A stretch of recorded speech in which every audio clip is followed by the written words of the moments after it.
My name is Bayen, and today I arrived at class 4, grade 11. As soon as I entered the classroom, I overheard a group of classmates discussing a car accident at Dongda Bridge, saying there had already been several since the new year. Someone even mentioned a relative who got into an accident, their face looking like it had been gnawed by something. I wheeled myself into the classroom, wrapped head to toe, completely concealed. No one recognized me, and everyone quietly whispered, guessing whether I'd entered the wrong class. One boy said he'd seen me when he visited his uncle's house over the new year. His uncle was a psychiatrist, and I was his uncle's patient. He added that I always seemed to think his mother had cheated or his father had an affair. I ignored their glances and wheeled myself to a less crowded seat, figuring out how to remove the existing chair and squeeze my wheelchair into the spot. A classmate asked if I was a new transfer student and offered to help, but I ignored them. They then speculated that my illness might be related to my silence, labeling me as weird. Eventually, seeing no reaction from me, they stopped bothering. Outside, the snow began to fall again. After settling in, I glanced around the now lively classroom. Just then, my phone buzzed a message from my mother saying she'd checked the weather forecast and heavy snow was coming later. She told me to wait in the classroom after school for her to pick me up.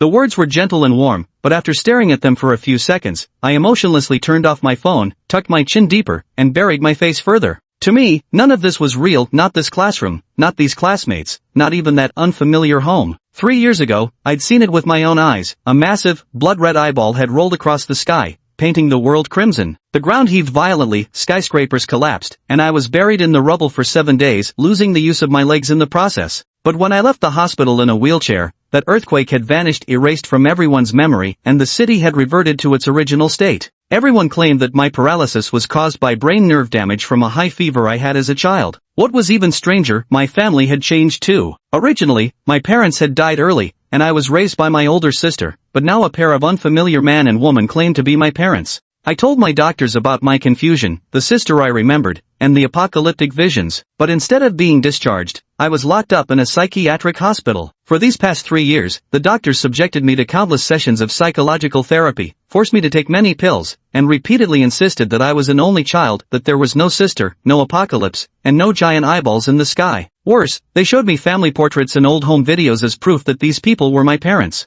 Yet I couldn't accept it. I remembered everything from before so clearly. How could these fabricated things ever convince me? I asked, "Can I see the original footage?" The reply came, "No." To save costs, the technicians we hired weren't skilled enough. They forgot to make backups during production. The original is lost. I murmured in response. It wasn't until 6 months ago, when I could no longer bear taking those psychiatric medications, that I forced myself to convincingly act as though I had accepted everything. Only then did the doctor note in my medical record, "Condition improving, discharge approved." As my thoughts settled, surrounded by an overwhelmingly real world, I sometimes wondered whether those memories of mine were fabricated. I couldn't help but think, so, was I really sick after all? The moment that thought surfaced, my gaze lifted involuntarily, drifting slowly toward the upper right corner of my field of vision. There, where others saw only the junction of ceiling and wall, I could see something else entirely. It was a strange line of text that had inexplicably appeared 3 years ago. Player, by N account loading, cracked version 99.98%. I don't understand. If this world now is real, then what does this thing I'm seeing even mean? Progress bars are fascinating. The mere presence of one creates an inexplicable sense of anticipation. Especially since this bizarre, unexplained progress bar appeared in my life, I couldn't shake the feeling that something would happen once it finished loading. I've even wondered, mutation? Time travel? Or will an ad pop up? This thing appeared after that earthquake 3 years ago. Whenever I open my eyes, it lies quietly in the upper right corner of my vision. Having witnessed the apocalypse, my sister vanishing into thin air, and the appearance of a strange progress bar, I struggle to comprehend just how high a fever could burn to produce such an effect. Based on my observations over the past 3 years, this progress bar advances by 0.01% roughly every 3 hours. Now, after more than 3 years, only 6 hours remain until it finishes loading completely. Yet I have no idea what lies at the end of this progress bar. All I can do is watch as it inches forward, helpless to do anything else. Because since that earthquake, I've felt as though someone is deliberately keeping something from me, even suspecting that hidden cameras are recording me 24/7 for some kind of documentary. That's why I always bundle myself up tightly. Having learned my lesson from before, I didn't tell anyone about the progress bar, otherwise I'd probably have my medication dosage increased. The snow outside the classroom grew heavier, transforming from goose feathers to swirling white flurries that painted the ground in thick, wave-like drifts. Winter nights arrived with particular haste, and by 6 in the evening, darkness came rolling across the horizon, quickly draping the sky in a pitch-black curtain. The teacher continued lecturing. After World War III, nations great and small dissolved one after another, with the world order reshuffled. To survive, the remaining countries established a federal system through voting procedures. The day the Federation was founded marks what we now know as year 1 of the new calendar. Ding ding dong, the school bell rang. Since there were no evening self-study sessions on the first day of the semester, everyone began packing their bags to go home. Before long, only a few stragglers remained in the classroom. I glanced at the progress bar that had been stuck at 99.99% for the past 3 hours, exhaled sharply, ignored the messages from that woman on my phone, and pushed my wheelchair straight out through the back door. I didn't want that woman to pick me up. Subconsciously, I still resisted getting too close to her. After all, at first, I'd even wondered if the apocalypse had truly arrived. Were these suddenly appearing parents some kind of monstrous replacements in a world gone wrong?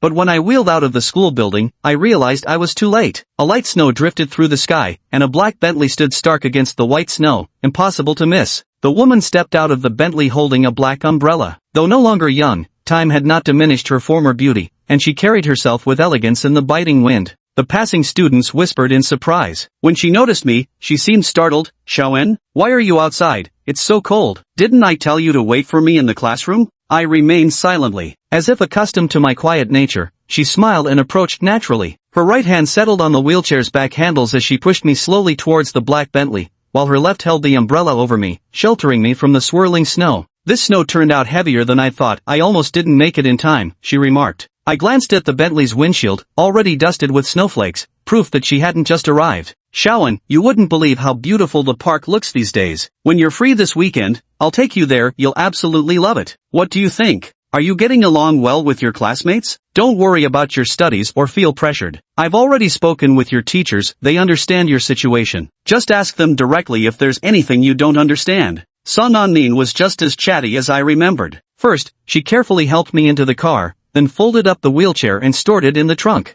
Only after everything was settled did she return to the already air-conditioned car, pressed the ignition, and watched as the wipers swept the snowflakes from the windshield. With a low hum, the black Bentley glided away into the snowy night. Inside the car, beside me sat the latest release Switch and a pile of densely packed, unopened gaming equipment. Sun Nin, seated in the driver's seat, rambled on with explanations. Although she barely understood these things herself, she still carried on like an expert, introducing each item in detail. "Xiaoen, I saw online that a really fun new game just came out. It's for 2 players. Let's play it together when we get home. Ha ha ha, but maybe I'm not very skilled. If you've made any good friends at school, you can invite them over to play with you at home." Listening to her start nagging again, I couldn't muster much interest. Over the past 3 years, I had to admit she really had been trying her best to play the role of a good mother. But because of those tangled memories, I still couldn't bring myself to accept her. I tilted my head slightly, habitually leaning against the car window as the scenery outside raced by. The snowy, misty streets were nearly empty of pedestrians. But compared to these, I was more focused on the restless progress bar hovering in my vision.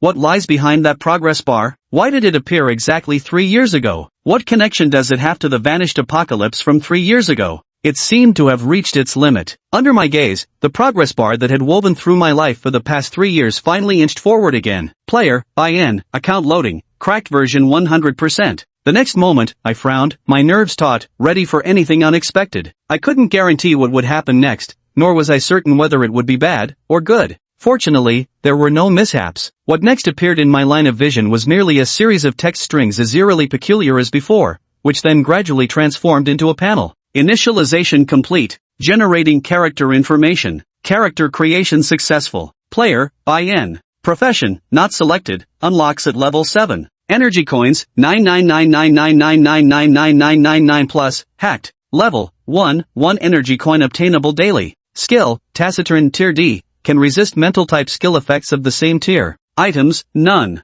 Ability coin store is now open. Please make purchases according to your financial situation.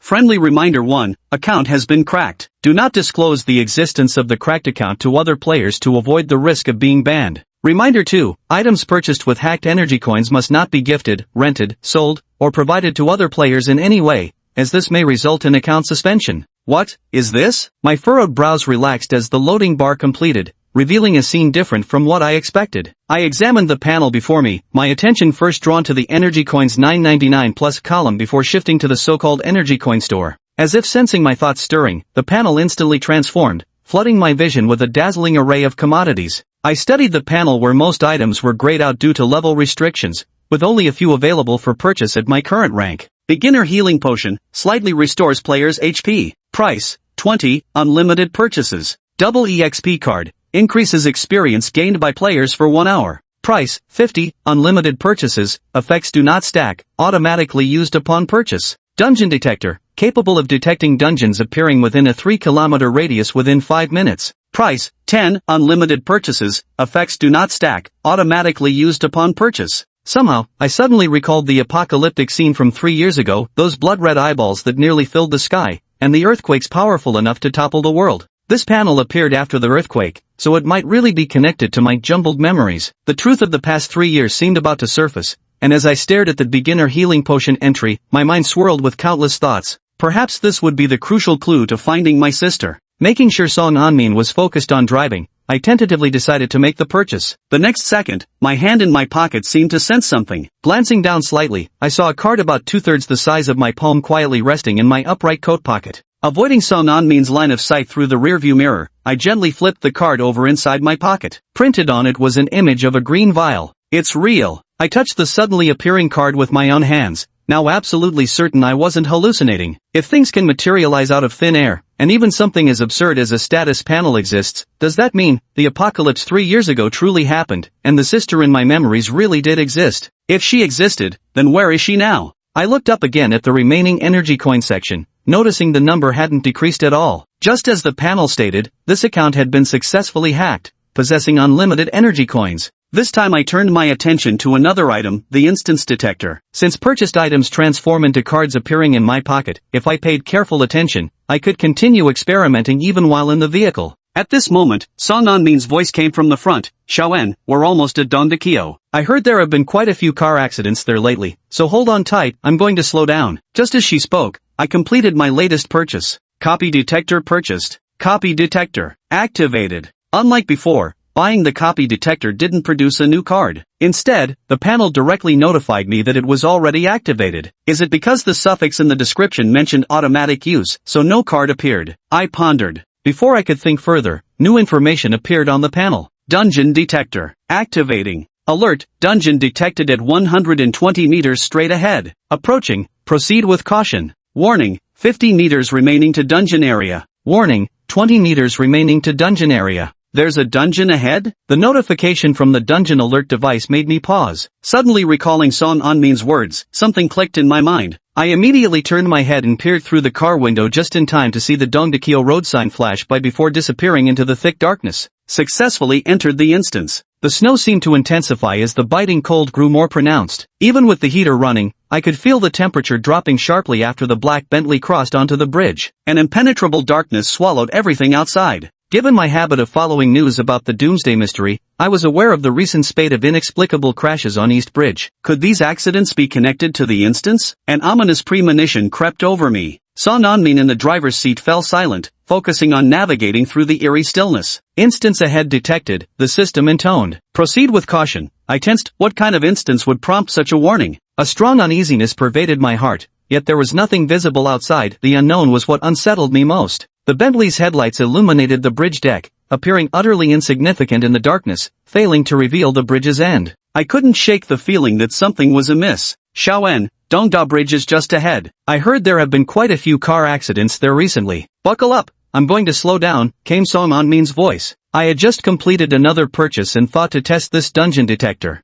Purchased, dungeon detector, duplicate detector, activated. After purchasing, no new card appeared, the panel simply displayed activated. Is it because the description said it auto-activates, so there's no card? I was pondering when new information appeared on the panel. Duplicate detector, in effect. Alert, dungeon detected 120 meters straight ahead. Closing in, proceed with caution. Alert, 50 meters remaining to dungeon zone. Alert, 20 meters remaining to dungeon zone. A dungeon up ahead? I was startled, just as the East Bridge road sign flashed by. Successfully entered instance. The snow fell heavier, the cold more piercing. Having often scoured news for apocalypse secrets, I knew of the recent eerie car accidents near East Dachiao. Could these crashes be related to the instance? A foreboding sense crept over me. Song Anmin focused intently on driving, surrounded by silence. The warning instance ahead, proceed within your limits, unsettled me, yet nothing seemed amiss outside. The Bentley's headlights appeared feeble in the darkness, and I sensed something wrong about the bridge. Shaoan, we're approaching Dongda Bridge ahead. I've heard there've been many car accidents there recently, so I'm slowing down, Song Anmin said. Just as I completed my purchase, the panel prompted me to activate the instance detector. The panel then indicated an instance lay ahead, and soon we entered it.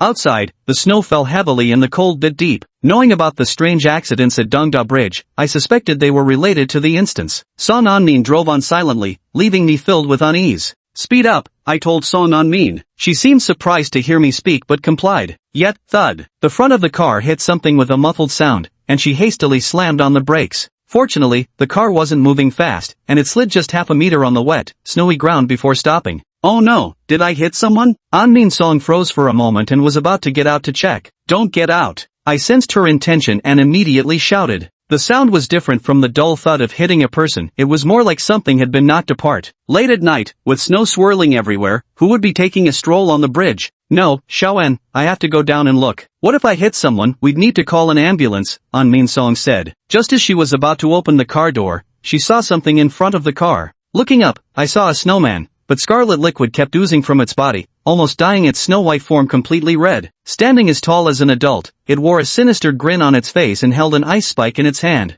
What on earth is that? Son Anmin exclaimed, and naturally, I saw it too. The next moment, the snowman's lips cracked open, revealing a smile that sent chills down our spines. Reverse, I shouted. Son Anmin reacted swiftly, hitting reverse almost simultaneously. Thud. Another muffled sound, this time without the noise of something shattering. I saw the snowman gripping the car's front bumper with its blood-oozing left hand. The tires spun helplessly on the ground as the Bentley was forcibly held in place by the monstrous snowman. This completely defied normalcy, my understanding shattered from the impact. Son Anmin froze too, his right foot resting motionless on the accelerator. Screech! Tires screeched against the pavement as wind and snow battered the windshield, yet the snowman remained unmoved, its grin stretching wider. The next instant, it raised an icy spike and plunged it straight through the hood. Boom! The car jolted violently. My face drained of color as I clung white-knuckled to the armrest, barely managing to stay upright. When I looked up again, the snowman had vanished. Where had it gone? A wave of intense dread washed over me. I whipped my head around only to see the crimson-streaked snowman plastered against the window, its grotesque frozen grin staring right at me. Bang! The Bentley's door was ripped off effortlessly by the snowman, letting in a freezing gust of wind that pierced to the bone. Horror and confusion welled up inside me. After a momentary blank in my mind, I immediately scrambled to climb out from the other door. But due to my immobile legs, the moment I opened the door, I lost balance and collapsed onto the ground. I sat in the car when suddenly the snowman squeezed in from the opposite side. Its terrifying face stared down at me from above, though its eyes were merely two buttons. They chilled me to the bone. It stood right before me, then raised the spike in its hand high. Beneath the snowy night, the tip of the spike expanded infinitely in my vision. My brain short-circuited in an instant, and I froze on the spot, utterly paralyzed with shock. My treasure! Just as the ice spike was about to pierce through my skull, Song Anmin rushed out from nowhere. She shoved the snowman aside with sudden force, precisely deflecting the ice spike's trajectory and leaving it to stab empty air. Ha! An ugly, grating sound erupted from the snowman's hollow torso, somewhere between laughter and a sob. After being interrupted, it seemed to bristle with anger, immediately fixing its attention on Song Anmin. In that fleeting instant, a sharp icicle brutally pierced through Song Anmin's chest, accompanied by the snowman's dissonant noise that defied categorization as either laughter or weeping. Each horrific detail magnified before my eyes. I longed to act but remained utterly powerless, my legs refusing to obey as I sat immobilized in the blizzard, forced to witness the unfolding nightmare. Life steadily drained from the woman. Her pupils dilated slowly, yet her hands clenched desperately around the snowman's form. Trembling lips moved as if straining to form final words, but no sound ever came. This woman, whom I never considered a mother in my memories, now stood before me, taking this fatal blow in my stead. The snowman seemed irritated by the burden clinging to it. With one swift motion, it tore the woman away and carelessly tossed her aside into the snow. Then, the lower snowball of its body rolled rapidly, and in the blink of an eye, it loomed before me once more. Thud! The speed surpassed my reaction, and ice spike pierced through my chest before I could even attempt resistance. As I stared dumbfounded at the frozen blade embedded in my ribcage, the woman's voice faintly echoed in my ears amidst the haze. Strength draining from my limbs, I collapsed onto the snow-covered ground, lying motionless as scarlet blood gushed from my chest, staining the snow crimson. In that moment, only one image remained in my drifting consciousness, the instant when Song Anmin had shielded me from the deadly icicle. A sense of death swept through my entire body. I could clearly perceive the vitality within me quietly dissipating. Click! Something seemed to have slipped from my pocket. With great effort, I opened my blurred eyes and saw a black card. At its center was embossed the image of a green potion. This was a beginner-level healing potion, capable of slightly restoring a player's health, something I had purchased while studying the panel earlier in the car. Discarding all tangled thoughts, fragments of memory about the panel flashed through my mind. With my right hand, I weakly touched the card. Feeling my strength waning further, I couldn't even remember how to use it, only that its full name was something like a healing potion. The book seems to be right. When nearing death, one's life flashes before their eyes like a slideshow. Over a decade of memories played like a movie in my mind, and at one point, I felt as if I had grasped onto something. And no, that's not it. I can't die yet. I haven't uncovered the truth from 3 years ago, nor have I found my sister, the one who raised me in my memories, yet left no trace in this world. I clenched the card tightly, my will to survive reaching its peak. Work already. If something like a system interface can exist, then you damn well better work. My consciousness began to fade, and I could clearly feel death approaching, yet this card remained utterly lifeless. There was nothing I could do. On the East Grand Bridge at night, hardly anyone would pass by. All I knew was that I wanted to live. My last hope rested on this card granting me a miracle, just like the instance tester had at the beginning, some extraordinary effect that could help me detect what was wrong with this place. Is it because it needs a spell? Or perhaps, some special ritual? It clearly exists, yet not even an instruction manual was provided. Everything happened too quickly. From obtaining the panel to encountering the snowman that shattered my worldview, there was simply no extra time left for me to leisurely study the panel's functions. I had finally found a clue that was very likely related to the incident 3 years ago, only to face death here and now. Death loomed terrifyingly close. I could vaguely sense the snowman pulling the ice spikes from my body, apparently preparing to stab me again. Gripping the card tightly, I tried to mobilize every muscle in my body to crawl up, but it was futile. Excessive blood loss had already left me dazed. All I could do now was struggle feebly on the ground while waiting for the snowman to finish me off. Yet, at that moment, I thought I heard something, a noise. Crack! White streaks emerged on the card. With great effort, I shifted my gaze and realized that, in my desperation, I had accidentally snapped the card in half. At the same time, the cracked white veined card turned into white mist, continuously seeping into the palm of my hand. In just half a second, I sensed something peculiar, as if vitality was quietly sprouting within my body. Instantly, the tearing pain in my chest vanished without a trace, leaving only a faint residual ache. The overwhelming sense of impending death had completely dissipated. Swish! A sharp sound cut through the air, sending a wave of danger coursing through me. Having regained some strength, I rolled sharply to the right just as an icy spike grazed past my clothes, embedding itself into the snow-covered ground. Dodging the attack, I scrambled backward on all fours to create distance. As I felt my mostly healed wounds, a wave of disbelief washed over me. So this is what healing feels like. Perhaps the heavens didn't want me to die. Through sheer luck, I'd actually stumbled upon how to use these cards. The black card I'd been holding had vanished. Gasping for breath, I looked up at the snowman, which was now staring back at me with apparent confusion. It couldn't understand how its already stabbed prey had suddenly recovered. Of course, this bewilderment lasted less than a second. Seeing me unharmed, the snowman charged again and drove another ice spike straight into my shoulder. The tremendous force sent me flying with the frozen shard still embedded, yet my face showed no agony, only remarkable calmness. Knowing how these cards worked and what they could do was the best news possible. Before the pain could reach my brain, I immediately focused on the floating interface in my vision's upper right corner. Beginner level healing potion *3 purchased. In the next moment, 3 cards materialized in my hand. Though my left shoulder was pierced by an ice spike, leaving me with little strength, extreme pain instinctively made me clench my teeth. Seizing this involuntary reflex, I shoved the cards into my mouth and violently chewed. Crack! The card shattered into white mist, almost melting in my mouth, though it tasted slightly bitter and far from delicious. In the same instant the mist merged with my body, my wounds began healing rapidly. The ice spike embedded in my shoulder was forced out as fresh flesh regrew. Not only that, but even my legs, which should have been completely numb, now seemed to have regained some faint connection with my brain, though that was as far as it went. Not enough. The wounds on my body had mostly healed. My gaze fixed on the snowman as I slowly extended both hands. With the notification of successfully purchasing 6 beginner-level healing potions,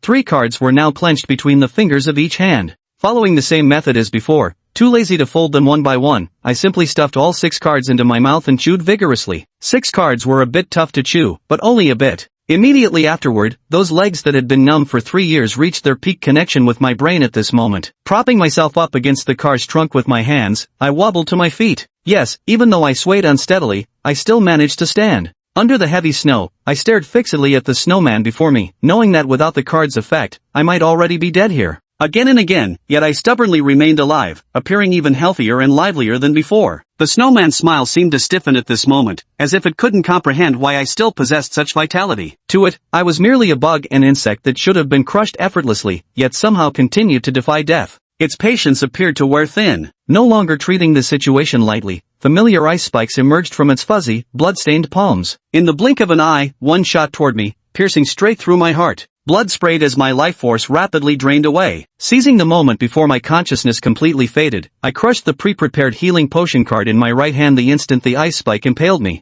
A basic-grade healing potion alone couldn't mend such a fatal wound. So, barely clinging to awareness, faint glimmers of white light flickered in my left hand once more, condensing into yet another card. As I squeezed, I used my right hand to pull out the ice spike, eventually wrenching the entire thing free. Blood splattered across the ground, and with a clattering sound, while continuously squeezing the card, I succeeded in removing the ice spike from my own heart and hurled it away. With my face covered in blood, I looked at the snowman before me. It wore a puzzled expression. Chapter 4, I'll find the truth my own way. This was a one-sided massacre. It was also a one-sided beating, thoroughly exhilarating. Relying on entry-level healing potion cards to maneuver, Bayan stubbornly held out in the hands of the snowman for a full 3 minutes. Throughout the entire ordeal, his chest was pierced multiple times by ice spikes, and he lost count of how often the snowman sent him flying. Yet each time, he gritted his teeth and forced himself back up with the help of the cards. It might just be an illusion. Yet he seemed to detect a hint of grievance in the eyes of the snowman that kept punching him.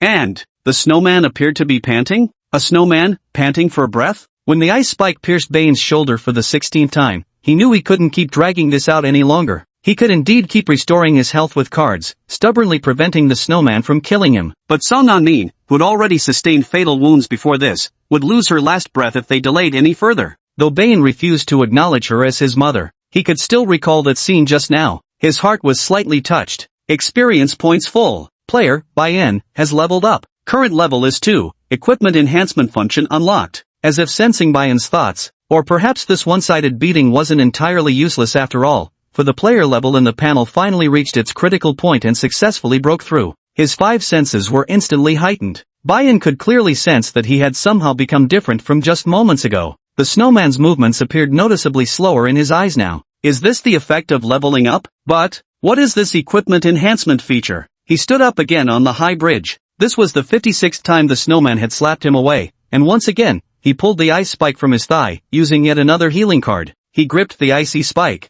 and the next moment, a new panel abruptly unfolded before his eyes. Equipment name, Icy Spike, Quality, Decayed. Level, 1, Max, 50. Equipped by, Snowman LV4, cannot be looted while equipped, thus usable. Description, common ice spikes found in cold weather, often hanging from eaves. Exceptionally sharp but inherently fragile at certain angles due to their unique material properties. His gaze swept across the entire panel. After grasping the general information, he had no choice but to discard the ice spike. With no way to plunder this equipment, it meant the item in his hands was merely an ordinary ice spike, something that could easily snap in two with the slightest carelessness. In a life-or-death struggle, such a minor mistake could cost him his life. And this thing is also a bit freezing to the touch. What caught his attention was the description of the icicle. Icicles, commonly seen in cold weather, mostly form under eaves. Can something like this really be used as equipment? Thoughts churned wildly in Bane's mind. In that split second, he gradually realized something and abruptly changed his previous strategy, choosing to charge forward instead of retreating, rushing straight toward the snowman's direction. Snowman? Bayan's sudden movement even startled the snowman, causing it to instinctively retreat half a step. Perhaps realizing there was nowhere to hide, it then charged at Bayan. The distance between them closed rapidly. Identical ice spikes materialized from the snowman's hands. In an instant, with the enhanced 5 senses and upgraded speed and strength from reaching the second level, Bayan barely managed to tilt his head and dodge the fatal strike, the ice spike merely grazing his shoulder as it brushed past his skull. Successfully evading, he retreated past the snowman and returned to the damaged Bentley. Now soaked in blood from head to toe, he stood as a ghastly crimson figure, his clothes torn in multiple places, a sight eerily unsettling from afar. Of course, he paid no attention to such trivialities. He immediately reached into the car for the black umbrella that Song An-min had brought earlier, wanting to test whether his conjecture was correct. Item name, Black Straight Handle Umbrella. Quality, Normal. Level, 1, Max 100. Equipped by, None. Description, a finely crafted umbrella, an excellent choice for sheltering from the rain. Fundamentally a good umbrella, if only it weren't branded in a way that makes its perceived value far exceed its actual worth. Equip yes/no, can be changed later. Sure enough, Bayan's speculation wasn't wrong. Anything of suitable size can be called equipment. He had just tried touching the bridge railing, the ground, and nearby vehicles, but the only objects that triggered the equipment panel were the previous ice spikes and now this black umbrella. There was no time to search for more suitable items anymore. At the very least, this thing could barely pass as a weapon. Without hesitation, Bai-En immediately chose to equip it. Black straight-handled umbrella equipped. Current equipment level is 1. Upgrade? First upgrade costs 0.1 energy coin. Subsequent upgrades will multiply previous cost by 1.5. Equipment quality assessment indicates maximum upgradable level is 100. Energy coins being consumed. Gazing at that endless string of 999999999 plus, Bai-En immediately started rapidly leveling up without hesitation. 1, 2, 3, 4, 27, 34, 59. The black umbrella's level soared progressively higher. Even a trace of murderous aura began to emanate from it, growing increasingly intense until it transformed into a terrifying presence palpable just by looking. The snowman naturally didn't cease its movements just because Bane was upgrading his equipment. The moment Bane obtained the black umbrella, it had already begun charging toward him again. However, this suited Bane's intentions perfectly. Item name, Black Straight Handle Umbrella. Quality, Common. Level, 100, maxed out. Equipped by Bai-En. Introduction, an umbrella of unknown craftsmanship, capable of far more than just sheltering from the rain. Hiss. Distance stretched infinitely close. As the snowman charged forward, Bai-En thrust his black umbrella straight at it with a sudden motion. A dense black malevolent aura instantly pierced through the snowman's body. The umbrella tip pierced through the snowman's round belly with startling ease, far simpler than Bai-En had imagined, smoother even than drawing breath. He gripped the black umbrella. At the other end of that umbrella stood the snowman he'd just skewered. What had been a one-sided beatdown finally saw its reversal in this moment. Bai-En's expression was indifferent. Before the snowman could react, he gently extended his thumb and pressed the button on the umbrella's handle. Poof! The black umbrella suddenly expanded inside the snowman's body. White and red snowflakes burst forth as brilliantly as fireworks, drifting lightly to the ground like scattered constellations. Snowman. Killed. The black umbrella below level 100 annihilated it in a single strike. The dazzling scene seemed frozen in time. It took Bai-En 2 seconds before he finally closed the black umbrella, gasping heavily for breath. Gazing at the faint black aura continuously emanating from the umbrella, he suddenly felt he might have upgraded this umbrella to an excessively high level. After some thought, he turned his attention back to the equipment description he hadn't finished reading earlier. Black straight-handled umbrella has reached its maximum level. Card conversion available. Proceed with yes/no. Undoubtedly. The fully loaded player panel had indeed saved his life and simultaneously opened the door to a brand new world. Looking at the black umbrella swirling with dark mist, Bai-En thought for a moment and decided to put the umbrella away first. Card conversion initiated. Conversion in progress. The ominous aura on the umbrella vanished. A swirling black mist suddenly enveloped the umbrella's frame, transforming it within half a second into a black card no larger than half a palm. The card's front bore the image of a black umbrella radiating this same baleful energy, identical in style to the previous beginner-grade healing potion card. The next panel notification revealed that summoning the black umbrella again would require the same method as activating the healing potion. At least this time, there was finally some proper instructions. He let out a soft sigh. Bai-En slipped the card into his pocket and walked off in the opposite direction. Over there, Sun Anmin, her breath hovering between life and death, lay motionless in the snow. Her pupils could no longer focus, and her lips seemed to be mumbling something indistinct. Luckily, the stab wounds hadn't pierced any vital organs, but the blood loss from the penetrating injuries was severe, otherwise, she wouldn't have lasted this long. Bai-En, covered in bloodstains, sat down beside the woman. Now the snowfall grew even heavier than before, haze swirling and blurring parts of his vision. At the same time, it seemed to symbolize the woman's fading life. Clearly, the woman was dying. At this point, calling an ambulance was obviously too late. Her physical condition simply wouldn't last until emergency care could arrive. She had now lost all subjective consciousness in her brain, leaving only her body that hadn't completely stopped breathing, stubbornly clinging to that last shred of obsession.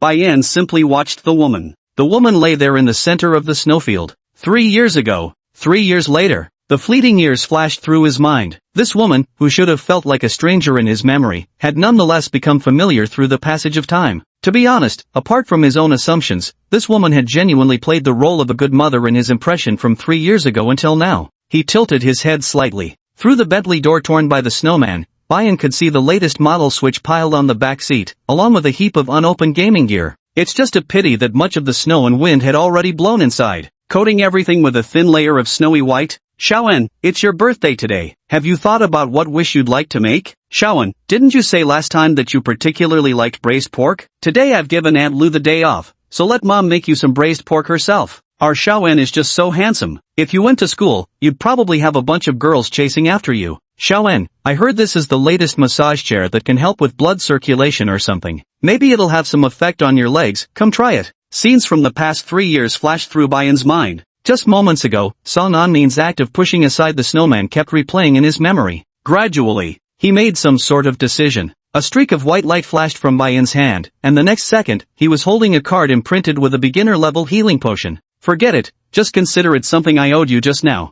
Warning! Items purchased with hacked currency should not be gifted, rented, sold, or otherwise made available for other players' use to avoid the risk of account suspension.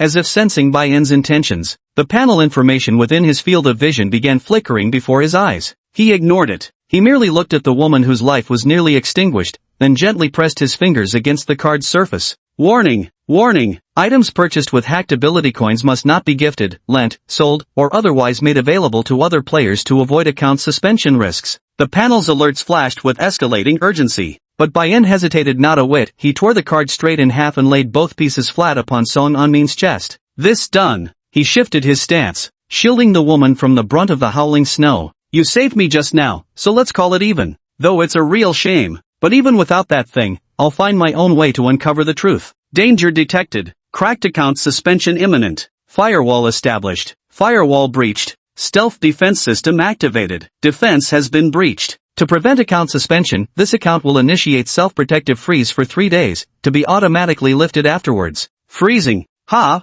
Unexpectedly, the account wasn't immediately banned as Bayan had anticipated. Instead, some freezing procedure was triggered. The moment the freeze succeeded, all interface panels vanished from his sight. Is this a lucky break in an unfortunate situation? However, Bayan didn't dwell on it too much. Instead, he took out his phone from his pocket, ready to dial 120. The card had already dissolved into white mist and entered Song Anmin's body. A single entry-level healing potion card was barely enough to sustain Song Anmin's vital signs. Currently lying unconscious, she would soon be in mortal danger again if this situation continued. Just as Bayan took out his phone, the screen displayed nothing but garbled static. Odd, he thought. Could it have been damaged during his earlier confrontation with the snowman? As he pondered this, he suddenly sensed something amiss. Turning my head slightly, in the darkness not far away, figures clad in white and red emerged rustling one after another. Those were dozens of snowmen. Anything else? Bayan instinctively prepared to stand up again. His heart instantly sank to the depths of despair. His panel had just been frozen, and with so many snowmen appearing now, aside from relying on the still usable max-level Black Umbrella card, he had temporarily lost his unlimited potions ability.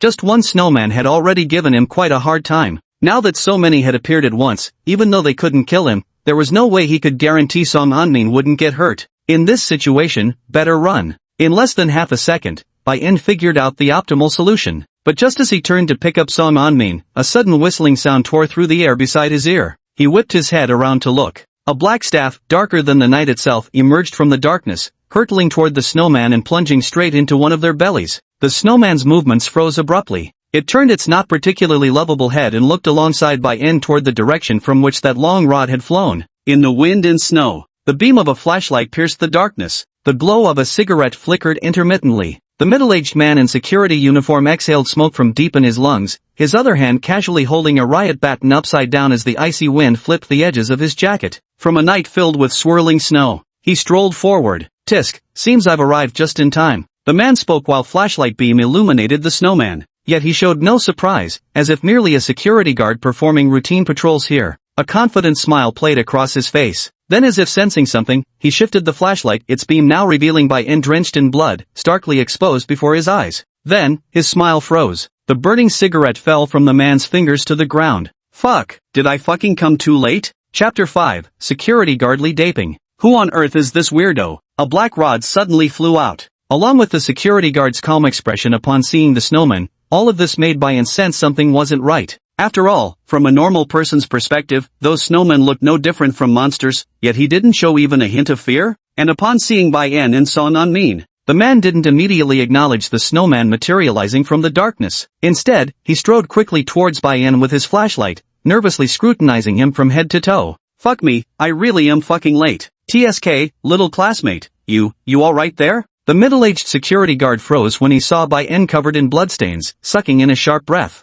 Yeah, could have been worse. Just lost about 10 pounds of blood, that's all. Bai-in didn't reply. He kept a wary eye on the other party, his right hand slipping into his pocket to grasp the card transformed from that black umbrella moments ago. Even though the account was temporarily frozen, this black umbrella he had maxed out still remained. If anything seemed amiss, he wouldn't hesitate to summon the black umbrella and plunge it into the other's chest, perfectly willing to repeat the same move he just used to kill the snowman. Bai-in noticed no response came his way. The middle-aged security guard seemed to realize something and slapped his own head forcefully. What the hell am I thinking? Still asking questions at a time like this. After cursing himself, Bai-in watched as the man swiftly pulled 2 cards from his pocket, a flicker of anguish flashing in his eyes. The cards bore images of beginner-level healing potions. Little comrade, don't be fucking scared. I'm not a bad person. You're hurt, aren't you? Hold on for now. After I take care of things here, I'll fucking call an ambulance for you. Bai-in paused slightly when he saw the cards. He certainly couldn't have forgotten about this thing. The only reason he'd managed to survive against the snowman for so long just now was by continuously using this beginner-level healing potion card to forcibly extend his life.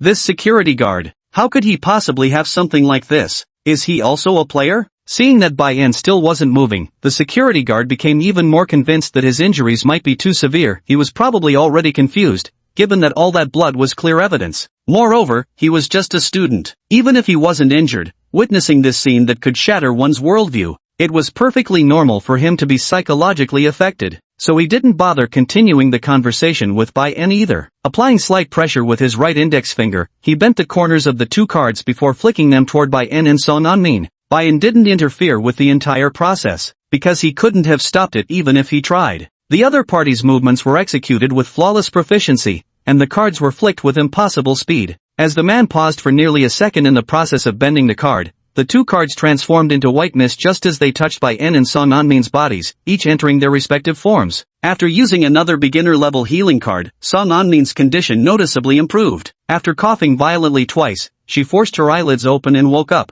Xiaoen, why is there so much blood on your face? What happened? Her consciousness quickly returned, and when Son Anmin saw Bai-in's appearance, she instinctively tried to sit up. Thank God, just made it in time. Cost me 2 cards. But at least they're still fucking alive. The security guard sighed in relief when he saw Son Anmin regain consciousness. The East Bridge dungeon had already claimed too many lives. If someone else died because of him, he could kiss his damn job goodbye. He turned his head. Having secured Bai-in and Son Anmin's safety, the middle-aged guard shifted his focus back to the snowman. 1, 2, 3. Damn it, there's so many. Why hasn't the Snow King appeared yet? A flicker of disappointment crossed the guard's face, though it vanished as quickly as it came. At once, he swiftly drew the riot baton from his waist, gave it a forceful flick, and charged straight toward the snowman pile. Little classmate, stay behind me for safety. The entire maneuver was executed in one fluid motion. When Bai-in felt the gust of wind whipped up by the guard's darting figure slap against his face, the man had already dashed far ahead.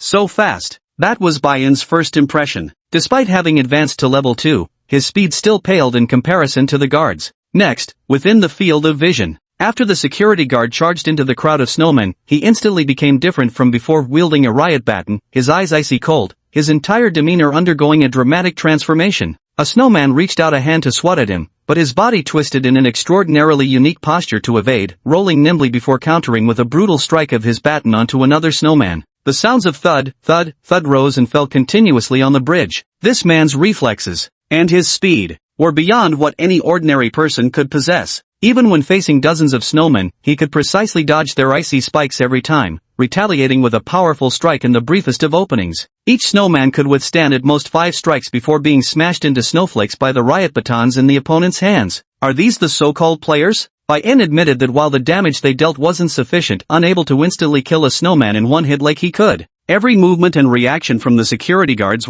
he was far superior to them all. Unbidden, Bai-in suddenly recalled the moment he had advanced to level 2. Back then, aside from unlocking the equipment enhancement feature, he could distinctly feel his physical capabilities had significantly improved. Perhaps, a player's level is intrinsically tied to their personal abilities? Is the reason they're so strong because their level is significantly higher than mine? After all, the reason I could kill the snowman with one strike was mainly thanks to that max-level black umbrella. Snowflakes swirl and dance across the bridge. Before long, what should have been dozens of snowmen completely dissipated beneath the security guard's riot batons. Chaos. Then calm returned. Dealing with dozens of snowmen took the man merely a few minutes. Amid the heavy snowfall, the security guard gave a forceful flick, retracting the riot baton, then holstered it at his waist before striding toward Bayan's direction. You alright there, kiddo? I'm fine, no need to fucking panic. I know you must have a ton of questions right now, like what's with these snowmen, or how I managed to blow them all up so spectacularly. And what about those 2 cards? What's going on with them? The security guard kept talking to himself, while Bayan silently watched him without a word. Just as I thought from the beginning. He must be a player like me. It's just a bit different. Security guards probably don't have any special rules for cracked accounts. Otherwise, the other party wouldn't have given the card to both me and Song Anmin to use. A passing acquaintance. He didn't believe the other person would give up their player account just for his sake. At the very least, he could tell the other took considerable pride in that player identity. Either way, just treat me as an ordinary security guard. Alright, no matter what. You could say we've gotten to know each other, though you won't remember me afterwards. Still, that doesn't stop me from telling you this now. Forget it, my old habits are acting up again. I've rambled on for far too long. Just when Bayan's patience was nearly exhausted, the security guard finally let out a heavy sigh, as if having made some decision, and murmured faintly, "Memory rewind." An instant. At the moment the security guard's voice fell silent. 2 bizarre-looking cards materialized in his hands. Why call them bizarre? Because these 2 cards were completely different from the previous ones. They were entirely black, without a single pattern. The guard bent the corners of the cards with his fingers. The same trick, the same method. As the cards dissolved into white mist and entered Bayan's body, he immediately felt a wave of dizziness burst forth in his mind. However, this dizziness wasn't intense, just a slight focus of his spirit was enough to resist it. Will you forget me afterwards? Bayan recalled the security guard's earlier words and caught this piece of information. Suddenly, in his peripheral vision, he noticed that Song Anmin, who had just regained consciousness, had fainted again. At that moment, he nearly drew his black umbrella on the spot to stab the man before him straight through the heart. Yet aside from fainting, Bayan noticed that Song Anmin wasn't seriously hurt. Her breathing was steady, as if she were merely asleep. "Ha, are you okay?" The security guard grew surprised at Bayan's unusual behavior. After brief contemplation, Bayan quickly made his decision. Without answering, he mimicked Song Anmin's act, shutting his eyes, pretending to faint, and deliberately collapsing onto the floor. Seeing Bayan also unconscious, the security guard's puzzled expression gradually faded away. In the heavy snow, on the desolate Dongdaekyo bridge, the man lit another cigarette for himself, then took out his phone and made a call. "Hello, is this the logistics team?" Yes, this is Lee Dabin from the garrison unit. We need a cleanup at East Bridge. Could you come over? Logistics team? Garrison unit? Unfamiliar terms entered Bayan's ears as he silently pondered the meaning behind the man's words. Shortly after Lee Dabing finished his phone call, the familiar buzzing sound approached from afar once again. Bayan, lying on the ground with half-closed eyes, was surprised to find that it was several sanitation workers arriving on motorcycles. Without further observation, after just a brief glance, Bayan had to close his eyes again. He could sense the sanitation workers parking their motorcycles nearby before dismounting and walking in his direction. "How's it going? Should be all wrapped up by now." "Holy shit, why so much blood?" "Lowly, what the hell are you doing? Did something happen to the student?" "No, they're still alive, but probably badly injured. I used basic healing potions to stabilize their condition temporarily. I'll take them straight to the hospital later. You guys just clean up here," Lee Dabing replied. "Alright, then hurry up. Talk less. Since when do you need to remind me about speed?" "You'd better worry about your own pace changing. Don't fucking let bystanders notice, or we'll have to use memory regression again. I'm taking them to the hospital now." Without wasting another second, Lee Dabing immediately got to work. After borrowing a motorcycle from an arriving sanitation worker, he found 2 ropes and tied Bayan Song and Anmin to the back seat, then rode the motorcycle through the swirling snowstorm and sped away. Dongdaekyo Bridge returned to normal. Everything that had happened felt like a dream. A night passed. The dawn bit through the lips of night, leaving faint traces of blood. The pungent smell of disinfectant hung thick in the air, though thanks to the numerous healing cards used, Bayan's body was essentially unharmed. When he deemed the timing right, he deliberately opened his eyes and woke up from the hospital bed. Staring at this unfamiliar ceiling, the events of last night flashed before his eyes as clearly as if they were happening again. Lee Dabin hadn't left yet. He was right there by the hospital bed. When he saw Bayan wake up, he let out a soft murmur of surprise. "Ha, you woke up so soon. How are you feeling now, young student?" "How am I feeling?" In truth, Bayan had been perfectly fine all along. The reason he'd pretended to faint was simply to observe what this person might do to him and Song Anmin. And the facts proved his approach had been correct. Sanitation workers, station team, logistics team.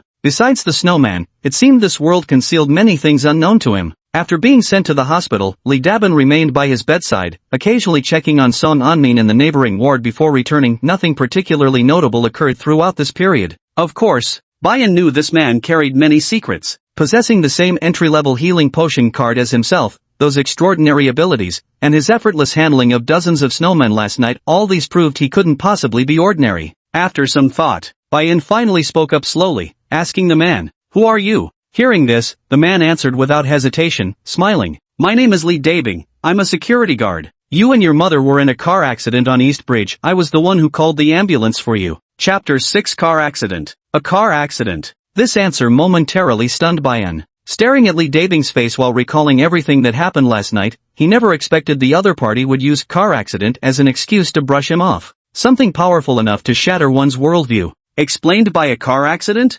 No. Bayan suddenly realized something. 3 years ago, at the end of his memory confusion, he was also fobbed off with an absurd excuse of high fever. Looking at Lee Dabin's expression, which showed not the slightest hint of jest, combined with the earlier news report about the Dongdaekyo car accident, Bayan faintly began to grasp something. Memory replaying. If he recalled correctly, the man had mentioned that phrase last night right before Song Anmin, who should have remained conscious after using that strange card, suddenly fell into a deep sleep. If it weren't for that bizarre incident 3 years ago, he might still be completely baffled by the term memory reset. But coincidentally, that very event changed everything. As the name suggests, he felt certain this thing must be connected to those strange memories. So, could it be that playing cards' function was to alter memories?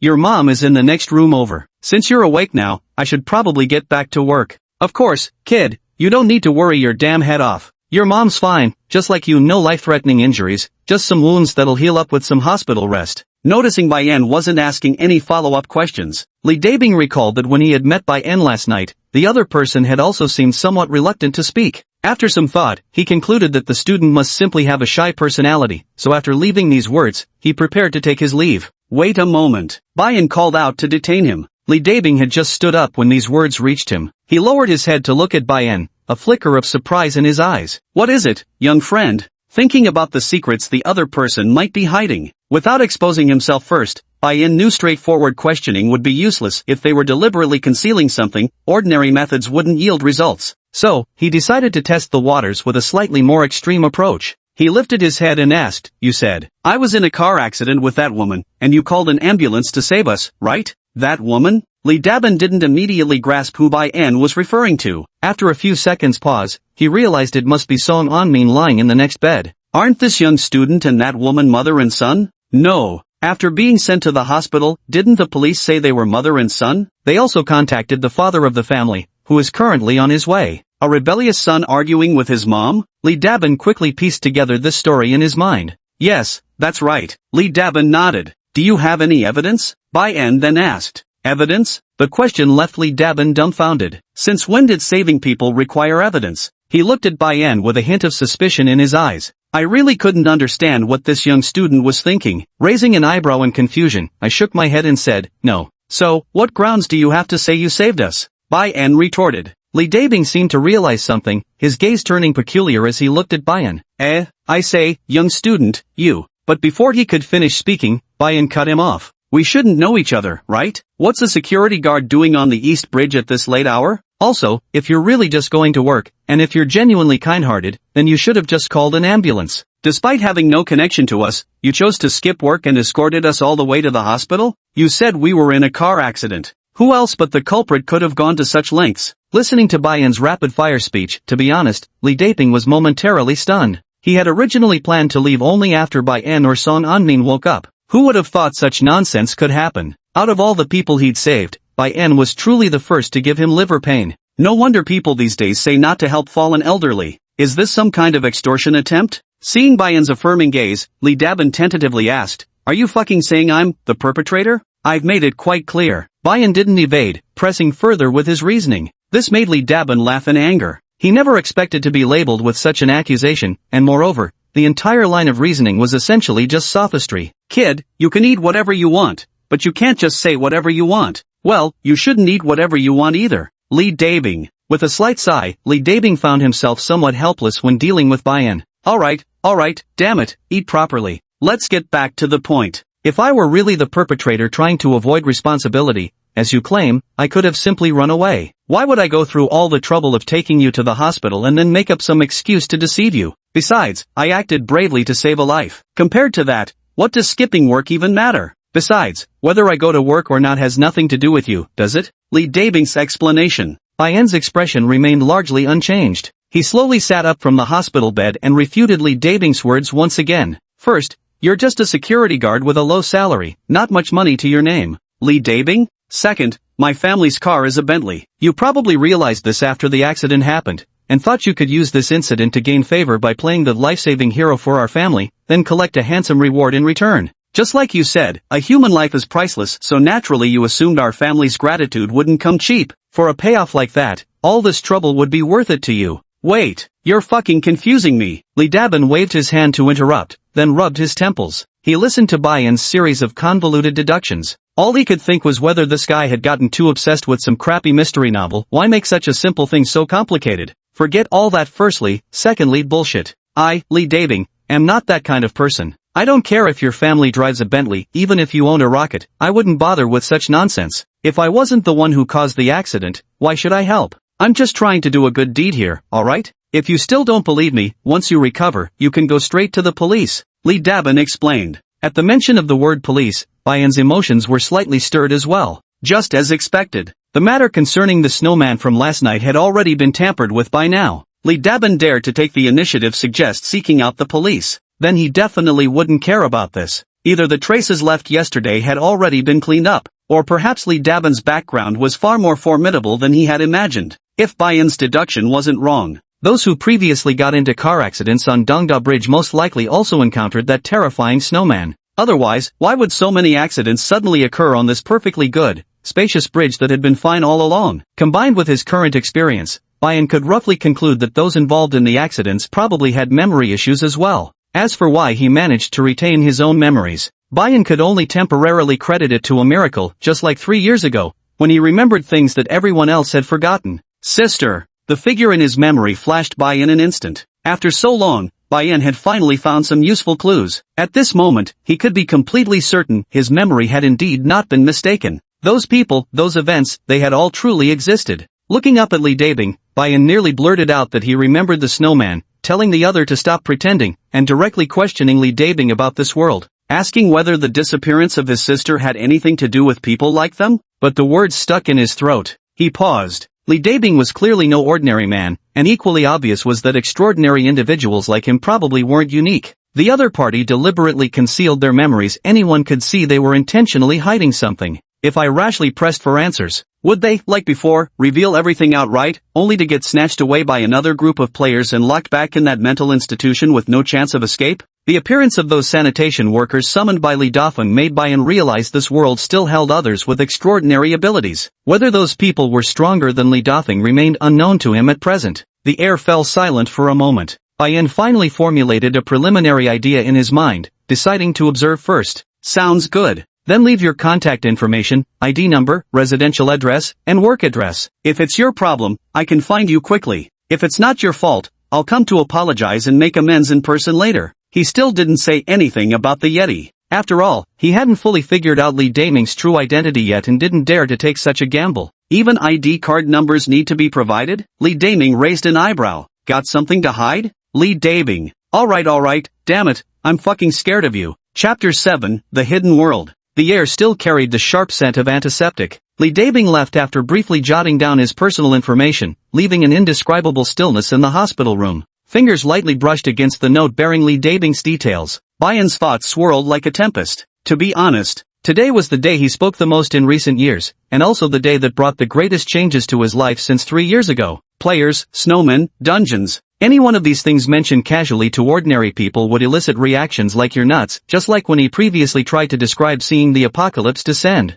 This was clearly a bizarre snowman murder incident, but in the end, it turned into a car accident. Bai Yen suddenly had an illusion that he had inadvertently glimpsed a hidden corner of this world. He tried to move his legs, those legs that hadn't moved in years, and this time they obeyed his command. This also meant that everything from last night was real. There was no way it could have been his hallucination. So, what is the real world like? Not long after, Bai Cheng Yun rushed straight to the hospital the moment he got off the plane. When Bai Yen saw this well-dressed man, tears were welling up in the corners of his eyes, his face filled with anxious panic. "Son, are you alright?" The man inspected Bai Yen left and right without regard for his own dignity, embodying the role of a father vividly. He was just like Song On Min, although Bai Yan's memory refused to acknowledge this man as his father. Yet he had to admit both this man and Song Anmin had been extraordinarily good to him these past 3 years, far better than most parents would have been. How could a car accident happen? I've always said there were construction problems at Dongda Bridge. Tomorrow I'll buy an apartment near your school so you won't need to commute anymore.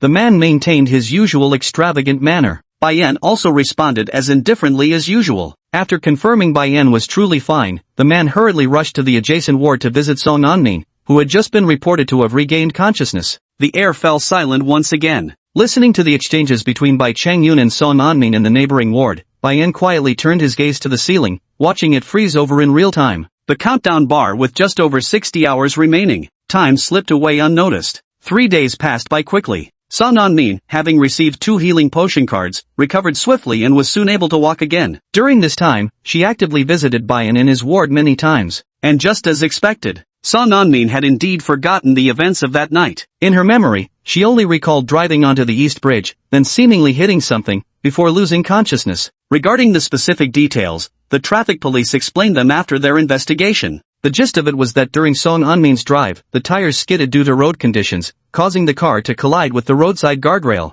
In short, it was a car accident. No matter how you look at it, everything seemed flawlessly executed. Fortunately, that Bentley was newly purchased and hadn't been equipped with a dash cam yet, otherwise the specifics of that night's events would probably have been exposed. Bai Yan harbored no doubts. Li Dabin possessed exactly that level of access with the police. Alright, I've completed all the procedures for this house with the landlord. It's a bit old, but I've had people search everywhere near this school, and this was the only suitable place. You and Xiaowen should try living here for a while first. If you really can't get used to it, I'll think of another solution. In the freshly cleaned courtyard, Bai Changyun stood at the front and introduced it. In front of him stood a 2-story house with a predominantly Chinese-style interior. While not exactly old, it could at most be said to be slightly more modest than his previous villa. The Bentley had been sent for repairs and hadn't been returned yet. Now parked in the snow-dusted courtyard was another long-unused black Maybach. There's no such thing as getting used to it or not. Maybe this is for the better. At least I won't dare to drive or ride in any vehicles for a while. Xiaowen, what do you think? Song Anmin said with a smile. Then she lowered her head to look at Bai Yan sitting in the wheelchair. Yes, the wheelchair. Bai Yan didn't mention the recovery of his legs. After all, going from paralysis to standing up directly would seem unbelievable and illogical. He needed to gradually demonstrate the progressive recovery of his legs. Hearing Song Anmin's inquiry, Bai Yan nodded slightly. He had no particular requirements for his residence, feeling that living anywhere wasn't much different for him. Alright, then that's settled. Here's the contact for Kobayashi from the company. His workplace is nearby. If you need to buy any furniture or require any other kind of assistance, you can contact him directly. I've already given him a heads up. While speaking, Bai Changyun rummaged through his pockets before pulling out 2 crumpled business cards, one handed to Song Anmin and the other to Bai Yan. The business card contained no extraneous details. Only the simple name Lin Sheng appeared, with a phone number printed below it. That's good. You've spent so many days with us recently. Your company must have piled up quite a bit of work, no? Is that alright? Song Anmin turned to Bai Changyun and asked gently. It's fine. I've already booked a flight for tomorrow. I can still join you two for dinner tonight before I leave, Bai Changyun replied cheerfully. As the pillar of this household, it seemed no matter what happened, just having this man around would bring a sense of security. Even Bai Yan had to admit it. This man maintained remarkable balance in both relationships and career. No matter how busy, he always carved out time to return home and accompany Song Anmin and him. Going out for dinner? Don't tell me you've already booked a meal outside again? Yeah, Xiaolin told me there's a new hotel nearby with really good food. I thought now would be a good time to take you all there to try it. I was actually planning to cook myself. I just learned a new dish recently. Next time, don't make arrangements without consulting me first. Ha ha ha, alright. Watching the two chat, Bai Yan gazed at the newly purchased small building for a moment, then diverted their conversation to voice his thoughts. Could I try living on my own for a while? Ha! The speaking Bai Changyun and Song Anmin both stopped and turned to look at Bai Yan, who had just spoken. If they hadn't misheard. Just now, did their son say he wanted to try living independently for a while? Xiaowen, why would you? Song Anmin couldn't comprehend Bai Yan's thoughts and immediately wondered if that night's car accident had somehow traumatized him. Bai Yan responded with serene composure. Nothing, I just feel I'm not a child anymore and should try living independently for once. Always being taken care of, maybe someday I won't even be able to manage basic daily life on my own. Hearing Bai Yan's explanation, Song Anmin and Bai Changyun exchanged glances. They were accustomed to their son's reticence, which made them treat every word he spoke with particular attention. It was clear Bai Yan wasn't joking in the slightest. Bai Chang Yun also seemed to realize something. Right, it must be about pride. To say Bai Yan was still young, well, he wasn't exactly young anymore. Currently in the prime of his youth, it was inevitable for him to develop some thoughts about self-respect. Now that we've moved near the school, classmates are bound to see each other more often. Perhaps this was all due to his son's wounded pride, which led him to suggest this idea? Bai Chang Yun thought to himself, "Son, I'm really touched that you think this way. Just like you said, hearing those words made me feel instantly that you've grown up. But son, you need to understand that people are different from each other. I can't speak for others, but with your dad here, you don't need to learn how to survive. I just want you and your mom to be happy, leave everything else to me. Also, your situation is somewhat special, you." Bai Chang Yun left the second half of his sentence unspoken. Of course, Bai Yan also knew he was referring to the issue with his own legs. Exactly. With parents who were somewhat capable and excessively doting on him, he really didn't seem to need to worry about anything. At the very least, no pressure would ever fall on his shoulders. But, to eliminate inconvenience, Bai Yan still stubbornly held onto his idea. What if one day, you two died? Like a car accident? The calm words came from Bai Yan's mouth, making both Bai Chang Yun and Song Anmin pause abruptly.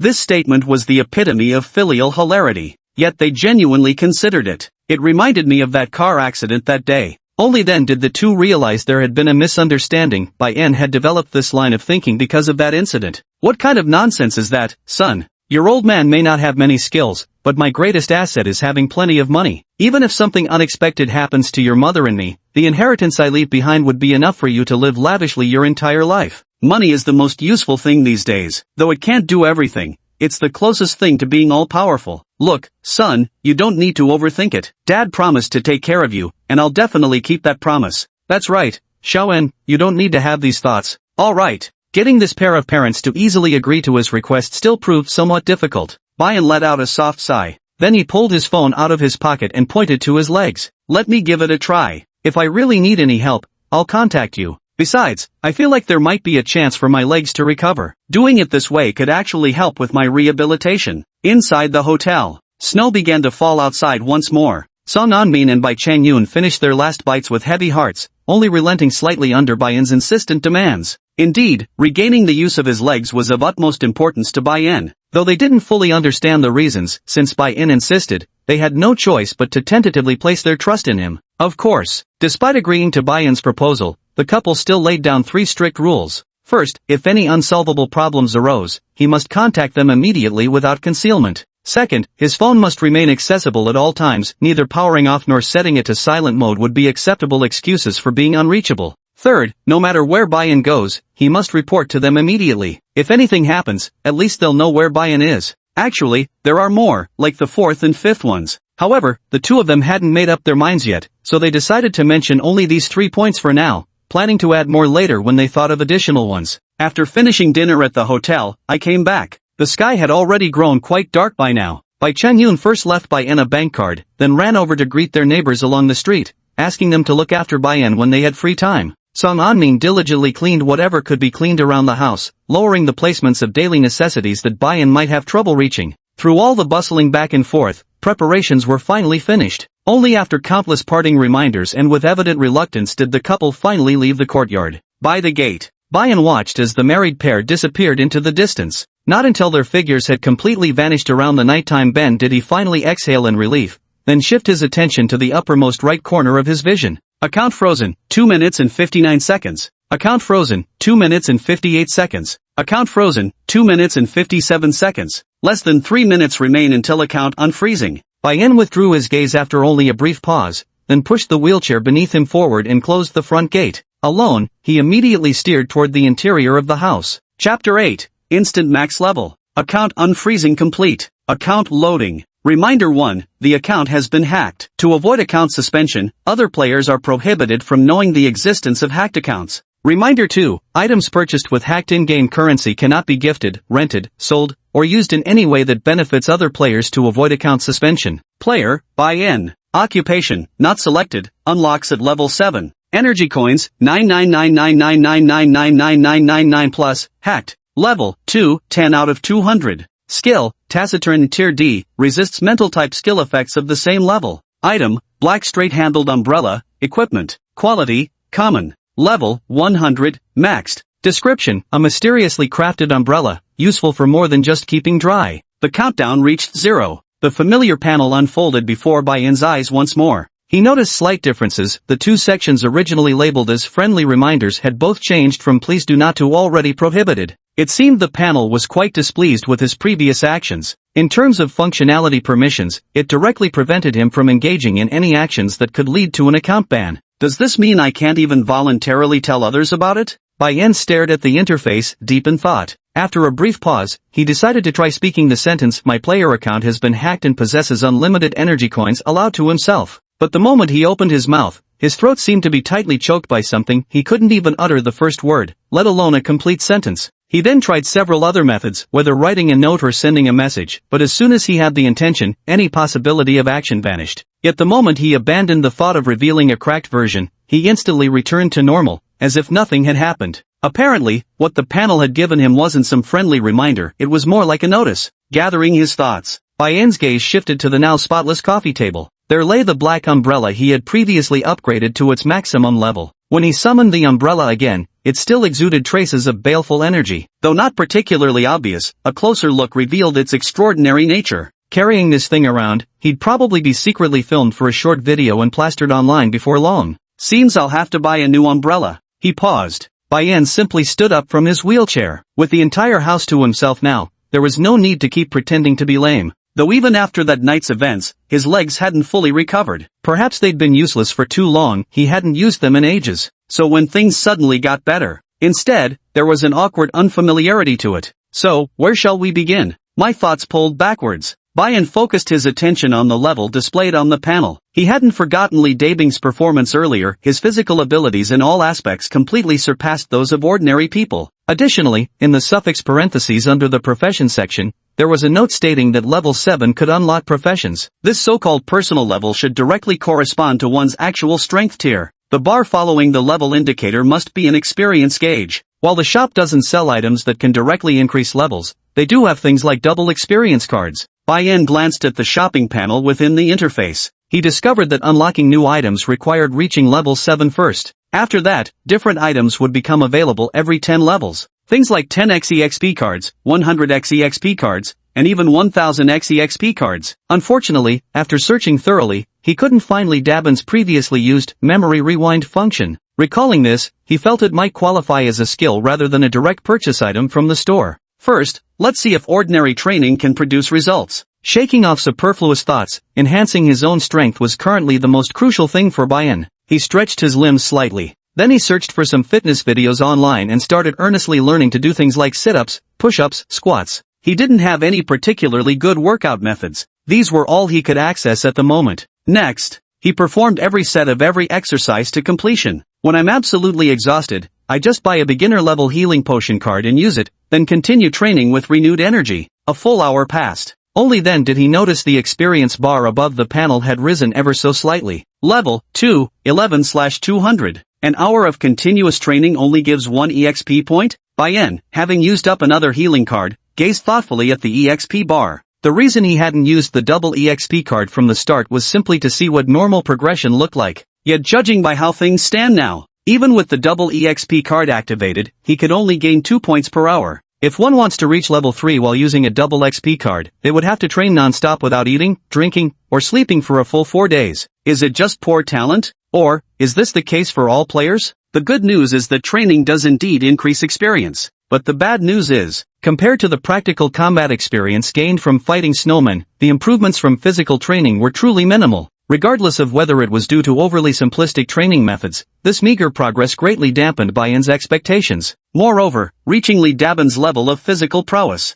I'm afraid we'd have to reach level 10 or above for this to work. At this stage, even with double experience cards continuously activated, it would still take him at least half a year no matter what. Forget it, we'll worry about leveling up later. Bayan temporarily abandoned his training plans for now. He decided to tackle this during his spare time. He slowly lowered his gaze to look at the clothes he was wearing. During his days in the hospital, he had also conceived an idea to rapidly enhance his strength. He pondered briefly. Then, Bayan walked toward the adjacent dressing room, where Song Anmin had already prepared his change of clothes. Opened the wardrobe door. A dazzling array of clothes nearly filled the entire wardrobe. Bayan selected a set he'd barely worn but which was still in decent condition. Then, He neatly folded the clothes and placed them in his palm. Item name, dark brown hoodie. Quality, common. Level, 1. Equipped by, none. Description, meticulously crafted garments, selling points being minimalist and elegant designs with exceptional comfort. Pity they're branded with that particular label, making their acquisition cost far exceed their intrinsic value.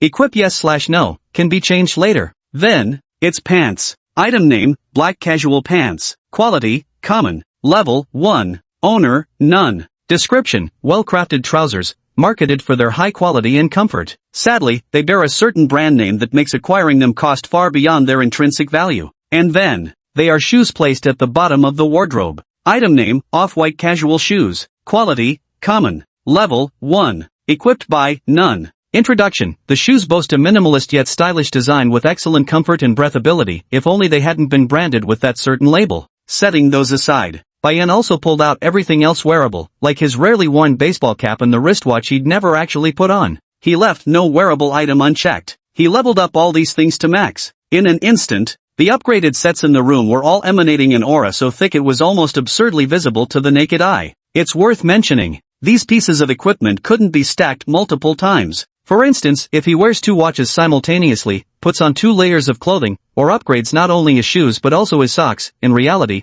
only one of those items would actually take effect. This setup is indeed quite similar to most game mechanics. You can only equip one item per category in your gear slots, and any additional items would simply replace the previous ones. Switched outfits. Bayan stared at his reflection in the mirror, neatly dressed, yet oozing thick black energy that made it obvious something was wrong. He thought if he were to go out dressed like this, if someone filmed a short video of this, it would probably go viral instantly. It's just way too eye-catching. But fortunately, after every fully upgraded equipment description, there's a small line of text easy to miss if you're not paying attention. Enable/disable equipment aura concealment, making it so subtle afraid someone might notice? Bayan couldn't quite understand the reasoning, yet he felt somewhat satisfied. At least this functionality existed, serving him like a pillow delivered right when drowsiness struck. So he immediately gave it a try. Dark brown sweatshirt sent masking in progress? Beige casual shoes sent masking in progress? Richard Mille wristwatch sent masking in progress. Concealment successful. The ominous aura dissipated. At a glance now, Bayan's appearance had transformed into that of a stylish teenager,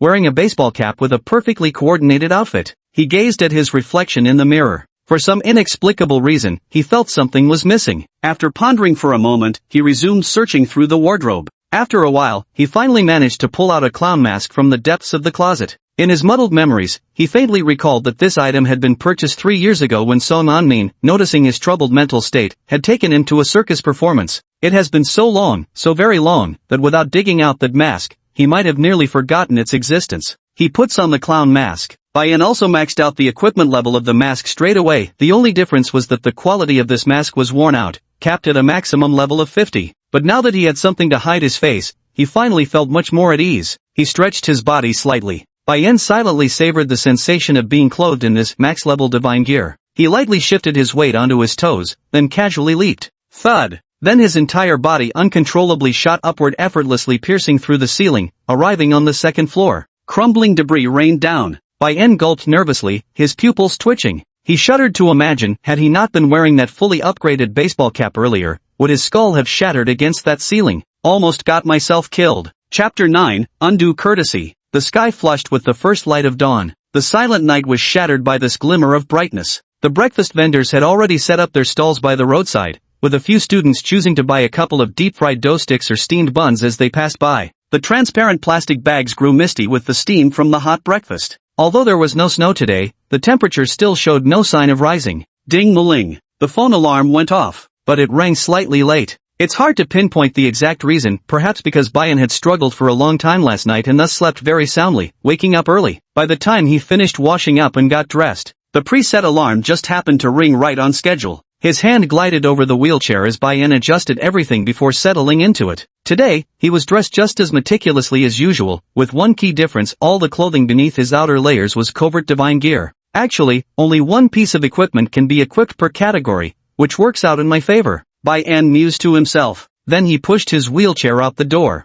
The aroma of breakfast from roadside stalls drifted into his nostrils. After some thought, he decided to stop and buy something to fill his stomach. After last night's efforts, having crashed through 3 ceilings, punched through 9 walls, and shattered over 10 floor tiles, he could now roughly manage to control the abilities of this sacred armor. of course, to avoid any accidents, he certainly wouldn't keep his divine equipment equipped all the time. For instance, right now he has used the equipment switch function, keeping only the defensive gear that's relatively inconspicuous while converting all slightly offensive equipment back into cards for storage. As for the house he wrecked last night, he had already contacted workers online before leaving to arrange for repairs. Perhaps because he hadn't slept well and had to work early in the morning, the man kept making excuses when answering the phone, insisting he couldn't arrive until later. It wasn't until Bayan offered to give a tip that the man came running eagerly. From hanging up the phone to standing at Bayan's doorstep with a group of co-workers, it took less than 5 minutes. In front of Mingcheng First High School. Perhaps because Bayan arrived early, there weren't many students coming and going at this time. The old school gatekeeper stood by the entrance, sipping tea with a smile as he watched the students. The sky grew brighter than before. Bayan simply held the steamed bun in his right hand, adjusted the wheelchair's direction, and headed towards the school gate. Yet right at that moment, he suddenly felt as if someone had grabbed the back of his wheelchair. Pausing slightly, he turned to find a girl in a school uniform, wearing a cream-colored lamb's wool hat. "Are you student Bayan?" the girl asked with a smile, shallow dimples appearing on both cheeks, her voice light and pleasant. Searching through his memory for 2 seconds, Bayan realized he had no recollection of her. He habitually remained silent, simply watching the girl who had taken the initiative to greet him. "Ah, you just transferred here, so you might not know me yet." "That's right, I'm your classmate. My name is Anyu. I saw you on the first day of school." "Got something to say?" Bayan retorted. "And you didn't seem to mind Bayan's aloofness." Her smile remained unchanged as she simply pointed at the wheelchair handles in her hands. "No worries, I just thought you might need some help since you seem to be having difficulty moving around." Bayan reflected that he wasn't particularly close with this girl named Anyu. He had grown accustomed to being alone and didn't like communicating with others. But before he could open his mouth to refuse, Anyu had already started pushing his wheelchair for him, walking into the school. From the school gate all the way to the classroom,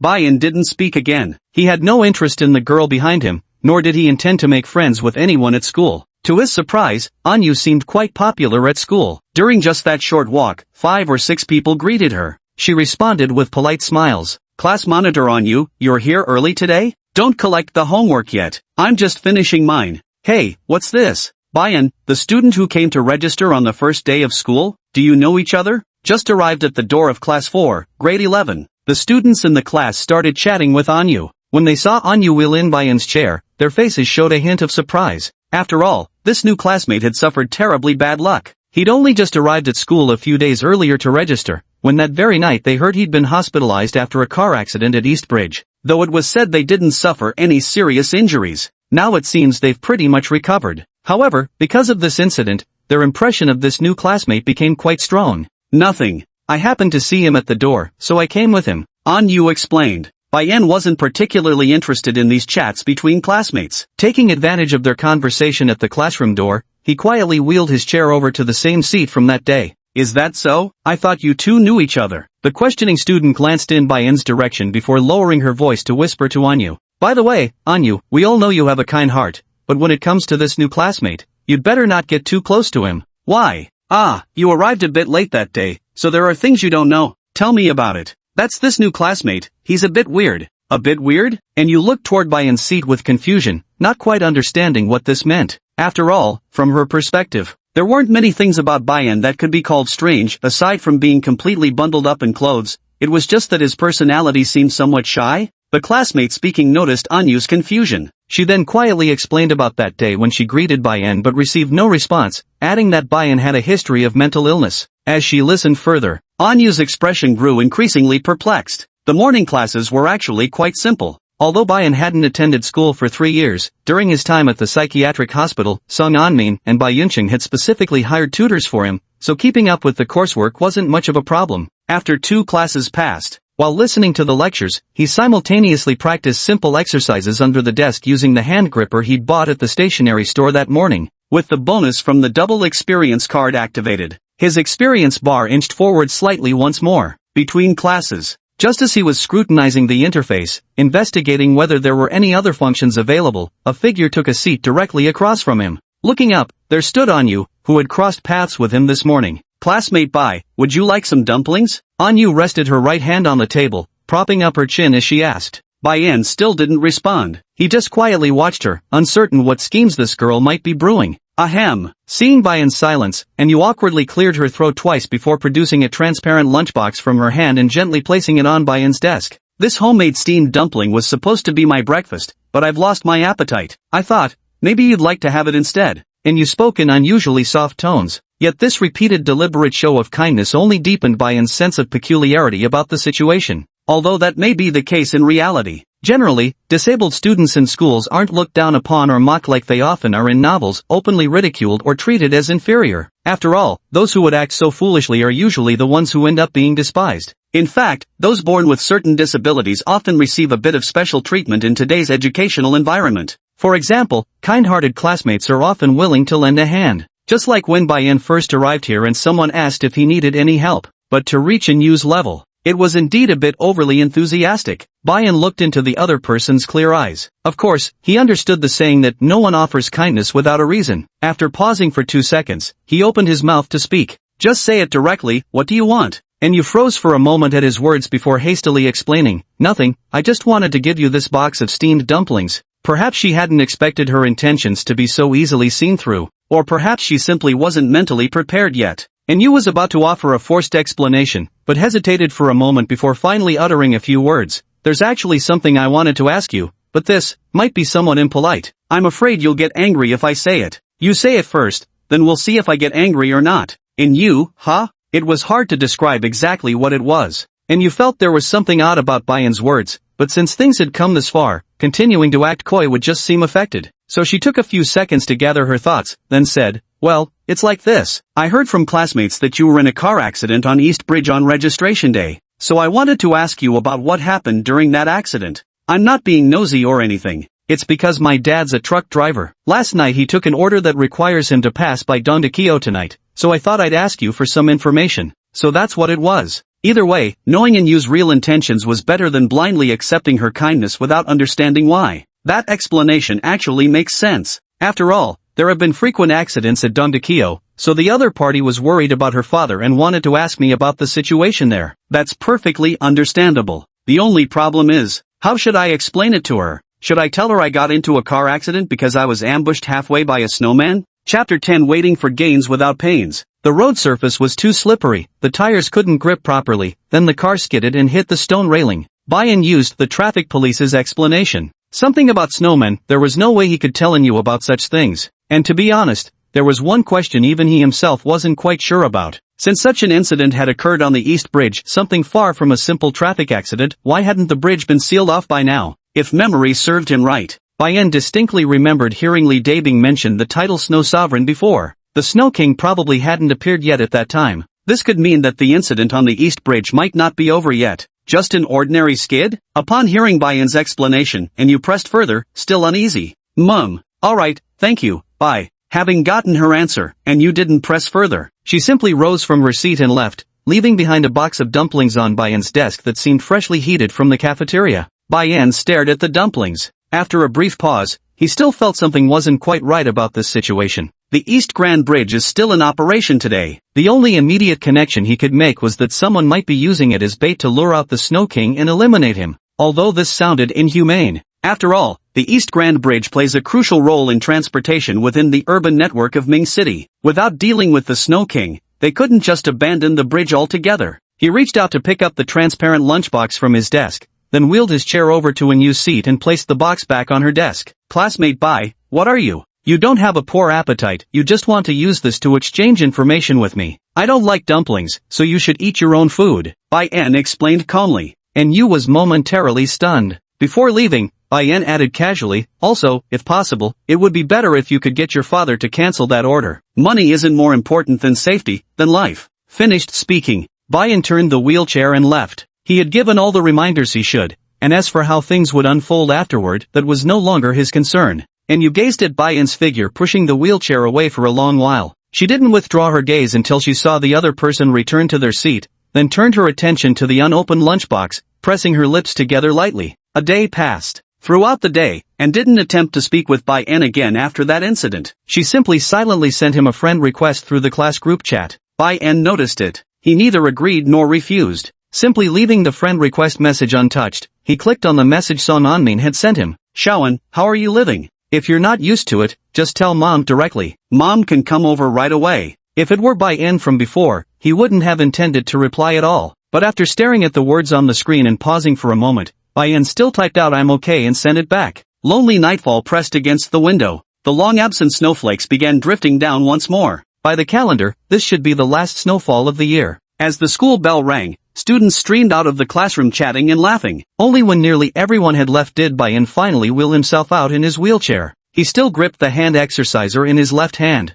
After a full day of training, his experience points had risen to 30. While this modest gain still fell short of leveling up, just a few more days would be enough to fill the experience bar completely. Returning home, Bayan had no intention of doing homework. Instead, he parked his wheelchair in the corner, took out his gear cards from his pocket, the peaked cap, scarf, jacket, and trousers, and crushed them to change into a new set of attire. Only then did he step out. He was headed to Dongdaekyo for a look, to see if the dungeon was still there, or better yet, if he might just run into another player. The cold wind howled desolately. Bayan didn't hail a taxi. Instead, he ran freely along the streets of the old city district. It had been a long time since he'd run like this, and with the enhancement of his max-level beige sneakers, his speed wasn't much slower than the passing vehicles, even to the point where he could actually go even faster. However, considering it might attract unwanted attention, he soon slowed back down to normal human speed. Just as I thought, levels and all that. It's still a bit lacking compared to a full set of max-level gear. Bayan estimated that this divine armor set had boosted his strength by at least 20 levels. If only its base quality weren't so ordinary, capped at just level 100, the enhancement could have been even greater. He figured he should find time to commission some better equipment, perhaps professionally customized gear that might elevate its originally average quality.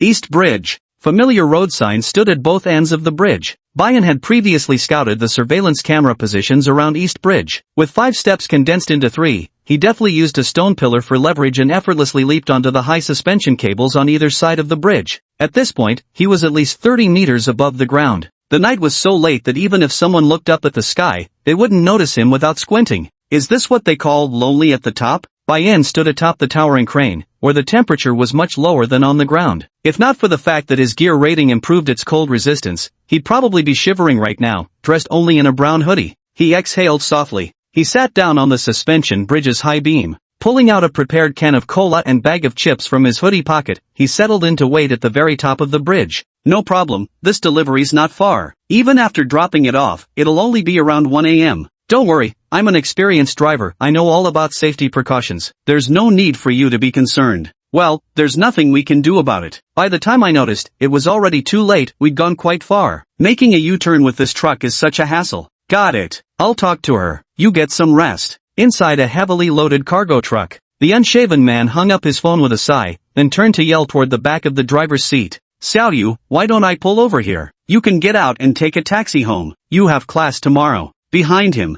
sat a quiet girl. The girl simply shook her head at the man's suggestion. Dad, you haven't been resting well these past few days, and now you're hauling cargo again. You're already driving fatigued. With me in the car chatting with you, it'll help you stay more alert. Ah, Xiaoyu, I know you're worried about that stretch by Dongdaekyo, but really, it's nothing. I'm not driving for the first time. I could navigate that road with my eyes closed, the man replied. Anyu simply pretended not to hear this. Yes, in the end, they loaded the shipment anyway. In fact, most families are just considered ordinary families. Take Anyu's family for example. Her mother works in a factory while her father drives a truck, earning just enough to scrape by. With their mindset of making money whenever possible, her father naturally wouldn't abandon this delivery job just because of recent rumors about accidents at East Bridge. As they'd say, lately, money has become harder and harder to earn. The factory isn't getting much business, so piece rate work isn't paying much. Moreover, the trucking industry has seen a surge of new entrants in recent years, and competition is getting fiercer by the day. With no other choice, and wanting to stay alert by chatting with her father, and you had no option but to slip into the truck unnoticed while the man wasn't paying attention. She stayed hidden until the time was right before finally popping her head out. Fine, I can't persuade you anyway. You mentioned wanting to chat, what did you plan to talk about? And Jianda asked in you in the back while driving. Anything is fine. So, how's school going lately? Didn't school just start? Anyu shot her father a helpless glance before turning her gaze to the scenery flashing by outside the car window. And Jianda gave an awkward chuckle upon hearing this. Having been particularly busy in recent years, he rarely had conversations with his daughter. Now that they were finally spending time together, he found himself at a loss for topics to discuss. How old are you now? 17. Oh, so how tall have you grown now? And you sighed, 1 meter 65. Dad, I think you could ask about something else. Anjienda. Ask something else? He really wanted to ask, but his mind went completely blank. When bragging with his car buddies, all he ever talked about was how much liquor he could handle at once, how many bottles he could chug in a single go, or how dashing he was in his younger days, how many girls he had charmed. Could he actually be discussing with his own daughter how many girls he dated in his youth? Wait a minute. After struggling to find a conversation topic, Anjienda suddenly remembered something. After hesitating for half a minute, he tentatively asked in you. So, now that you're in high school, you haven't started dating anyone at school, have you? In you? Dad, do you know what we call this kind of talk nowadays? What? Forced small talk. Seriously though, have you had any puppy love at school? Anjienda wasn't ready to give up and pressed in you further. No. No way. My daughter's this pretty, there's no way those hormone-fueled teenage boys haven't noticed you? Puppy love and having a crush are two completely different things. Oh, from the sound of it, someone's written you a love letter that you turned down? Anjienda caught the blind spot in Inyu's words and chuckled as he pressed further. Inyu rubbed her temples and looked somewhat helplessly at her suddenly nosy father. Dad, writing love letters is so outdated, no one does handwritten confessions anymore. Everyone confesses through messaging apps these days. And as for your rejection question, technically yes, I guess. I knew my daughter must have someone who likes her. Anjienda chuckled twice before deliberately putting on a serious expression. Xiao you did the right thing. At your age, you shouldn't be exposed to romance. You're at a stage of development right now, and puppy love would do more harm than good for you at present. But speaking of which, are young people nowadays so casual? Confessing their feelings actually happens over the phone? Back in my day, when I wanted to confess to your mother, I specifically arranged to meet her in the park. Then I meticulously prepared 999 paper cranes I folded myself, each one had a love letter written on it. The chatterbox that should have remained silent finally opened. Father and daughter talked about how times had changed as they drove the truck, heading far into the distance. Then they disappeared into the pitch-black depths of night. Until, passing by the Dongdaekyo road sign. Chapter 11 The Snow King. Dad, Dongdaekyo is just up ahead. Slow down properly, one of our classmates had an accident here just a few days ago. I heard it was because the road was too slippery. It's okay, just hold on tight. Anjienda waved his hand dismissively.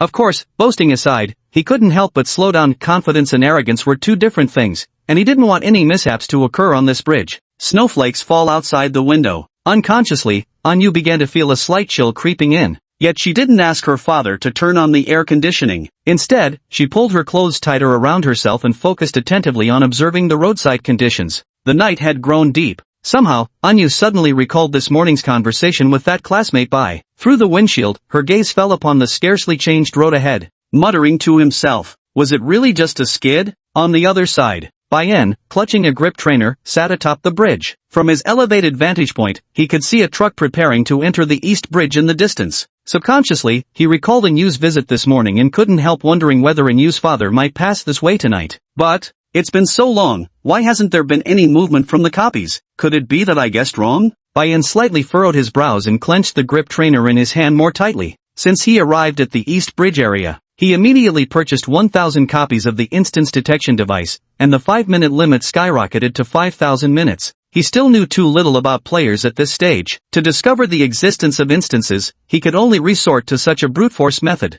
However, things were different this time. Even after buying the instance detection device and returning to East Bridge, no instance-related prompts appeared in the panel. Having waited here for about an hour, he couldn't help but wonder if he was overthinking things. Maybe the situation at Dongdaekyo Bridge had already been resolved? Alert! A dungeon is about to appear in the current region. The coverage area spans a radius of 1 kilometer. The dungeon source will soon refresh, proceed with caution. Alert! 3 minutes until dungeon appearance. The dungeon origin is about to refresh, proceed with caution. Just when Bayan was questioning himself, the long dormant interface finally showed activity. And it was different from last time. This time there was a direct warning about the dungeon origin's appearance. The Snow King is real. Bayan stood up, lightly lifting his hand to sip his cola as he gazed at the approaching truck, his focus sharpening to its fullest. Snow fell heavier still. The biting cold wind kept creeping up my trouser legs. This sensation was even more unbearable than before. Snowflakes drifted down endlessly from the sky. Vaguely, Bayan noticed something unusual amid it all. Bang!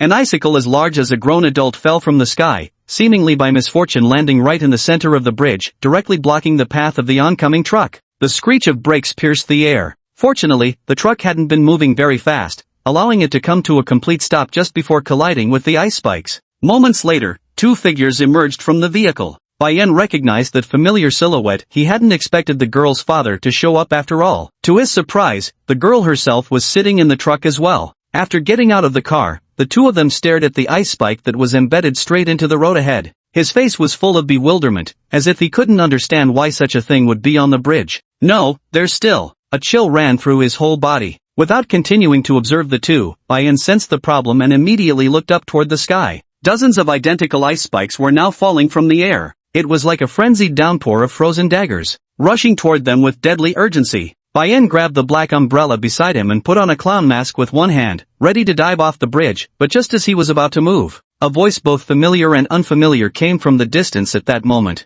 Don't stay outside. Get in the car. He glanced sideways toward the sound. He noticed it was a security guard with a cigarette dangling from his mouth and a riot rod in hand, charging straight toward this direction. Was that Lee Dabing? Why is it still him? Upon seeing Lee Dabing appear, Bayan, who was about to take action, loosened his grip on the black umbrella once more, narrowing his eyes as he observed everything unfold. Bang! An ice spike was about to land on the truck, but fortunately, Lee Dabing swung his riot baton in the nick of time, shattering the ice spike instantly. Although the shattered fragments left the truck's roof pocked with dents, at least the vehicle remained intact. Get the fuck in the truck. Don't you dare come out. It was obvious. And you and her father were frozen in terror. When confronted with Lee Dabing's shouting, it took them several seconds to react before they scrambled into the vehicle in panic. Countless giant icicles rained down from the sky. Lee Dabing successfully dashed to the truck nearby, gripping his riot baton while keeping a vigilant watch on the movements above. He spat out the cigarette but from his mouth. Then he cursed under his breath.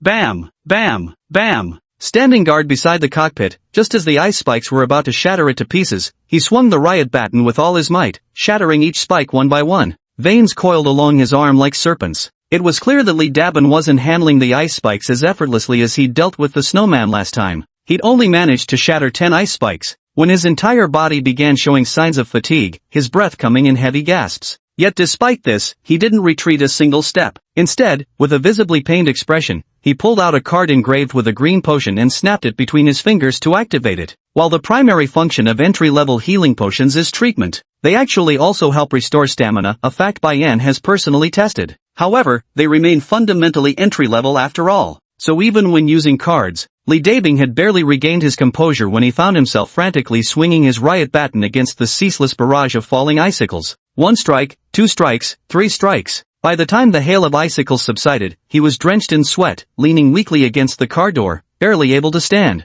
On the bridge, Bayan scrutinized everything carefully, then brushed off the ice chips from his baseball cap with a hand. During Lee Dabing's desperate struggle against the icicles moments earlier, 2 icicles had come crashing down towards him, but thanks to the max-level baseball cap's protection, it merely felt like being tapped on the head by an empty plastic water bottle. The icicles shattered into ice chips upon impact. He noticed Lee Dabing's expression hadn't eased in the slightest. If anything, it had grown even more grave than before. He knew this dungeon raid wasn't over yet. Roar! An exaggerated, ear-splitting roar came from the darkness. Bayan turned his head to gaze into the blackness not far away. There, a figure in red and white flickered in and out of view. Until it revealed its full form, he finally saw clearly it was a snowman nearly 3 stories tall. No, Snow King would be a more fitting title. So this is the fucking Snow King. God damn it, I was indeed too hasty. Feeling the aura emanating from the Snow King, Lee Dabing couldn't help but erupt with intense palpitations. He had originally thought the Snow King's strength was merely on par with his own.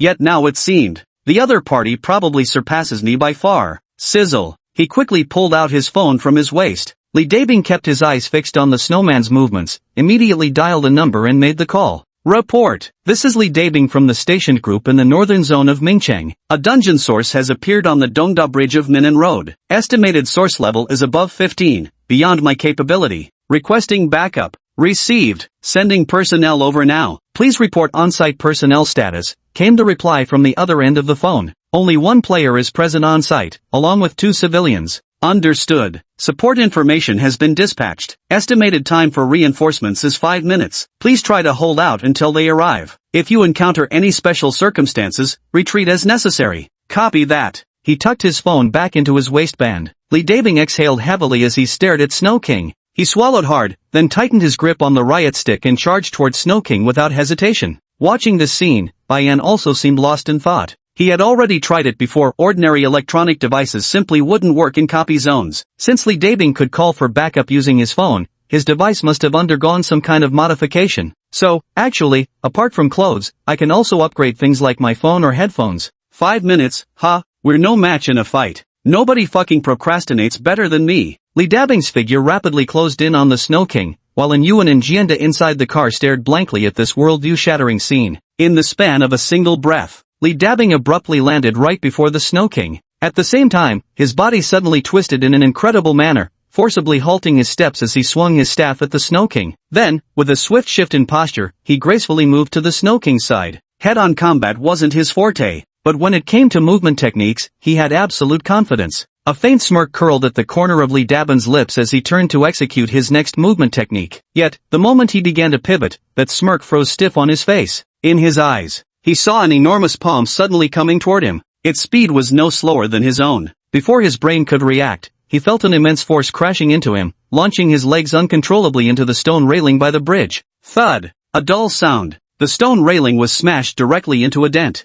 With several bones broken in his body, Li Dabing only felt a bloody sweetness surging from his throat, uncontrollably spitting out a mouthful of fresh blood. From just now until this moment, he had delayed for exactly 5 seconds. Damn it! How can something so massive move this fast? Not daring to waste another moment, Li Dabing immediately pulled out and used the entry-level potion card. Just as he was about to bend the card, the Frost King landed another heavy punch on him. On the bridge, cracks spread beneath Li Dabing's body. Within mere 6 seconds, he had collapsed to the ground like a dead dog, now utterly drained of even the strength to bend another potion bottle, his consciousness teetering at the brink of darkness. Bayan's eyelid twitched at the sight. The Snow King's cruelty had indeed exceeded his expectations, but Li Dabing's endurance surpassed his imagination even more. As he watched the Crimsonite Snow King raise his snow-white fist again, Bayan knew he couldn't remain a spectator any longer. Unless he acted, Li Dabing would surely die. Just as Bayan moved to intervene, a stationary bag sliced through the air, slapping onto Snow King's round, though hardly adorable, head with a sharp smack.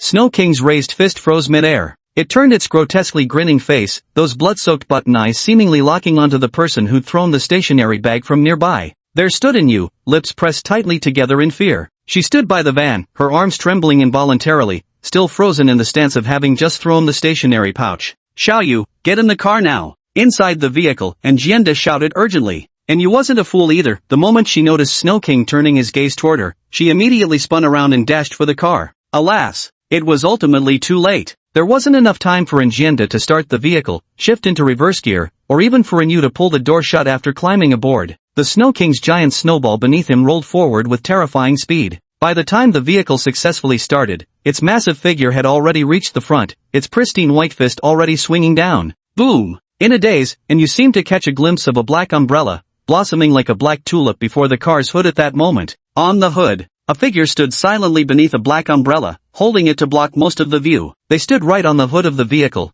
their face concealed behind a small clown mask. The truck's headlights shone forward, yet from the driver's perspective, that figure happened to block them entirely. Boom! The massive impact was almost entirely absorbed by the black umbrella, leaving the vehicle with nothing more than a slight shudder before falling still. And Yu simply stared at the figure, unmoving. Lost in thought. Chapter 12, Harvest. To be honest, Bayan didn't like the feeling of having to take action at such a critical moment, though it may seem pretentious and flashy. Yet the risks are anything but ordinary. The reason I waited at the top of the bridge earlier was simply to observe Li Dabing's performance. But upon realizing he couldn't withstand even 2 hits from the snowman, I immediately chose to intervene. What he didn't expect, however, was, he had initially charged toward Li Dabing's direction, but midway, Yu unexpectedly used a stationary pouch to divert the Snow King's attention, causing him to miss his target completely. Then he hurried over again. This created the classic cliché last-second rescue scene. If he had run any slower, had any worse equipment, or hesitated even slightly, Yu and her father would have been smashed into pancakes by the Snow King. In summary, the whole ordeal was still far too dangerous. Never mind.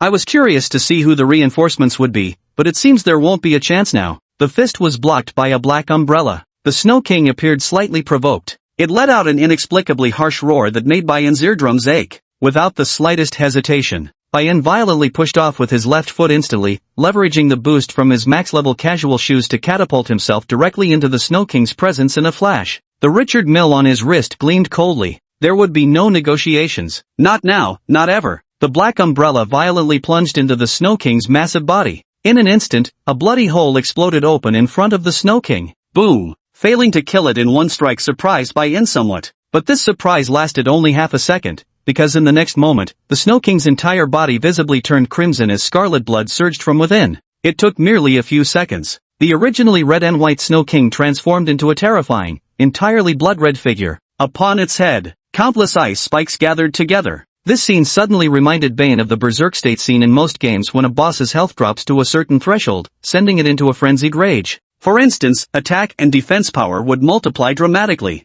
This might get troublesome, he murmured. Bai Yin looked up at the rapidly gathering icicles in the sky and had no choice but to push off with his feet, retreating backward before returning to the front of the truck. He held the umbrella. Without hesitation, he then planted the umbrella handle into the roof of the truck bed and reopened it. "You two, stay as close to the center as possible and hide under my umbrella," he said in a lowered voice. To prevent Yu from recognizing his voice, Bai Yin deliberately lowered his pitch a bit. By the time Yu looked up to get a clearer glimpse of Bai Yin's face, she found that he had already moved away from the front of the vehicle, charging once more towards the Snow King's direction. Roar! The Snow King was roaring. Bayern, who had temporarily stuck his black umbrella into the hood of the car, had no choice but to silently pull out a pair of gloves he'd casually bought earlier at the supermarket from his pocket. Naturally, he had already upgraded the gloves to maximum level. It's just a shame that the quality of these gloves was inferior compared to his previous equipment. In terms of gear assessment, its quality only earned a worn-out rating, just like the clown mask. This also results in the level cap being set at only 50. Even when maxed out, there's no chance of comparing it to the black umbrella. It'll just have to do for now. A faint gleam flashed in Bayern's eyes. As he reached the presence of the Snow King, the monarch also sensed his arrival. Gripping a massive ice spike in hand, the Snow King violently thrust it straight toward his body with brute force. Boom! Bane extended his left hand, steadily intercepting the Snow King's icy strike. Seizing the opening in the next instant, he clenched his fist and unleashed a full-powered punch straight into the snowman's torso. Bang! The violent shock sent the Snow King stumbling back several steps. Where Bane's fist had struck its body, a bloody hole appeared 1/5 smaller than the puncture wound previously caused by the umbrella. Countless ice spikes now poured down from the sky. Compared to before, though the size of these ice spikes remained unchanged, they were now visibly tainted with heavier traces of blood. And Yuan and Jianda tried their best to move under the umbrella Bayan had provided. They could hear the sounds of explosions erupting continuously outside, and the vehicle was shaking violently. Fortunately, however, any icicles that might have fallen on them were all intercepted by the black umbrella. On the bridge, Bayan's punches landed with crushing force, leaving Snow King's body riddled with bloody holes. He didn't need to care about any of the Snow King's attacks. Even the icicles falling from the sky felt like nothing more than feeble taps against his skin. One punch, two punches, a knee strike. In fact, while relentlessly pummeling the Snow King,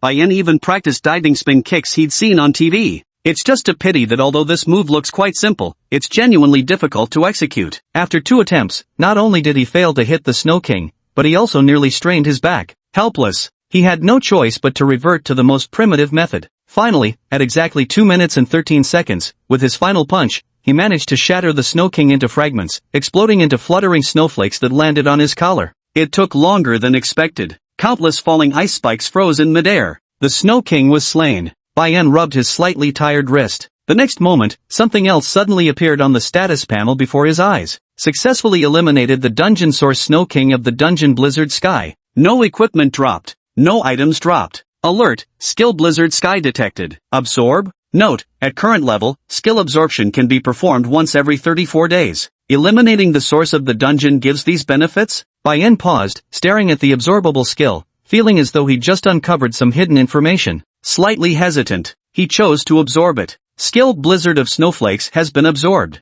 Skill Evaluation, degrade, in an instant. An indescribable sensation surged wildly through Bayan's mind, as if certain knowledge was being poured into his consciousness. Within moments, he roughly understood what this Blizzard Shroud truly was. The so-called Blizzard Shroud was precisely the ability Snow King had just used to summon countless icicles from thin air. The only pity was that Bayan's current level was too low, making him incapable of replicating such a feat yet. However, now is not the time to study these matters. Bayan glanced down at the watch on his wrist. More than 3 minutes had already passed since Li Dabing called for backup. It wouldn't be long now. Other players would soon arrive. Although Li Dabing's consciousness was already fading, and he likely didn't understand what had just happened, and Yu and her father were fully alert at the moment. Moreover, he didn't possess the kind of means to erase their memories like he could with Li Dabing's, simply jumping back to the top of the bridge and hiding right in front of the two of them. clearly wasn't very realistic. After some thought, Bai En, out of caution, could only set aside his desire to observe the other players for now. Quickly dashing to the truck,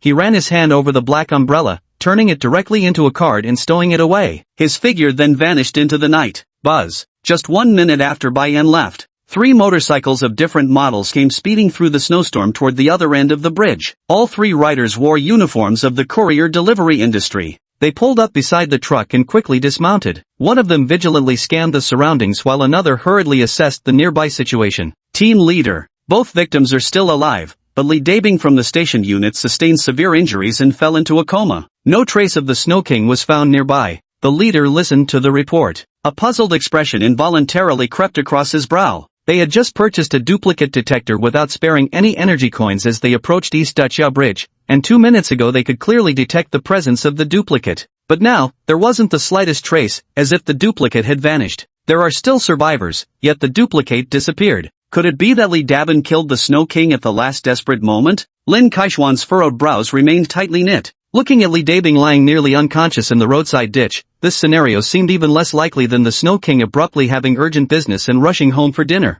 After all, Li Dabing was only level 10, and he knew full well what the other man was capable of. Li Dabing could indeed barely reach the 11th level through exceptional physical techniques, but to claim that he could single-handedly defeat the Snow King, whose base level was 15, by surpassing so many levels, that was simply too preposterous. Team leader, should we perform memory erasure on the victims? Proceed with the erasure. The longer we wait, the harder it becomes to erase memories. Li Dabing is still clinging to life. You can interrogate him if there are any questions. Also, help me pull up the surveillance footage for the East Bridge Road area. See if any suspicious individuals came this way. Roger that. Team leader, the surveillance near Dongda Bridge appears to have been deliberately disabled about half an hour ago.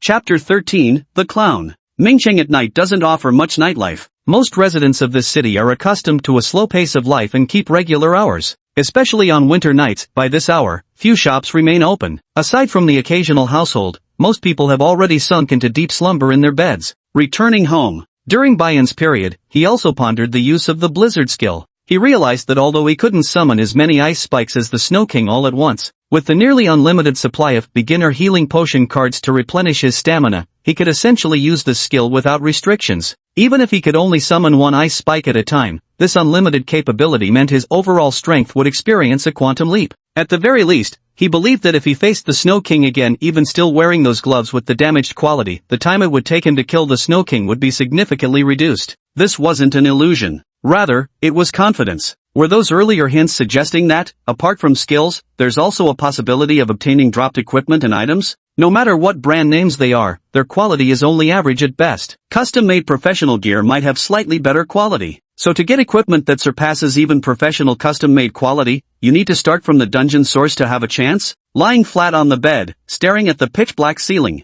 Bayan fell into thought. Involuntarily, he recalled the security guard Li Daezong who had appeared twice on the Dongda Bridge, and the scene where the man had pulled out his phone to call for backup from the other side. Li Dabing had previously mentioned something about a logistics team. So, people like Li Dabing must have belonged to some sort of organization among themselves. Fortunately, as Bayan idled atop the bridge, it occurred to him that simply taking the old road to bypass surveillance wasn't entirely safe. Though the electronic systems within the dungeon's range would temporarily fail after activation, it was still better to err on the side of caution. After all, if something unexpected happened, he wouldn't be able to return the usual way. He'd have to take the new road line with cameras. Wouldn't that risk getting caught on surveillance? So, during that time, he spent a little effort cutting off the nearby camera circuits in advance. And as it turned out, Bayan's approach was indeed correct. Just as expected, something unforeseen happened. If he hadn't severed the surveillance lines at that time, he would have had no choice but to retrace his steps, likely running straight into the incoming reinforcements. The organization behind Li Dabing. There's a strong possibility they might connect him to the incident at East Bridge based on the circumstances, subsequently realizing he has now become a player. If that were to happen, things would get complicated. After all, given his current strength, even without the cracked version's prohibition, Bayan didn't think he could casually reveal his player identity. He couldn't guarantee whether there might be stronger players out there. For instance, level 30, level 60, or even level 100. Under circumstances where it seems someone was deliberately keeping information from him, even if he concealed his true identity and negotiated under the guise of a jester, there might still exist players stronger than him. There was nothing he could do to stop what the other party intended to do to him. Therefore, if they wanted to figure out the reasons behind those events and where the sister in their memories had gone, naturally, it would be better for him to remain in the shadows. So, what do players truly mean to this world? Bai En murmured softly, gazing at the ceiling. Are you saying that back then, you were no match for the Snow King at all, that you were brought to the brink of death with just one encounter? Ming City, 8 o'clock the next morning, in a commercial residential area downtown. Lin Kaixian still looked puzzled at Li Dabin, who had mostly recovered after using a healing potion card and was now lying on the bed. Recalling the account Li had just given him, he couldn't help but feel that this dungeon had many puzzling aspects. It wasn't nearly fatal. How could it be that exaggerated? Li Dabin waved his hand dismissively before explaining, the main issue was that I let my guard down and didn't dodge in time. Otherwise, with my agility, how could that Frost King even touch me? I'd have dodged circles around him until he was dizzy.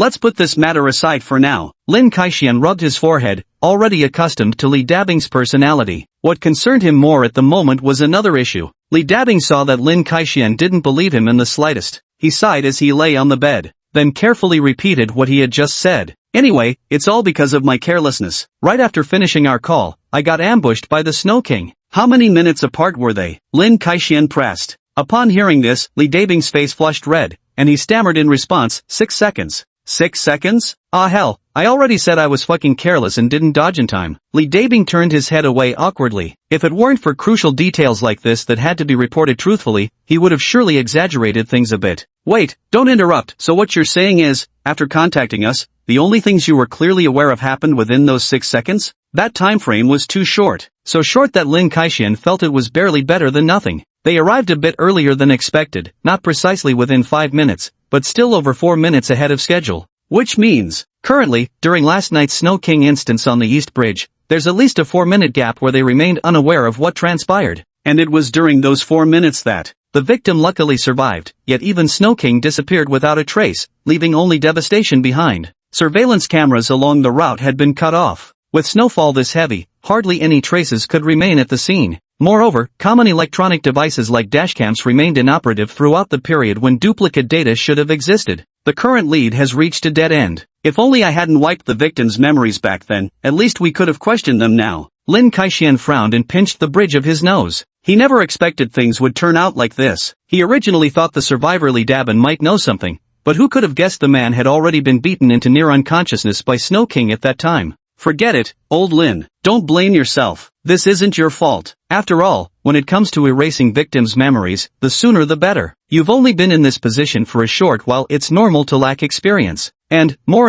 peacekeepers have been sacrificed in recent years, while those who get the chance to become players are fewer and fewer. If we weren't so short-staffed, the East Bridge incident wouldn't have been delayed till now. Li Dabing reached out and patted Lin Kaixian's shoulder in consolation. The other person was much younger than him, yet had accomplished many things he himself had never achieved. Just 25 years old. Their personal strength had already broken through the critical 40-level threshold. For Lin Kaixian, who had been in his position for less than 3 months, the other party had clearly been performing exceptionally well until now. Moreover, this fundamentally wasn't Lin Kaixian's problem to begin with. Under normal procedures, Dong Dakio should have been cordoned off long ago. However, due to the special nature of the Snowman dungeon and personnel constraints, he had to be left there on guard duty. If blame must be placed, it can only fall on his inadequate strength. How's the situation with the other dungeon on your side? Li Dabing asked Lin Kaixian. Not bad. Though it took some time, we cleared it just a few minutes before you called for backup, Lin Kaixian replied. After a brief pause, he circled back to the original Dongdakyo incident topic. Dabing, do you think it's possible that this was done by people from the Free Church? After all, they intentionally cut off the surveillance,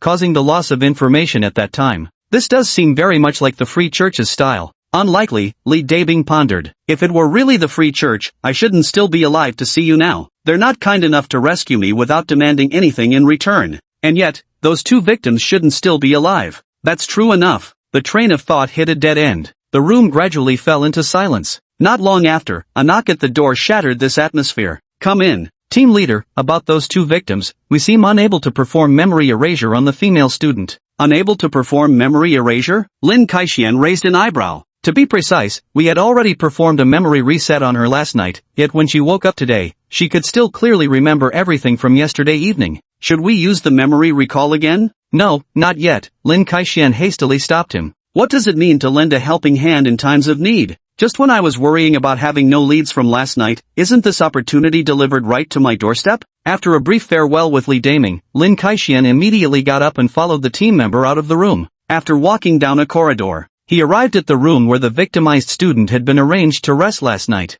Thud, thud. Lin Kaixian politely knocked on the door twice before turning the handle to open it. Inside the house, a girl in a blue and white school uniform sat silently with her head bowed on the chair, her hands absent-mindedly interlaced, occasionally fidgeting with her fingers. Seeing this situation, Lin Kaixian said to the team member behind him, "You can leave first. I'll handle the rest from here." With a click of the door, only Lin Kaixian and the girl remained in the room. He let out a heavy sigh, then stepped forward to the girl's side, pulled up a chair, sat down, looked at her, and gave a brief self-introduction. "Hello there, I'm Lin Kaixian, their team leader. We're the team responsible for handling the unexpected incident involving you and your father," Lin Kaixian said. However, and you merely lifted her head to glance at him, her lips trembling slightly as if wanting to speak, yet no words came out. "Here's the thing, you don't need to be afraid. We are peace officers. Well, you could also think of us as special police. For example, that snowman you saw last night, cases involving such supernatural phenomena are handled by us." Noticing you seemed somewhat frightened, Lin Kaixian changed his approach while pulling out the official ID issued by their department from his pocket. This credential was specially issued by the department to facilitate their operations. At first glance, it looked no different from a regular police ID, except for the word special written in the department field. Police? Hearing these words, Lin Kaixian sensed that Anyu seemed to relax slightly. Seizing the opportunity, he pressed on. "Yes, we mean no harm. If you're still unsure, you can call the police right now to verify our identities." Pausing for a few seconds, in as gentle a tone as possible, he asked Anyu, "Classmate, could you tell me what exactly happened between you last night?" "Last night? What happened?" Anyu turned her head, her gaze lingering on the police badge lying on the table. After a long silence, she finally spoke in a soft, measured voice. "Yesterday, my father accepted a delivery order. I wanted to accompany him, so when he wasn't looking, I quietly slipped into his truck in advance. We were driving normally when suddenly we heard a tremendous crash. That's when we saw it, a massive ice spike planted right in the middle of the road ahead, right at the bridge. After that security guard blocked the icicles for us, he ran off to fight the snowman, but he was no match for it. Just when I thought my dad and I were about to be killed by the snowman, a black umbrella suddenly opened on the front of the train. There was someone wearing a clown mask, holding that black umbrella, standing between us and the snowman." Anyu recounted everything she had seen in detail, including how that figure had ultimately killed the snowman before simply walking away from the bridge. Lin Kaixian listened intently, but at the same time, their expressions turned peculiar as they listened. If he hadn't misheard, in Anyu's account, that person had ultimately pummeled the Snow King into pieces with sheer brute fists. That was no ordinary 4 or 5 level snowman, but a full 15 level Snow King. Though Lin Kaixian believed he could also kill the Snow King in such a short time, perhaps even faster than the person Anyu described, there were few like him. Take even a top-tier peacekeeper, for example. Unarmed and barehanded, they could obliterate a level 15 Snow King in under 3 minutes. Lin Kaixian was certain that most of the current sheriffs in Ming City wouldn't be able to pull this off. He's not from the Free Church, nor is he a helper sent by the department. Then who is this clown-masked guy who appeared out of nowhere? Who could he be? Chapter 14. Him. Do you recall any other distinctive features about him? Not really. I was terrified at the time, and he moved so fast that I couldn't get a clear look. So you're saying he left immediately after rescuing you guys?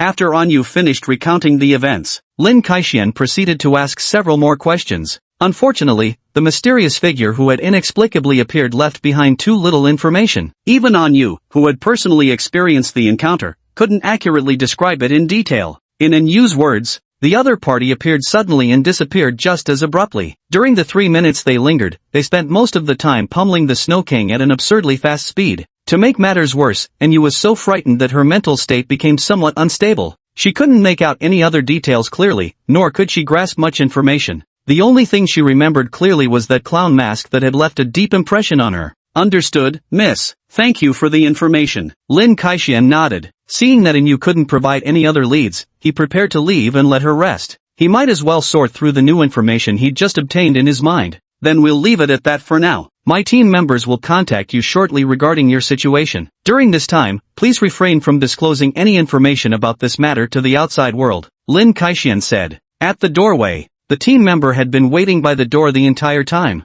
Upon seeing Lin Kaixian emerge from the room, the person stepped forward and inquired, "Team leader, what should we do next?" Let's perform another memory wipe. If she still manages to evade the memory erasure, then prepare the sheriff's ordinance and report to the department that we've discovered a rookie with player potential. Yes, A rookie with player potential. normally, although players possess memory wiping capabilities, these methods have limitations. Memory rollback only works on ordinary people. Anyone qualified to become a player is immune to the memory wiping effect, and this girl named Anyu seems to be one such case. To avoid any mistakes, Lin Kaixian could only order his team to attempt another memory wipe on her. If it still proved ineffective this time, he would then disclose the general information about players to Anyu, leaving it to Anyu to decide whether she wished to join them and become a peacekeeper. If they choose to, they'll be inducted into the department, have their potential unlocked by being granted a player account, and eventually become one of the peacekeepers. If they have no such aspirations and simply wish to live an ordinary life, he would prepare a highly legally binding confidentiality agreement for Anyu to sign, ensuring not a single piece of information about players leaks out. Time flies like a fleeting white steed.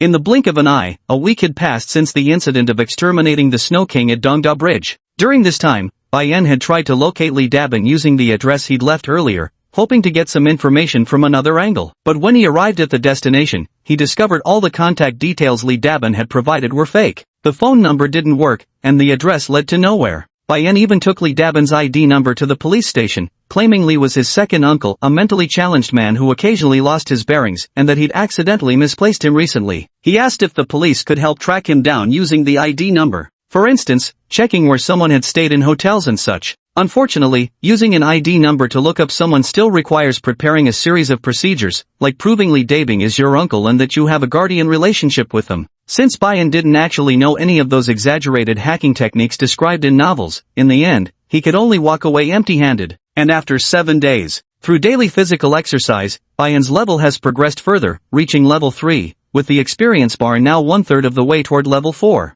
In this past week, Anyu hasn't attended any classes, with the same reason given again, being involved in a car accident at East Grand Bridge. Bai-en wasn't particularly surprised by this. After all, he had experienced this kind of thing before the other party did. The classmates gossiped among themselves, debating whether Dondokyo was haunted. Why else would accidents keep happening there over and over? The temperature didn't stay low for long. On the contrary, there had already been signs of a warming trend days earlier. Bai-en paused to consider, deciding against bundling himself up like a dumpling as he had initially. He removed some layers appropriately, taking off both his knit cap and face mask. He came into contact with players. Coming into contact with so many things that shattered his worldview, Bai-en's mentality gradually shifted, and he slowly became willing to accept everything around him. After changing out of his previous attire, something entirely unexpected happened to Bai-en. These past few days, his desk had been frequently adorned with little notes secretly left by female classmates from his own class or even neighboring ones. Even his previously inactive chat apps. Somehow these people had gotten hold of his contact information. His friend request notifications kept chiming incessantly,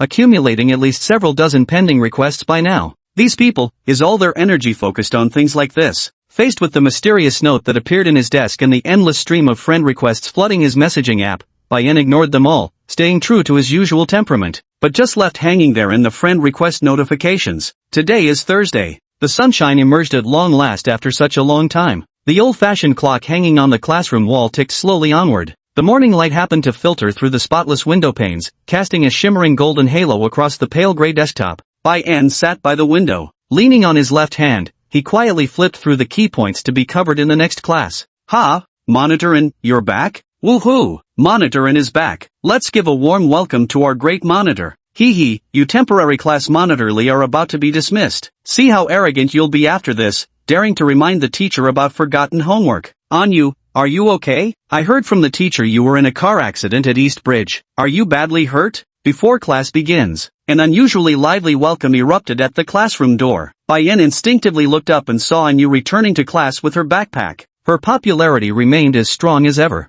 Yet he had nothing to say. After blinking twice, he withdrew his gaze and returned to staring at the textbook on his desk. Indeed, counting the days, Anyu should have returned by now. Forcing a smile as she greeted her classmates, Anyu finally returned to her seat. Though her classmates welcomed her warmly, the events she'd experienced recently had completely reshaped her understanding of the world. She couldn't adjust so quickly. Her mind was still dazed. Sitting in her seat, the corner of her eye inadvertently caught the view of the back row in the classroom. In that direction, The boy sat by the window, warm sunlight cascading over his hair, his pristine face with perfect contours slightly lowered, his expression indifferent, standing out starkly against the boisterous classmates around him. A gentle breeze slipped through the gaps in the windows. The breeze ruffled the blue and white school uniform of the figure across from her. And you gazed at this unfamiliar face with confusion. After all, she didn't recall anyone like this in their class. Could this be a transfer student who joined later? Hey, you noticed too, and you? So, is he handsome? Beside her, a classmate named Wu Mei leaned in. She was the one you got along with best, though sometimes Wu Mei could be a bit scatterbrained, prone to swooning and gossiping.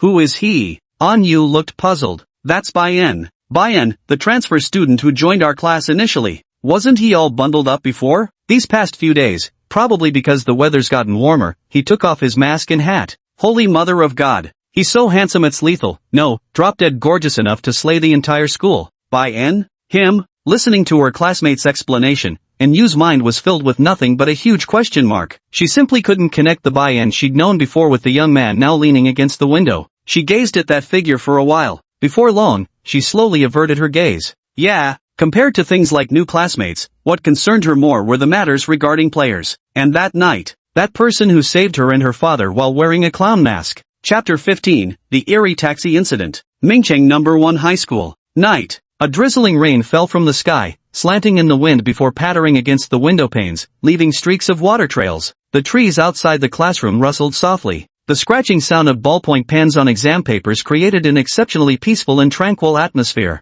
This was Mingcheng No. 1 High School's first monthly exam of the semester. Tonight also marked the final subject of this monthly examination. Most students buried their heads in their papers, diligently penning down their answers in hopes of securing good marks on the first attempt, while a few, utterly stumped, gnawed on their pencils and scratched their heads in frustration. Of course, there were also those who completely gave up on trying. I scribbled down some random answers in a daze and slumped back in my seat, staring blankly while counting down the minutes left until the exam ended. Class 3, Grade 11. When Chenyi finally wrote down the answer to the last major question, the bell marking the end of the exam rang, and she couldn't help but breathe a sigh of relief. The test papers began to be collected from the back rows forward. Some classmates scrambled to copy a few multiple-choice answers during the brief gap, while others immediately started packing their school bags upon handing in their papers, eager to head home.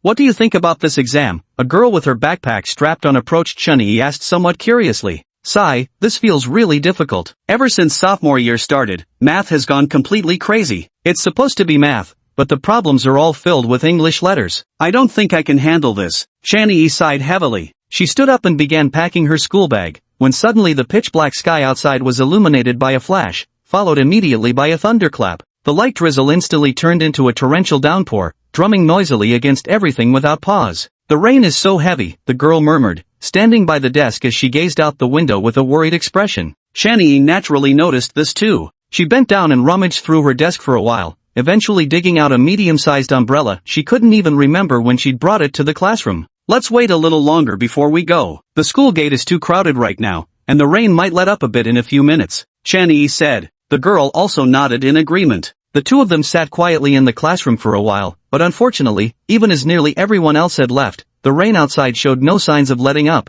What should we do? The rain is so heavy that an umbrella won't help at all. There's no choice but to use my pocket money for a taxi. We can't exactly sleep in the classroom, can we? Chunyi said, checking her wallet. There was still some time before the next monthly allowance would be dispersed. Fortunately, she had always been frugal with her spending, so she wouldn't be left without taxi fare. All right. As the two walked out of the classroom, the hallway was nearly empty now. Chunyi had been lost in thought about that day's exam when she suddenly snapped back to reality just inches away from colliding with someone. Oh, I'm so sorry. She apologized. Then she looked at the classmate she had almost bumped into. It was a boy sitting in a wheelchair, dressed simply yet elegantly, holding a transparent umbrella in his right hand. Without saying a word, he merely glanced up at her before silently steering his wheelchair around her. Hey, isn't that Bai-en from the class next to ours? After the boy in the wheelchair had moved a bit farther away, the girl beside her suddenly asked Chunyi with excitement, as if she had just made a discovery. It seems so. Oh my god, he's so handsome. Normally we'd just catch a glimpse from the classroom doorway, but seeing him this close, his face is literally flawless. Yeah, listening to the girl's chatter beside me, Chunyi wasn't particularly excited about it. Unlike her close friend, she didn't pay much attention to such matters. Seeing that the boy didn't seem to care about what had just happened, she also turned around and continued walking toward the school gate. Sigh, why would heaven be so unfair as to give such a handsome boy physical imperfections? If only he were healthy, he'd be truly perfect. By the way, I heard this boy named Bayan comes from a wealthy family. According to the grapevine, someone saw him returning home in some sort of Bentley on the first day of school registration. Rich, handsome, with a cold demeanor, never fooling around with other girls. If he also had top grades and his legs could recover, he'd be my perfect dream man. Her best friend chirped incessantly beside her. Listening to the girls' chatter, Chenny managed to make it to the front gate while barely holding up the umbrella. She wanted to hail a taxi. Unfortunately, given the time and the heavy rain, there weren't many vehicles on the road. Even when a taxi finally appeared, it was already packed with passengers. Didn't you tell me earlier that he was already your crush? Chenny turned her head and said to the girl excitedly talking about Bayan. Ahem. When it comes to male gods, the more perfect they are, the better. There's an empty cab over there.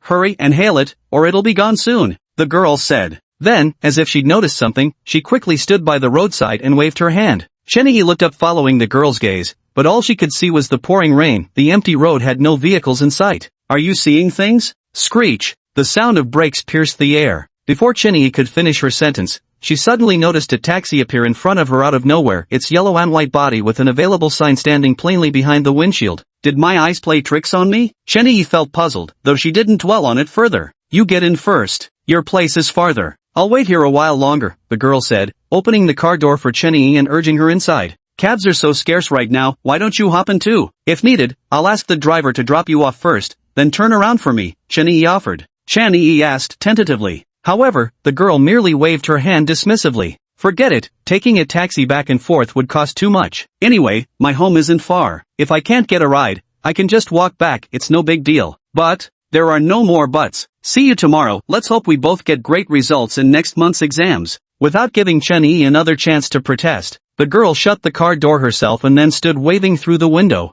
Seeing this, Chenny said nothing more and could only wave back before turning to the driver with her instructions. Driver, take me to 433, Chingbi Road. The vehicle starts up. In the rearview mirror, the school gate gradually grew distant. Chenny rested her head against the car window, gazing at the rain-streaked world outside with a touch of melancholy in her heart. It was already the second year of high school. Only 1 year of effort remained for her. Recalling the last time she failed an exam accidentally and got scolded by her parents, her heart felt like it was weighed down by a massive boulder. No relief came even after a long while. The car gradually faded into the distance. Under the heavy rain, there were hardly any pedestrians on the surrounding streets. Chenny sat in the car, lost in thought. For her, this daily journey home after school was actually the most relaxing time. Welcome to Mingcheng FM 98.3, Fresh News Updates. I'm your host, Xiao AI. Now, let's listen to a message sent by one of our listeners first. Before anyone noticed, the taxi driver had turned on the car radio. From the not-so-great quality speakers, came the slightly unclear voice of a female host. The car was very quiet. Neither the driver nor Chenny spoke, only the female host could be heard discussing today's radio program.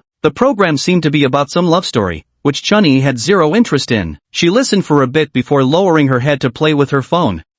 What's going on? Unexpectedly, after just a few taps, her phone screen suddenly started displaying distorted patterns and garbled code, as if the display had burned out. Thunder rumbled across the sky. Countless raindrops pounded relentlessly against the car window, leaving streaks of watery trails behind. Having failed to fix her malfunctioning phone, Chenny could only attribute the issue to perhaps some accidental water damage from earlier. She tilted her head sideways, staring blankly out the window. Though thoughts of her exams still lingered in her mind, that momentary flash of lightning across the sky had briefly revealed something strangely familiar to her. School? Although the rain was too heavy for Chenny to see clearly, yet she had indeed glimpsed the outline of a school gate. Ningxia wasn't short on schools, but in Chenny's memory, there shouldn't have been any other schools along the route from Ningxia No. 1 High School back to her home. Subconsciously, she wondered if the driver was intentionally taking a detour to overcharge her. Boom! Lightning once again split the sky. Chenny, who had been carefully observing the street scene outside the window this time, once again caught sight of the outline of a school gate, one that looked hauntingly familiar to her. So familiar, it might as well have been the gates of her own school.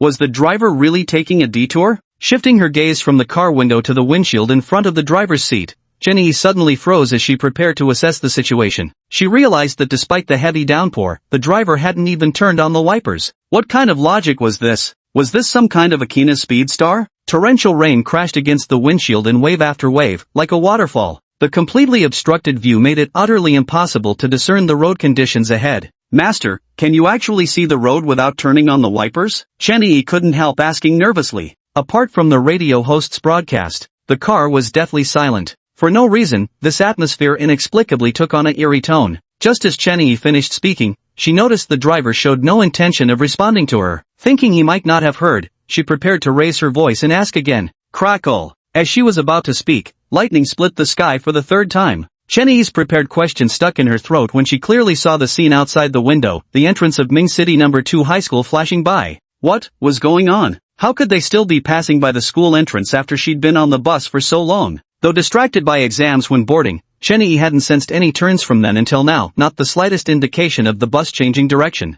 We've been driving for so long, so why are we still hovering around the same spot? Chenyi sensed something was wrong and subconsciously glanced toward the driver's seat. Yet, at just that glance, she froze stiff on the spot. In the driver's seat, there sat a girl dressed exactly like her. Her gaze involuntarily shifted to the rearview mirror above, and Chenyi's pupils abruptly constricted. This time, she completely lost control over the trembling of her body. There, where the driver should have been seated, the girl's appearance was identical to her own in every way. Terrified, utterly chilled to the bone, Chenyi shrank back in fear. But the taxi was so small there was nowhere to flee. Click, click, click. Something seemed to have happened. A continuous crisp sound reached Chenyi's ears. Clenching her trembling lips tightly, she turned toward the source of the noise, only to see a girl who looked exactly like her, sitting upright in the driver's seat. At this moment, that girl's neck was twisted at an exaggerated angle, expressionlessly staring at her. That was another version of her. Ah! Fear peaked as a blood-curdling scream erupted from the moving taxi,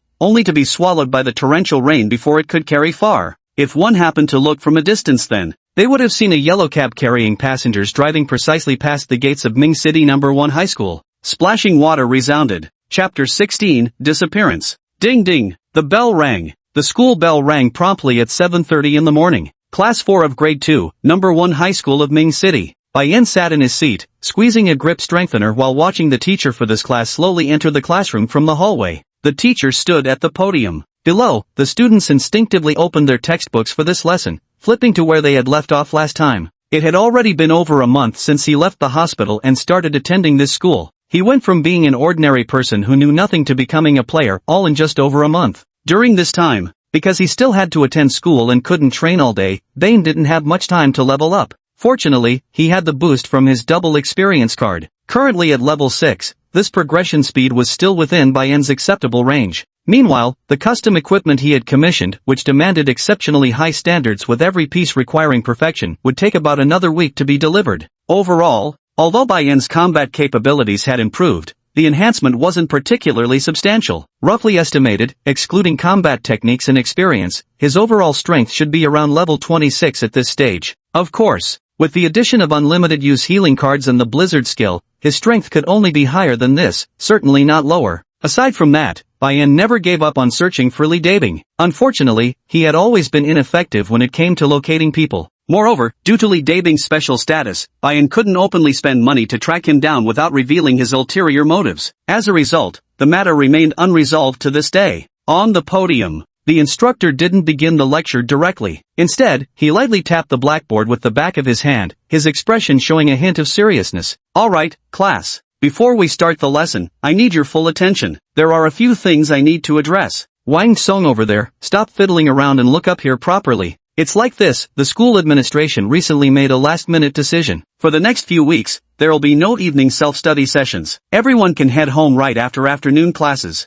No evening self-study? This made the eyes of some students who never liked reading light up, and they couldn't help but start whispering among themselves. Instantly, the classroom buzzed with murmurs and chatter. Why don't we have evening classes all of a sudden? I dunno, who cares? Wanna hit up an internet cafe after school this afternoon? What's with the internet? I say we go play scripted murder mystery instead. What's so fun about those scripted games anyway? After a whole day of classes I'm exhausted enough without paying to sit around holding meetings with strangers. TCH, personally, I'd rather. Tap tap. Silence. He knocked on the blackboard twice again. Only then did the classroom gradually quiet down. The teacher shot an annoyed glance at the student who had just spoken. Though initially tempted to scold them a bit, they seemed to think better of wasting time and quickly redirected the conversation back to the main point. First of all, it's true, there won't be any evening self-study sessions anymore. But that doesn't mean you can just slack off. This is a critical time in your second year of high school, so don't even think about sneaking out to have fun. After school ends in the afternoon, you must go straight home. Then, have your parents call the homeroom teacher to confirm you actually arrived and didn't run off somewhere afterward. Listen up,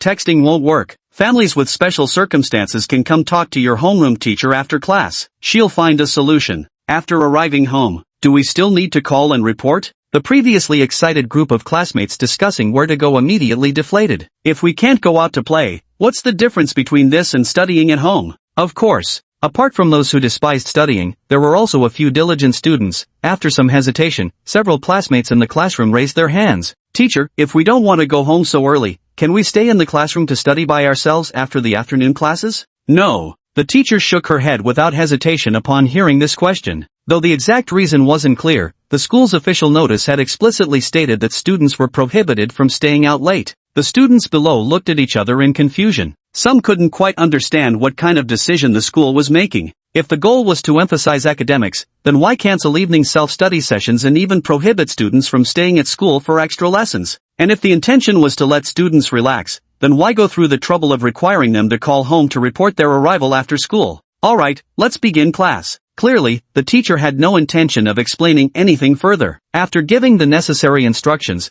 they promptly moved on to the regular lesson. There was nothing unusual about the whole process. It was just a simple matter of issuing some instructions. After the teacher left the classroom at the end of class, only then did the students below start chattering away again. No evening self-study, and yet we have to call home to check in. What kind of move is this? Not sure, who knows? I think it would have been better not to issue this notice. Having to make a call every day sounds like such a hassle. Well, it's not quite like that. To put it another way, while we make phone calls every day, homeroom teachers have to answer dozens of calls daily. If we're talking about trouble, it's still more troublesome on her end. So now everyone's got more trouble on their hands. Why on earth do they want to cancel evening self-study? Hee, there's something you guys don't know. Tangza, from the way you're talking, it sounds like you know something. Of course I do. Didn't I tell you? My dad's a policeman, so I happen to know a bit more about certain things than you. A policeman? How could late-night self-study sessions have anything to do with the police? Look, you guys wouldn't know about this, would you? In the classroom, a boy named Tangza, the same one who had mentioned seeing Bayan at his uncle's house earlier, leaned in mysteriously and whispered to his group of close friends. This is connected to a disappearance case. A disappearance case? That's right. Actually, quite a few disappearance cases have occurred in our Ming city this week. Like that girl from class 3 next door. I think her name was Chen Yi or something? She went missing just 2 days ago. Really? How come we haven't heard about such a big incident? Besides, what do these disappearances have to do with evening self-study anyway? You guys don't have a clue. Tang Zhe scoffed, curling his lip. This missing persons case is extraordinary. To avoid causing public panic, it hasn't been publicly announced yet because this week alone, at least 10 people have disappeared. That many? Of course. Why else would there be concern about causing panic? There's more, they all vanished at night. I get it now. So the school is canceling night self-study sessions just to prevent us from going missing on our way home afterward, causing all this trouble. Pretty much, but it's not that simple. Tangza nodded, putting on a mysterious air. He glanced around perfunctorily. Then lowering his voice, he said, these are just surface-level explanations. Rumor has it, I heard from unofficial sources, there's something even more bizarre going on. Are you serious? Yeah, like that Chenny from the class next door. After she went missing, her family could faintly hear her crying at home every night. That's creepy. Sounds like you're telling a ghost story. TCH, suit yourself if you don't believe it. That being said, Tang Zhe, you mentioned suppressing this matter to avoid public panic. Now you're telling us all these details directly. Aren't you afraid your dad will find out when you get home and treat you to some 7 wolves? Hearing this, Tang Zhe's face stiffened. He immediately faked a cough and added, so, remember, only heaven knows, earth knows, I know, and you guys know. Got it? Actually, Tang Zhe and the others weren't speaking very loudly. In fact, they had deliberately lowered their voices to a hushed tone, creating an air of whispering that would make ordinary people only hear indistinct murmurs from even a slight distance away. But shortly after Bayan successfully broke through to 6th level, his 5 senses had been greatly heightened. Though not crystal clear, he could still pick up about 70 to 80% of what was being said. Missing? And then eerily hearing the victim's cries? Normally, Bayan wouldn't have bothered with such things. Had it been his former self who heard these accounts, he'd have dismissed them as nothing more than short anecdotes. However, after experiencing numerous bizarre events both big and small, on the contrary, the more peculiar and unusual something was, the more it piqued his curiosity. There was no way to find Li Daming. If he wanted to make contact with that group of players again, the best approach would be for a new scenario to appear. Of course, Bayan wasn't praying for new scenarios to emerge, since the birth of each scenario usually meant some accident would occur. But if any new dungeons really did appear, from a certain perspective, it would actually create another opportunity for him to come into contact with players again. Listening to Tang Zhe and the others chat, Bayan quietly took mental notes. A day of classes soon came to an end. There was no evening self-study session. The school gates were already open before the sunset had completely disappeared behind the western hills. Students walked out chattering and laughing. Though they couldn't go out to play, it didn't mean they couldn't go home to team up in video games. At least the evening self-study sessions were cancelled. Most students burdened with academic pressure were still quite happy about this. Bayan, as usual, waited until most people in the school had left before leisurely packing up his things, then slowly wheeled his chair toward the school gate. But he had just arrived at the entrance. Suddenly, his movements halted. He then wheeled his chair over to a nearby vendor stall, using the stall's cart to conceal most of his frame. His gaze swept across the now thinning crowd at the school gate. Beside the school gate on the opposite side, standing there at this moment, was someone he recognized. Li Dabling? Why is he here? On the other side, Li Dabing had a cigarette dangling from his lips and was no longer wearing his security uniform from earlier. Instead, he had changed into casual clothes, looking like a parent waiting for their child after school. Standing in place, he occasionally scratched his hands, circled around a couple of times, or pulled out his phone to glance at it. He was waiting for someone. This was the answer Bayan immediately discerned. But at the gates of Mingcheng High School, who could Li Daping possibly be waiting for here at this moment? Little time had passed. With Bayan's patience, a figure emerged from the school and began walking toward Li Daping's direction. Recognizing that figure, Bayan raised his eyebrows slightly. Because the person walking toward Li Dabling and greeting him was someone Bayan also knew, even had a fairly deep impression of. That figure's name was Anyu. Chapter 17, A Conversation to Conceal Intentions. Between Anyu and Li Dabing, did they know each other? Recalling the previous events carefully, Bayan realized he couldn't find any reason they wouldn't have known each other.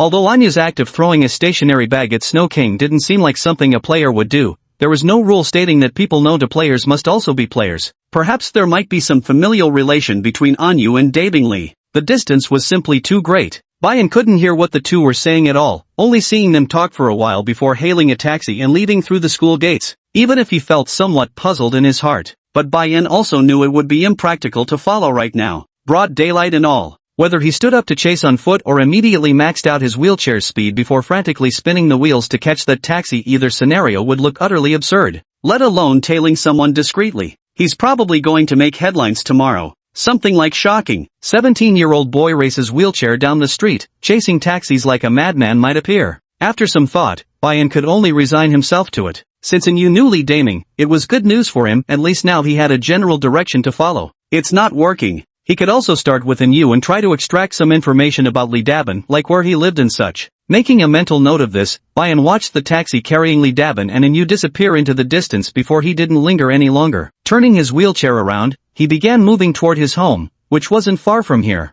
Xiaoen, I heard your school notified something about canceling evening self-study sessions and asking parents to call in for confirmation. Did something happen at school? Should I have mom come over to keep you company? He had just arrived home, tossing the wheelchair aside carelessly. These two messages popped up on his phone. Bayan hadn't planned to tell Son Anmin and Bai Cheng Yun about this matter at all. As for the phone call to his parents, his original intention was to simply hire someone of similar age outside and be done with it. Little did they expect this couple to be so well informed. They had already heard about this matter long ago. After some thought, Bayan felt that given Bai Cheng Yun's network, the other party must have already overheard some rumors about disappearances or similar claims. There's no need. I'm doing just fine on my own. Living independently has significantly helped my recovery. I can already weakly lift my legs now, Bayan replied to the message on the phone. Mom means it seriously, Xiaoen. Something seems to have happened in Mingqing recently. It's not very safe. With Mom by your side, I'd feel more at ease. Just as expected. Exactly as Bayan had guessed. This couple had already sensed something amiss. Son Anmin didn't address it directly from the start, probably worried about frightening her. After briefly composing the sentences in his mind, Bayan tentatively typed on his phone, "You're probably overthinking it. Everything's been fine here lately. You just visited me 2 days ago, you should remember." He deliberately made his tone sound indifferent. Bayan quietly waited for a response from the other end of the phone. 1 minute passed, then 2. 2 minutes and 13 seconds after he sent the message, Son Anmin's reply popped up. Xiaoen, here's the thing. Your father heard that Mingcheng has been having frequent disappearances recently, especially in your area. Just this week alone, over 20 people have gone missing. Over 20? That was more than double what Tang Zhe had mentioned. Bai pondered for a moment, realizing both statements could contain elements of truth and falsehood. Either Song Anmin was overly worried about him, deliberately exaggerating the numbers to frighten him into agreeing to let her come take care of him, or perhaps Tang Zhe's sources weren't entirely reliable, resulting in slightly lower figures due to incomplete information. Of course, no matter which possibility it was, it didn't make much difference to Bai. Whether 10 or over 20 people disappearing within a week, neither scenario could be considered normal. Moreover, now he'd heard this claim twice already, once even from the well-informed Song Anmin, so whether disappearances were truly happening was probably about 90% certain. Anyway, that area is quite dangerous. Anyway, I'd better come and keep you company. I'll book a flight for tomorrow right away. Xiaoen, remember, don't you dare go out at night, okay? Your dad heard all those missing person cases happened at night, and right near your school too, and you just happen to live close to campus. Song Anmin's worry was overwhelming. Bai genuinely didn't want to drag them into this mess, but given the circumstances, stopping them would probably require considerable effort. But aside from this bad news, he also got another piece of good news from Song Anmin. That was the final statement made by the other party. Don't wander around at night. Those who went missing disappeared precisely when they were out after dark, and the locations happened to be near Ming City No. 1 High School. Right now the school just announced that evening self-study sessions are cancelled. Putting the pieces together, Bai is almost certain that if there really is some kind of instance dungeon, the time frame would have to be during the evening hours. Time and location, he's pretty much figured those out already. Gazing at the chat interface, Bai felt there wasn't much more information to fish for, so he changed tactics in replying to Song Anmin. Tell you what, if you're really that worried, how about I give you a video call every evening? Prove that I haven't been running around everywhere. I've finally gotten used to living alone and don't really want to break this routine. Half an hour later, Bai tried every possible way and finally managed to weakly dissuade Song Anmin from coming over to live with him. After hesitating, Bai added, "Take care of yourself recently," before turning off his phone. He looked up at the sky. There were only about 2 hours left before nightfall. Bai furrowed his brows slightly. No wonder he'd felt something was off just now. It turned out to be his usual dinner time. He scrolled down through the friend request notifications. After cooking himself a rather mediocre bowl of noodles for dinner, Bai sat expressionlessly on the sofa, took out his phone, and tapped open the friend request verification function. He began searching for the friend application message you had sent him earlier. He hadn't checked these verification messages for quite some time. After a month had passed, the accumulated friend requests hadn't actually increased much. Perhaps it was because word had spread that he never accepted friend requests, leading fewer and fewer people to try adding him later on.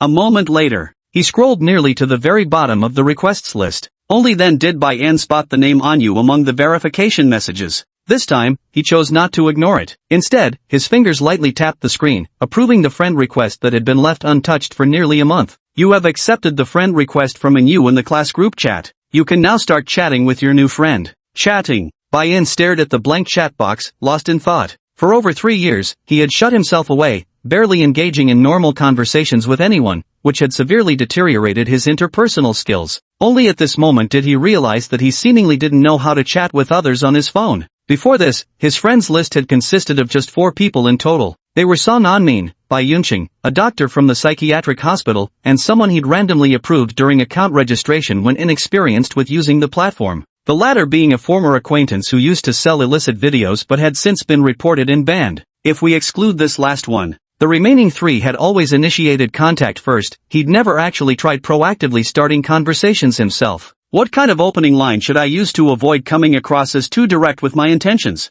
After pondering for a long time, with no answer in sight, Bai decided to search on the browser. How to conceal one's motives when chatting with others. After pressing the search button, a whole heap of results popped up for Bai in an instant. He followed the search results and scrolled down. But looking at them only made things worse. What appeared were all things like how to make the opposite sex like you, how to chat without being annoying, or what kind of wording should you use to ask someone out. Hey there, are you around? I got your contact through a friend. Then waiting for the other person to ask what kind of friend, first send a normal sticker, then add another line. Cupid, the god of love. Hello, I heard you're very beautiful. Wait for the other person to ask who told you, then speak. It was my own heart that told me. What kind of garbage is this? Bai frowned deeply as he exited the application, then immediately proceeded to delete what he considered this rather idiotic search software without hesitation. Switching back to the blank chat window with Anyu, after much hesitation, Bai recalled how he'd seen Bai Changyun chatting with those people during business negotiations. After a slight hesitation, he finally sent what he considered a not too idiotic opening line. Classmaten, how has your health been lately? Chapter 18, The Neglected by Yen. Nightfall.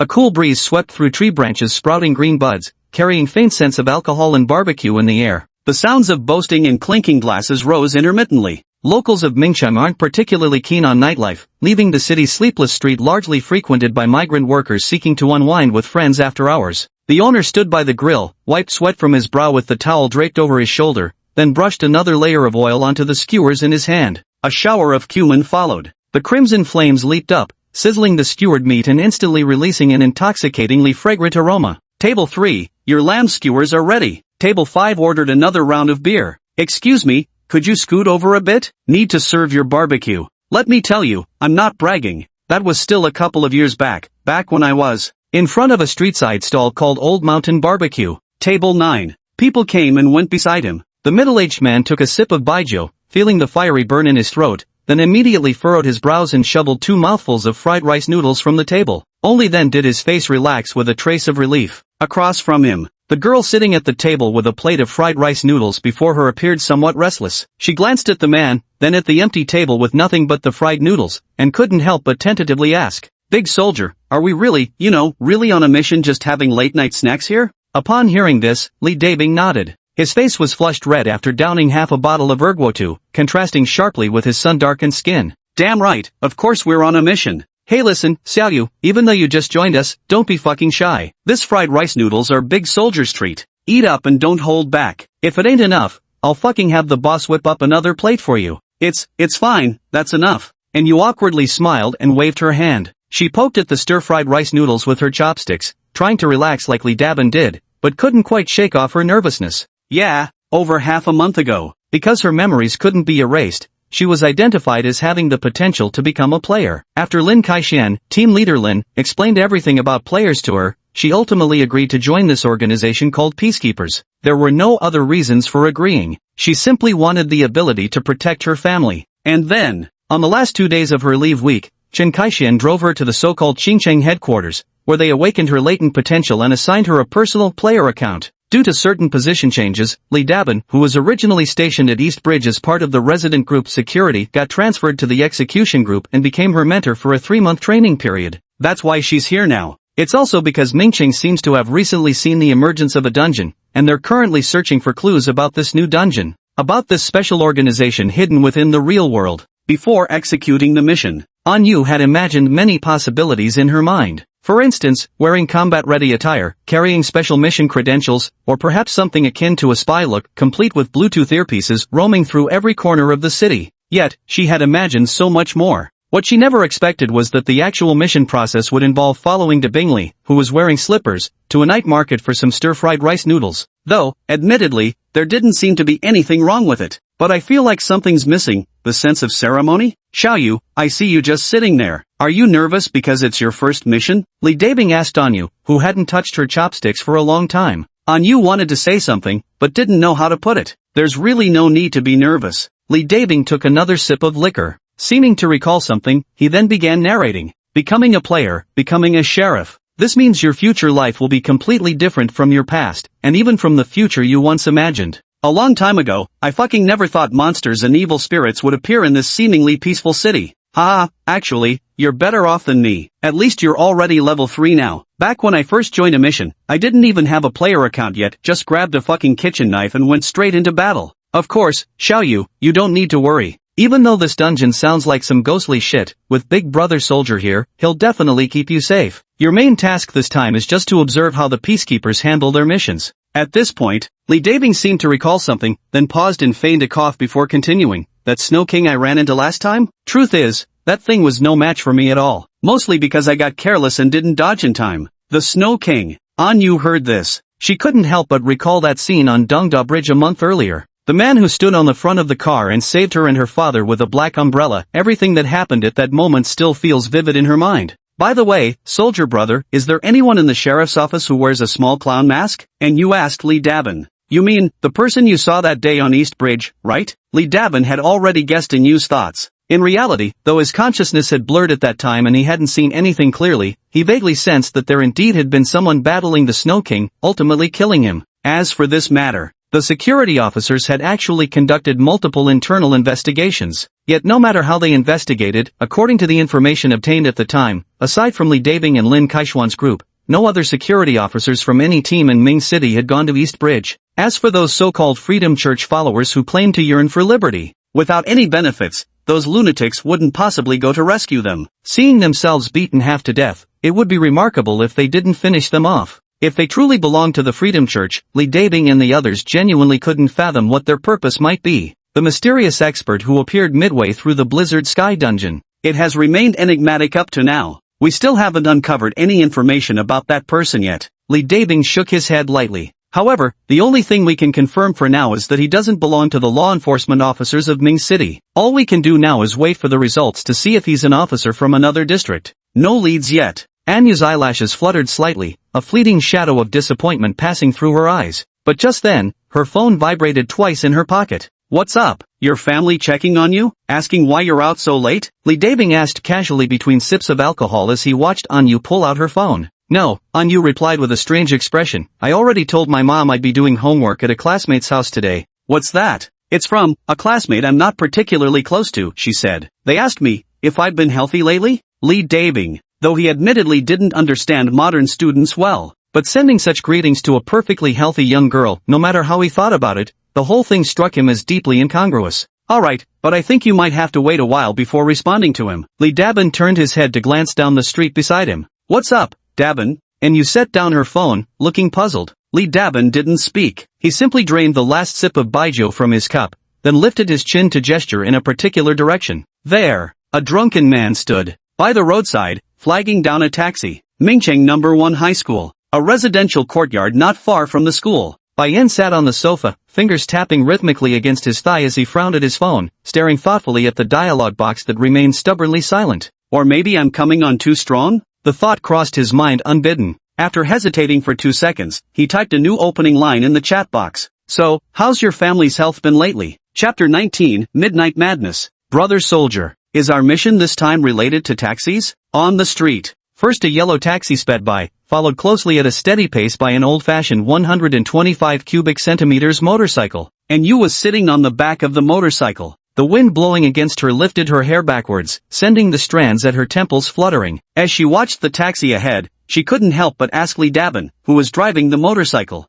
Yeah, 10 days ago. We had received cases reporting that people were mysteriously disappearing one after another recently. The record stated that not long after, the victims' families would eerily hear the sound of the missing persons weeping. Quite a number of people hold this belief. Although we used a duplicate detector and didn't detect any duplicates, out of an abundance of caution, we still conducted a thorough investigation into this case. After investigating, we found it was all fucking bullshit. They were just under too much psychological stress, and someone made up this rumor that spread like wildfire. This created a psychological suggestion in their minds, which is why they claimed to hear the victims' cries. Ha, and you was stunned. She hadn't expected Li Dabing to respond like this. Of course, the disappearances definitely happened. The investigation didn't just debunk the rumors, it also proved there's more to these disappearances than meets the eye. Because the frequency of disappearances is alarmingly high. Within just this past week alone, the number of missing persons reports has already reached 23. The latest information we've gathered indicates that every victim had taken a taxi at night prior to their disappearance.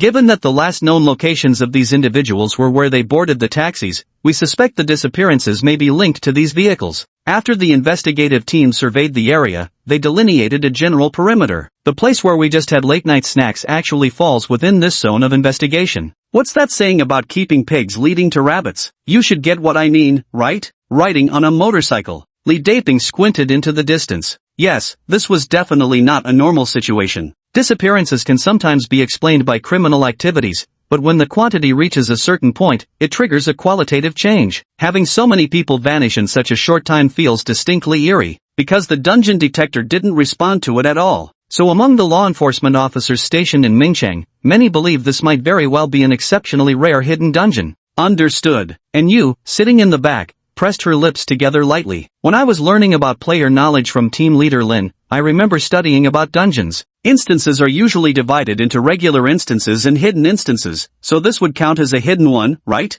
Hearing Anyu's question, Li Dabin nodded without denying it. However, as if remembering something, he continued to explain to Anyu, of course, since we haven't physically entered it yet, we can't be 100% certain, it's just very likely to be one. This matter might turn out to be far more complicated than we imagined. Hearing this, Anyu remained silent, choosing not to disturb Lee Dabing further. This was her first time participating in a mission, so nervousness was inevitable. She could already feel cold sweat drenching her palms. Ever since becoming a player and joining the Peacekeepers, apart from attending school every day, she spent the rest of her time training under Lee Dabing. Although her level had reached 3 by now, which was quite impressive compared to ordinary people, the emergence of dungeons, even the lowest level ones, always signaled the presence of dungeon monsters. And you couldn't help but recall the scene at Dongda Bridge, when the Snow King had nearly killed her and her father. Hey, Brother Dabing, suddenly thought of something, and you called out to Lee Dabing ahead. What's the matter? You just finished drinking, and now you're riding a motorcycle. Wouldn't that count as drunk driving? What if we get caught by traffic police? What should we do then? Lee Dabing. Night had fallen. After sitting on the sofa for a long time without receiving Anyu's reply, Bayan felt somewhat heavy-hearted. He didn't know if he had said something wrong, or if there was a problem with his opening remarks. After all, quite some time had passed since the message was sent. In this era where no one can live without their phones, it's hard for him to believe that Anyu hadn't replied simply because she hadn't seen the message. Was I too blunt with my question? Or perhaps, should I have started with a greeting before diving into the topic? After some thought, unable to figure out the exact reason, Bayan could only set his phone aside and let it be. He wheeled himself into the courtyard. He planned to lock the courtyard gate, finish today's exercise, and then head to bed. But just then, a sharp, explosive buzzing sound pierced his ears, unnervingly clear in the quiet of the deep night. Buzz! Just an instant later, in his line of sight, a taxi sped past, closely followed by an old model 125 cubic centimeters motorcycle. Brian, what is this? In the dead of night, are the taxi driver and motorcycle rider having an adrenaline-fueled race? Wait, that doesn't seem right. Their vehicles were speeding so fast that it took Bayan an extra moment to react. If he wasn't mistaken, the person on that motorcycle that just zoomed past looked like Lee Dabing, and there seemed to be someone riding pillion behind him. Sensing something amiss, Bayan hesitated for a couple of seconds, wondering whether he should take out the equipment card, gear up, and follow them. But just as the thought crossed his mind, the roaring engine sound reached his ears again. Same, still a taxi, with a motorcycle accelerating hard behind it. Bayan, huh? Now he could see it clearly. It was indeed Lee Dabin riding the motorcycle late at night without sleeping, and the person riding behind him seemed to be Anyu, whom he had seen before school ended. But, didn't they just pass by here a moment ago? Why are they coming back again? Or maybe he had zoned out earlier and didn't notice them properly. Not quite sure. Bayan reached up and gently rubbed his temples, but he'd barely touched them when, bzzzt, at the courtyard gate. Once again, he saw a taxi and motorcycle speeding past, and on that motorcycle rode none other than Lee Dabin and Anyu. On the street, the buzzing motorcycle closely followed the yellow taxi's rear. Lee Dabing, watching the taxi accelerating ahead, couldn't help but frown. Strange, how the hell is this taxi moving so fast? He now had his throttle nearly twisted to its limit. He could barely make out the other vehicle's taillights. The good news was, a taxi driving this recklessly was almost certainly suspicious. He probably hadn't chased the wrong one. His luck this time seemed almost too good to be true. The bad news, however, was that the taxi was simply moving too fast. He'd lose it soon. His motorcycle had already reached its top speed, and there was no way to go any faster. Damn it, I should have sent it for upgrades sooner. Slow as a turtle. Lee Dabing couldn't help but curse. But just then, he suddenly sensed something amiss beside him. When he glanced toward the surrounding streets, he realized that without noticing, the entire area had plunged into pitch-black darkness. There were no streetlights, no glow from residential homes, nor any moonlight. The entire city seemed to have sunk into a deathly silence. The only existing light sources on the entire street were just the rapidly moving taxi ahead and the glaring headlight of his motorcycle. What's going on? Xiaoyu, did you notice when the hell all the surrounding lights disappeared? Lee Dabing asked Anyu behind him. Yet after he voiced his question, several long seconds passed without a single response from behind. Lee Dabing glanced suspiciously at the rearview mirror, only to realize his back seat was completely empty now. Where was this so-called Anyu? Squeeze the brake. Only then did Lee Dabing suddenly realize that despite having ridden for so long, the scenery around them was still just a few hundred meters away from where they'd eaten late-night snacks earlier. Only a few hundred meters away. Bzzzt. The air was sliced apart by the extreme speed. The wind swirling around made Anyu's eyes sting. She struggled to keep them open, relying on Lee Dabin's body to block some of the biting cold. In the end, they still weren't properly prepared. They hadn't thought to bring windproof helmets or anything similar, otherwise she wouldn't be in such an awkward situation now. Big Brother Dabin, is that taxi speeding up? Watching the taillights disappearing intermittently ahead, and you couldn't help asking with concern. But after she asked that question, Lee Dabbling didn't answer her, as if he hadn't heard. Thinking he might not have heard, and you raised her voice and asked again. Yet all she got was, still lifeless. She turned to look at Lee Daejing in the rearview mirror, puzzled, but then her expression froze instantly the next second. Because in it, though the mirror should have reflected Lee Daejing's perspective, she clearly saw her own face instead. Nightfall. Unknowingly, it has quietly become the deepest undertone of this city. Chapter 20, The Voice. Late at night. A figure wearing a clown mask flashes past the street in the blink of an eye. In the end, Bayan still followed alone. After seeing the motorcycle 3 times in a row, he was certain something was off. Though his gear remained unchanged, having leveled up several times, his speed had improved significantly. Even now, merely running on foot, he could barely keep up with the taillights ahead. This was a collision between flesh and machine. Before becoming a player, Bayan never imagined that one day he could actually outrun a motorcycle on foot. Of course. After all, it was just ordinary flesh and blood, compared to pure machinery. The drawbacks were naturally greater. The most notable side effect was that sprinting at full speed drained his stamina at an extraordinary rate. Fortunately, Bayan had beginner-level healing potions that were practically unlimited in supply. Even if these cards restored only a small amount of stamina, as long as he kept using them while running, they'd be more than enough for him in the short term. At this time of day, Lee Daebing showing up here, even going so far as to repeatedly visit, could it be because of the new dungeon? Bayan's brows furrowed slightly. Recalling the speeding yellow taxi that had rushed past, he couldn't help but think of those people who had inexplicably gone missing recently. Assuming there really is a connection between the two, that would mean the organization Lee Daeming belongs to has already detected clues. But if it were a replica surfacing, why didn't my replica detector pick up any signals? Whiten came to realize this problem. Just like the double XP card, he bought tens of thousands of copies of the dungeon detector at once, keeping it active on his person 24/7, ready to use anytime, anywhere. If any dungeon were to appear, he should have been able to detect it immediately. Yet as the yellow taxi sped past the window, the dungeon detector remained completely silent, making Bayan wonder if his guess had been flawed from the start. The intermittent roar of motorcycles faded in and out around him. When Bayan felt it was about time to replenish his strength with a healing potion card, the motorcycle he had been intently watching suddenly vanished right before his eyes. Yes, vanished. There was no warning, nor any peculiar occurrence. The scene before him was as if frames had been abruptly cut out by a computer. Although Bayan didn't even blink, the motorcycle mysteriously evaporated into thin air. What's going on? He jogged forward a little further. Bayan stopped where the motorcycle had vanished. He noticed that his surroundings had plunged into darkness. Only by taking out his phone and turning on its light could he barely see around him. To his right was a forest shrouded in pitch-black darkness. The leaves and branches rustled in the cold night breeze. To the left stood some self-built houses, though it seemed all who lived there had gone to sleep, for no light escaped through any window. Standing alone on the deserted street. Inevitable. This excessively quiet environment carried an indescribable eerie and sinister aura. Yet Bayan didn't pay immediate attention to this desolation. Instead, his focus immediately went to nearby architectural landmarks. If he wasn't mistaken, this seemed to be the old district behind Ming City First High School,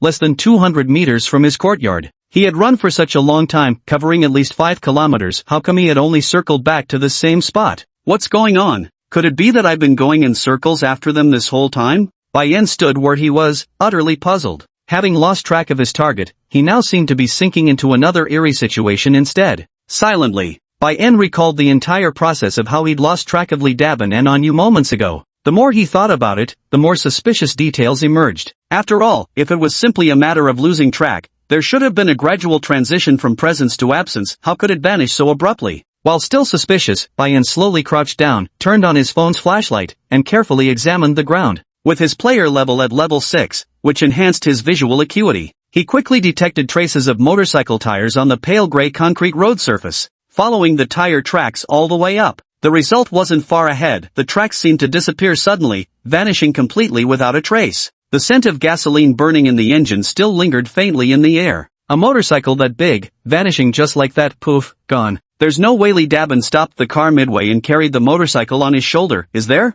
Though the anomaly detector hasn't given any alerts yet. But at this point, the weirdness of this place is practically slapping me in the face. I can sense something's off, but can't find any useful clues. The only clue Bayan could grasp was that the motorcycle ridden by Lee Daebing had vanished abruptly from this very spot. As for everything else, he remained completely in the dark. Or perhaps, Lee Daebing noticed I was tailing him and used some method to shake me off? Just as Bayan was pondering this, his phone suddenly buzzed to life. He calmly picked up his phone, the screen displaying an incoming call from an unknown number. At this hour, who could be calling? He was about to hang up when his peripheral vision caught something at the top right corner of the screen. There, where the signal should have been displayed. An empty space marked no service. It was an area devoid of signal, just like Dongdaekyo in the past. Bayan should have ignored the call out of habit, but upon discovering this anomaly, his gaze remained locked on the incoming call notification. No signal. How could there still be a call coming in? After pondering for 2 seconds, he cautiously pressed the answer button.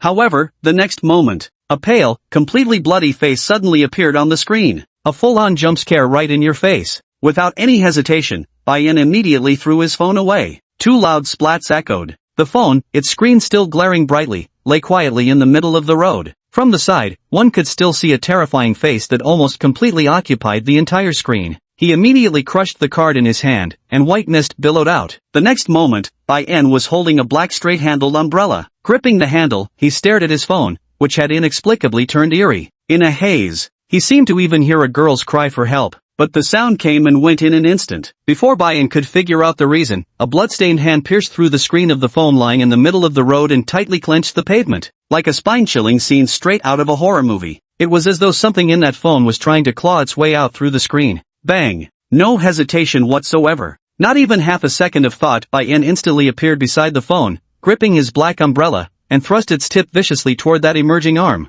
Fast, precise, ruthless. The palm that had stretched out didn't even have time to react before being instantly pierced by the sharp tip of his black umbrella. Because he showed absolutely no mercy. So along with the palm, the umbrella tip also speared straight through his phone and even the concrete pavement beneath it. The entire process was executed without the slightest hesitation. The hand that had barely emerged from the screen fell motionless under the umbrella's tip, and the punctured phone emitted 2 sizzling sparks before falling completely silent. Something eerie had occurred. What could serve as proof for Bayan was that this place indeed housed instances of unusual phenomena. So, can this hand be considered an evil spirit from a new instance? Bayan lowered his head to look at his pierced palm. In his field of vision, after the palm lost all vitality, it swiftly began to decay at a visible rate, and soon, numerous maggots wriggled out from it. Within mere seconds, it transformed into a repugnant, incomprehensible black sludge. "Big soldier, where are you?" Faintly discernible. The woman's voice that had cried for help earlier reached Bayan's ears once more. This time he heard it clearly, at least understanding what she was saying. The voice was all too familiar. After merely a few seconds of thought, Bayan quickly recognized it as Inyu's voice. Yet as he stood there scanning his surroundings, though the source of that clearly audible voice should have been nearby, no matter how hard he looked, he couldn't catch the slightest glimpse of Anyu. In fact, the area looked essentially unchanged from moments before, with him being the only soul on the entire stretch of road. He didn't believe he could possibly miss noticing if someone were present. The voice appeared out of thin air, just like the vanishing motorcycle moments before. Chapter 21, Anyu in Trouble. Under the night sky. Bayan could no longer find Anyu, nor even the slightest trace of Lee Dabing. Even the voices heard earlier seemed to have become mere illusions. After spending nearly half an hour on site without gaining any leads, he had no choice but to retreat along his original path under the cover of darkness, his mind weighed down with thoughts. Fortunately, Mingcheng's surveillance infrastructure was relatively outdated. Areas closer to the old district typically lacked any monitoring devices, sparing him the trouble of dealing with cameras. The night passed quickly. Daylight tore apart the dark curtains of the sky, and dawn arrived swiftly along its course. Today is Friday. Bayan went to school as usual that day. When he arrived at the classroom, he instinctively glanced toward Anyu's seat, but even as the bell rang to signal the start of class, there was still no sign of her. Recalling the eerie events of last night, coupled with the fact that Anyu still hadn't responded to his messages even now, Bayan couldn't shake off a lingering sense of unease. Unable to forget everything that had happened the previous night, Bayan sat in his seat with a slight frown. Soon after, the homeroom teacher entered the classroom. Instead of starting the lesson, she cast a scrutinizing glance over the students, her eyes flickering with confusion before she finally spoke. "Classmates, did any of you see Anyu last night?" According to Anyu's mother, she went to a classmate's house to do homework last night but never returned home. "Has anyone seen her? Didn't come home all night?" Before the homeroom teacher's voice had even faded, murmurs of discussion immediately erupted around them. Bayan tilted his head to look toward the classroom doorway. Standing there were clearly an anxious middle-aged couple and 2 police officers in uniform. "And you was missing." Last night's experience still felt vivid in his mind. Upon hearing the news, while it seemed predictable to Bayan, it also caught him off guard. Although he had witnessed with his own eyes the 2 suddenly vanishing before him yesterday, he consoled himself thinking that Lee Dabin was after all an experienced, veteran player. So in reality, while he had speculated whether some accident might have befallen the two, he hadn't actually confirmed this possibility. Yet judging by how things stand now, they were genuinely fearing something might have happened right under their noses. Something's not right. If Lee Darning was a player, other players should have come to rescue them after the incident, Bai-en suddenly realized. Clearly, Lee Darning wasn't acting alone, there must have been some organization or similar entity backing him up. And Yu was with Lee Dabin. Now that Yu is in trouble, as a player, Lee Dabin's situation probably isn't much better. Yu's parents are so worried they've reported it to the police. Does this mean that none of the other players allied with Lee Dabin have been found either? Or perhaps, Lee Dabing was actually no good, and Yu's disappearance was in fact caused by him? No sooner had this thought surfaced than Bai-en dismissed it. Though at present, he couldn't claim to fully understand Lee Dabing or know exactly what kind of existence the organization behind him represented. But at least throughout the entire Dongdaekyo incident, Lee Dabin intervened twice to save people. This kind of assumption of voluntary criminality seems rather improbable. Classmates, if any of you have seen Aranyu, please let us know. She didn't return home last night, and up until now, her father and I haven't been able to reach her. Seeing that no one was willing to speak up, Anyu's mother stepped into the classroom doorway, her voice trembling with sobs as she addressed the group. Bai-en could clearly see. Tear streaks were visible on her face. Of course, this was actually quite understandable. Though she had only been missing for one night, what might not sound like much time, Yu was, after all, just a high school student, and moreover, a young girl. Anyone would be worried sick under such circumstances. Adding to this, there have been consistent rumors circulating in Mingcheng about people going missing lately, so it's understandable she would worry to this extent. Bai-en simply looked at Yu's mother. Perhaps, there's a high chance he might have been the last person to see Yu last night. After some thought, Bai-en's gaze slowly shifted to the two police officers standing at the door. It seemed they had noticed Bai-en's gaze. The two police officers standing at the door also instinctively turned their eyes toward him. Bai-en didn't avert his gaze, for a new rough conjecture had already begun forming in his mind. Then, slowly, he raised his hand. "What's the matter, Bai-en?" the homeroom teacher asked upon noticing the situation. Hearing the commotion, many classmates turned their heads, their gazes settling on Bai-en. "I might know where Yu is," Bai-en spoke up under the curious stares of the other students. "Oh, you know, Bai-en?" A hint of surprise surfaced on the homeroom teacher's face at the podium. A student going missing from class was certainly not something she wanted to see, but now that a student could provide information about Yu, nothing could be better. The two men in police uniforms at the door narrowed their eyes slightly when they heard Bai-en's words. They hadn't actually expected to find any clues about Yu here, after all, only they knew what Yu had been up to last night. Who would have thought that a student actually saw Yu? "Miss, did you really see my Yu?" The anxious woman rushed forward to ask Bai-en, her eyes filled with worry. "Yes, if I'm not mistaken." Bai-en nodded. He noticed the two police officers at the door exchange a glance, as if silently communicating some information through their eyes. Immediately afterward, the younger of the two officers stepped onto the podium and whispered something into the homeroom teacher's ear. After a brief 2-second consideration, the teacher finally nodded in agreement. "All right then, Bai-en, please follow Yu's parents and these two officers to the office first. They have some questions for you." "Okay." Bai-en maneuvered his wheelchair out of the classroom. At this moment, Yu's mother also noticed Bai-en's condition and quickly wiped away the tear stains on her face. Dear, let auntie help you." Bai-en didn't refuse, allowing the woman to place her hands on the back of his wheelchair. Then, under the gaze of his classmates, he was wheeled out of the classroom. After he left, the atmosphere sank into brief immersion. This counted as an interlude, and the homeroom teacher couldn't do much about it. The scheduled classes still had to proceed. After Bai-en left, she could only instruct the other students to refocus their minds on the matter at hand. She then reminded them that if any other students had information about Yu, they should report to her immediately. Office. The morning sun slanted through the window, bathing everything in a cozy, lazy warmth. Since it was class time, there were no other teachers in the office now. Bai-en sat in his wheelchair, with Yu's parents and those two police officers about whom he had begun to form some suspicions standing before him. "Hello there, no need to be nervous. My name is Lee Naijo, you can call me Officer Lee. I'll be asking you a few questions next. You just need to answer according to what you know." The slightly younger-looking officer spoke up. Perhaps to help Bai-en relax, he deliberately maintained a faint smile on his face. Bai-en nodded. "That's right. You mentioned seeing that classmate named Yu yesterday evening. May I ask where you last saw her, and approximately what time that was?" Lee Naijo voiced his inquiry. Bai-en thought for a brief moment before answering. "Around 10 in the evening, behind my house's courtyard. I think I saw her sitting on a motorcycle, racing with someone." "Racing?" Hearing this description, Lee Naijo focused on that key point. standing beside him, and Yu's parents froze in place. Late at night without going home, and you went street racing on motorcycles with others? In their memory, Xiaoyu wasn't that kind of kid at all. Classmate, are you absolutely certain? Was our Xiaoyu really street racing on a motorcycle last night? And Yu's father asked incredulously. Bayan didn't deny it, merely nodding in affirmation. After pausing for 2 seconds, he added, though she wasn't the one riding alone, she was on the back of someone else's motorcycle. After speaking, Bayan kept observing the 2 police officers out of the corner of his eye. The younger officer named Li Naijo turned to glance at his companion at this point, as if the two exchanged some unspoken communication through their eyes. Before Yu's parents could continue their questioning, the younger officer took a deep breath. After a moment of careful consideration, he continued asking, then did you get a clear look at what kind of person was riding that motorcycle? Indeed. Upon hearing this question, Bayan felt his suspicion was likely correct. There was a strong possibility these 2 officers had problems. When he spoke to this point, a normal person's reaction would have been to continue asking about Yu, where the motorcycle went, what clothes Yu was wearing at the time. After all, he'd only revealed the single clue about street racing. The person reported missing was Yu. Logically speaking, they shouldn't have focused so quickly on another motorcyclist. Even if they wanted to inquire, they should have first clarified Yu's situation. In response to Li Naijo's questioning, Bayan gave a slightly simplified description matching Li Dabin's appearance. A man, probably in his 30s, slightly thin, with relatively dark skin, though maybe not, since it's hard to tell clearly at night. Chapter 22, Cooperating with the Investigation. The sky had fallen.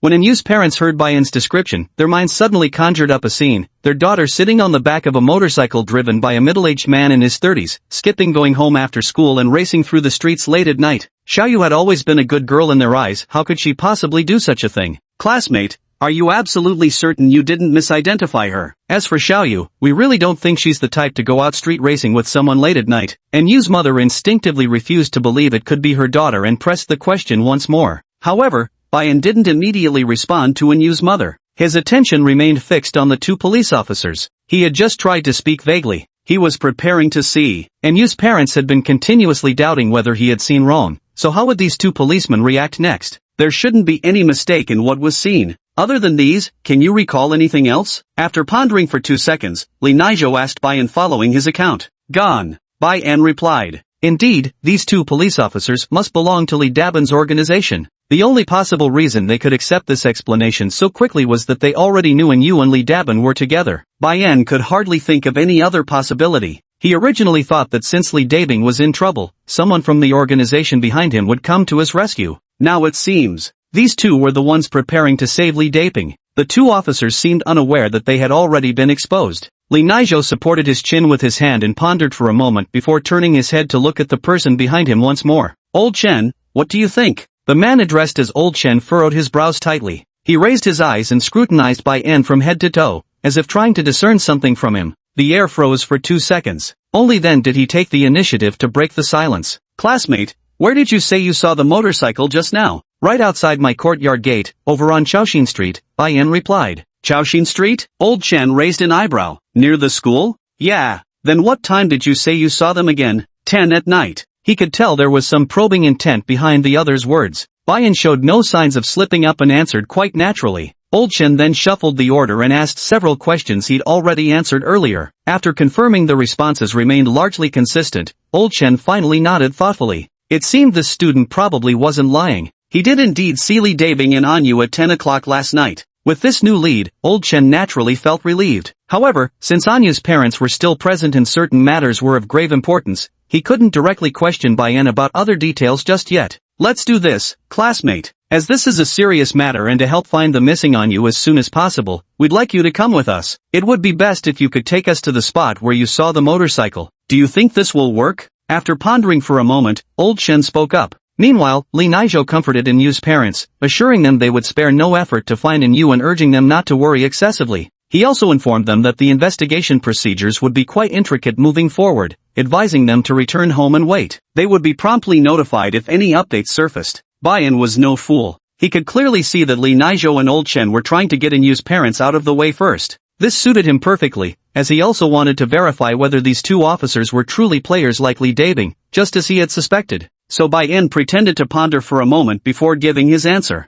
I'm fine. Okay. Old Chen chuckled casually. There wasn't much left to say after that. Although Enyu's parents were anxious to find their daughter and insisted on following along, Lee Naijo ultimately sent them home, citing that police investigation procedures were confidential. Back in the classroom, using similar reasoning with the homeroom teacher, Lee Naijo conveniently secured leave for Bayan. However, given the seriousness of participating in an ongoing investigation, so the two still needed to get the contact number of Bayan's guardian, Son Onmin, to give them a heads up in advance. "Hello, is this Ms. Song? We have your son with us." As soon as the call connected, Lee Naijo spoke to the person on the other end of the line. As soon as he finished speaking, next came Old Chen slapping him on the head, followed by a glare. Lee Naijo quickly corrected himself when he realized his mistake. He continued speaking into the phone. "Oh no, sorry, I'm Lee Naijo from the Lianxiu Street Office Police Station in Mingcheng.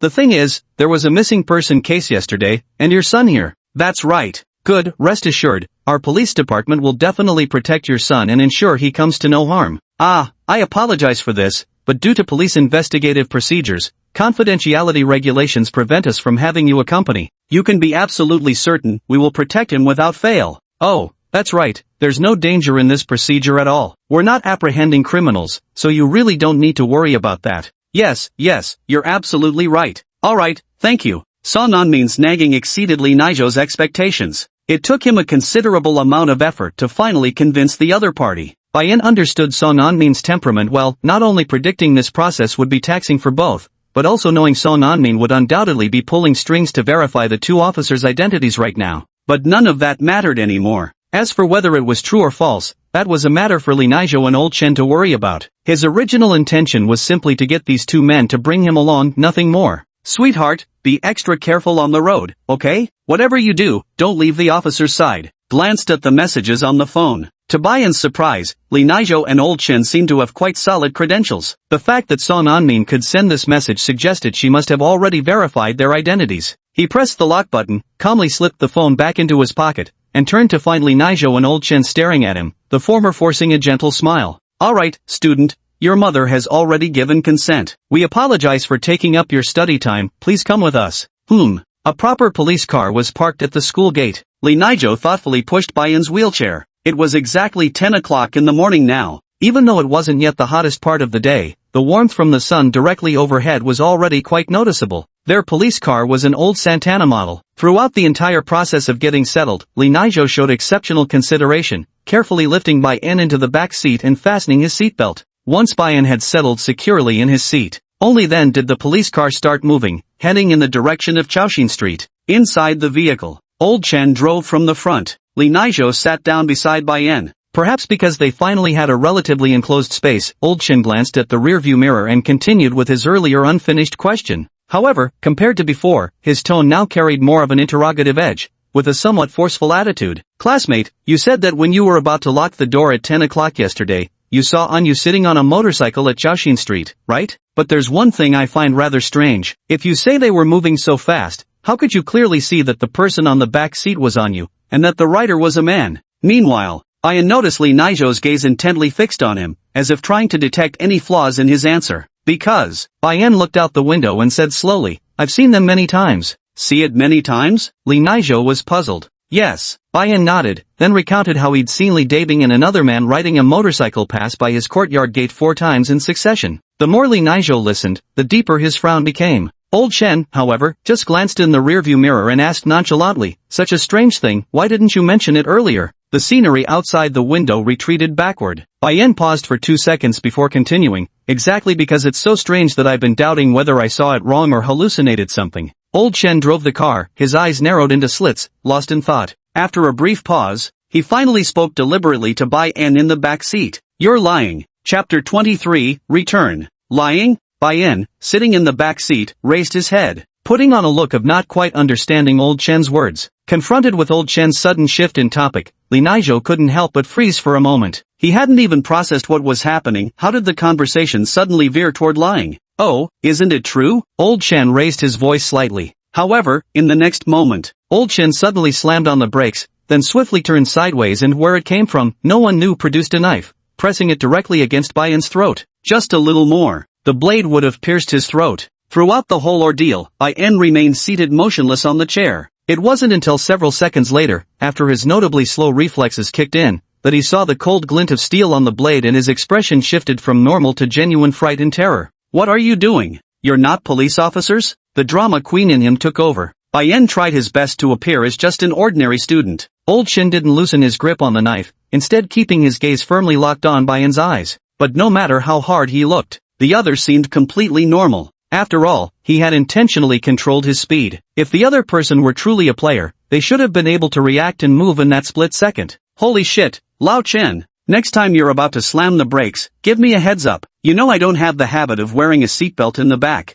That almost sent me flying. Li Nizhou winced in pain as he touched his face. He had just slammed face first into the back of the passenger seat due to sudden braking. If not for his robust physique, he'd probably be nursing a bloody nose by now. The atmosphere remained tense for a moment. A moment later, only then did Old Chen sigh and sheath his knife, his gaze softening slightly as he looked at Bai Yan. Sorry, little schoolmate, we really are police officers. I was just conducting a test earlier. You suspect I'm the culprit who made them disappear? I'm just a student. Bai Yan feigned disbelief as he rubbed his neck. In fact, he could have indeed dodged it earlier. Not only could he have dodged it, but he could have effortlessly snatched Old Chen's knife and, with a fluid motion, pierced through the driver's seat backrest to impale the other man. This was the reaction speed granted to him by the max-level wristwatch. Just as he was about to make a move, reason ultimately held him back. From initial suspicion to suddenly lashing out, he suspected the other party might be testing him, so he remained motionless. Of course, that being said, even if he hadn't dodged just now, even if Old Chen had truly intended to kill him, the defensive gear on his body would have firmly blocked that knife. This defensive gear was not equipment in the traditional sense.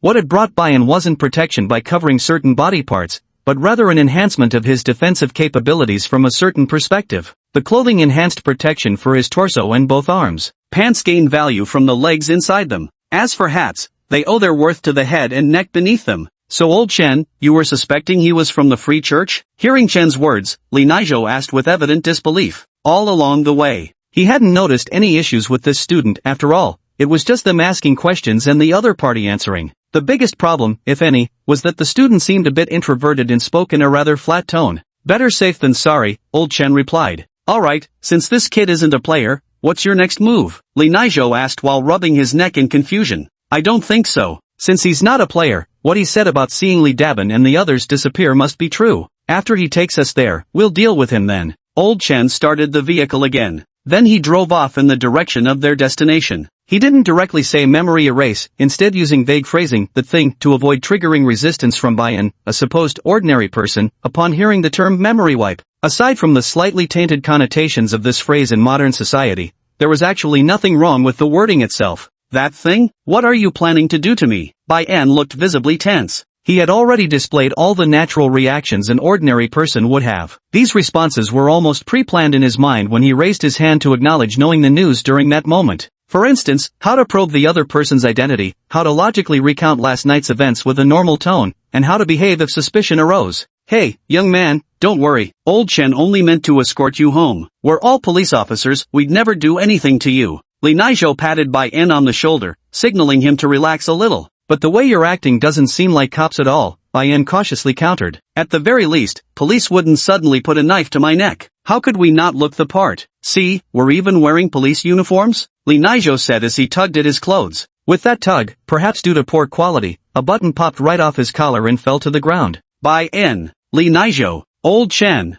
Damn it, when I get back this time, I'll definitely apply for subsidies from higher-ups. Even if it's just for show, they should at least provide a decent uniform, right? Li Nizhou twitched the corner of his mouth. At the very least, you should believe your own mother, shouldn't you? She even called 110 before to verify our identities. You probably haven't dealt with police before, so you're unfamiliar with our investigation procedures. Actually, all of this is completely normal. Or you could go ahead and call the police yourself right now. Somewhat helpless, Li Nizhou had no choice but to rephrase. Bai Yan didn't press further this time. He slowly withdrew his gaze, maintaining an expression of temporary skepticism as he remained seated in silence. His questioning had only been part of the performance to begin with. As long as the other party provided a somewhat reasonable explanation, he would choose to compromise rather than pursue the matter further. Bai Yan, we're approaching the Chaoxin street you mentioned. Just give me a heads up when we reach the spot, Old Chen's voice carried from the front. Midsection of Chaoxin Street. The surroundings looked nearly identical to last night. The only noticeable difference was the time. Yesterday's visit had been in the evening, whereas now the noon sun shone overhead. The scorching sun hung overhead. It cast its bright radiance downward, making the quiet woods along the roadside, which had left such an impression on Bayan, appear particularly serene and peaceful now. When he left here last night, Naturally, he had done some basic cleaning. like that shattered phone that got pierced by the black umbrella, he still packed it up and took it home. Surveying the surroundings that hadn't changed much except for the visible range, Bayan was lost in thought. Classmate, you said you saw them here last night? That utility pole way over there must be near where you live, right? Li Naijo asked curiously as he pushed Bayan's wheelchair. Yeah. Could you describe in detail what the scene was like when you saw them at that time? Upon hearing this, Bayan's gaze slowly swept across the road. Recalling the motorcycle from his memory, he then spoke slowly. At that time, they rode up to this spot, and then in the blink of an eye, they were gone. I didn't see them anymore. Blinked and it was gone? Pretty much. Are you sure you saw it clearly at that moment? The whisper of wind brushed past his ears. Bayan sat in his wheelchair, beginning to think seriously like an ordinary person. Not necessarily, it was quite late at that time, so I might not have seen clearly. Because in my eyes, they seemed to vanish all of a sudden. Perhaps I was mistaken again. Hearing Bayan's description, Old Chen, who had been standing by the roadside investigating the scene, also tightly furrowed his brow. He gazed at the road surface. Some inaudible murmurs escaped him. Vanished in an instant. Chapter 24, Player and Dungeon. The road was still the same road. The so-called Chaoxin Street also remained the exact same Chaoxin Street. After hearing Bayan's description, Old Chen began conducting thorough investigations in this area. A full half hour had passed. He sighed at last, then got up and walked towards Li Naijo, shaking his head. Didn't find any useful information? Li Naijo asked in confusion. Nothing, but I can preliminarily conclude that this is indeed a hidden instance, and it's highly likely related to space, Old Chen replied. Space? Li Naijo was momentarily stunned. Typically, a dungeon simply meant the presence of evil spirits, though the level of these spirits would vary depending on the specific dungeon. Yet at least there was some predictability to it. But if a dungeon instance involves the concept of space, it cannot be treated as an ordinary instance. Because apart from difficulty levels, spatial-type dungeon instances generally require discovering their inherent patterns as a prerequisite. If they couldn't uncover the rules governing this spatial realm, even if they confirmed Li Dabin and his team met with misfortune here, it would mean rescue remains impossible. This explains why the dungeon detection device failed to function. Actually, it's just that this dungeon area is concealed under the space rules. What do you mean by dungeon and space? Bayan asked from his wheelchair, feigning ordinary curiosity as someone who knew nothing. Only then did Li Naijo realize that Bayan, this ordinary person, was still present, and he looked up at Old Chen. With his gaze, he inquired what they should do. Let's hold off on that for now. This student might be the only eyewitness. If we take him out, finding Li Dabing would be harder than reaching the heavens. Old Chen pondered for a moment, then offered a more appropriate suggestion. However, considering that memories become increasingly difficult to erase as time passes, he added after some thought, one day. I'll call in the investigation team shortly and give them one day to investigate. If they still can't find any leads, then we'll have no choice but to deal with him. I understand. Li Naijo nodded. It was now noon. The scorching sun hung directly overhead, noticeably raising the temperature. After a brief exchange, Old Chen went off by himself with his phone to make a call, while Li Naijo pushed Bayan to a cooler spot under the shade of a tree. You two, you're not police officers, are you? Looking at Old Chen in the distance making his call, Bayan turned and asked Li Naijo again. Hearing this question, Li Naijo hesitated for a moment before finally nodding with a smile. Well, we're not police, but we mean you no harm. In fact, our duties are quite similar to theirs. He decided not to keep concealing the truth from Bayan any longer. After all, regardless of what happened, Bayan's memories concerning all players would be erased after today. With nothing else to do at the moment, having this conversation wouldn't hurt. What kind of people are you? Bayan raised his head and asked. Though he was still pretending not to understand, this was indeed the question he wanted to ask at the moment. What exactly did this so-called organization composed of players do? Li Naijo paused for a moment, his gaze fixed on the broad road ahead. After a brief moment of contemplation, he asked softly, do you play games? I've dabbled, Bayan replied. Li Naijo nodded slightly before continuing. Actually, this world isn't as simple as most people see it on the surface. Beyond the normal peaceful life we know, dark entities keep appearing in various corners of the world, entities that defy all reason. Just like monsters in games, they claim territories, dividing and expanding their domains. If ordinary people accidentally stray into their territory, these malevolent entities will kill. You're already in high school, so you should be able to understand what I'm saying. And the instances we were just discussing are essentially territories spawned by these malevolent entities. Malevolent entities. Bayan understood what Li Naijo was referring to. Of course, he couldn't show that he accepted it too easily. After all, if he hadn't seen the snowman himself, or if these words were told to any ordinary person, no one would choose to believe them. Are you kidding me? Following the expected reaction of a normal person, he retorted to Li Nizhou. But to keep the conversation from dying with him and to extract more information, he added, "Fine, I'll pretend to believe you for now. What about you guys? You mentioned evil spirits, so what exactly do you do? Don't tell me you're actually superheroes hiding in this world, mainly responsible for clearing out evil spirits and protecting world peace or something." Li Nizhou's expression remained as gentle as ever. He knew Bai Yan couldn't possibly just believe his story like that. After all, such things are far too fantastical to talk about. It's normal not to believe, after all, you haven't seen it with your own eyes. As for what we do, yeah, you guessed it right. Though rather than being called Superman, our actual title is Peacekeeper. You could think of us as special police officers. That name definitely sounds way cooler than Superman.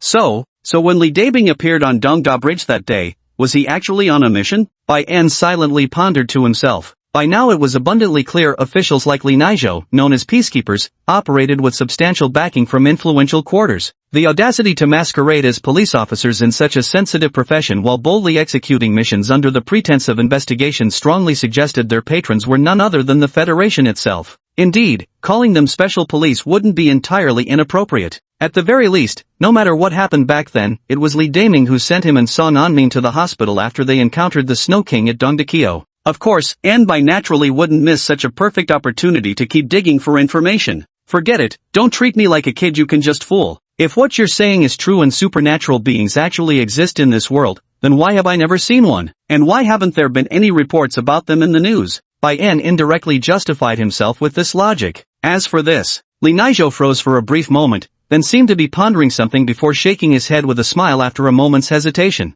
How should I put this? Though old Chen seems unwilling to tell you about this, I personally don't think it's a big deal. After all, whether you agree or not, the outcome will be the same in the end. Supernatural occurrences must naturally be kept secret from ordinary people. Otherwise, it could easily cause public panic and throw social order into chaos, think soaring crime rates and such. That's why whenever ordinary people accidentally witness these things, we always erase their memories. Then we remove all traces left behind by the corresponding supernatural entity. You must have heard old Chen mention several times just now, after tonight, they'll have to do that thing to you, right? Don't overthink it. What he means is memory erasure. After all, you're just an ordinary person. Compared to dealing with these evil spirits, if not for special circumstances, we'd prefer you all to live ordinary, peaceful lives without constant fear. Li Nizhou said a lot. During these explanations, Bai En could faintly detect a glimmer of hope in the other's eyes. It was a kind of hope, yearning for the future, longing for peace. Now listening to Li Nizhou's casually delivered explanation, Bai En felt a slight emotional stirring in his heart. No matter what, evil spirits do indeed exist, but it's precisely because of people like Li Nizhou that we can enjoy this peaceful life today. That we can sing in entertainment venues, lie comfortably at home playing games, or just after finishing a satisfying meal, start contemplating what delicious food to have for the next one. Is it because of memory erasure that you're willing to tell me these things? Bai En raised his head and looked at Li Nizhou, who had unconsciously moved to his side. Li Nizhou nodded. After all, no matter what I tell you now, you won't remember any of it after tonight. All the information checks out. Whether it was Li Dabin using his phone to call for help back then, the relationship between players and dungeons, or even Li Dabin's use of memory rollback, all of it aligns. Bai En has now roughly grasped about 70 to 80% of the situation. Recalling events from 3 years ago, he instinctively felt that perhaps the apocalypse back then was just a simulation, and as an ordinary person, his memories should have been wiped clean. Yet due to some reason, the memories about the apocalypse weren't completely erased at that time, which resulted in the chaos in his mind. However, while such an explanation might superficially make sense, upon closer reflection, one discovers numerous contradictions within it. If his memories of the apocalypse were simply erased, then why would his sister disappear from his memory? Why would she vanish from everyone else's recollection too? Even if his sister had perished during that apocalyptic event, there would be no need to erase all traces of her existence. Simply attributing her death to some accident would suffice, without worrying about potential butterfly effects. Moreover, why would they assign him a new set of parents? No matter how you look at it, this was a thankless task. Too many mysteries remained unsolved. The clues he had gathered so far were still insufficient to unravel Bai En's long-standing doubts. Regardless of the truth, he knew he must eventually find an answer.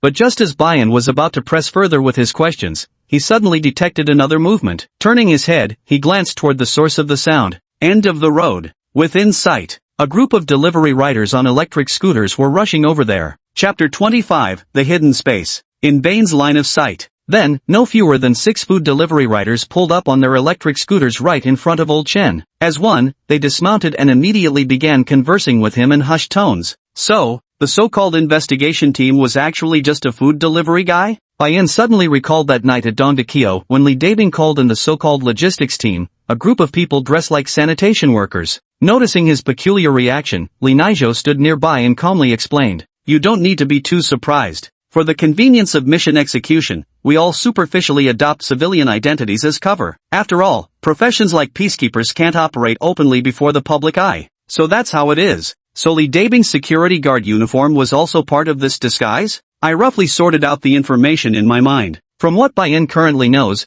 peacekeepers like Li Naizhou and his kind should be secretly divided into several teams. For example, the investigation team dressed as food delivery workers, the logistics team disguised as sanitation workers, and the stationary team dressed as security guards that Li Dazhu had once mentioned in passing. Whether there are other teams, Bai Yin isn't quite sure. From his perspective so far, the internal management of the sheriff's department seemed to operate on a principle of division of labor, with each player handling their corresponding work tasks. This appeared to be a normally managed and disciplined organization. Just as Bai Yin was contemplating this, he saw the delivery driver who had been chatting amiably with Old Chen suddenly pull out a takeout bag from the delivery box on the back seat and hand it to Old Chen. Bai Yin. Li Naizhou rubbed his nose and coughed lightly. Ahem. Even peacekeepers need to live and eat. Since I'm already using this identity as a cover, isn't it reasonable to make some extra cash in my spare time? Alright, stop overthinking things. It's almost afternoon, you must be hungry by now. Let's go see what good food we can find. Li Naizhou reached out and patted Bai Yin's shoulder. Without waiting for Bai Yin to respond, he began pushing the wheelchair toward the group of delivery riders. Hey, Li Naizhou, here to bum another meal? No more credit this time, you still haven't paid your last tab. Several delivery riders instinctively made to close their insulated food bags upon seeing Li Naizhou. What kind of question is that? Do I look like that kind of person? The corner of Li Naizhou's mouth twitched as he disregarded their caution and leaned in to peer inside one of the bags. What tasty deliveries do we have today? How about braised chicken with rice? Just picked it up, still warm. 50 yuan a serving. Got cold noodles here, 70 yuan. I don't have any food here, but I do have 2 cups of bubble tea, new releases, I think. Let's call it $100 for you. Why don't you just rob me instead? Mid-conversation. Li Naizhou finally settled his previous tab, then, wincing at the expense, opted for the cheapest bowl of hot dry noodles available before glancing sideways at Bai Yin. What would you like to eat? Whatever.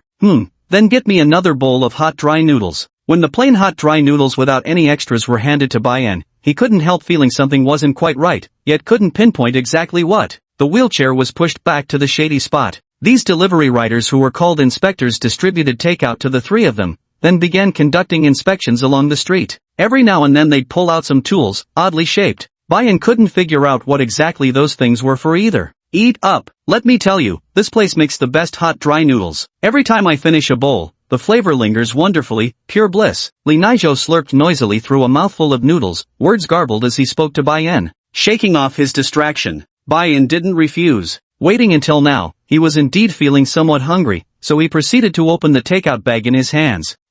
Why is this takeout order addressed to someone called 14th Stream at Wetland Park? While untying the bag, Bai Yin caught sight of the information on the takeout slip and couldn't help feeling puzzled. He turned his head to glance at Li Naizhou beside him. You want to ask about the name 14th Stream? Indeed, that name is a bit peculiar. Li Naizhou casually remarked while chewing his noodles, turning his head to speak. No, it's not. Bai Yin gently shook his head, then pointed to the delivery address on the takeout order. I meant to ask, why would takeout from the Wetland Park be delivered here? Even if you officers make up a fake name, why wouldn't you even bother with the right address? Trying not to draw attention? What? I never said this takeout was ordered by us. Confusion flickered across Li Naizhou's face. Seeing his reaction, Bai Yin suddenly understood something. Looking at the hot dry noodles in his hand, he momentarily felt as if he had committed some morally reprehensible act. Hey, just eat without worries. The compensation for this takeout will be deducted from my salary, consider it as us having paid for it. Li Naizhou seemed to have sensed Bai Yin's thoughts and, with a smile, comfortingly added. Time passed so quickly. The sweltering noon passed by unnoticed. Shaoxing Street seemed to have been blockaded by Li Naizhou and his group through some means. By 4 p.m., Bai Yin hadn't seen a single vehicle or person pass through. The 6 delivery riders were still tinkering away on the road. It wasn't until 4:13 p.m. that they finally wrapped up their work, wiping cold sweat from their foreheads before heading toward Old Chen to report their progress. Old Chen, here's the situation. Our investigation confirms spatial fluctuations do exist here, and the most intense wave occurred no more than 24 hours ago. That student was most likely telling you the truth. De Bing and Xiaoyu, they probably disappeared right at this spot. Listening to the briefing, Old Chen's anxious heart finally eased its pounding. He had previously only speculated about spatial issues and couldn't be entirely certain. Now, with these professionals involved, his conjecture could be verified. Although there's still no way to locate Li Dabing and Yu, having concrete clues is better than groping in the dark like a headless fly. Alright, I understand. Old Chen nodded, pulling out a pack of cigarettes from his pocket. He lit one for himself before handing out the rest to these delivery guys.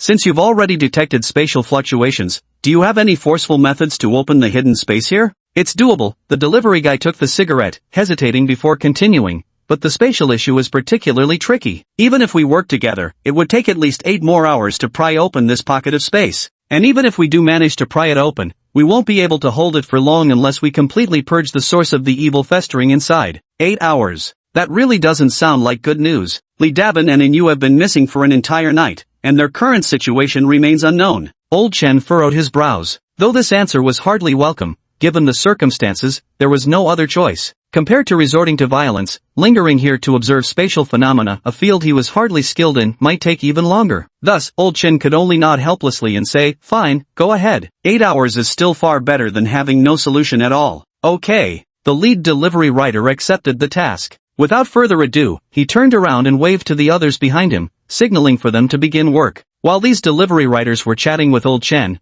they weren't far from Bai-Yin's position, so he could hear most of their conversation. What concerned him wasn't just the 8-hour time frame. It refers to the space mentioned by those two individuals. There was one more thing he hadn't told Li Nizhou and Old Chen, the horrifying incident last night when a hand eerily emerged from his phone screen. If his guess was correct, last night, he must have accidentally wandered into that space. For some unknown reason, unlike Li Dabin and the others who got trapped, he had simply walked out unharmed. Was it because I pierced through that hand instantly before being successfully pulled into the dungeon space? Bai-Yin pondered in his heart. Then he also lowered his head to glance at the watch on his wrist. There should only be about 8 hours left to find Li Daming and Yu. Chapter 26 Disappearance. Nightfall gradually descended. Due to the blockade of Chaoxing Street, the area became even more desolate and forlorn as the night slowly enveloped it. The temperature had dropped significantly compared to daytime. Even though Li Nizhou was wearing plenty of clothes, he couldn't help rubbing his hands and shaking his legs. It's been almost 8 hours now. Bai-Yin glanced at the still busy delivery riders before lowering his eyes to check his wristwatch. To be honest, he couldn't help but admire these delivery riders. Ever since their last conversation with Old Chen, these riders had thrown themselves into work without pause, not a single break, not even a sip of water until now.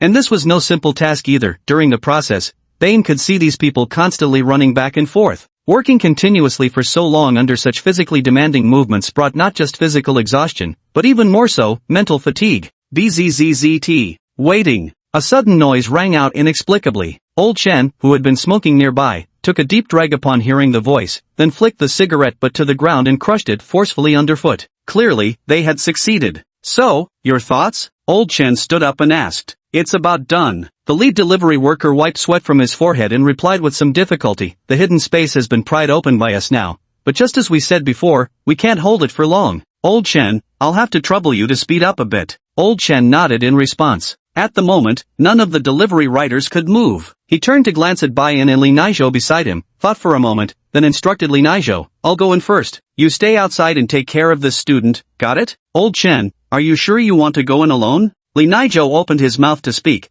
but hesitated and ultimately kept silent. Indeed, Bai-Yin was just an ordinary person dragged into this by them. The investigation team itself had little combat capability. Someone had to stay behind between him and Old Chen to protect the other. You think I can't handle it alone? Old Chen retorted. That's not it. Li Nizhou shook his head, then let out a heavy sigh. Recalling Old Chen's player level, he ultimately nodded in agreement. Old Chen's abilities were significantly higher than his, making him indeed the best choice to enter the space right now. Protecting Bai-Yin here was what he should be doing. Alright, if there are no issues, I'll go in first, Old Chen said in an unreadable tone. He had no intention of wasting any more time and instead turned to the lead delivery worker to ask, how long can you hold out? 10 minutes, 10 minutes at most. If we exceed that time, the space we're sustaining will collapse. Unless we eliminate the source of this anomaly, we won't be able to reconstruct it. We'd need at least 2 hours of rest before attempting again. So no matter the outcome, if something unexpected happens and you're not confident about resolving the source of the dungeon, Old Chen, it's best to come out within 10 minutes. 10 minutes? Old Chen narrowed his eyes slightly, as if calculating something. After a brief 2-second pause, he seemed to make up his mind, clicked his tongue lightly, and strode directly toward the spatial ripples ahead. In an instant, his figure disappeared into the undulating space. By the time Bai En refocused his gaze, there, old Chen's figure had already vanished without a trace, just like Li Dabin's motorcycle last time, gone in the blink of an eye. Space. Bai En pondered this notion carefully in his mind, his gaze fixed intently on those few delivery riders as he observed them with focus. Li Nizhou stood behind the wheelchair. He had naturally noticed Bai En's change in expression. I know this may seem unbelievable, but there's no need for you to be surprised. As I told you before, this world hides many unknown facets. Li Nizhou began explaining on his own, a faint smile on his face, as though he felt a tinge of pride in his status as a law enforcement officer. How could he not be proud? In high school, that quintessential Chunibu age of adolescence, he believed if he'd seen these things back then, he would have been absolutely fascinated. After all, saving the city and being a hero, doesn't that sound incredibly cool? But kid, don't get too envious. Everyone has their own path in life. Becoming a player and joining the Peacekeepers, that's a privilege only a few ever qualify for. Back when I became a player, it was purely by chance. Bai En had absolutely no interest in Li Nizhou's arrogant boasting. The only thing that piqued his curiosity was the phrase, becoming a player, that the other had just mentioned. Memories began flashing through his mind. Bai En suddenly realized that perhaps players weren't born as such. Recalling his own process of becoming one and combining it with Li Nizhou's words, he began forming his own theories. A thought slowly emerged in his heart. You just said, become a player. So before becoming a player, were you just an ordinary person too? Bai En asked Li Nizhou. Of course, Li Nizhou had no idea what Bai En was thinking. Hearing Bai En's question, he instinctively assumed he had piqued the other's interest. After all, boys of that age rarely remained indifferent to such matters. Yeah, that's right. Back then, I was just like you, going to school, leaving school, going back to school day after day. I still remember that year. How did you become a player? Before Li Nizhou could ramble on with those meaningless stories, Bai En cut straight to the chase. Hearing Bai En's words, Li Nizhou, who had originally planned to share stories from his school days, couldn't help but pause in surprise. He had been ready to recount all those thrilling experiences from his youth, only to have this kid interrupt him so abruptly. After holding it in for a moment, Li Nizhou ultimately abandoned the idea of telling Bai En his stories. He figured the boy probably wouldn't understand even if he did speak, so there was no point in wasting his breath. So instead, he responded to the question Bai En had asked earlier. Becoming a player is actually a rather complex matter.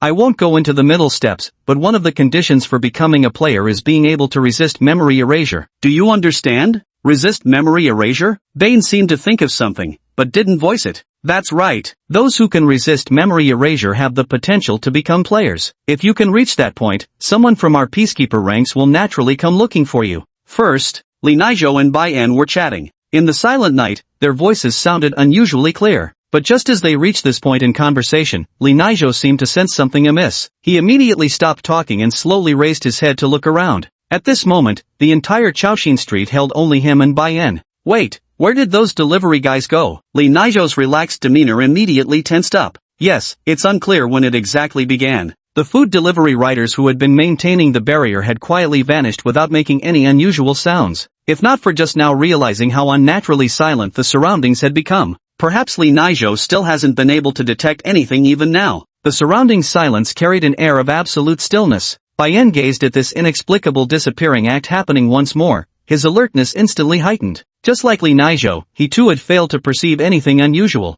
By the time I realized it, only then did I notice the strange changes gradually unfolding. The person had vanished. Chapter 27, Despair. Where have those delivery riders gone? Bai En lowered his head to look at the road beneath his wheelchair. This was indeed Chaoxin Street, yet somehow, he couldn't shake off the feeling that something was amiss. Subconsciously, connecting these repeated instances of sudden disappearances, Bai En wondered if those delivery riders might have accidentally been pulled into some instant space. Old Chen, the investigation team, can anyone hear me? Behind him, Li Nizhou called out with a furrowed brow. The faint echoes drifted through the empty, pitch-black street. He stood beside Bai En's wheelchair, listening to the unanswered silence, his brow furrowing even deeper. What's going on? If they just accidentally fell into a spatial rift, then calling out to them here should make them hear us clearly. Bai En ignored Li Nizhou's muttering. He merely tilted his head to observe the surroundings. Chaoxin Street remained devoid of any passing vehicles. The only car in sight was the old Santana sedan that old Chen and Li Nizhou had used to transport him here earlier. No, that wasn't quite right either.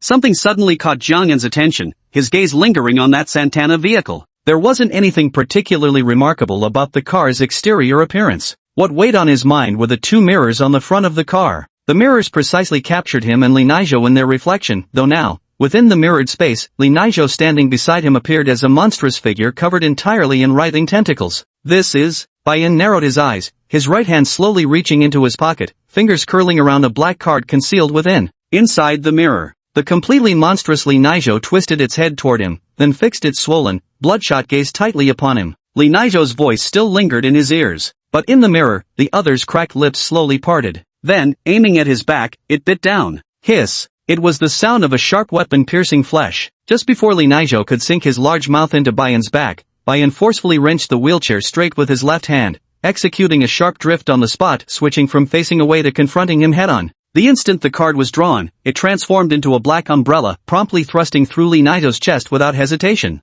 Bayan's face remained calm.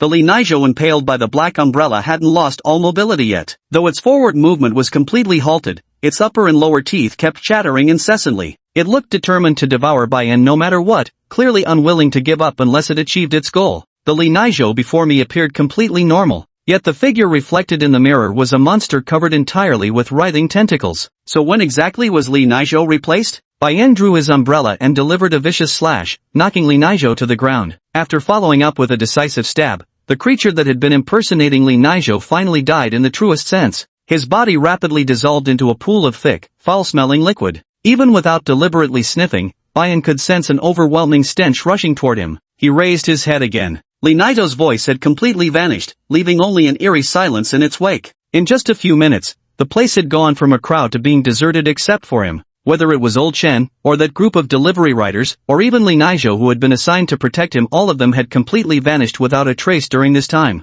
He kept replaying the scene he had witnessed last night in his mind. Bayan sensed that he might have overlooked some critically important issue. Lee Naijo inexplicably transformed into an evil spirit. Just minutes ago, he had been a completely normal person. Bayan slightly furrowed his brows. Staring at the spot where Lee Naijo had dissolved into foul-smelling liquid, a sudden inspiration flashed through his mind. Recalling the terrifying face he saw on his phone last night, he slowly remembered that he seemed to have seen that person at school before. Though the memory was vague, he had indeed seen her. It must be her. On the day of the monthly exam, a female student accidentally bumped into me as she walked out of class 3, grade 11. Just before you disappeared, a girl from class 3, grade 11 also went missing. The reason it felt familiar to me might be because the face I saw on my phone was that female student who went missing earlier, the one named Chen. The thoughts became clear. Undoubtedly, the disappearance of Lee Naijo and the others meant they, like Lee Daming, had been pulled into a spatial dungeon. If I'm not mistaken, this dungeon must have the special ability to replace humans with evil entities after drawing them into the hidden space. To see through this disguise, one must rely on something else. Mobile phones, car rearview mirrors.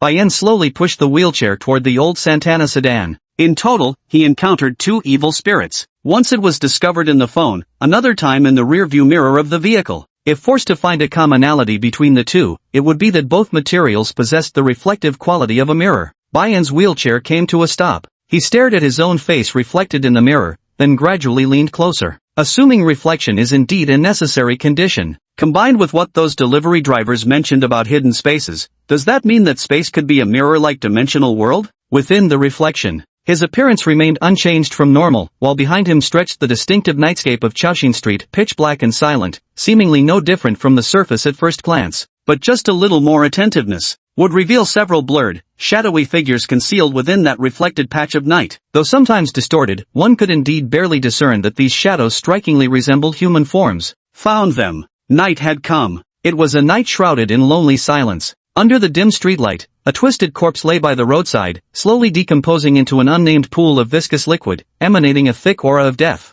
Lee Dabing gasped heavily for air. By now, multiple hideous scars had appeared across his face and body, his clothes tattered and ragged, blood dripping steadily from the wounds. It's just that some scars seem to have formed too early, causing the blood to have already congealed into a deep red, appearing even more horrifying and eerie. Xiao you, goddammit, you don't need to be afraid. I told you you'd be fine, so you'll be fine. Just stay hidden behind me, Lee Dabin said with particularly exhausted eyes. Before him now lay dozens of foul-smelling puddles. Despite his efforts to suppress the physical turmoil within, it was still evident that he was barely holding himself together. His legs, standing firm, had begun to tremble visibly, yet he refused to take even a single step backward. Behind him, Yu, pushed to the brink of exhaustion, sat slumped on the ground, her face painted with weariness at its peak. Were it not for sheer willpower keeping her upright, she would have collapsed long ago. "Brother soldier, it's alright, I can still keep running," Yu said with difficulty, swallowing hard. Li Daping, however, didn't take these words to heart. One full day and night passed. He knew perfectly well that with Anyu's tier 3 strength,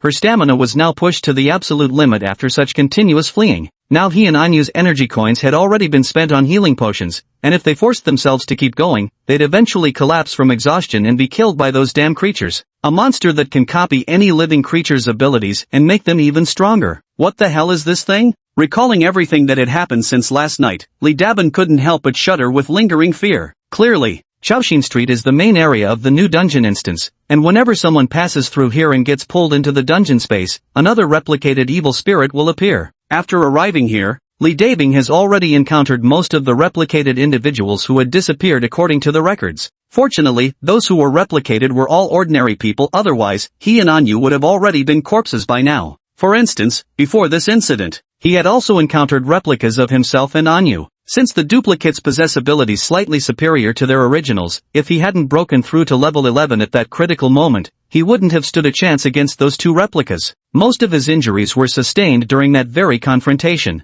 "Brother soldier, do you think we'll make it out alive?" Anyu's weak voice came from behind him as she asked the question. "We will. We definitely will." Li Daming nodded without hesitation. To reassure the young girl who had just joined their organization, he forced a slightly relaxed and confident smile onto his face. It's a shame that, in reality, he wasn't confident deep down either. The source of the evil in this instance hasn't appeared yet. With such a sinister method at its disposal, Li Dabling didn't think this instance's source would be an easy foe to deal with. Before Li Dabling could continue offering reassurance, the next moment, 6 men in takeout uniforms emerged from the night. The broken glass shard in his hand reflected their figures, covered in writhing tentacles. Chapter 28 The Savior? The Sheriff's Investigation Team? They're here? Li Daming, who had finally caught his breath, immediately tensed up again, staring at the 6 delivery workers reflected in the shattered glass and the tentacles continuously sprouting from their bodies. His mood instantly plummeted to rock bottom. Yes, this was good news. At the very least, it meant someone had come to rescue them. But it was also bad news. Before even encountering the real investigation team, he had already seen their replicants. Indeed, due to the nature of their profession, investigation team members typically weren't exceptionally strong in personal combat. Even when facing their team leader Li Dabing, he believed he wouldn't be at any disadvantage. The replicable evil spirits could actually enhance the original master's abilities to some extent, not to mention his own current state being utterly damaged and facing 6 opponents alone. They must have discovered the location wherein you and I disappeared. It's just that with incomplete information, they didn't realize they'd be replicated, which led to this damn situation. Li Dabling pieced together the cause and effect in his mind. The veins on his forehead bulged as he tightened his grip on the riot baton. "Xiao Yu, hide behind me," he shouted with all his might. No matter what, even if he couldn't win, he had to give it everything he had. And Yu was someone he brought along. This rookie was also his first apprentice. Though he couldn't fathom why his luck had turned so disastrously bad lately when most dungeons he encountered were usually below level 10, here he was, having survived a level 15 Snow King, only to face this extraordinarily troublesome dungeon. But as the mentor, he believed it was his duty to shoulder this responsibility. Even if, there's a damn chance I might die here. Whoosh! Just as the 6 investigators charged forward together, and Li Dabin also rushed out to resist with all his might, suddenly he felt a force on his shoulder. The next instant, that force yanked his entire body sideways. What the hell? Li Dabin immediately turned his head, instinctively swinging his riot baton backward. Clang! A streak of arc light flashed through the pitch-black night. His riot baton was blocked by a gleaming katana, and behind the katana was a face he knew all too well. "Old Chen?" Li Daming exclaimed in surprise. "Tisk, quick reflexes. What's going on with you all? How did infighting break out?" Officer Lao Chen in his police uniform released Li Daming, asking with some surprise. "What infighting? These guys aren't from the investigation team," Li Daming explained, but the next moment he realized something and immediately used the glass shard in his hand to reflect light and inspect Lao Chen. Only after confirming the other was real did he finally heave a deep sigh of relief. "Not from the investigation team? Never mind, see for yourself." Li Daming handed the glass shard to Old Chen, tilting it slightly to show him what was inside. With just a glance, Old Chen roughly figured out what was going on. "Disguised then, TCH, you're a bit late. Is everyone alright?" Old Chen forced a somewhat strained smile as he asked Li Dabing. Holy shit, can't you see I'm in this state and still have the nerve to ask if I'm okay? Don't you see me covered in blood? Li Dabing couldn't help but weakly complain. Of course, complaints aside, after Old Chen appeared, Li Dabing's confidence visibly grew. With anyone else, he couldn't be sure, but Old Chen's strength was a solid level 20. These replicated investigative team evils naturally stood no chance against him. Alright, but save the critiques for later. You and your little apprentice should rest for now, Old Chen said, turning his gaze toward the investigators who were closing in on you. Having gotten his answer, he didn't hesitate for a second before charging straight into the midst of the investigators. It took barely half a second. The head of one of the investigation team members was cleanly lopped off by the sword in his hand effortlessly. Li Dabing felt something appear in his hand. Looking down, he discovered it was 2 beginner-level healing potion cards. Watching Old Chen's retreating figure, Li Dabing managed a faint smile.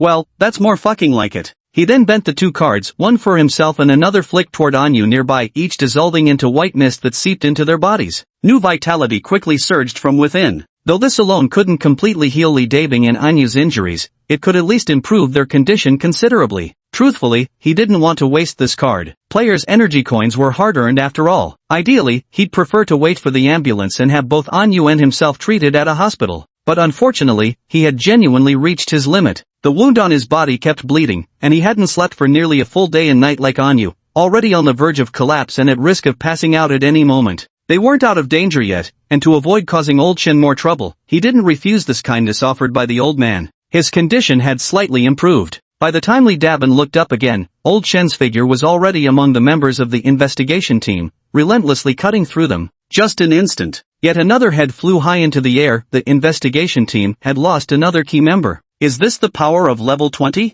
Li Dabin watched Old Chen's darting figure, fragments of memories involuntarily surfacing in his mind. He was once this mighty, this handsome. Wait, in a daze, Li Dabing suddenly remembered something, his previously relaxed expression immediately turning serious. He quickly scanned the surrounding dark night and abruptly asked, Old Chen, before you found us, did you happen to see someone who looked exactly like you? No, why do you ask? Old Chen had just beheaded the 5th investigator and replied during the brief pause before finishing off the last one. Hearing this, Li Dabin frowned deeply. The riot baton that should have been returned to his waist was drawn out again and clenched tightly in his hand. Old Chen finally wiped out all the replicated monsters left by the investigation team. After sheathing his Nodachi, he turned curiously to Li Dabing, who looked like he was facing a formidable enemy, and asked again, What's the matter with you? Li Dabing stared at Old Chen. Recalling the fearsome combat prowess the man had just displayed, cold sweat inevitably broke out on his forehead. Without hiding anything, he replied, This dungeon. The rule inside is replication. Anyone who sets foot in this dungeon area will be replicated into another malignant entity. Old Chen, there should be your replica here too. Replication? Old Chen truly hadn't noticed this point. Upon entering this space, he had immediately located Li Dabling, and the investigator figure he'd seen earlier in the glass shards had instinctively been dismissed as a mere disguise by evil spirits. You mean those I just killed were actually replicants from the investigation division of the Peacekeepers? Not simply evil spirits in disguise? Old Chen asked with a furrowed brow. Li Dabling nodded with difficulty. No wonder when he had just fought against these evil spirits, he noticed their rhythm and patterns felt oddly familiar. Thinking back on it now, Old Chen suddenly realized wasn't that precisely the combat style they usually trained in as peacekeepers? Old Chen, there's one more thing, Li Dabing continued while surveying his surroundings. What's the matter? He swallowed hard. Li Dabing added, another bad news is, I've noticed that the rules of this dungeon are gradually growing stronger. That means whatever it replicates will become increasingly more powerful than the original. In the beginning, the replicas were only about half a level stronger than the original. But while you were fighting those evil spirits just now,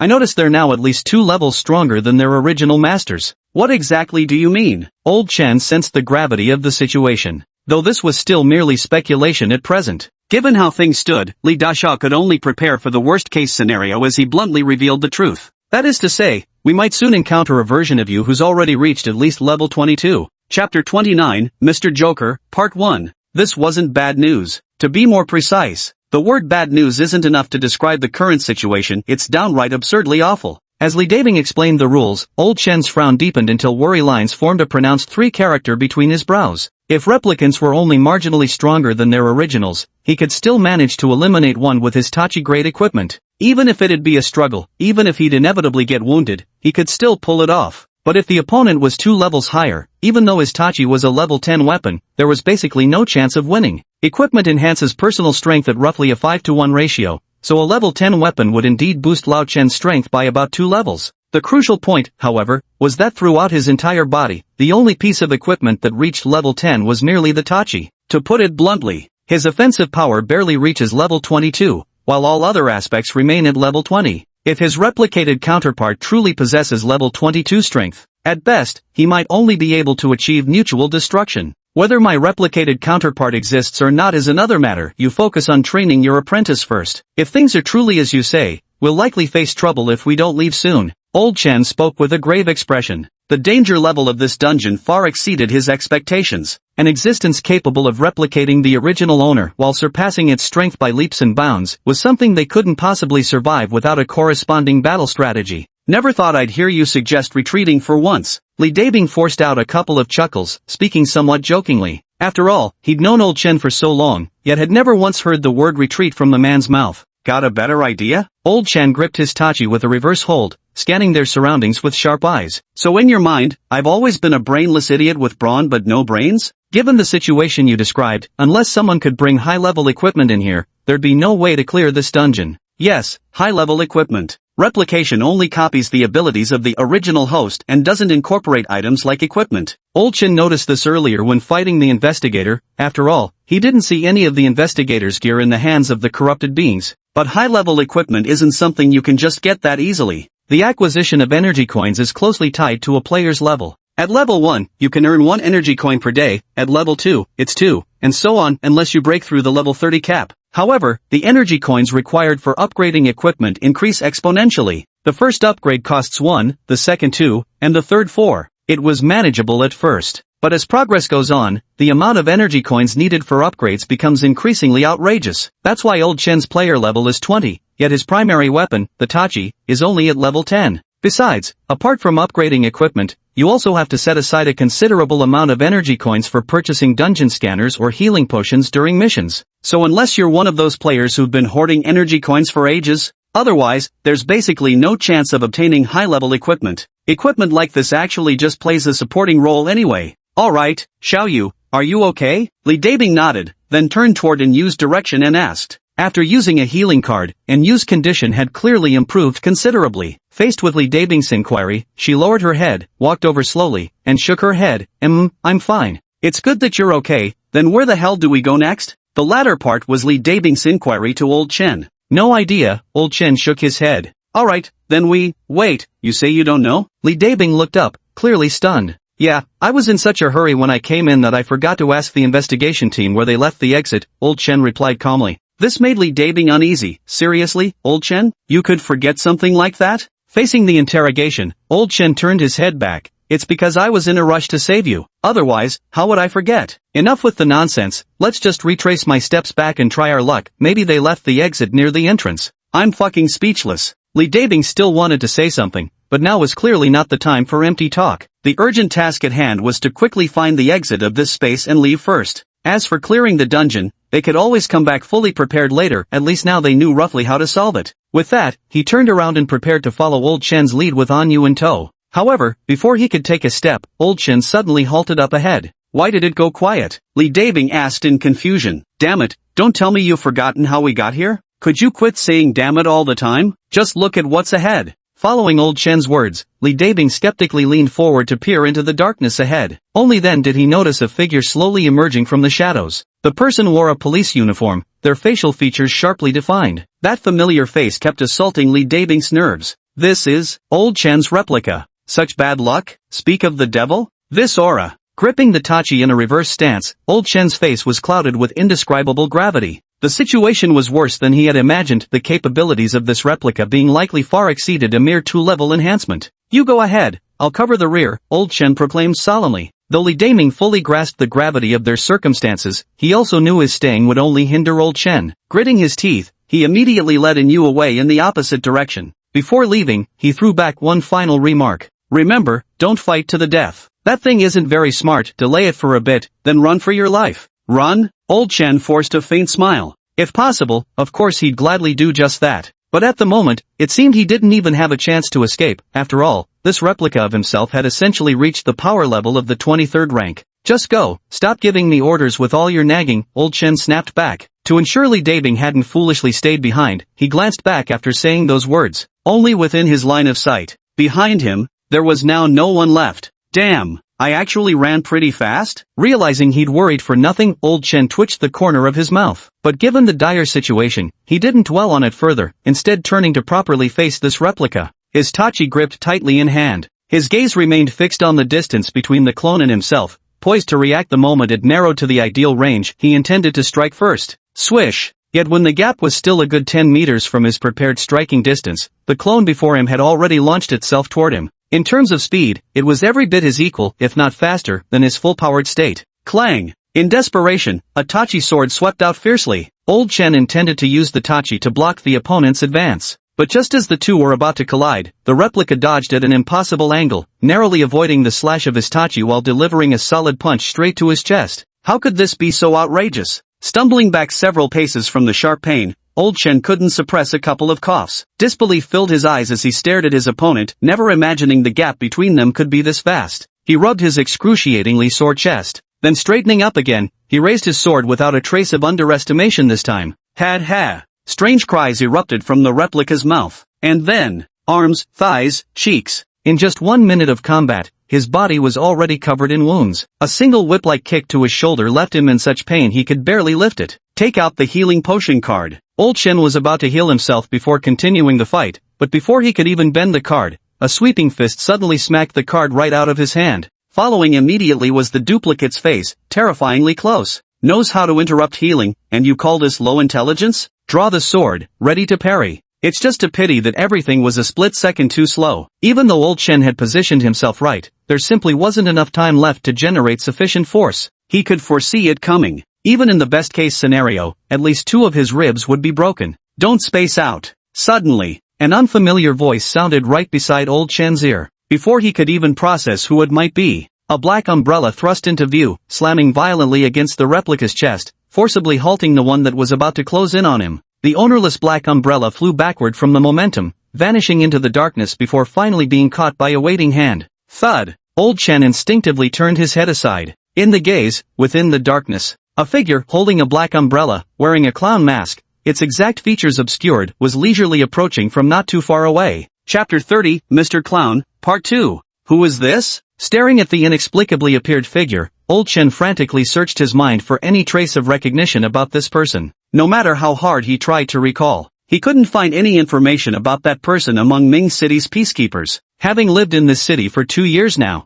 he should basically recognize all Ming City players. Even new peacekeepers would leave some small impression on him. But, I told you not to zone out. Whoosh! A sharp sound slicing through the air shattered Old Chen's reverie. Before he could even process it, the figure had already begun moving, swiftly closing the distance between them with impossible speed while brandishing a black umbrella. The black umbrella retracted, then lunged forward. The perfectly balanced strike sent his approaching replica reeling back. Who are you? Old Chen, reacting just in time, also turned around to face the unresolved replica behind him while addressing it with a question. Hearing this, Bai-in didn't answer immediately. With most of his face obscured by the clown mask, only a slight furrow of his brows could be seen beneath it. The strength of this replica human truly exceeded his expectations. Ever since unlocking equipment upgrades, he had encountered opponents that could almost all be obliterated in one-sided massacres. Whether it was the Snowman or the Snow King, or even that replica of Chun-Yi he encountered last night, which attempted to crawl out from his phone. He handled everything with ease,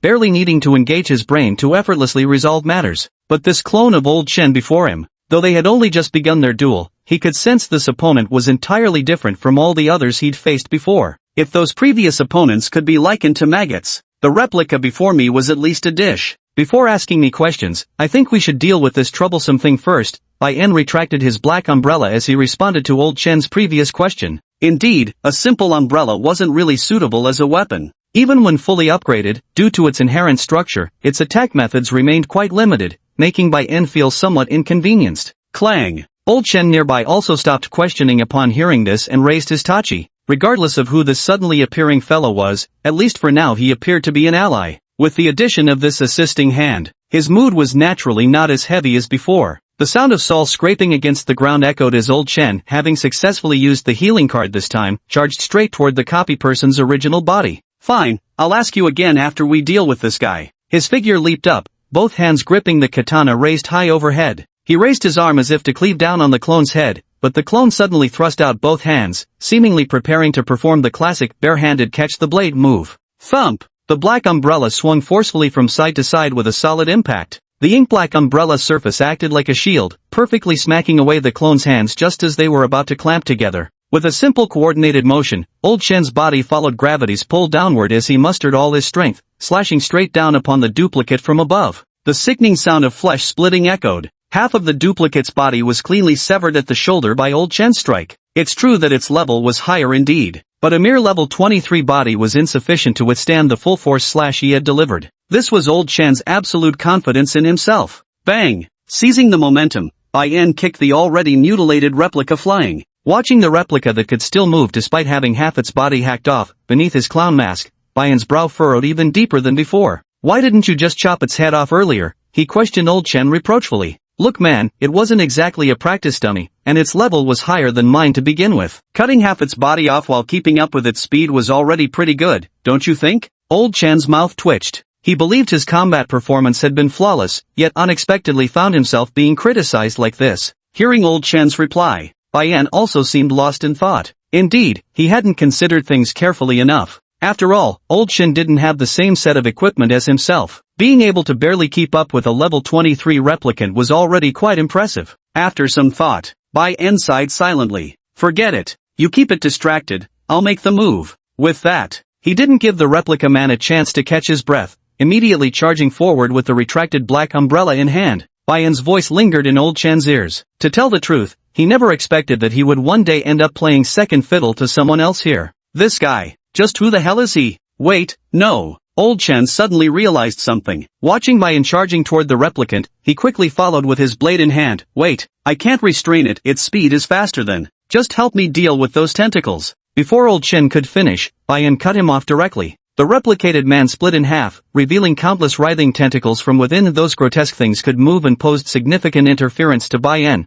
which was precisely why he'd asked Old Shen for backup. Around them, the surroundings rapidly receded. Within seconds, Bai En once again stood before the replicated man. The retracted umbrella whirled around his waist in a sweeping arc, batting away the writhing tentacles that sought to ensnare him. His right hand immediately clenched the umbrella handle in a firm grip. Without hesitation, he thrust the umbrella straight toward the copycat's head. 10 centimeters, 5 centimeters, 3 centimeters. As expected, the tentacle's growth rate remained completely unaffected. Just as the black umbrella was about to pierce the skull, those tendrils surged toward Bai En like maddened serpents. He didn't react, still maintaining his thrusting posture. Whoosh! A gleam of cold steel flashed from the edge of his vision. Old Shen, wielding the tachi, finally reached his side and swiftly severed the tentacle that was about to touch Bai En. At the same moment, the tip of Bai En's black umbrella smoothly pierced the clone's skull. Bang! The head exploded like a watermelon. Even though its attacking method might be somewhat monotonous, not many things could withstand the destructive power of this black umbrella.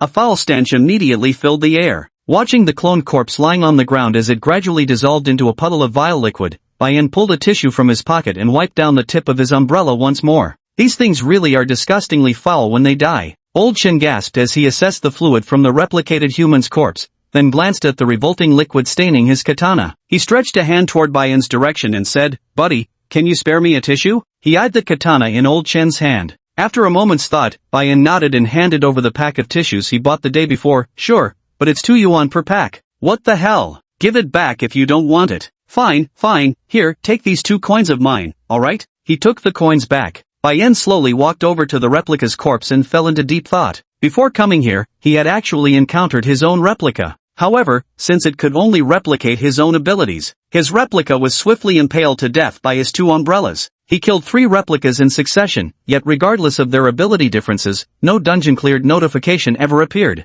So in other words, the origin of these copies has never actually appeared here. Now can you tell me who you are? Old Shen sheathed his tanto and walked over to Bai En's side. Are you the new dispatch from above? Or perhaps you're... Quiet, I'm thinking. Bai En interrupted Old Shen's words again, which made the latter pause in surprise. Wait, didn't you say we should deal with this Eastern? Lend me your knife. Oh, Old Shen handed over the katana. He wasn't worried that Bai En would use it against him. After all, if Bai En had wanted to harm him, the best opportunity would have been when the replica was still present. There was no need to go through such convoluted maneuvers only to indirectly save him in the end. Besides, The equipment itself has binding restrictions. As long as he doesn't voluntarily unbind it, this level 10 greatsword would be no different from an ordinary weapon in Bayan's hands, so there was no need to worry about Bayan coveting his prized blade. No time to speculate about old Chen's thoughts. After receiving the greatsword, Bayan carefully examined the surface of the blade. The silver-white blade stood out distinctly in the darkness, tilting slightly to reveal fragmented reflections. As Bayan watched the replicated person's fading body reflected in the blade from start to finish, he narrowed his eyes slightly. So it really is like this, he murmured. Once his suspicions were confirmed, Bayan spared no further time admiring old Chen's tachi and simply tossed it back to him. What did you find out? Old Chen asked curiously when he noticed Bayan seemed to have figured something out. Picked up the black umbrella. Bayan looked toward the right-hand side, then paused. I know where it is. Chapter 31, The Source. Likewise, when speaking with old Chen, Bayan slightly lowered his voice, and coupled with the slight soundproofing effect of the mask, his voice sounded entirely different from normal. Reflected in the mirror. This is one of the biggest clues in this instance. Earlier, Bayan had been wondering about the origin point of this Chaosen Street instance. Where exactly could it be? What kind of situation could have caused Li Dabing and the others to vanish inexplicably before his eyes? And later, all those delivery riders and Li Naizhou, when exactly did they disappear without anyone noticing? Actually, Chaosen Street wasn't particularly large. By now, Bayan had already spent some time in this space, yet he'd only encountered old Chen as the sole living presence. You should know his movement speed wasn't slow at all. Logically speaking, he should have already walked through Chaosen Street by now, yet after all this time, the street seems to stretch endlessly like an infinite loop. Using the surrounding buildings as reference points, he remained stubbornly at the street's center. So, if this is indeed an infinite loop, the reflection of a mirror can encompass everything, which inherently means it can also encompass another reflection. If two mirrors face each other, they effortlessly create this very mechanism of infinite repetition. Bayan gazed at the darkened road in the distance, whispering to himself. What are you mumbling about? Old Chen followed Bayan's line of sight while listening to his muttered words, his mind filled with confusion. After all, from his perspective, there was truly nothing noteworthy about the road ahead, just a bit dark, with nothing particularly strange to observe. Seeing old Chen's confusion, Bayan paused for a couple of seconds before explaining further. You can take out your knife and carefully compare. Look at what differences exist between the scene reflected on the blade and what your naked eye can see. Reflection? Only upon hearing this did old Chen belatedly realize what Bayan had intended to do earlier by taking his knife. While puzzled, he followed Bayan's instructions by drawing the tanto from its sheath and began examining it carefully.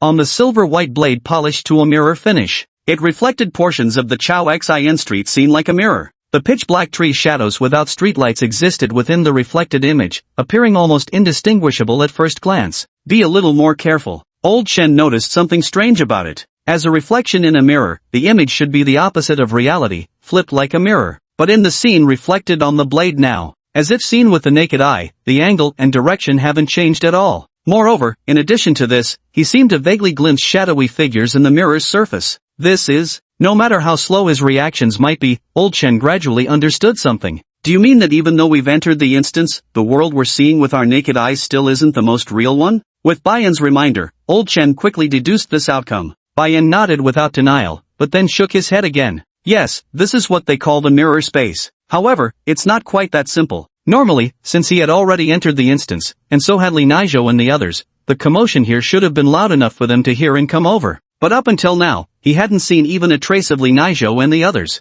There was only one possible explanation for this: Li Naizhou and the others were not in the same space as him. This was the same reason why Li Dabing and his group had disappeared earlier. From a certain perspective, they haven't truly vanished. The spatial distortion merely creates an optical illusion that makes them invisible to the naked eye. The origin of the duplicates cannot be traced. Following this line of reasoning, it must be using this principle to hide within the folded layers of other dimensions. Since the duplicates' true forms can be observed in mirrors, now we have the answer to the mirror space phenomenon. To locate all the interstitial spaces within the mirror, one merely needs to position two mirrors facing each other. The reflections they produce will create an infinite loop, extending space without limit. What do you mean by nodding and shaking your head at the same time? Old Chen had never disliked riddlers more in his life. Staring at Bayan's clown mask, if only his abilities allowed, he'd genuinely consider pulling it off to see who was hiding behind it. Bayan let out a soft sigh. After a brief pause of 2 seconds, he succinctly relayed his earlier deduction to Old Chen. After fully grasping Bayan's explanation, Old Chen couldn't help but be momentarily stunned. We can follow this path straight ahead. Bayan tossed Old Chen a reflector before raising his hand to gaze into the distance.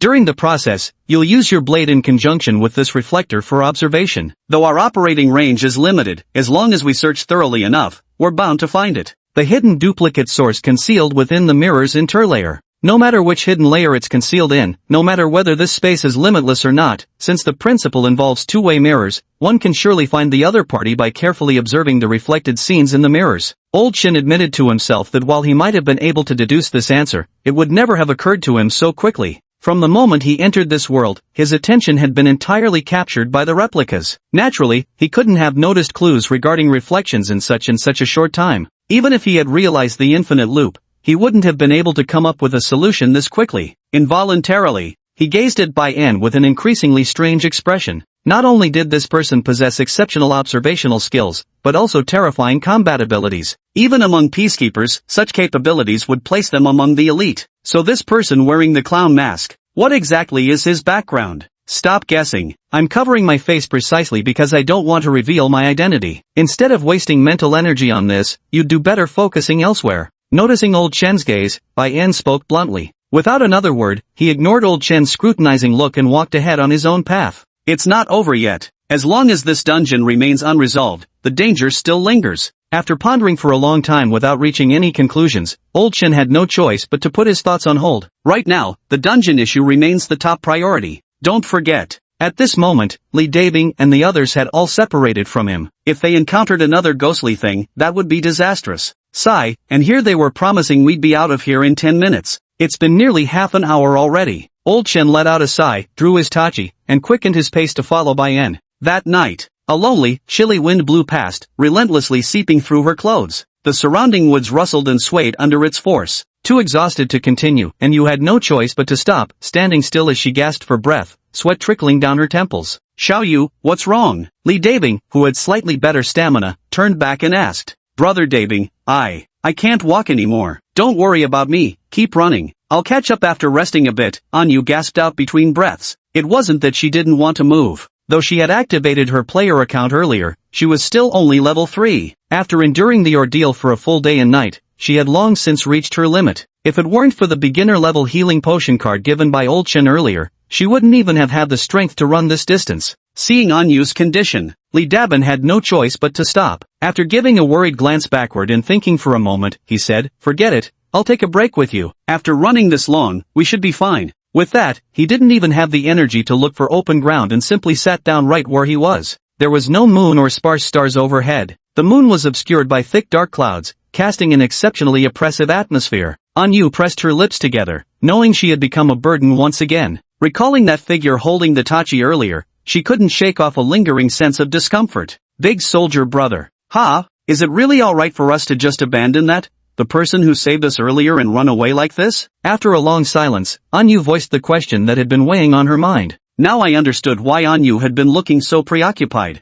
Hearing her say this, Li Dabling realized it had been about that all along. It's fine, I fucking believe in him, Li Dabing replied. Having said that, he seemed to remember something, paused for 2 seconds, then added, "At that time, we could only believe in him." Yes, belief. He certainly didn't want anything unfortunate to happen to Old Chen. If he were alone, he would undoubtedly choose to stay. But the situation was different after all. Anyu had just joined the Peacekeepers as a rookie. Faced with choosing between the two, his abilities weren't sufficient to do more. He had to prioritize protecting Anyu. Under those circumstances, the optimal solution was indeed for him to escape quickly with Anyu. Though this seemed utterly heartless. He can. And you opened her mouth to say more, but just as those 2 words escaped her lips, a sudden explosion erupted from nearby. Their attention was instantly drawn away. Both Li Dabing and Anyu instinctively turned their heads. A dusty figure suddenly flew out from the darkness and crashed heavily onto the ground. His features gradually came into view. Li Dabing's eyebrows shot up in surprise. Old Chen? Chapter 32, Deadly Combat. His mind momentarily blanked. Everything had been going smoothly in their conversation when suddenly this figure appeared out of nowhere. Recognizing the face as Old Chen's made Li Dabling's shock all the greater. Of course, shock aside, Old Chen didn't seem to be in great shape at the moment. After confirming his identity with the glass shard in his hand, Li Dabin immediately dashed toward him. Seeing this, Anyu gritted her teeth and struggled to her feet to follow. Old Chen, are you okay? Where's the duplicate? Li Dabin pulled the riot baton from his waist and warily scanned the surroundings. He'd originally thought that even if Old Chen couldn't defeat the duplicate, he could at least have run away. Never expected to be beaten into such a sorry state. Cough, cough. I'm fine. The clone was killed 10 minutes ago, Old Chin coughed as he staggered to his feet, revealing numerous fresh wounds covering his body. Fortunately they were all superficial injuries, no bones or nerves were damaged. Well, thank goodness. I knew you could. Wait, what? Did you just say you killed the clone 10 minutes ago? How did you end up like this? Li Dabing spoke midway, seemingly noticing something, and cast a somewhat puzzled glance at Old Chen. The replicant was killed 10 minutes ago. Then what was it that just sent Old Chen flying out? That's not right. Lao Chen, if you could even take care of your own replicant, how could there be a replicant stronger than you in this area? And you beside them seem to have thought of something as well. The look she gave Lao Chen was full of confusion. Just moments ago, she had already glanced in the direction where Old Chen was sent flying. Nothing was there but emptiness. It's a long story. Does anyone have a mirror? Ignoring Li Dabling's muttering, Old Chen rose from the ground and asked the two of them. A mirror? Old Chen, don't get me wrong, if it were normal times and you wanted to admire yourself, whatever. But during this kind of emergency, you're seriously thinking about checking yourself in a mirror. Li Dabling complained while rummaging through his pockets. Li Dabing naturally knew that mirror reflections could show replicants' true forms. But since there was no fourth person present at the moment, Li Dabing couldn't figure out what exactly Old Chen needed the mirror for. A moment later, he shrugged his hands. Fucking no. Li Dabing, how come I never noticed you were such a chatterbox before? Old Chen shot Li Dabing an annoyed glance before turning his attention back to Anyu. The good news was, Anyu had indeed brought a mirror. But the bad news was, Anyu's mirror was just a tiny fragment, smaller than a car's rearview mirror. This is what I usually use. Anyu carefully handed it over to Old Chen. Taking the mirror, Old Chen sighed. Forget it, something is better than nothing. At least a mirror is way better than my tachi. Staring at the reflection of a sword nearly blinded me. And you and Li Dabin couldn't fathom what Old Chen needed the mirror for, especially since Li Dabin's earlier remark had just been a joke. Both silently watched Old Chen's next move. Snap! The mirror case popped open. Without hesitation, Old Chen immediately pointed the mirror's reflective surface toward the supposedly empty street ahead, then raised his other hand to position the car's side mirror opposite it. He gazed into the infinite reflections within the mirrored surface. Seeing this, Anyu and Li Dabing followed Old Chen's example and did the same. Yet when they clearly saw the scene within the mirror, their expressions abruptly stiffened. For there, in the third layer of mirror space, a crimson monster covered in fleshy orbs, towering 2 stories high, stood firmly in the center of the street. Beside the monster, a figure wearing a clown mask was wielding a black umbrella, attempting to poke the creature from different angles. Terror spread everywhere like creeping tendrils. Each strike landed on that person with enough force to send them flying back several meters. The two of them were locked in a deadly battle. It's him? Li Dabing and Anyu spoke simultaneously. After speaking, the two couldn't help but look up and exchange glances. Old Chen also sensed something strange and turned to Anyu, asking, "Do you know him?" Hearing the question, memories from before gradually surfaced in her mind. She recalled that cold night on Dongda Bridge, when Anyu bit her lip and nodded. "He's the one I mentioned before. The person who saved me on Dongda Bridge." Ha! Li Dabin was merely curious at first, but after hearing Anyu's words, he instantly became intrigued. How could he possibly forget the Dongda Bridge incident? That inexplicably appearing other player, the organization still hadn't managed to uncover their identity. The only thing they knew for certain was back then, it had taken them merely 3 minutes to brutally smash Frost King barehanded. Hearing Anyu's words, only then did Li Daming belatedly recall that during Anyu's testimony, there had indeed been mention of someone wearing a Joker mask on their face. So that's the guy who took down Snow King? No wonder. Judging by that speed and strength, he's seriously badass. Watching the scene in the mirror, Li Daming couldn't help but click his tongue in admiration. Boasting aside, he was well aware of his own limitations. The monster in the mirror clearly possessed abilities that far exceeded the so-called level 20 benchmark. If he were to face it, he'd probably be crushed in one strike. At the same time, he felt immensely relieved. Fortunately, neither I nor Anyu encountered the source of the dungeon here, otherwise, there'd be no way we'd still be alive. Though right now, it looks like he's not doing so well. Even though he can actually keep up speed-wise, that monster's tentacles are faster than him. He has to withstand 5 or 6 tentacle strikes just to barely get one chance to attack. Li Dabing analyzed. Then he seemed to think of something, raised his head, and looked at Old Chen. "Old Chen, you just got wrecked by this monster, didn't you? From your perspective, do you think this clown can win?" "Got wrecked by this monster. True, the first hit knocked me senseless. After enduring 7 consecutive blows, I was sent flying out of the mirror space." Recalling his earlier embarrassing state, Old Chen's face flushed with redness. Winning isn't guaranteed. This monster is tougher than expected. Relying solely on him makes success unlikely. and I just got accidentally knocked out of the spatial interlayer. Unless someone can send me back into the mirror space interlayer, I can't help him either. Send you back into the mirror space interlayer? Hearing old Chen's reply, Li Dabing's face showed visible frustration. There was no one present who could accomplish such a task. Currently, apart from players whose profession is related to space, only the investigation team can pull this off. But now, no one knows where the investigation team has gone. In a dungeon with spatial abilities like this, even if his phone had been modified, there wasn't the slightest signal. Hope seemed all but lost. Wait, old Chen, how did you guys enter the mirror space layer just now? Li Dabing seized on the oversight and asked in confusion. To be specific, it wasn't us who entered proactively. After we discovered the origin of this dungeon, it actively pulled us inside, old Chen replied, his gaze fixed on Bai En in the mirror who was continuously confronting the monster. Actively pulled you in? Li Dabing was momentarily stunned, not quite understanding. Then can you make it pull you in again now? I'm afraid not. The origin of this dungeon is currently locked in fierce combat with him. It doesn't have time to pull me in again, old Chen responded. That's troublesome. Wait, old Chen, why the hell is your face turning so red after just a few sentences? Are you internally injured? No, you're seeing things. Old Chen denied it. Back then, the reason they could be pulled into the copy's origin was because of that clown's suggestion to lie on the ground and play dead. Though the exact reason wasn't clear, who would have thought this method actually worked? Li Daping gazed at old Chen, who had fallen silent again, and couldn't quite put his finger on why. He always felt like old Chen was deliberately hiding something. But now wasn't the time to press further. Since the other man wasn't willing to talk, he steadied his breathing and turned his attention back to the scene reflected in the mirror. There, Bayan kept getting struck by the tentacles, using the momentum to gradually close in on the monster's main body, then thrusting fiercely at it with his umbrella. The combat experience throughout the entire process could hardly be called seasoned. In fact, it still carried a certain degree of awkwardness. Yet, against all odds, this very same awkward individual had not only uncovered the rules of this dungeon beforehand, but also managed to find spatial loopholes within it, successfully pinpointing the origin point of the instance. Old Chen would never forget. The tentacle that had just lashed him must have wielded incredible force. In just 7 strikes, it sent him flying straight out of the spatial dimension.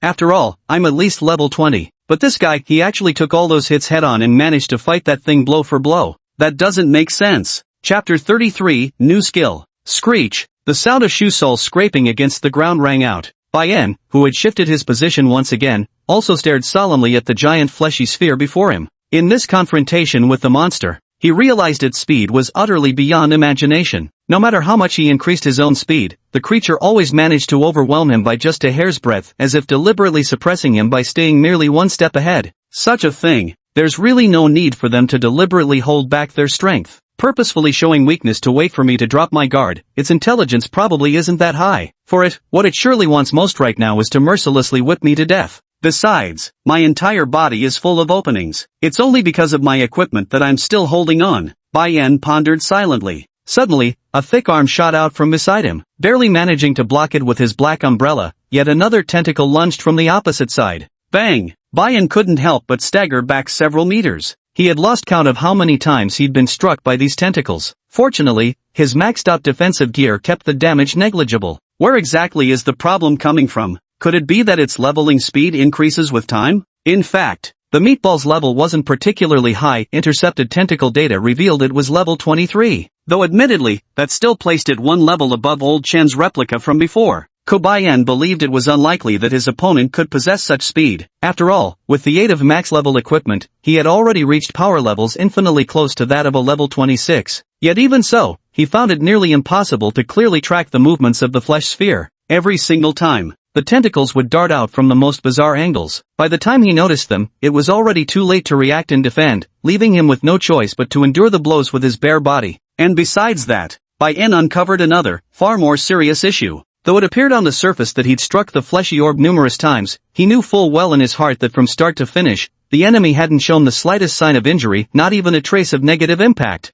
With the max-level black umbrella and accounting for my own level, my attack power should roughly be around tier 26. Even if its defensive power is ridiculously overpowered, it shouldn't have remained completely unscathed till now. What could possibly be the reason? Bang! The ground cracked as it was lashed by tentacles. While being sent flying again by the tentacle strike, Bayan seized the moment to activate the card holding the beginner-level healing potion. He positioned himself beside this revolting giant meat sphere. His gaze remained fixed on the sphere's movements. Just moments ago, he seemed to have caught a whisper of unusual information. An incoherent Buddhist chant emanated from within the meat sphere, resembling both scripture recitation and melodic singing. Adjusting his position to charge toward the flesh sphere again, Bane thrust his black umbrella forward without mercy. Whoosh! Tentacles came flying. In barely half a second after Bane's black umbrella pierced the flesh sphere, the tentacles sent him brutally flying. Thud! His feet touched the ground, and Bayan finally understood where the problem lay. So that's how it is. The prolonged battle was finally coming to an end. Bayan at last saw the issue with the fleshy sphere. He hadn't forgotten that the other's ability involved constructing mirror-like spaces. Just moments ago, when he jabbed the black umbrella into the flesh sphere, he had carefully listened for the sound of the umbrella piercing its body. To be precise, there was no sound at all. It was like a stone dropping into stagnant water, not even creating a single ripple. Bayan realized that the reason his numerous attacks had no effect was likely because, at that very moment, the flesh sphere had utilized the folding of space. It had expelled his black umbrella beyond this space. Since the two no longer existed in the same dimension, there was naturally no way for them to make contact. Which was precisely why the flesh sphere remained unharmed. And what about the tentacles? Glancing around, Bane attempted to observe those tentacles in the same manner. Sure enough, the reason why the meatball tentacles appear incredibly fast on the surface is primarily because they perform brief spatial jumps during the swinging motion. Moreover, its speed was inherently not slow, thus creating the illusion that each of its tentacle strikes was too fast to react to. The answer was obtained. Bayan also had a preliminary solution in mind. He straightened up again, his palm tightly gripping the handle of the black umbrella, controlling its direction. With a forceful push backward from his soles, his figure once more evaded the tentacles, darting toward the fleshy sphere. The black umbrella traced a perfect arc in his hand. Just as the black umbrella was about to successfully pierce the fleshy sphere's body, this time En made a slight pause. His left hand reached out and clenched the air. An ice spike plunged straight down from the sky. Skill omnidirectional blizzard. In an instant, the flesh sphere seemed to sense something, as imperceptible ripples disturbed space. The ice spike pierced into its body like a stone sinking into stagnant water. You probably can't fold space continuously, can you? Seizing the opening, Bayan swiftly thrust forward with the black umbrella. SSSHH. Unlike the complete lack of movement from before, this time, there came directly the wrenching sound of flesh being torn apart. It's done. Click. Old Chen's hand holding the mirror couldn't help but tremble. His expression shifted from initial worry to astonishment in an instant, then to utter disbelief. What's wrong, Old Chen? Li Dabing beside him asked in bewilderment. His method, it worked. Old Chen stared unblinking at the scene reflected in the mirror. He originally thought there was no hope. After all, from beginning to end, he had realized Bayan's attacks had no effect whatsoever on the fleshy sphere. Dragging it out like this, without knowing Bayan could use healing potions indefinitely, he believed Bayan would be the first to buckle. Yet, to his surprise, in less than a minute, it seemed the other side had discovered some kind of pattern and was now able to harm the fleshy sphere. Why did he intentionally pause earlier, only to use a skill that wasn't particularly powerful? Recalling Bayan's movements, Old Chen also fell into deep thought. Given his considerable experience, he quickly understood the reason behind Bayan's actions. That's right, it's about space. The source of this dungeon possesses corresponding spatial abilities, which Old Chen is well aware of. As an observer, his perspective is actually much clearer than Bane's. Indeed, he could tell that Bayan had practically no combat experience, appearing so awkward he resembled a raw recruit. And yet, this very novice managed to devise a solution while nervously engaging the flesh sphere in combat. Throughout the entire encounter, Bayan spotted openings in the flesh sphere's defenses. In fact, he noticed them even earlier than the others. Wait, that's not right, Old Chen. Didn't you just say he couldn't win? From what I see now, that meatball seems barely holding on, but he still looks full of energy. Li Dabling noticed the shift in the situation and asked Old Chen about it. To this, Old Chen let out a sigh. I was wrong, I take back what I just said. He is going to win. Yes, he's going to win. The flesh sphere was already roaring, entering a frenzied state. Dozens of tentacles whipped wildly through the air around it. It was clearly just a fleshy sphere with nothing there, yet now an enormous mouth had split open on its surface. Countless sharp teeth lined its gaping maw. Drool mixed with unidentifiable organic debris slowly oozed from its mouth. Among the refuse, Bayan could even make out fragments of torn fabric. So you're saying all those missing people before were eaten by you, is that right? Along the way, based on the information he gathered from Old Chen, he learned that Li Dabing and you were actually still alive. Although this was good news, it defied all logic. If it could replicate Old Chen's level 20 strength, then this evil entity must be at least level 20 or higher. Li Dabing wasn't weak by any means, but how could he being only level 10 while protecting a level 3 and you possibly survive for a full day and night in a dungeon meant for level 20 plus creatures? Thinking of those replicants, Bai pondered why the source of the replica never showed itself. It was highly possible that its original intention was simply to kill everyone trapped in this space using those replicants. And in the end, he saw the scene before his eyes. Bai knew he had guessed correctly, and even obtained the final answer. This source, it probably intended to wait until the replicants killed the living before revealing itself to devour them.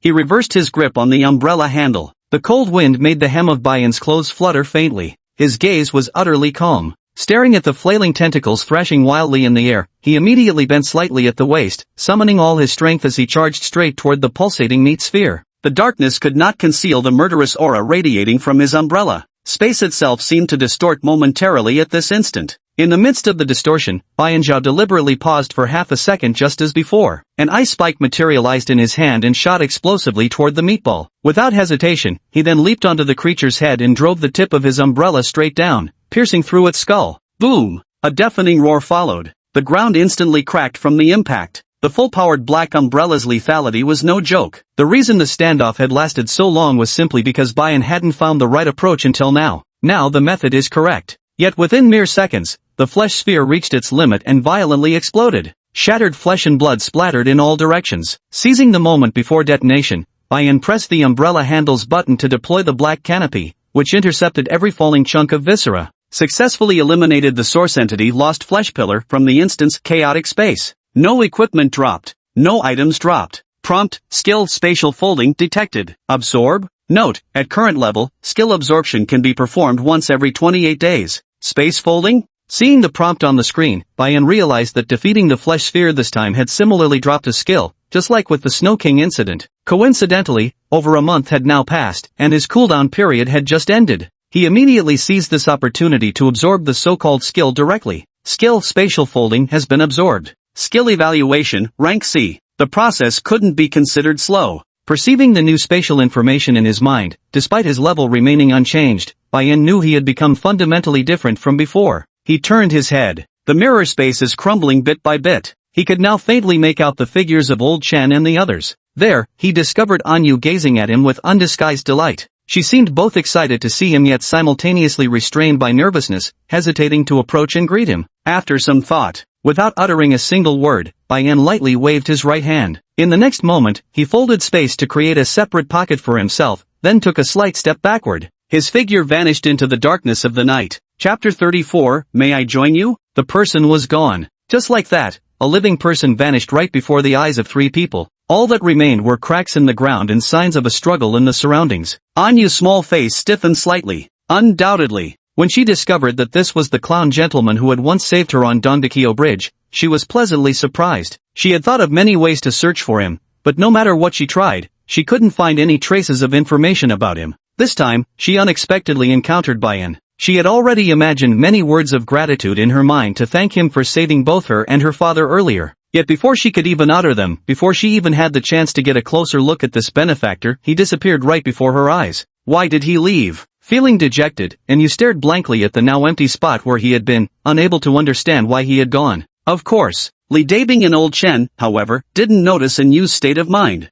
They simply watched as Bian disappeared, probably anticipating something. Old Chen, this person, it seems like he's deliberately avoiding us, Li Dabing said doubtfully. Such an obvious fact doesn't require you to specifically point it out. Old Chen sighed. Let's deal with this situation first. Old Chen spoke while walking forward, intending to assess the current chaotic state of Chaoxin Street and decide whether to call the logistics team to handle it. As for Bian's matter, he could only report it to the organization later. But just as he reached the spot where the meatball had been, another voice sounded behind him. Hey, Old Chen, we're over here. Turning his head, he saw that it was Li Nizhou and the 6 delivery riders from before. The mirror space had been shattered, which means everything here has returned to normal. Seeing that everyone was unharmed, Old Chen's mood relaxed somewhat. But in the next moment, he noticed something amiss. Li Nizhou, where's that student in the wheelchair from earlier? Old Chen asked. I don't know. Li Nizhou's words came out haltingly as he gazed into the surrounding darkness and explained. Just now, somehow, I suddenly found myself alone. Then I searched everywhere for him but couldn't find him. Instead, I ran into these brothers from the investigation team.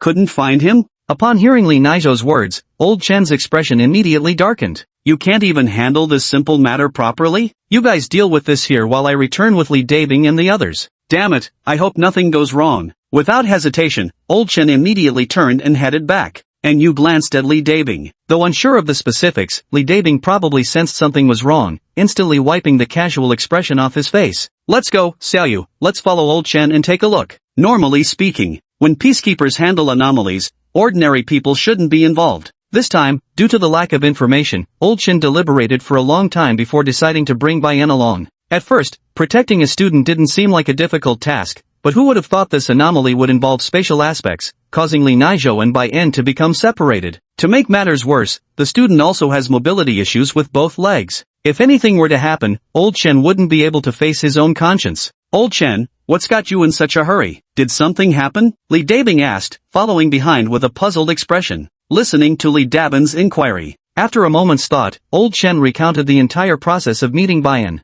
So you're saying the person who led you to us was a wheelchair-bound classmate of Anyu's? Li Dabin asked. The mention of wheelchair-bound inexplicably brought to his mind that young student he'd seen on Dongda Bridge, who apparently also attended Ming City First High. Could it be the same person? Brother Chen, the classmate you just mentioned, was his name Bai Yan? And you recalled Lao Chen's description and couldn't help asking curiously.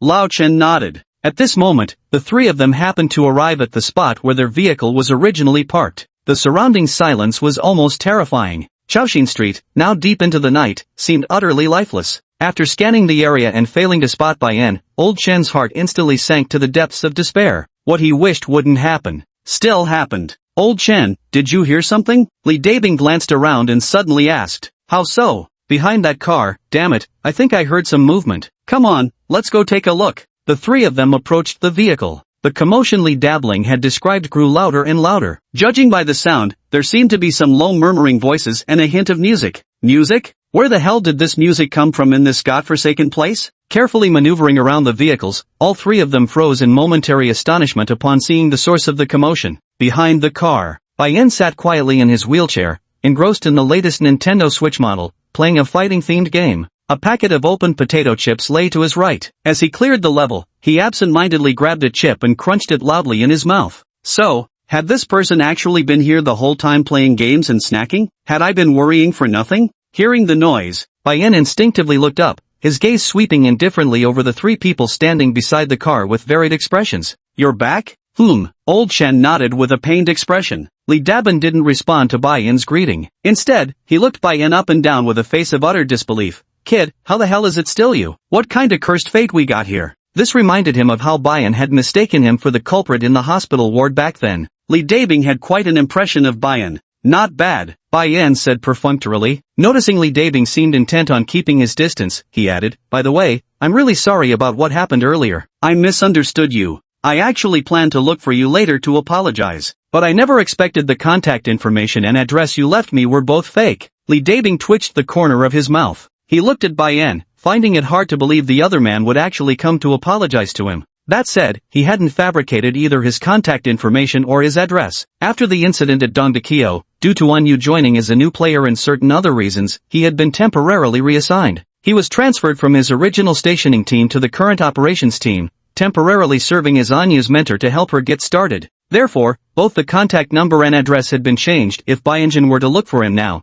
it would be entirely normal that she couldn't find him. Alright, we can put chatting on hold for now. We still have things to do. Old Chen interrupted their conversation, then gave Li Dabin a meaningful look. The latter quickly came to their senses. After all, no matter what you say about Baiyan, he's just an ordinary person. Now that he's acquired some memories he shouldn't have, following standard procedure, they should be erased at this point. If we delay any longer, there's a chance the memory wipe might not go smoothly. Alright, kid, I appreciate your apology. Li Naijo mentioned he's already spoken with you about having these memories of yours erased, Li Dabin said. I know, Baiyan didn't deny it. Very well, Xiaoyu. I'll leave this task to you. Give it a try first. Li Dabing glanced at Enyu with meaningful emphasis. Hearing this, Enyu also looked at Bai En for a moment before silently lowering her head. Running into a classmate here was truly unexpected, but she was no longer an ordinary person now, destined never to return to her former life. She softly recited Memory Rewind, and in the next moment, the pure black card that Li Dabin had previously used on the Dongda Bridge appeared in her hand. She examined the card closely. This was Enyu's first time doing something like this, so it was only natural she felt nervous. She took a deep breath to calm herself. It's okay, Xiaoyu. Using this skill is just like using any other card. All you need to do is gently bend the card and then make sure to throw it at your classmate within 2 seconds, Lee Dabin encouraged her, watching Inyu's noticeably clumsy movements. Recalling how utterly defenseless the other had appeared on Dongda Bridge earlier, Bayan suddenly realized something and asked, Inyu, are you one of them too? The same kind of people? Caught off guard by Bayan initiating conversation, Inyu, who had been about to bend the card, paused momentarily before nodding lightly. Yes, I just joined recently. Join? Yes, but don't worry, it's fine. I've watched Soldier cleanse memories many times before. I won't hurt you. Inyu spoke, thinking Bayan was simply nervous. Hearing Inyu's clear answer, Bayan finally understood roughly what was going on. Lee Dabing and Inyu probably didn't know each other before. Back when they were at Dongdaekyo, Inyu was most likely just an ordinary person. The reason he saw Lee Dabing and Inyu get into that taxi must have been after Inyu became a player, which was when they became acquainted. Thoughts began swirling in his mind. Bayan watched Inyu about to bend the dark card, recalling the information Lee Naijo had previously shared with him. Finally making a decision, he turned to look at Lee Dabing and Old Chen. So, can I join you? Chapter 35, Junior Brother? Yes, joining. This was the result of Bayan's careful consideration. Originally, he intended to investigate the truth of that year in his own way, to find the sister who once existed in his memory but whom no one remembers now. But as he delved deeper into contact with the players, he realized that approaching it superficially would likely take a long time to uncover clues from 3 years ago. Moreover, without fully understanding the internal details of the sheriffs, the clown's identity cannot get too close to them yet, lest unforeseen situations beyond his control arise. These sheriffs likely know what truly happened back then. If he genuinely wants to uncover those past truths, the best approach would undoubtedly be to become one of them. At the very least, the information he could access would far exceed what he could obtain by working alone. Join us? Old Chen and Lee Dabing exchanged glances, then broke into relaxed smiles. Anyu, who had been about to proceed with the memory wipe, paused mid-motion. Kid, did you just say you want to join us? Lee Dabing asked as he took out a cigarette from his pocket and lit it for himself. Bayan nodded. Is that not allowed? It's not that it's not allowed. It's just that joining us, fucking hell, requires meeting certain prerequisites. Lee Dabing flicked his cigarette ash and added, and these conditions don't depend much on us. They mainly depend on you. Bayan didn't respond, just listened attentively to Lee Dabing's muttering. To become a player, one must first possess the innate qualifications. The best way to test this is to remain unaffected by memory erasure. If you can still remember things about us after undergoing memory erasure, then joining us wouldn't be out of the question. Resistant to memory erasure. That would mean possessing the qualifications to become a player. In fact, Bayan had already learned about this while chatting with Lee Naijo. Lee Dabin's words merely confirmed that Lee Naijo hadn't lied to him. Actually, Lee Dabin suddenly shifted his tone. He looked at Bayan inside again, his eyes filled with a trace of pity as he spoke in a slightly melodramatic tone.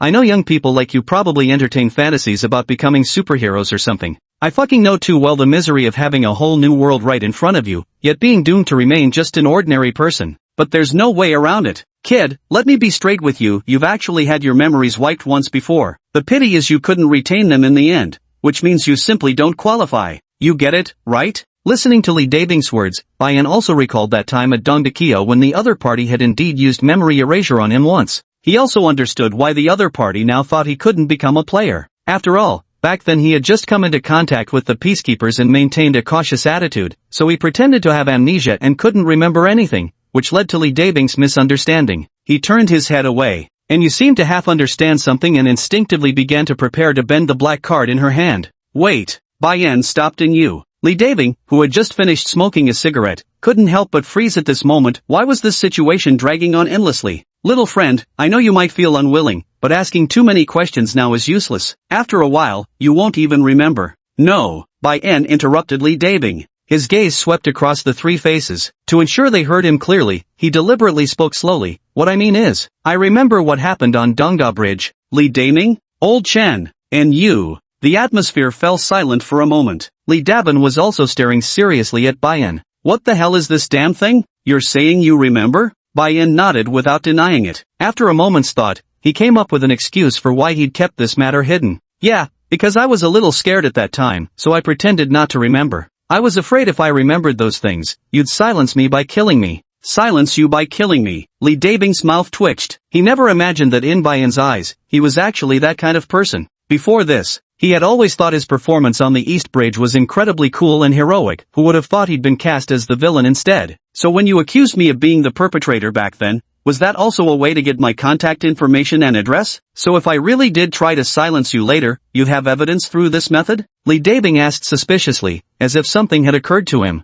His words hung in the air. Bai Yin no longer needed to fabricate an excuse, the logic sounded plausible enough. All he had to do was nod and admit it. Hiss. Li Dabin gasped sharply and immediately looked in Old Chen's direction. Old Chen also felt overwhelmed, unsure of what to say at that moment. And you just stood where she was, unclear whether this first memory wipe of hers still needed to proceed. Forget it, let's get in the car first. After some thought, Old Chen gave the order. Li Dabin gave Bai Yin a strange look. Even as he carried him into the car, he was still doubting what he had just heard. You really fucking remember all that stuff? On the road. The disguised vintage Santana drove out from Chaoxin Street and plunged straight into the city center. The city of Ming, with little nightlife, appeared much quieter than in the daytime. Dim yellow streetlights stood on both sides of the road. Bai Yin simply watched the street scenes flitting past the car window, lost in thought. 10 minutes earlier, he had already recounted the general circumstances of that time, proving that he truly remembered those things. It wasn't just empty talk. Li Dabing and Old Chen were undoubtedly shocked. Li Dabing even received criticism from Old Chen, who scolded him for being so careless back then. The fact that Bai Yin's memories hadn't been erased only came to light now when Bai Yin personally spoke up about it. It's not like that, Old Chen, damn it, listen to me. It's mainly because this kid kept pretending to be shy back then. I thought he just wasn't talkative, so I didn't ask too much. Wasn't I just afraid asking too much would give myself away? And you, sitting in the back, thoughtfully chimed in to explain, well, Bai Yin really doesn't talk much with others in class. See, even Xiao Yu is vouching for me. Listening to the comments about himself from the few, Bai Yin didn't want to pay them much attention. Whether they saw him as shy or introverted, he felt none of that truly mattered. Successfully joining the Peacekeepers was the only thing of real importance to him now.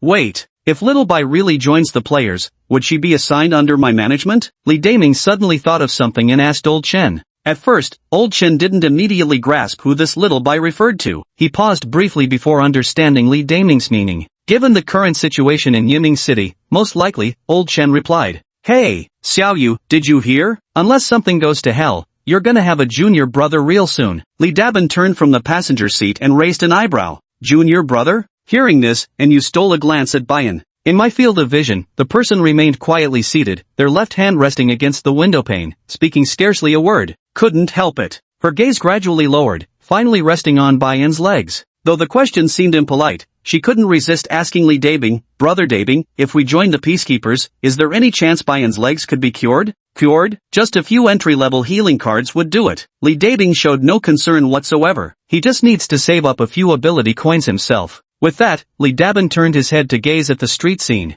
After a brief pause, he steered the conversation toward Old Chen. Old Chen, where exactly are we headed? Base Camp. Chapter 36 The Sheriff. I'm done for. I was wondering where that clown got the rearview mirror he gave me. Turns out it was from our own car. Xiao Bai, did you see a man wearing a clown mask? Do you know when he took our mirror? No. After I noticed you were all gone, I assumed you'd gone on a mission, so I just kept playing games behind the car. Damn it, Old Lin's definitely paying for this. Base. During the journey to this place, Li Dabing gave Bai Yin a brief introduction to the basic structure of Peacekeepers, which included the meaning of base. First is their mission as Peacekeepers. Becoming a player and joining the Peacekeepers means taking on an important responsibility. When anomalies appear in various areas, their first task is to eliminate the anomalies while ensuring the safety of ordinary people. This resembles something akin to its special police force in a way. It's worth noting that the existence of sheriffs was actually established by the Federation itself. Therefore, when carrying out particularly special missions, they can also request assistance from the Federation to avoid unnecessary complications. Under normal circumstances, each region would be roughly divided into districts. Areas with larger populations would have more peacekeepers dispatched to maintain order, while areas with fewer residents would also have an appropriate number of peacekeepers allocated. These dispatched peacekeepers are generally divided into 4 teams, namely, the investigation team, enforcement team, logistics team, and garrison team. Members of the investigation team typically disguise themselves as delivery personnel. When situations arise that cannot be handled by others, such as searching for information or locating dungeons, it falls to the investigation team to take action. The execution team, as the name suggests, are the enforcers. They usually disguise themselves as various types of personnel, with their primary task being the elimination of anomalies. The logistics team, naturally, handles cleanup after anomalies are removed. If large numbers of civilians become involved or public infrastructure suffers extensive damage, the logistical unit steps in to manage the aftermath. they typically operate under the guise of sanitation workers. As for the last station team, it's the same type of unit where Lee Daebing used to serve. In sparsely populated areas like suburbs, station teams are deployed to eliminate potential hazards. If any problems are discovered, they immediately report to the operations team for resolution. Under special circumstances, station teams also have the authority to clean up anomalies. The disguise used by the station team, namely, the security guard-like attire Bayan first saw Lee Daebing wearing. Overall, though, dividing into groups this way does indeed clarify responsibilities, with each team focusing on their designated tasks. However, the current issue the organization faces is that the number of peacekeepers is dwindling, making it increasingly difficult to maintain normal operations with limited personnel. For example, during the Dongdaekyo incident back then, when Lee Daebing was dispatched, the instance had already existed for quite some time, leading to some tragic outcomes. Logically speaking, to join the most dangerous operational team among them, it would naturally be best if the minimum level requirement was at least level 15 or above.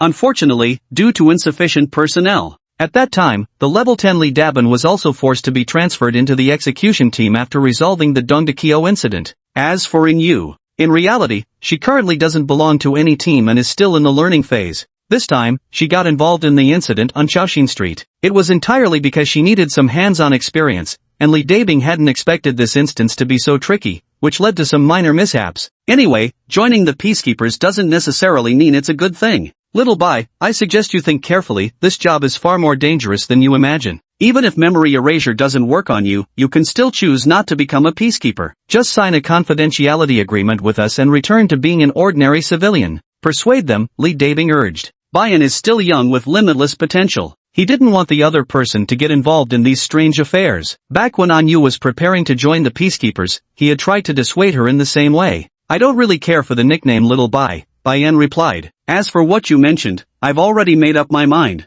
Hey, can I ask why you're so eager to join the peacekeepers? Lee Daebing curiously turned his head, hearing this question, and you also quietly perked up her ears. From their previous interactions, Bayan's aloof personality had left a deep impression on her. She wanted to hear what would motivate someone like him to join. Could it be that, just like me, they were also thinking of protecting their family? As for this, Bayan pondered for 2 seconds before responding, because it's cool and flashy? And you? Ha ha ha, good. Lee Daebing actually laughed heartily. That's exactly how I felt when I first joined the sheriff's department. Kid, I fucking believe in you. We're here. This is the place. The moving Santana finally came to a stop. Bayan looked out the window and realized they were in an upscale residential area in the city center. This wasn't quite what he had imagined. After all, based on his previous impressions of this organization, he thought their headquarters would be housed in some relatively hidden, old small building, operating mysteriously all day while trying their best to keep a low profile. Bang! The car door slammed shut. Lee Daebing grasped the handles of Bayan's wheelchair behind him, looking rather smug. Well, pretty cool, isn't it?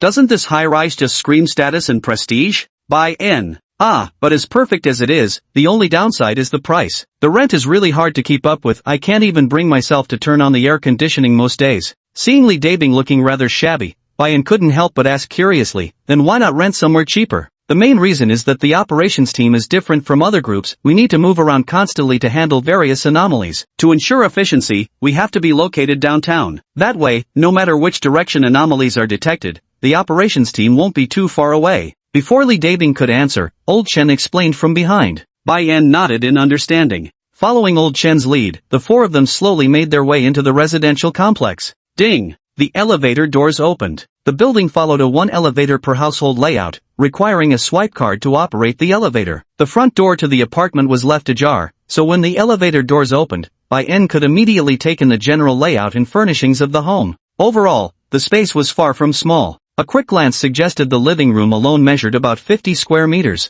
Unfortunately, just as Lee Daebing had said, the place was utterly dismal. There were scarcely any pieces of furniture to be seen, no television, not even a sofa or coffee table, only a few plastic stools sitting forlornly in the center of the room. The lofty image he'd envisioned vanished instantly. To put it more aptly, Bayan felt it resembled more like a base for some pyramid scheme.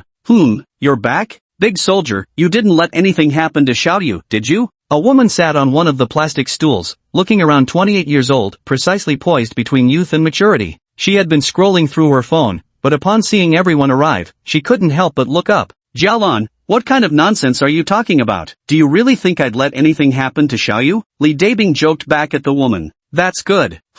What's this new face? Why did you bring a little classmate along? The woman called Xiaolan quickly noticed Bai En in the wheelchair. She stood up. The gray-brown dress accentuated her already perfect figure, outlining every curve. Now Bai En could finally see her face clearly. She was a remarkably beautiful woman. Her facial features were delicately and elegantly contoured. Though none of her individual features could be called perfect when examined separately, together they created an indescribable charm. There was a small mole near the corner of Xiaolan's eye. It added a touch of alluring allure to her appearance. Oh, this young lad is so handsome. Did you bring him back just to keep me company in bed? TSK, is he even of age? Otherwise, it'd be against the law. Jolan spoke without the slightest restraint. She walked up to Bai En and leaned in slightly, the scent of her perfume drifting into his senses. Don't joke around, Xiaolan. This one might become our new companion, Old Chen explained from the side. New companion? Xiaolan blinked her eyes. Then, Old Chen briefly explained the whole story to Xiaolan. Meanwhile, everyone had entered the house. Except for Bai En, they all found plastic stools and sat down. After hearing Old Chen's words, Xiaolan's interest seemed to grow even stronger. So, does that mean I'll get to see this handsome guy every day from now on? Xiaolan, you better fucking watch your boundaries. She's still young, still in high school, Li Dabing cautioned with a warning tone. What do you mean young? She'll grow up eventually. Besides, have you seen her? What if she's actually older than you? Xiaolan responded with a radiant smile, completely oblivious to how inappropriate her words might be. But teasing aside, there was still actual business to attend to. Since Bai En has the potential to become a player and the other party also wants to join the sheriffs, I should let team leader know so he can report it up the chain. Alright then, you guys sit tight for now. I'll go brief Lin Kaixian first. He and I just got back from a mission, and he's currently uploading data in his room. Over there. I picked up a few bottles of water on my way back. Grab one for Bai En, can't let our guests just sit there thirsty. Oh, right, Xiaoyu, have some too. Old Chen and Li Dabin, you two are so advanced in years, skip the water. If you're thirsty, just bear with it. If you really can't stand it, go downstairs and buy your own. Having said that, Xiaolan turned and walked into another room. The words she left behind struck Old Chen and Li Dabin right in the gut. What did she mean by so advanced in years? Since when did they start getting this kind of special treatment? In the living room, Old Chen followed Xiaolan's instructions to fetch 2 bottles of mineral water, then handed one to Bai En and the other to Yu. After a brief hesitation, he quietly grabbed one more bottle for himself. Damn, Old Chen, you sneaky bastard, I'm telling on you later. Li Dabing widened his eyes in disbelief before stealthily helping himself to a bottle as well. Then, an inexplicable silence suddenly settled over the room. Well, that woman just now is called Xiaolan, also one of your seniors. She usually loves making these risque jokes, so don't take it too seriously. After a brief silence, Old Chen spoke up to break the awkwardness, voluntarily explaining Xiaolan's personality. Bai En didn't pay too much attention to this matter. He just looked toward the room Xiaolan had entered earlier, recalling what she'd said, and couldn't help but ask, earlier I heard something about Lin Kaixian, is he the highest-ranking person here? Mum. Old Chen rubbed his slightly sore shoulders and answered seriously, to be precise, he's the leader of all peacekeepers in Mingshi City among every peacekeeper in Mingshi. In terms of pure combat capability, he's the strongest one. Chapter 37, Speculation. Lin Kaixian. Bai En silently committed the name to memory. Old Chen didn't notice what Bai En was thinking, continuing unprompted with more anecdotes about Lin Kaixian's accomplishments, noting how in recent years the other had become one of the rare few to earn the title of genius. Before he could finish speaking, the door to the room Xiaolan had just entered was opened at this moment. Bai En turned his head. He found it was a young man dressed neatly. He appeared to be only 24 or 25 years old, wearing a casual shirt on top and clean, well-fitted trousers below. At first glance, he had the kind of face that seemed easy to talk to. Is this the student you mentioned, the newcomer who wants to join the peacekeepers? Lin Kaixian asked Li Dabing and Old Chen. Yes, it's him, Old Chen replied. Hearing this, Lin Kaixian turned his head to look at Bai En. It was impossible to describe in concrete terms, but the moment Bai En met that gaze, he felt an indescribable sense of danger. He didn't underestimate the other man because of his age. Besides, Old Chen had just said that among all the security officers in Ming City, this Lin Kaixian was the strongest. An intuition told Bai En. Even fully equipped with max-level gear now, he probably couldn't defeat his opponent, he could only ensure he wouldn't be killed by them. And this was under the premise that Lin Kaixian wasn't wearing any equipment at all. Classmate, your name is Bai En, right? Lin Kaixian walked up to Bai En, glancing briefly at his legs before immediately averting his gaze. Bai En nodded. So, I heard you want to join us? Lin Kaixian then asked. Bai En nodded again. Since Bai En himself had said so, Lin Kaixian naturally had no further objections. Currently, the sheriff's organization is short-staffed, so nurturing some fresh blood would be beneficial for the group. There wasn't much left to ask after that. After briefly outlining the pros and cons of joining the sheriffs to Bai-en, Lin Kaixian took out a registration form from one of the sparse drawers and had Bai-en fill it out. Once Bai-en completed the form, Lin informed him that the details would be submitted to headquarters. Assuming the documents passed the review, Bai-en would soon become one of them. It's already very late, and you must have classes tomorrow, right? Although this isn't the best suggestion, I still recommend you take tomorrow off to avoid overexerting yourselves. Of course, if you want to sleep here, that's fine too. Those 2 rooms have enough beds, designated as male and female dormitories. It's just that regarding personal toiletries, you'll need to purchase those yourselves. These words were spoken by Lin Kaixian to Bai-en and Yu. And you thought about it and realized it was indeed almost 4 a.m., so she decided to stay and sleep here. Bai-en, on the other hand, didn't mind one way or another. To him, sleeping anywhere was pretty much the same. After choosing a room, he opened the door to get some rest. He stood before the room door. Bai-en finally understood what Lin Kaixian meant by dormitory. This seemingly spacious room was crammed with 6 bunk beds, making even its decently sized area feel overwhelmingly crowded. And if his eyes didn't deceive him, Bai-en recognized these beds as strikingly similar to those in schools. He ventured a bold guess, perhaps Lin Kaixian and the others had deliberately bought these secondhand from nearby schools to save money. Xiao Bai, need any help? Li Daming's voice came from outside the room asking. Bai-en replied with a no need to decline. To avoid the possibility of surveillance devices like cameras being present, he continued pretending his legs were immobile, laboriously lifting himself from the wheelchair before slowly crawling onto a windowside bed. Lying flat on the bed, Bai-en sensed the unfamiliar surroundings, recalling the information form he had just filled out. Sister. He thought back to that figure from his memories, the elder sister who had once raised him. A deep melancholy settled in Bai-en's heart. I should take one step closer to you. Outside the house. After Bai-en and Yu had fallen asleep, Old Shin pondered for a long while, organizing the day's events in his mind before finally recounting everything to Lin Kaixian. Starting from the moment they met Bai-en. Then they reached the location on Chaoxin Street where Bai-en took them. Next was entering the instance, where they encountered replicated individuals. Old Shin mostly omitted as much as possible in the earlier parts. It wasn't until that clown character appeared to help him that he began describing things seriously and in detail. The man's weapon was a black umbrella. I can tell he doesn't have much experience in combat, but when it comes to lethality and defense, he's terrifyingly strong. Finally, after enduring dozens of blows from that fleshy tentacle sphere, he managed to slay it within the mirrored space. Listening to Lao Chen's description, Lin Kaixian couldn't help but furrow his brow. This wasn't the first appearance of the clown-faced man. Last time, the same individual had rescued Li Dabing on Dongda Bridge, and according to Yu, the person had originally smashed the Snow King barehanded. From these points of view, this person must be extremely capable. But, if he truly came with good intentions, then why would he deliberately avoid making contact with us? Lin Kaixian was somewhat perplexed. He could only attribute it to the possibility that the other party might have some undisclosed secret. Old Shen, I'm asking you seriously. Lin Kaixian turned his head toward Old Shen and frowned after he finished speaking. From your perspective, if I were to go up against him, who do you think would win? Who would win? I really can't say for sure, because I feel like that guy is full of secrets from head to toe. But based on my current guess, Lao Lin, to be honest, don't get mad. He might be much stronger than we know. Lin Kaixian picked up his teacup, his expression unchanged. How so? Hearing Lin Kaishuan's inquiry, Old Shen boldly voiced his speculation. First of all, do you remember his performance at Dongdakyo? Killing the Snow King in just 3 minutes. From what I saw during my interaction with him, his true strength far surpasses that. If he could slay a spatial entity over level 20, then dealing with the Snow King wouldn't possibly take him 3 whole minutes. Of course, if you're suggesting his growth occurred entirely within this time frame, unless he's a once-in-a-generation prodigy, that would be absolutely impossible. Moreover, I noticed that although he appeared to be locked in combat with the spatial source, by the time he actually slew it, he'd sustained almost no injuries at all. Add to that my observation that he had practically no combat experience. But how could someone without combat experience possess the strength to slay a spatial source? That contradiction speaks volumes. So, Old Chen left his final conclusion unspoken. He knew Lin Kaixian understood what he was trying to convey.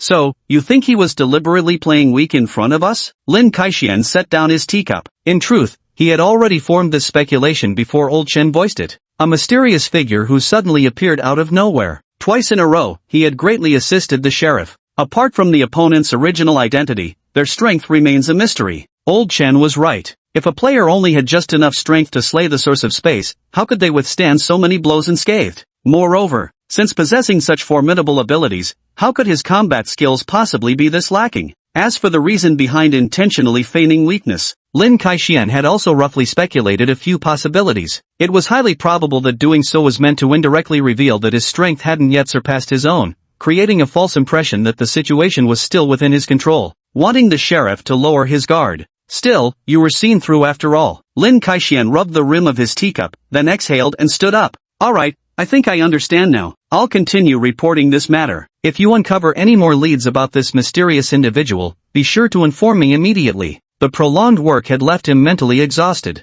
Although his physique was considerably stronger than the average person, even he couldn't endure several consecutive days of work without rest.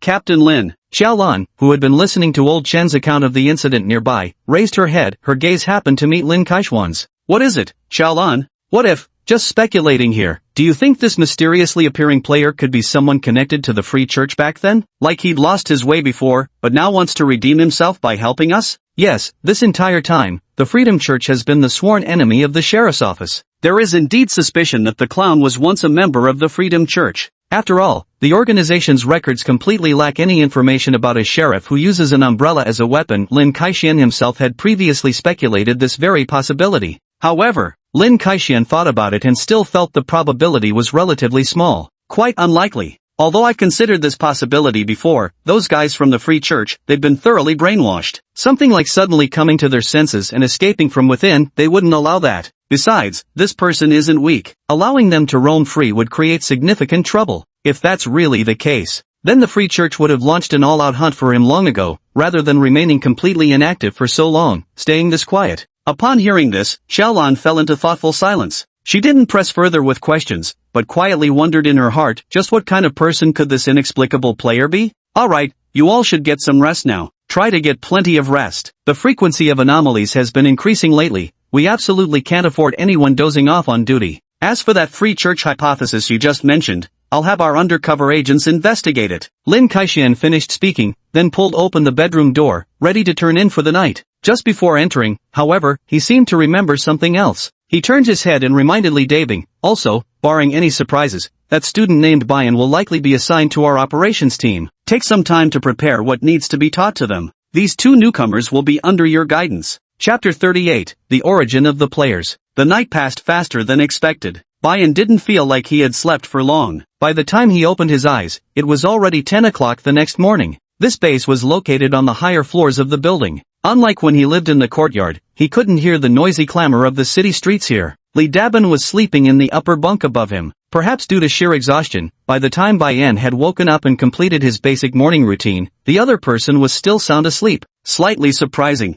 was that Yu had actually gotten up earlier than him. Just as he tossed the disposable toiletry kit into the trash bin, Yu happened to return at that very moment. She was wearing a sporty outfit. A hint of determination surfaced on her youthful face. With beads of sweat on her forehead, she must have gone for an early morning run. Bayan, you're already awake? And Yu was surprised when she saw Bayan. After all, in her understanding, Bayan hadn't yet activated his player panel, and after being so exhausted yesterday, sleeping in a bit longer was perfectly normal. I'm quite particular about beds, Bayan replied casually. As he spoke, his gaze remained fixed on Yu, who was using a towel to wipe the sweat from her forehead. She seemed to realize she was being watched. And Yu turned her head and just happened to meet Bayan's gaze. She froze for a moment, but quickly realized his confusion and answered unprompted, well, I got up to run. It's a daily assignment from Soldier Boy. I don't want to fall behind schedule, so I got up early. Well, it truly was for exercise. Bayan originally thought there might be some special training techniques here, like methods to gain relatively more experience points in a short time. But now it seems that during the early stages of becoming a player, one still has to rely on physical exercise to improve physical abilities. Seeing Bayan remain silent, and you thought he was still worrying about the review process. Drawing from her own experience, she offered some comforting reassurance. Actually, you don't need to be so nervous right now. When I filled out the application form, it took a whole week before I got a result. And after the review is done, we still have to take a trip to Qingqing by car. After all, only there can a player's identity be activated. That'll take quite some time. Qingqing? Activate a player's identity? Bayan didn't mind the review time, after all. He had endured 3 years of waiting and wasn't overly concerned about a little extra delay now. What caught his attention, though, was Yu's earlier remark, only there can you activate your player identity. Activate your player identity, only in Qingqing. What do you mean? After a moment of contemplation, Bayan asked. "Oh right, Sergeant and the others didn't mention this to you yesterday." Anyu seemed to understand something, then began explaining the procedures to Bai-en. According to her, every person with player potential must first pass the headquarters background check to confirm they have no issues, no history of legal violations or disciplinary problems, before being approved to become a player. This step typically takes about 1 week. After passing the review, you can take the application form to the headquarters in Xincheng. There, you can activate a genuine player identity through special means, granting you your own personal attribute panel and access to a range of player-specific abilities. So, to become a player and join the Peacekeepers, you must undergo panel activation first? Bane asked Yu uncertainly. Correct. That's how the soldier explained it to me. He said having the potential to become a player is fundamentally different from actually becoming one. Because the techniques used in Xincheng essentially draw out the latent potential within a person's body. To make it easier for them to understand their physical condition, they specifically developed the panel system. If one doesn't go to Xincheng to awaken their potential, they just remain an ordinary person unaffected by memory wipes. Anyu explained. She then added that this method was extremely complex, and within the entire Eastern Federation, only Xincheng and an organization called the Free Church possessed it. The Free Church is an extremely mysterious organization. It consists of a group of players who have fallen into depravity. Having only recently joined the Peacekeepers, her knowledge about this Free Church comes merely from occasional remarks by Li Dabin. After listening to Anyu's account, Bai-en found himself with even deeper questions. Unconsciously, it seemed he had learned something extremely important. If becoming a player meant having to join either the Free Church or the Peacekeeper organization,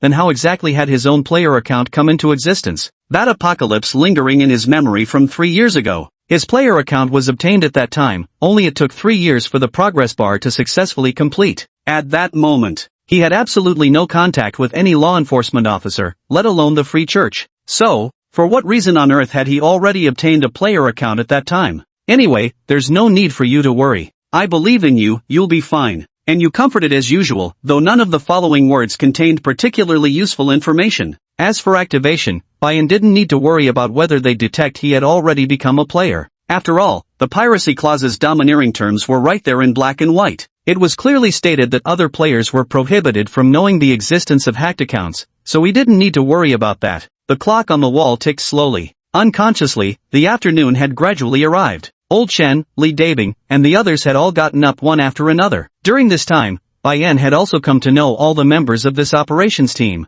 apart from him and Anyu, who hadn't fully joined the team yet. Originally, there were 5 people in the execution team. They were the team leader Lin Kaishan, deputy leader Chao Lan, Old Shen, Li Dabling, and Li Naizhou, whom they'd already met yesterday. Since Li Naizhou had been busy cleaning up Chaoxin Street with the logistics team yesterday, he hadn't returned with them at that time. Until 2 o'clock in the afternoon, Bai-en finally caught sight of his figure again. "Ha, so this means we've got a new member joining us? So it's you, little comrade. I never thought my conversation with you that day would bear fruit. Not bad, I believe in you." Hearing that another newcomer had joined, Li Naizhou appeared quite delighted. As he put it, with someone soon to share the heavy workload, he might finally get to take a leave and enjoy some time at the beach. However, this idea was immediately shot down by Li Dabing the moment he voiced it. "Hey there, Li Naizhou, with your hands so full right now, you actually want to go play at the beach? No way." "On behalf of team leader Lin, I'm telling you, your leave request is denied." "Why, you big-headed soldier? With this vacation request, it better get approved." "Damn it, I want to go to the beach too. I've made it this far in life without ever seeing the ocean." "Go on, I'll just snap a few photos to show you later." The two of them were bickering back and forth. The people around them, however, already looked unfazed, as if they were used to such scenes. Bai-en simply watched their squabble. For some reason he couldn't quite pinpoint, he suddenly felt an inexplicable surge of emotion. He had no friends. He had deliberately been avoiding Song Anmin and Bai Chang Yun in his previous life. There were still many unresolved matters weighing on his mind, including his missing sister whom he couldn't forget. It had been a long time since he'd experienced this kind of atmosphere. Involuntarily, Bai-en even faintly felt that it seemed somewhat pleasant. Chapter 39, Rejection. The days passed one by one. After leaving the neighborhood of the base area, Bai-en also returned to live in his own courtyard. After all, he still preferred living alone. While waiting for the documents to be approved, he currently enjoyed more freedom and wanted to savor this period of solitude a little longer. Reading, of course, continued as usual. However, since the Chao Xin Street incident had been resolved, evening self-study sessions quickly returned to normal. When the announcement was made, a chorus of groans arose from the student body. Clearly, everyone still prefers days with fewer classes. And Yu's popularity remains as good as ever.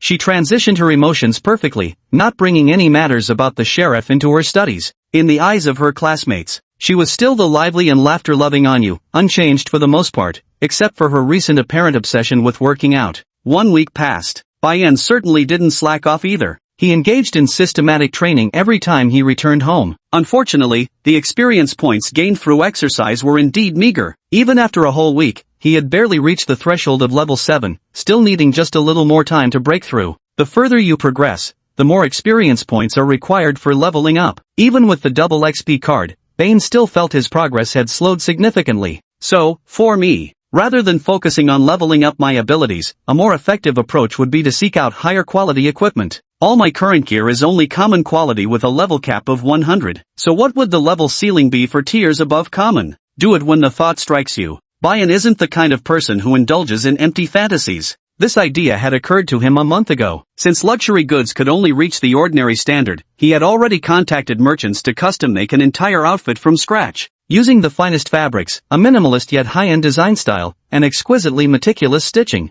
Money was never a problem for Bayan, nor was wealth. With Bai Changyun as his financial backbone, as long as he wasn't excessively extravagant, money was practically indistinguishable from mere numbers to him. Because back then, he had deliberately visited construction sites to inspect the building materials, wondering if their durability might surpass the quality of black umbrellas. Unfortunately, the result disappointed him. The evaluation of the equipment's quality doesn't seem to have much to do with hardness. The main reason still lies in whether they meet the criteria of being standard equipment and exquisitely crafted. Perfect. Now that over a month has passed, the full set of equipment he custom-ordered has been completed. Specialized personnel delivered it directly to Bayan's home, saving him the trouble of making extra trips. However, the bad news is, the quality of most equipment remains ordinary, with even the hat receiving a worn-out rating. The only good news. Among numerous custom-made garments, Bane noticed the casual shoes had reached the fine quality tier. Equipment name, beige casual shoes, professionally customized.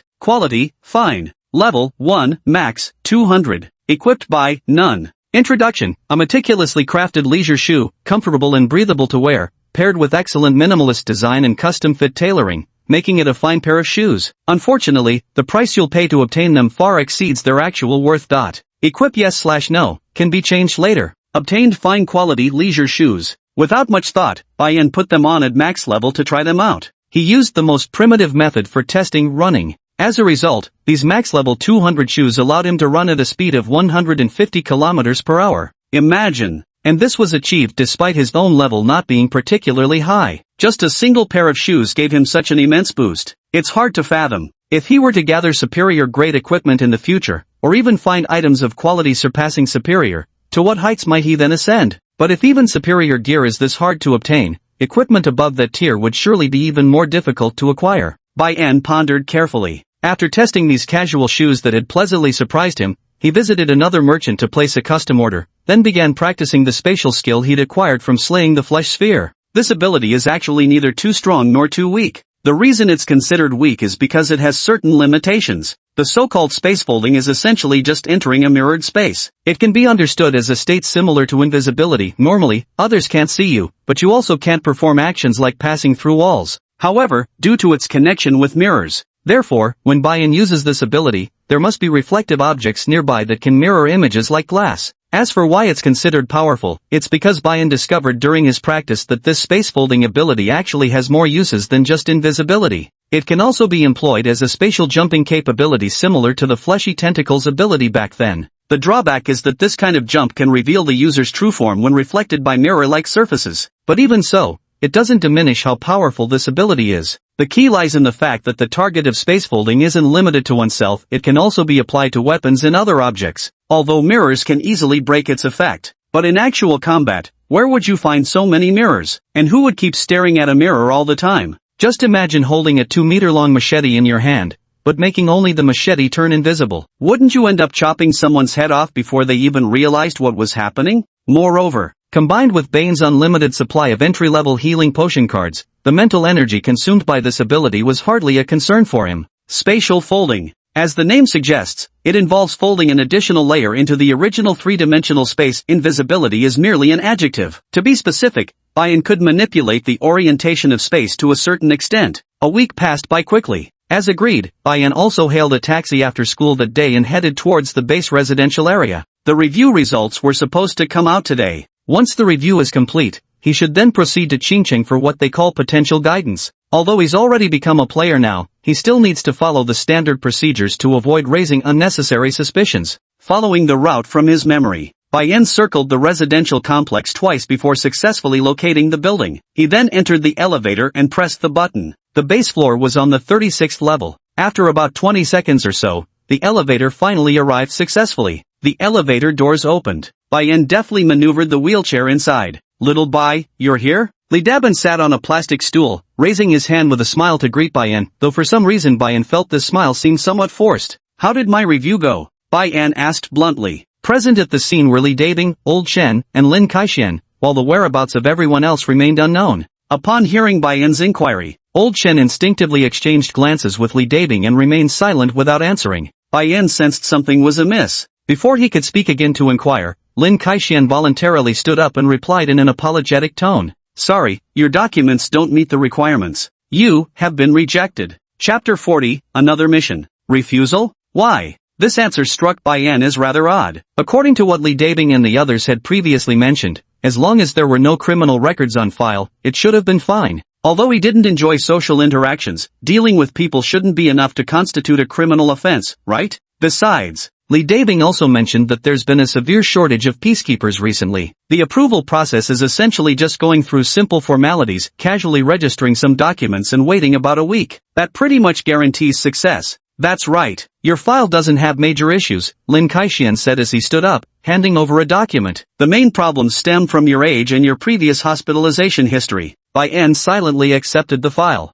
After flipping through a couple of pages, he immediately noticed that the records about his recent years in the experience section were specially highlighted in bold font. It was mentioned above. He once suffered from delusional disorder due to brain nerve damage caused by a high fever, which affected his logical comprehension abilities. He underwent treatment at a psychiatric hospital for some time. The conclusion is presented below. From a mental health perspective, Bayan does not yet qualify to become a player. Looking at the document, Bayan glanced up at Lin Kaixian without batting an eyelid. The other party showed little reaction, silently drinking from a mineral water bottle while waiting for him to finish reading the file. I understand this, but I received a discharge certificate several months ago, which clearly states that I've fully recovered, Bayan tentatively remarked. Just as he had anticipated, Lin Kaixian shook his head at this. Then adopting a peculiar tone, he explained, I'm truly sorry about this situation, but rules are rules, there's nothing we can do. Actually, it wouldn't hurt to consider this from another perspective. Now that you're able to return to school, you can go back to living a normal life. Compared to us law enforcers who always risk our necks, having an ordinary life is pretty good too.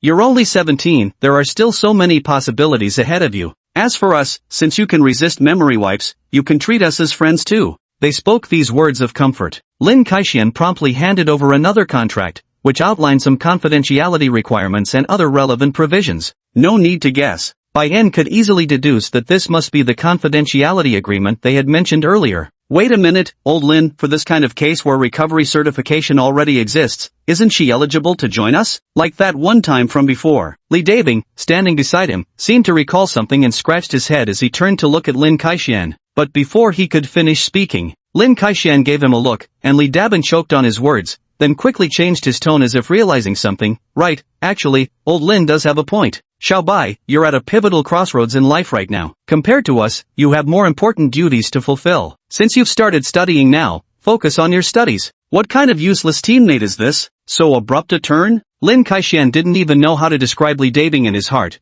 but luckily he noticed Bayan didn't seem to detect any issues either, so he chimed in as well. Well, this is the conclusion the organization arrived at after careful consideration. We hope you can choose the right path for your life. I understand. Bayan nodded. He immediately picked up the water-based pen on the document, casually signed it, put the cap back on, and didn't ask any unnecessary questions or make a fuss. Seeing Bayan being so easily dealt with, Li Dabing inwardly breathed a small sigh of relief, grateful that he hadn't accidentally said anything wrong. No problem, Xiaobai. Once you finish school, if you really want to join us then, you can damn well contact us to apply again. Li Dabin threw an arm around Bayan's shoulders, grinning with careless nonchalance. But after saying this, he faintly noticed the peculiar look in Lin Kaixian's eyes again, quickly clearing his throat twice before hurriedly changing the subject. Cough. Anyway, if you ever run into any trouble in the future, feel free to come to Big Brother Soldier. As long as it's within my power, I'll help you out. It's okay, no need to comfort me. Bayan's expression relaxed as he held the confidentiality agreement in his hand,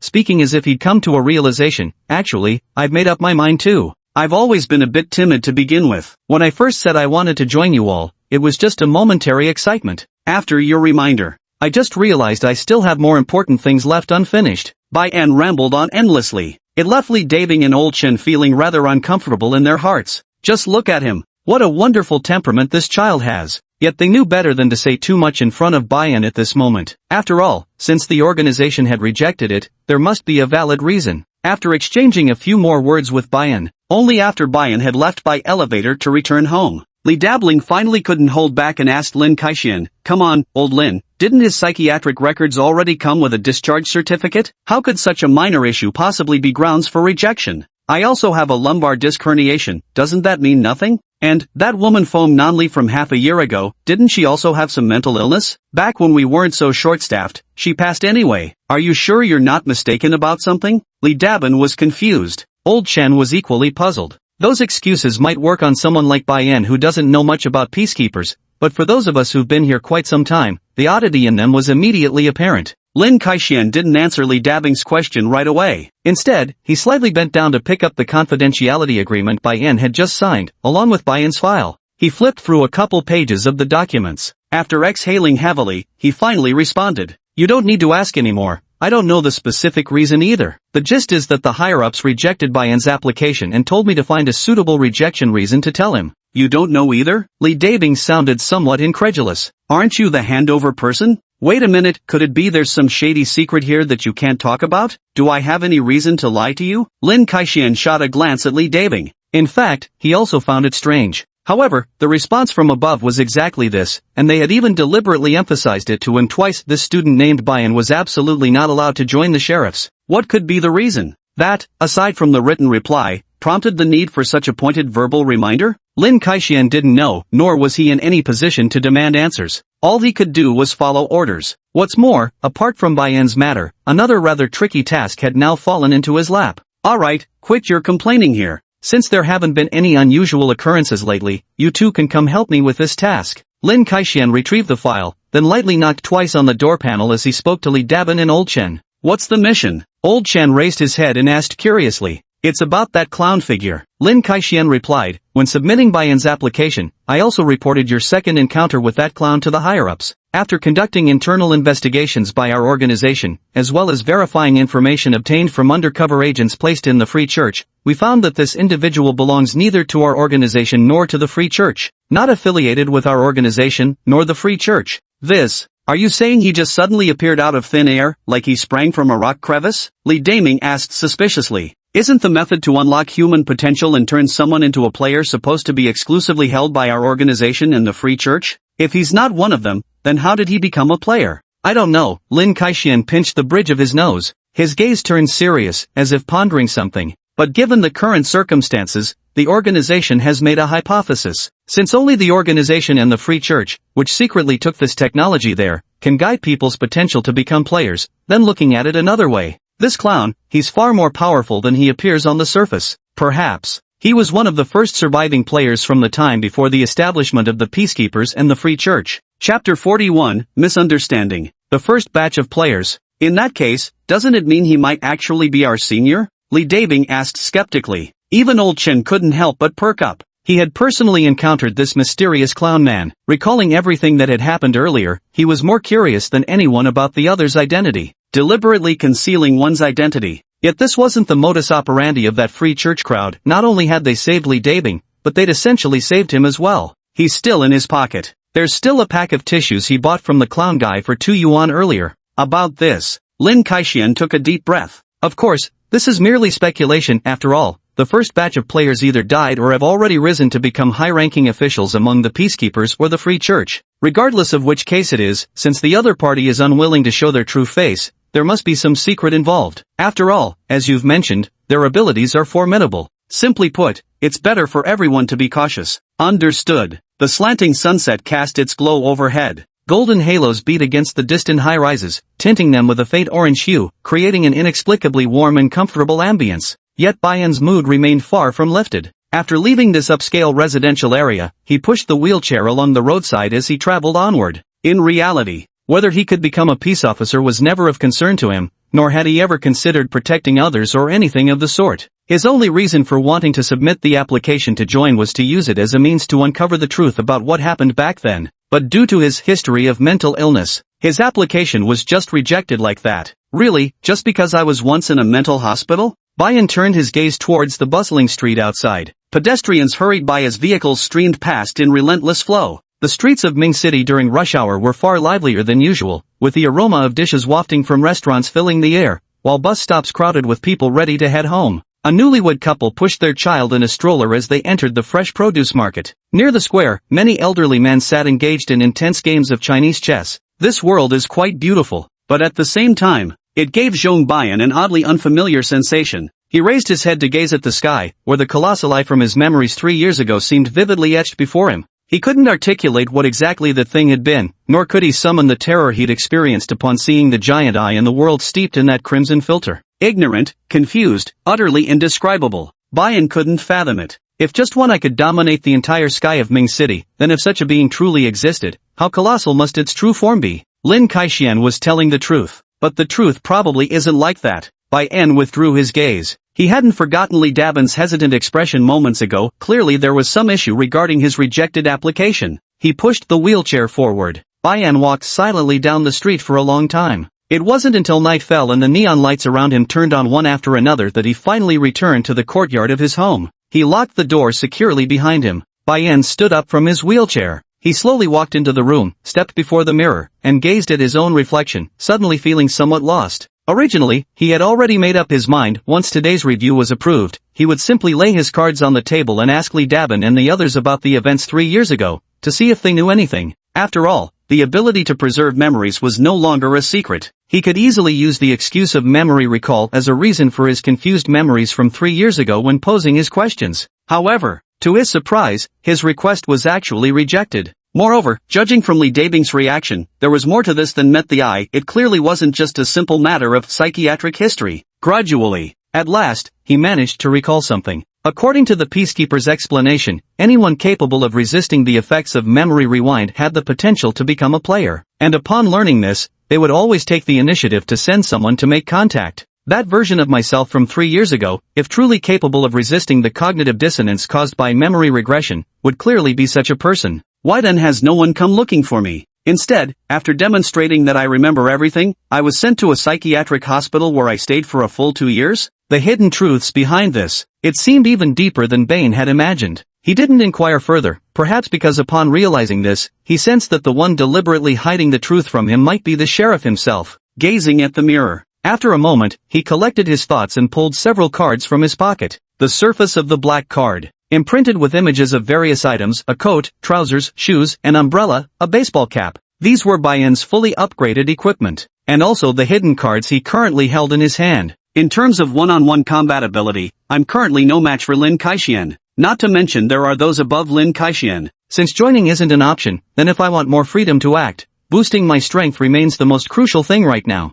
Pondering carefully, an idea gradually took shape in Bayan's mind. Now that he knew the location of these peacekeepers' home base, even though he couldn't successfully join them, he could do far more than before. For instance, tailing them, eavesdropping. The morning arrived quietly without notice. As the school bell rang, the students returned to the classroom one by one and took their seats, waiting for the teacher to begin the lesson. The classroom remained the same as always, and so did the classmates. The events at Dongda Bridge and Shaoxin Street seemed to have faded into the past, and Yu sat at her desk, her gaze occasionally drifting toward Bayan's seat. Undoubtedly, she had also learned about Bayan's rejection. Hey, and you, what are you looking at? Wu Mei, the girl beside her, nudged Yu's shoulder with her elbow and asked curiously.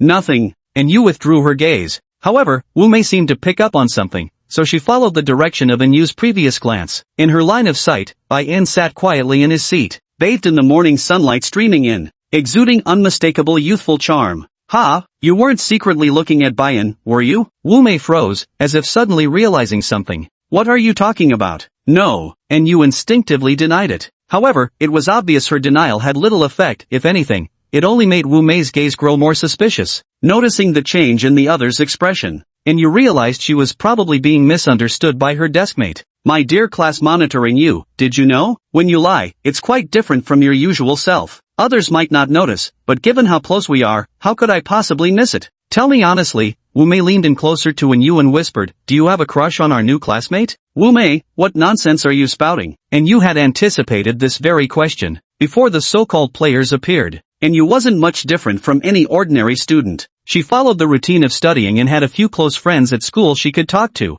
Wu Mei was one of those good friends. The two had been classmates since middle school. Wu Mei had average grades, but perhaps because she watched too many idol dramas, her head was always filled with strange thoughts. Either she was shipping some couple or gossiping about some rumor. And Yu was used to Wu Mei's personality, but she never expected her friend to turn the gossip toward her. Come on, don't be shy. It's totally normal to have a crush on that new classmate after all, they're so good looking, Wu Mei said teasingly. But in you, I have to remind you, with grades as good as yours, you definitely can't let puppy love affect your performance. If you really like her, wait until after the college entrance exams to confess. She forced a faint smile, and you realized the misunderstanding seemed to be deepening. Just as she opened her mouth to explain, the teacher happened to walk into the classroom. She could only turn back around and shoot Wu Mei a helpless glare. Alright, everyone, settle down now. Class has already begun, stop whispering to each other. At the podium, the teacher adjusted his glasses and spoke while holding a stack of test papers. Today our monthly exam results are out. Next, I'll call the names of students who should come up to get their test papers. Chapter 42, can we get to know each other? The bitter winter quietly passed. The arrival of early spring caused the bare tree branches to begin sprouting fresh emerald buds. Yeah, the monthly exam results. Bai Yan sat at his seat, resting his head on his right hand, just listening as the teacher handed out the score reports from the podium. Ever since becoming a player, before he realized it, so much time had already passed. During this period of time, it seemed like he had done something, yet also as if he had done nothing at all. If not for the inexplicable progress bar that existed, nor for what happened that night on Dongdaekyo Bridge, perhaps the trajectory of his life wouldn't have differed much from these students. Studying, graduating, working, no, perhaps inheriting the family fortune would be more accurate. Then live an ordinary life as a wealthy person. Zhou Nanning, you have significant weaknesses in certain subjects. You need to put more effort into physics. Chen Yuanzhang, well done. Your grades have improved compared to last semester. Tang Zhe, the school's monthly exam has a perfect score of 750. As the homeroom teacher called out name after name, some students looked delighted when they received their test results, others appeared disappointed, and some wore indifferent expressions. The average scores ranged between 400 and 500. Due to Bai Yan's special circumstances, and considering the potential academic pressure he might face, Song Nanmin and his wife decided not to use their connections to enroll him in a more prestigious school or advanced class. After all, it had been 3 years prior. He spent roughly 2 years in a mental institution, and only in the final year did he hire tutors to frantically catch up on his studies, barely managing to keep pace with his peers. Getting the results. Wu Mei returned to her seat with a faint smile. Her score this time was 560, a huge leap forward compared to last semester, but when she glanced at Anya's results beside her, her smile froze on her face. Holy crap, 620? My dear class monitor on you, didn't you take a week off? How did your grades actually improve instead of dropping? Wu Mei blinked, wearing an expression of sheer disbelief. Out of concern for some classmates' self-esteem, the homeroom teacher refrained from announcing the scores when distributing report cards. This was just an ordinary class. With a perfect score of 750, students like Anyu who scored over 600 were exceptionally rare. No wonder Wu Mei was so astonished. Hearing Wu Mei's exclamation of surprise, the classmates in front and behind couldn't help but turn around to look at Anyu's report card. But before anyone could voice their amazed comments, a sudden holy shit erupted from the back of the classroom. Holy shit, 690? What do you mean 690? Bai Yan, he actually scored 690 points. What the hell are you talking about? The announcement of 690 points instantly. Chaos erupted in the back of the classroom. The closest to Bai Yan, Tang Zhe's eyes widened in disbelief as he stared at the startling number on the report card. What? Bai Yan scored 690? Wu Mei and the others immediately turned their attention, craning their necks for a look. Someone instinctively reached out to grab Bai Yan's report card. But halfway through the motion, they seemed to remember their strained relationship with Bai Yan and quietly withdrew their hand. 690. What does this mean exactly? Although this was just a routine monthly exam, unrelated to the serious business of the college entrance exam, at Ming City No. 1 High School, this score was enough to utterly crush the vast majority of students in the honors classes. Quiet. The homeroom teacher rapped the podium to signal for quiet. Of course, the sudden commotion in the classroom didn't upset her at all. On the contrary, having an outstanding student like Bai-in in her class filled her with immense joy. About Bai-in, she knew nothing about their background. All she knew was that this newly transferred student had apparently suffered from some illness previously, which delayed their studies slightly. The student's parents had specially mentioned this when they made arrangements a few days before school started. Hindering academic progress? If scoring 690 points is considered hindering, then how high could Bai-in have scored without any obstacles? Without a doubt. Naturally, the homeroom teacher was thrilled beyond words to have such a student. Although Bai-in would likely be transferred to the honors class by the school, he'd still be recognized as originally coming from her class. Everyone, settle down. I know everyone is curious about Bai-in's grades, feeling surprised or perhaps envious. But looking at this exam's results, I believe that with just a little more effort, everyone can achieve even better grades next time. Those whose grades didn't meet expectations shouldn't lose heart. While the bad news is we don't have much time left, the good news is, at least we still have some time. Listening to the homeroom teacher speaking from the podium, and you felt like her brain was cramping up below. If she remembered correctly, the sheriff had rejected Bai-in's application because he had a history of mental illness. But, what kind of mental illness could possibly make someone smarter? And you didn't know how to describe her feelings. She just turned her head back to look at the report card on her desk. The grades that should have drawn exclamations from Wu Mei now inexplicably seemed somewhat unpresentable to her. The simple class session ended. After distributing the report cards, the homeroom teacher went over some key points about her subject. Before long, the bell rang signaling the end of class. Before leaving, the homeroom teacher specifically called Bai-in and asked him to come to her office after lunch break. Then there was nothing else to discuss. The 10-minute break between classes. Bai-in silently put his report card back into the desk drawer, spinning a pen between his right fingers while propping his head up and staring at a blank draft paper. Truth be told, he didn't care much about his scores. He had already studied all the high school curriculum knowledge points through private tutoring long before this. Compared to exam rankings and such, what concerned him more were still matters regarding his own memories. Drawing a straight line on scrap paper with a ballpoint pen, Bai-in sat quietly in his seat, deep in thought. Originally, his plan was to use a series of methods like tailing and eavesdropping to uncover information about the doomsday from his memories 3 years ago. But when he finally had time to sit down and think carefully, he realized this approach he'd thought of wasn't actually feasible. For one thing, although he was confident he could move freely among Lin Kaishuan's group with his equipment maximized to the limit and the spacefolding skill, this security officer organization didn't consist solely of Lin Kaishuan and his people. The world is so vast. There are always people beyond people, skies beyond skies. After all, he was still a newcomer who had just become a player. If he were unlucky enough to accidentally encounter other players transferred from different regions, players far stronger than himself, and get caught red-handed, it would be over. Secondly, there was the matter of eavesdropping on conversations. He wasn't some high-level hacker, nor was he the kind of genius who could effortlessly create undetectable eavesdropping devices. Assuming he actually attempted such methods, apart from spending copious amounts of time reading every day, the only thing he could manage during his rare moments of rest would be to secretly lurk in corners, eavesdropping on whatever information happened to circulate during those brief windows. Under those circumstances, hoping to catch any mention of 3 years ago would be, it's like searching for a needle in a haystack. After all, that was eavesdropping. To coincidentally overhear Lin Kaishuan and others discussing the events of 3 years ago, unless you're extremely lucky. So, what method should I use? Bai-in held a water-based pen and drew a fork on the straight line, pondering his next move. A gentle breeze rustled the treetops outside the window. After a long contemplation without reaching any conclusion, he exhaled and slowly raised his head again. Little did he know this simple act would change everything. He had just lifted his head when suddenly, a face appeared in his field of vision, mere centimeters away. Reflexively, he jerked his wheelchair backward with a loud clang. It was a female classmate he had no recollection of whatsoever. The girl simply smiled at him, leaning slightly forward with her hands resting on his desk. Hello, Bai-in. Mind if we get acquainted? Chapter 43, A Bold Idea. They're complete strangers. The surroundings were relatively quiet. During the recess, most students had left the classroom, with only a handful remaining inside. Bai-in's original front desk classmate wasn't there, so the girl naturally took that seat.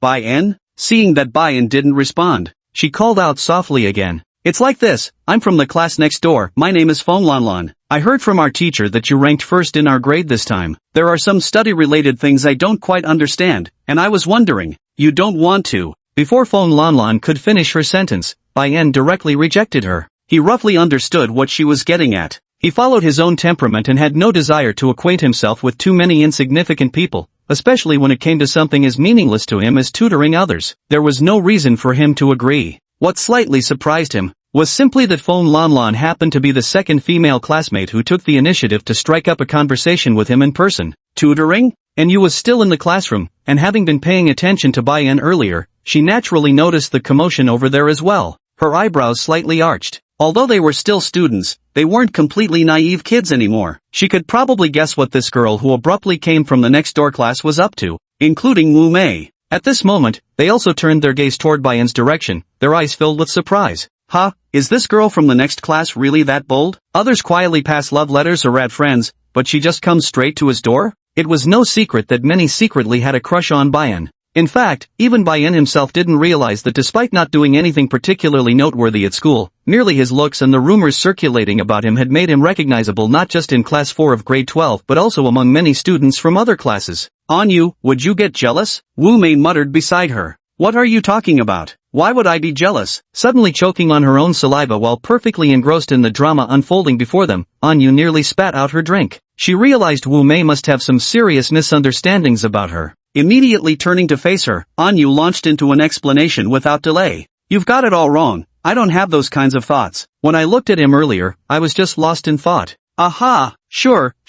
No need to explain, I get it, lost in thought, Wu Mei replied with obvious disbelief. But I'm asking seriously though, because this girl, I actually think she's quite attractive. And Yu sighed quietly to herself. She knew any further explanations to Wu Mei would likely prove futile. Understanding her good friend's temperament well, she simply gave up trying to convince Wu Mei. Turning her head again, she looked back in Bai-en's direction, gradually, staring at that unfamiliar yet somewhat familiar face. And Yu always felt she had seen this girl named Fong Lanlan somewhere before. Memories began surfacing from the depths of her mind. Not long after, and Yu suddenly remembered that she had coincidentally seen the other person in the library a few days ago. At that time, she had been carrying a large stack of books and was quite inconvenienced. It seemed the other person had helped her then. They had even added each other as friends. But since it had only been a passing encounter, and Yu hadn't really chatted with the other person after adding them, their contact had simply gathered dust in her friends list. Gradually, she stopped paying attention to it altogether. She truly hadn't expected this. This girl named Fong Lanlan actually had such an unreserved personality. But judging by Bai-en's reaction, he doesn't seem to realize she's hitting on him. Seeing Bai-en's nearly unchanged expression, and Yu couldn't help but form this thought in her mind. Yes, I didn't realize. Rudely cutting Fong Lanlan off mid-sentence, Bai-en noticed her expression stiffen momentarily. Though she quickly regained her composure, that fleeting reaction was unmistakably caught by him. And no, that's not what I meant. Fong Lanlan waved her hands in self-defense, appearing somewhat embarrassed. 2 seconds of silence. She seemed to suddenly remember something and added, here's the thing, I prefer making friends with those who excel in their studies because I feel it boosts my motivation to learn. Can we be friends? Fong Lanlan's voice was very gentle. Paired with her pure and lovely appearance, it was enough to make many male classmates, still in their youthful years, feel waves of emotion ripple through their hearts. Listening to Fong Lanlan's explanation, only then did Bai-en belatedly realize something. He simply watched as the other person took out their phone, opened the messaging app, activated the scan function, and remained silent. Student Bai-en, shall I scan you? Fong Lanlan said, her smile reappearing on her face. Throughout the entire process, she had actually behaved quite politely. As time passed minute by minute, Bai-en still hadn't taken out his phone, causing her smile to gradually stiffen. She believed she hadn't displayed any particularly irritating behaviors. Yet Bai-en remained utterly unmoved. Classmate? Thinking that Bai-en hadn't heard, Fong Lanlan patiently asked again. This time, Bai-en finally showed some movement. However, instead of unlocking his own phone, he seemed to have recalled something, simply staring at Fong Lanlan's phone screen. Let me think about it. Thinking. Fong Lanlan's lips twitched involuntarily. She never expected adding someone's contact could be this troublesome. She glanced around. In Bai-en's so-called thinking it over moment, she noticed many students in the class casting curious glances her way. Being the center of attention from so many people naturally created an awkward atmosphere. Standing there, she felt unable to either leave or stay, and so she slowly waited for Bai-en to finish thinking. Beep. Just as Fong Lanlan was almost at the end of her patience, a beep sound came from her phone. Looking down, only then did she realize that Bai-en had already taken out his phone and opened his personal QR code for her to scan. Alright, I'll add it later, Bai-en said, putting his phone away. Okay, then, I'll head back first. The situation had shifted so quickly that Fong Lanlan hadn't quite adjusted yet, her words coming out slightly disjointed. After gaining the friend bonus, she barely greeted Bai-en with a forced smile before stepping out of class 4, grade 11. The whole process felt somewhat off to Fong Lanlan, as if it didn't quite match what she had imagined. Yet when asked to pinpoint it, she couldn't specifically describe where the strangeness lay. Watching the girl who had suddenly appeared claiming to be her friend walk away, Bayan reflected on the recent encounter. The things he hadn't been able to figure out before seemed to faintly dawn on him now. Making friends, huh? He lowered his head slightly. Bayan looked at the friend information in the social app. The content wasn't much different from before, the same few friends kept appearing when scrolling through. The only slight variation was that he had added Li Daming's contact information a few days earlier. His gaze shifted slightly. Bayan's attention gradually focused on the friend note named in you. He tapped open the dialog box. The content inside remained the messages he had actively sent earlier when considering how to investigate the other person's information. Because what happened afterward was somewhat delicate, and you still hasn't replied to those 2 opening lines to this day. Staring at the silent chat window, involuntarily, a thought suddenly emerged in Bayan's mind. Chapter 44, Making Friends. The afterglow of the sunset was unusually crimson. Friday. It was one of those rare days in the week when evening self-study sessions weren't required. The school bell rang, and students in uniform streamed out of the classrooms, warm sunlight slanting across their backpacks. A ponytailed girl walked through the corridor of the teaching building. Not far below, students on duty were cleaning up, while the hygiene committee member in charge of the blackboard wiped it vigorously, sending chalk dust flying everywhere. Class 4, grade 11. Inside the classroom. As usual, and you organized her school bag, then slung it over her shoulder, planning to go for a run in the park first. Bayan sat silently in the seat slightly behind and to her left, quietly watching her back. A moment later, as if he had made up his mind about something, breaking from his usual habit of being the last to leave the classroom, he gently pushed his wheelchair and began moving toward you, who hadn't left yet. Creak! The wheelchair came to a halt. Hearing the movement beside her, Anyu instinctively turned her head, and within her field of vision, Bayan's handsome face came into view. Ha! Anyu was momentarily stunned. She could clearly tell that Bayan had come specifically for her, yet she couldn't imagine what business he might have with her. After all, through their recent interactions, Bayan's image as a taciturn gourd had become ingrained in almost every classmate's mind. At the same time, Wu Mei, who had originally planned to leave school with Yu, turned her head. She glanced at Yu, then at Bayan, as if conjuring up something peculiar in her imagination, her expression gradually turning quite animated. Bayan, is something the matter? After a pause, Yu couldn't help but ask, may I walk you home? Bayan replied with a question of his own. I see, sending me, huh? Wondered if she misheard. A huge question mark popped up in Anyu's mind. What was that about? Staring at Bayan's expressionless face, Yu opened her mouth to say something, but for a moment, she couldn't think of anything appropriate to say. Bayan's initiative made her feel somewhat uneasy. This sudden question left her mind blank for a brief moment. Only Wu Mei, standing beside her with a mind thoroughly poisoned by all sorts of cliché romantic dramas, seemed to have imagined something entirely different. Seizing the perfect opportunity, she abruptly interjected. Oh, right, Yu. I just remembered my mom asked me to buy something for her today. Looks like we're not going the same way after all. Since Bayan is with you, I'll head off first, okay? Wu Mei grinned and patted Yu's shoulder. Before Yu could react, the former swung her backpack over her shoulder, ready to leave. Hey, wait, what did your mom ask you to buy? You never mentioned it, and you called out to stop her. Ugh, I told you I just remembered. That's it then, I'm off. We'll hang out next time. Yet Wu Mei showed no intention of stopping at all. She practically spoke those words while walking, and by the time she finished the last syllable, she had already reached the classroom door. Then, with a turn, Wu Mei simply walked off without looking back. In the air, Yu inexplicably felt the atmosphere had somehow turned strange. No, could it be that Bayan wanted to ask me about how to pass the application process and join the peacekeepers? Suddenly thinking of this possibility, Anyu's expression relaxed slightly. Did you just say you wanted to walk me home? Turning her head, Anyu asked Bayan. Bayan responded softly, glancing around the surroundings. Noticing that nearly all the other classmates had already left, Yu finally felt at ease to say to Bayan, actually, you don't need to do this. If you want to ask anything, you can just ask directly. About the matter concerning the peacekeeper, I know you might feel some regret, but then again, I'm also a newcomer, so I'm not sure if I'll be able to answer what you're looking for. And another thing, there are certain matters I can't disclose to you. Even if your memories hadn't been wiped, Soldier Boy and the others warned me, you're still not a constable. Of course, I'll tell you anything that's within my rights to share. Anyu wasn't the type to beat around the bush. Facing Bayan, she decided to lay out her general thoughts all at once while quietly observing him, worried he might react with disappointment or frustration.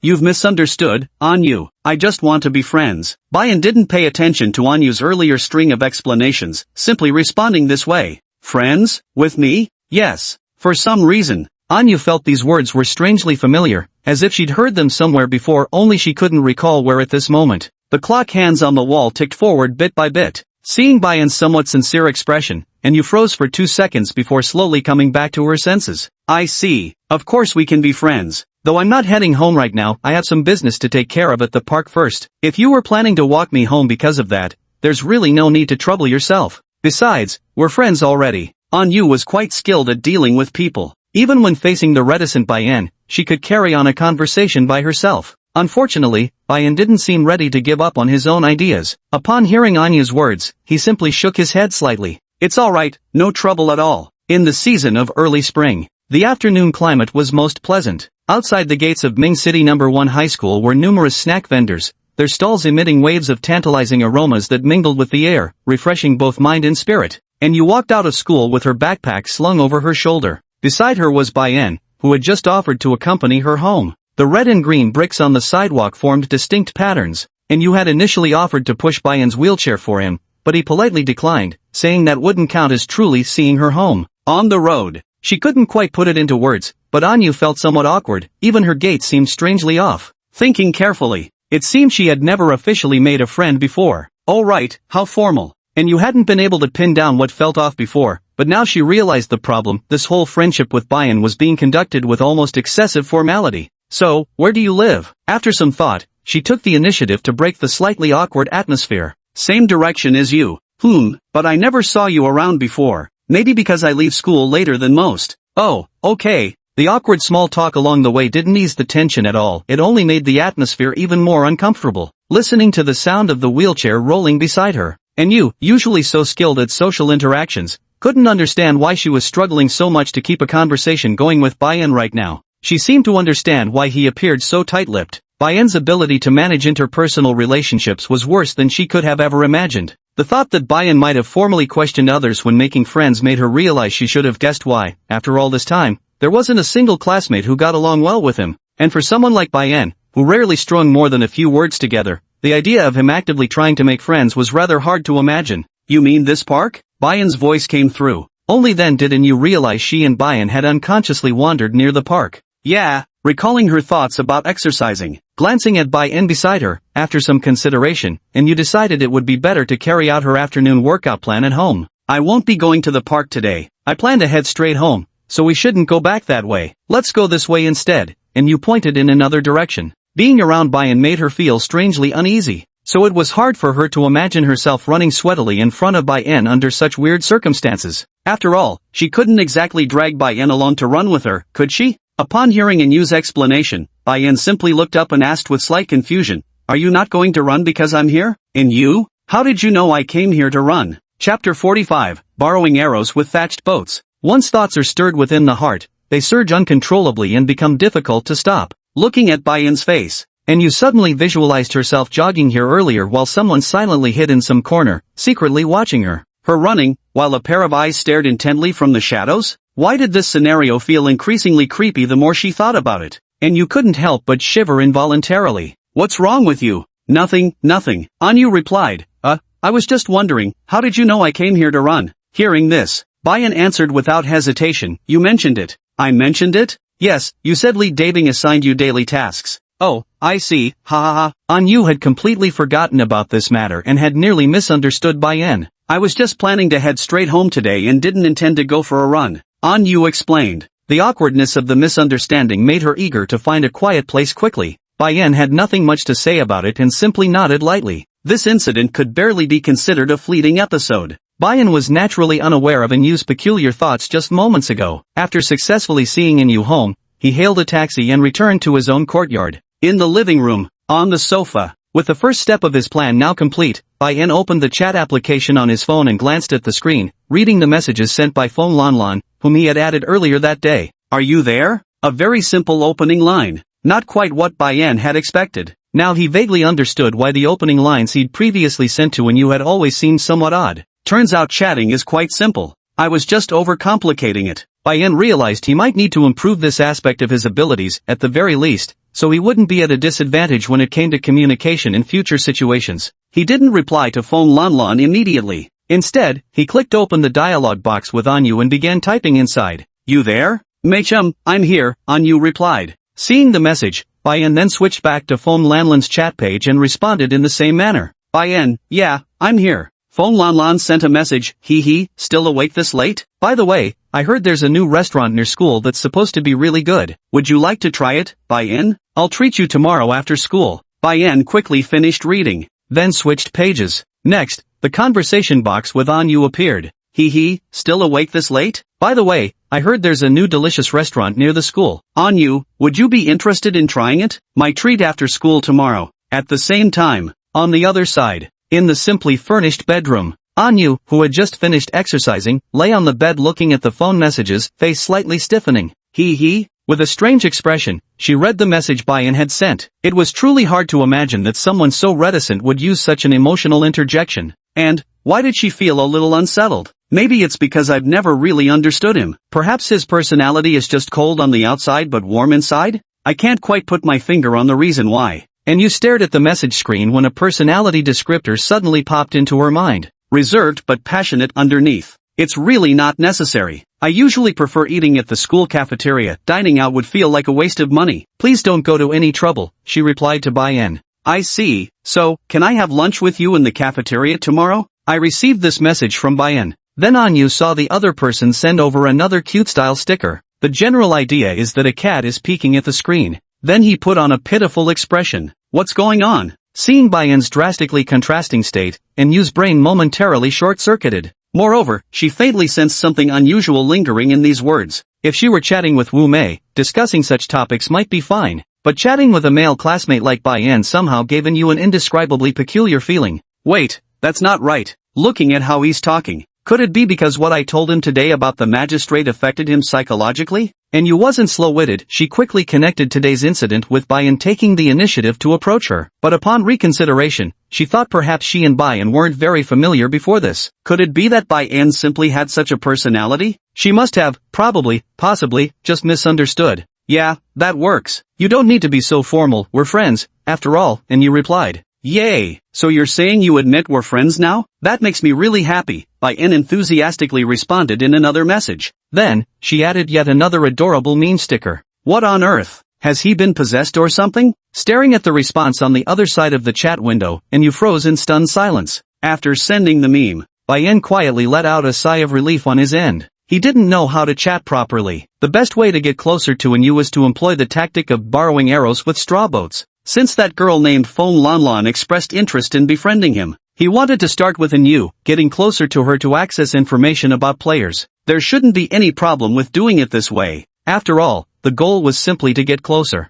At the very least, Bayan believed there shouldn't be much difference. Just, do people nowadays really chat about these things on their phones? Bayan pondered for a while as he looked at the meme he had just sent. Unfortunately, perhaps he had been out of touch with interpersonal communication for too long. No matter how hard he thought about it, he couldn't understand why people nowadays preferred using these seemingly somewhat silly images as a means of communication. Times were advancing, and so too would all manner of human behaviors. From small things like eating and walking to various aspects of life, everything changes with the advancement of time. Perhaps because he didn't pay much attention to these things, it was normal for him not to understand. Bayan comforted himself this way, putting down his phone. While waiting for Anyu's reply, Bayan pulled up his personal status panel. The contents hadn't changed much in reality. However, in the experience points section, the more scientific training methods he'd recently discovered had clearly accelerated his growth rate significantly during this period. Several days pass like this. His level has once again reached the critical threshold.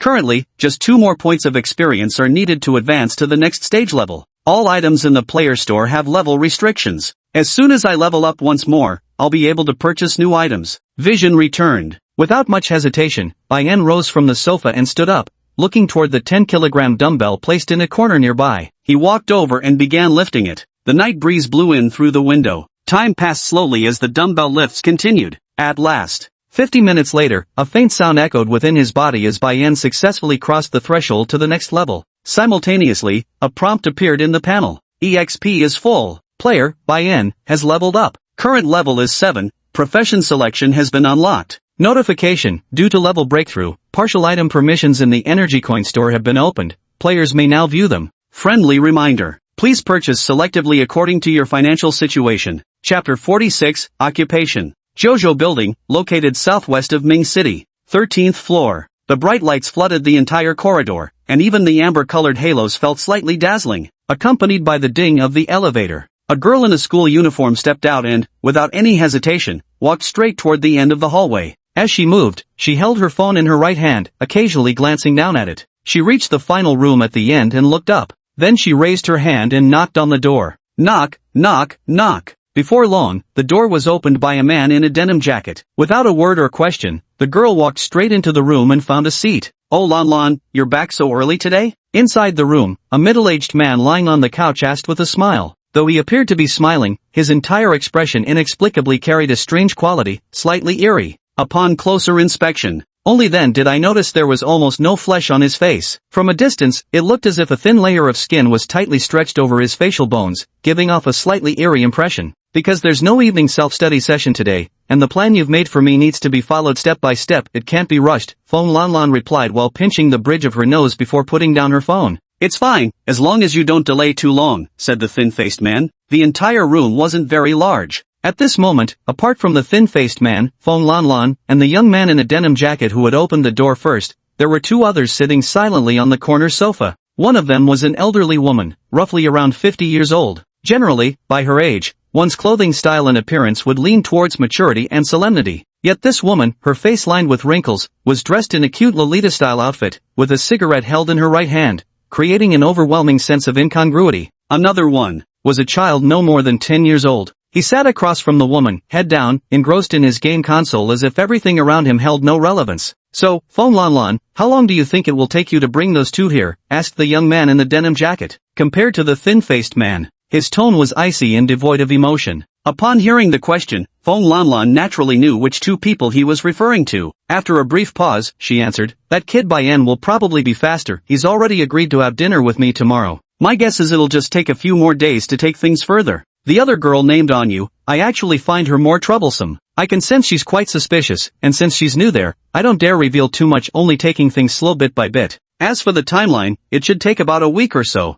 Yes, deliberately getting close, establishing enough trust after building rapport, then guiding her over here. Using certain methods to infiltrate her consciousness, step by step turning her into a usable undercover puppet. Those damn sheriffs, they've been relentlessly pursuing them lately. If not for their own skills, they'd probably have been caught long ago. But, just when you're sleepy, someone brings a pillow. Not long ago, they happened to investigate and learn that within Ming City's peacekeeper organization, there were recently two suspected newcomers. The peacekeepers are currently severely understaffed. Taking advantage of the newcomers' current lack of substantial abilities and experience, if they wanted to deal with their opponents, targeting these fresh recruits would undoubtedly be the easiest approach. If luck was on their side, perhaps we could even find some important information by searching these two newcomers' memories. Fong Lanlan's mission, which was to be the first to get close to Bai En and Yu in this operation. Firstly, being of similar age to them made it easier to gain their trust. Secondly, the unique nature of her abilities made her particularly adept at this stage of the mission. Okay. After receiving the reply, the man in the denim jacket nodded slightly. Then, as if remembering something, he added, "Just make sure to watch your step. Your last mission was a failure. If this one doesn't pan out either, well, you know what the consequences will be." Hearing this, Fong Lanlan pursed her lips slightly. Without another word, she unlocked her phone screen, scrolled to her chat history with Bayan, and extended it toward the man in the denim jacket. He didn't answer. Instead, the phone was taken by the sharp-faced man who'd spoken earlier and had been watching the show from the sidelines. "Ah, come on, let's see how our Lan chats with this naive little boy. Speaking of which, I actually kind of miss those school days. TSK, look at this, how wholesome and youthful these chat messages are. Not like us, jumping straight to asking how much for a quickie." The thin-faced man stared at the chat history. As he read, he shook his head lightly and clicked his tongue in sigh. After reading through the conversation with Bayan, he absent-mindedly clicked into the chat window labeled Yu. Upon seeing that Fong Lanlan had once sent a simple hello which Yu never responded to, his expression finally darkened slightly. "Lanlan, you need to put in more effort. You and this girl named Yu are both young women, you should understand her thoughts better. How could you just send one casual message and give up entirely when she didn't reply?" While speaking, the thin-faced man handed the phone back to Fong Lanlan. Fong Lanlan didn't refute this, only replying softly, "I understand. New item overdraft potion purchase eligibility unlocked available for viewing. New item 10x EXP card purchase eligibility unlocked available for viewing. New item intermediate healing potion now available for purchase, ready to view." Current level has met the standard. You can choose the suitable career path for yourself. As the panel's reminder appeared, Bayan's attention immediately shifted to the newly unlocked items in the Energy Coin Mall. Experience cards and healing potions go without saying. They simply enhance the effects beyond their original capabilities. His attention, however, was drawn to this new item called the Overdraft Potion. After spending about half a minute studying it, he largely understood what it was. The so-called Overdraft Potion forcibly pushes a player's limits within 5 minutes, multiplying their abilities during this period to achieve an astonishing level of enhancement.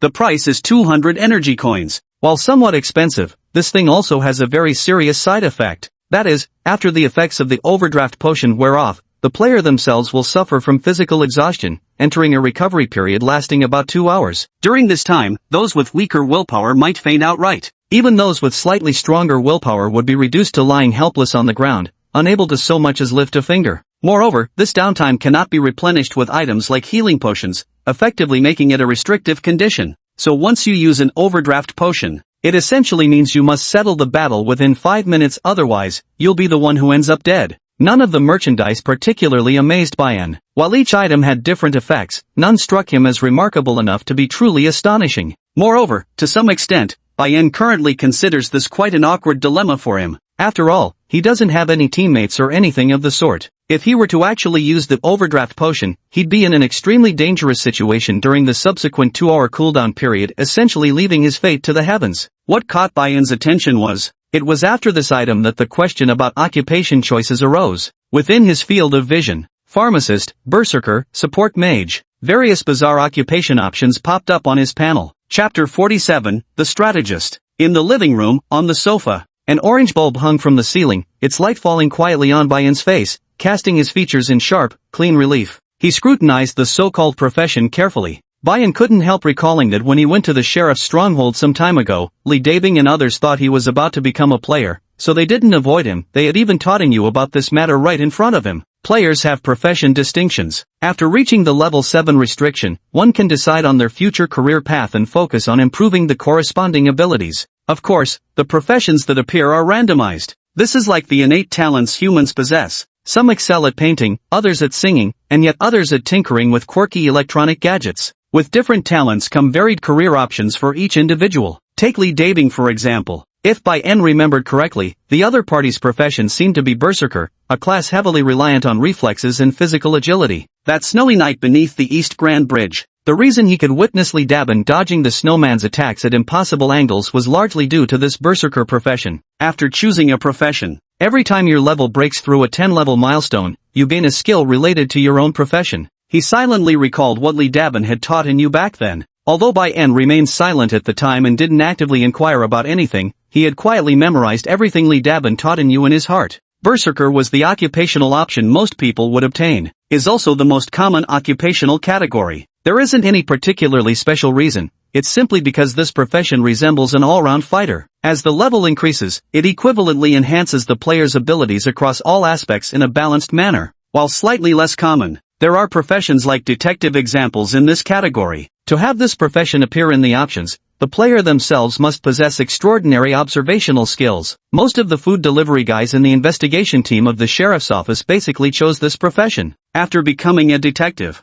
their ability to clean up anomalies might be somewhat weaker compared to berserkers, but their skills in inspecting anomalies far surpass those of berserkers. As their level grows higher and higher, this gap will only continue to widen, eventually creating two completely different types of players. Of course, there are no inherently strong or weak professions. Each profession has its corresponding development path. This is like comparing a boxer to a vocalist. They may each be masters in their respective fields, but since their categories differ, there's no fair basis for comparison. After all, you can't have a boxer compete in a singing contest, nor ask a vocalist to step into the ring for a boxing match. That simply doesn't make sense. So now I have to choose my career path? Bayan stared at the options that popped up on the panel. Inside were the career choices available to him, 7 in total. These were pharmacist, berserker, aide, assassin, detective, succubus, and the last option listed as strategist. Though he doesn't currently understand much about player-related matters, he could only start by examining what each of these professions represents. Beneath these selectable professions,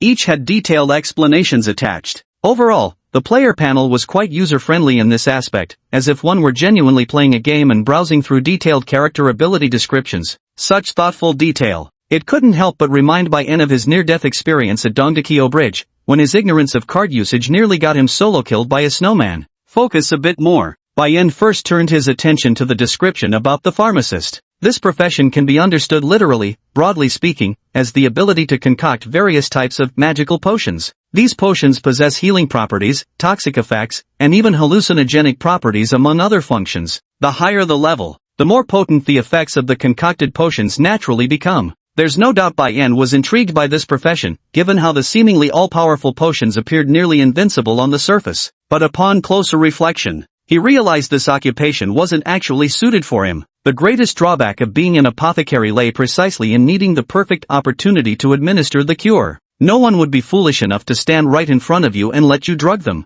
It's like no one would obediently drink pesticide as if it were sugar water. As for the healing potions mixed inside, according to the description, their therapeutic effects are somewhat better than those of healing potions bought in stores. Moreover, it said that once their level is raised to a certain degree, they can even revive the dead and regenerate flesh from bones. To be precise, for Bayan, compared to other professions, this ability was ultimately rather redundant and impractical. After all, he possessed limitless access to energy coins. If one basic healing potion wasn't enough, then 10 would suffice. 10 shots aren't enough? Then make it 100. He could absolutely achieve qualitative change through quantitative accumulation, the only drawback being that the healing potions he purchased couldn't be used by others. For me, it doesn't hold much significance. Interest aside, after a brief moment of contemplation, Bayan gave up on the idea of becoming an apothecary, shifting his attention toward the back once more. Hexagonal berserkers were fine and all, but Bayan quickly dismissed this catch-all profession, the sort that dabbles in everything yet masters none. As for acolytes, to be precise, it primarily serves to control, enhance, or debuff during anomaly containment, a supporting role meant to assist teammates. Investigating the events from 3 years ago was a task Bayan had to undertake alone. Without teammates, he naturally didn't need to consider this approach. As for the detective role, Bayan pondered for a moment before temporarily adding it to his list of considerations. Although the biggest drawback of this profession is the lack of means to protect oneself, the detective occupation could play a significant role in his quest for the truth. Moreover, currently, the fastest way for him to enhance his strength is through equipment. With the abilities of a detective, he might even stumble upon some pleasant surprises while searching for gear. Having reviewed the first 4, Bayan slowly shifted his gaze toward the 3 remaining professions at the back. His eyes successively scanned through the 3 occupation options: assassin, succubus, and strategist. True to its name, the assassin possesses formidable assassination abilities. Every time they break through a 10-level threshold, the assassination skills gained become terrifyingly powerful. But Bayan didn't think his current condition was suitable for becoming an assassin, so this profession was quickly relegated to the not considered category in his mind. As for succubuses, overview of succubus abilities. Their capabilities mainly involve influencing people's mental states through their innate charm, and in severe cases, even inducing hallucinations. Turn enemies into friends, turn friends into enemies. Passive effect is, as your level increases, it makes others feel fondness toward you at first sight, with a chance of making them desperately want to possess you? Reading the description, Bayan couldn't help but freeze in surprise, because compared to the previous occupations, this profession seems a bit too abstract. Although unclear about what a succubus would specifically look like, judging from the panel's description, this profession gives Bayan an improper feeling. Forget it, while this beats Berserker by a bit, it's not much better. One by one, he eliminated the available profession options. Bayan's gaze finally settled on the strategist class, which he found somewhat incomprehensible. He stared at the panel's description. Silently reading the first line of text, his eyebrows involuntarily arched upward, because the first explanatory sentence about this strategist class inexplicably gave him a sense of extraordinary sophistication. With the world's cunning schemes, I invite you into my trap. Chapter 48, Fong Lanlan's Approach. The tedious night passed slowly. Dawn emerged from above, and thus another day slipped by. The next day, after enduring the morning classes, it quickly reached the time for lunch. The aroma of food from the cafeteria wafted far, drifting across the playground and seeping into the teaching building, long tempting the already famished students with hunger pangs. Along with the ringing of the dismissal bell, some restless students immediately dashed out of the classroom, swarming toward the direction of the cafeteria. In the classroom, sitting at his desk, Bayan was unhurriedly packing his bag, occasionally casting calm glances in Yu's direction. He had invited her to dinner the previous evening. Though there hadn't been a definite reply, seeing Yu moving much slower than usual, he understood she had silently acquiesced to his invitation. Come on, Yu, why are you dawdling? Let's go eat. Unaware of the situation, Wu Mei urged with a hint of puzzlement on her face, wondering what was wrong with Yu. Okay, just a moment, I'll be right there. Anu replied absent-mindedly. While turning to stuff her backpack into the desk, she stole a glance in Bayan's direction. Just as expected. At the exact moment Anu's gaze happened to look over, Bayan had just finished packing up and was wheeling his chair in her direction. Hard to describe precisely. She just felt inexplicably awkward. Though it was merely having a meal together, she felt as if she were doing something clandestine. There's nothing to it. He just asked me out to dinner because he wants to be friends, that's all. Anu reassured herself internally. Truth be told, she didn't harbor any special feelings toward Bayan. With so many worldview-shattering events happening lately, and unlike Wu Mei who constantly obsessed over such youthful infatuations, she simply wasn't inclined that way. Besides, Bayan's sudden closeness, it clearly stated they were just friends. But perhaps because of Wu Mei's misunderstanding yesterday, coupled with the message Bayan had sent her last night, which indeed carried some ambiguous undertones, she found it difficult today to face Bayan as just a normal classmate. This is a rather intriguing psychological phenomenon. For instance, there might be someone you never paid attention to before, but one day, when others deliberately tease you about your relationship with that person, whether you're mentally prepared or not,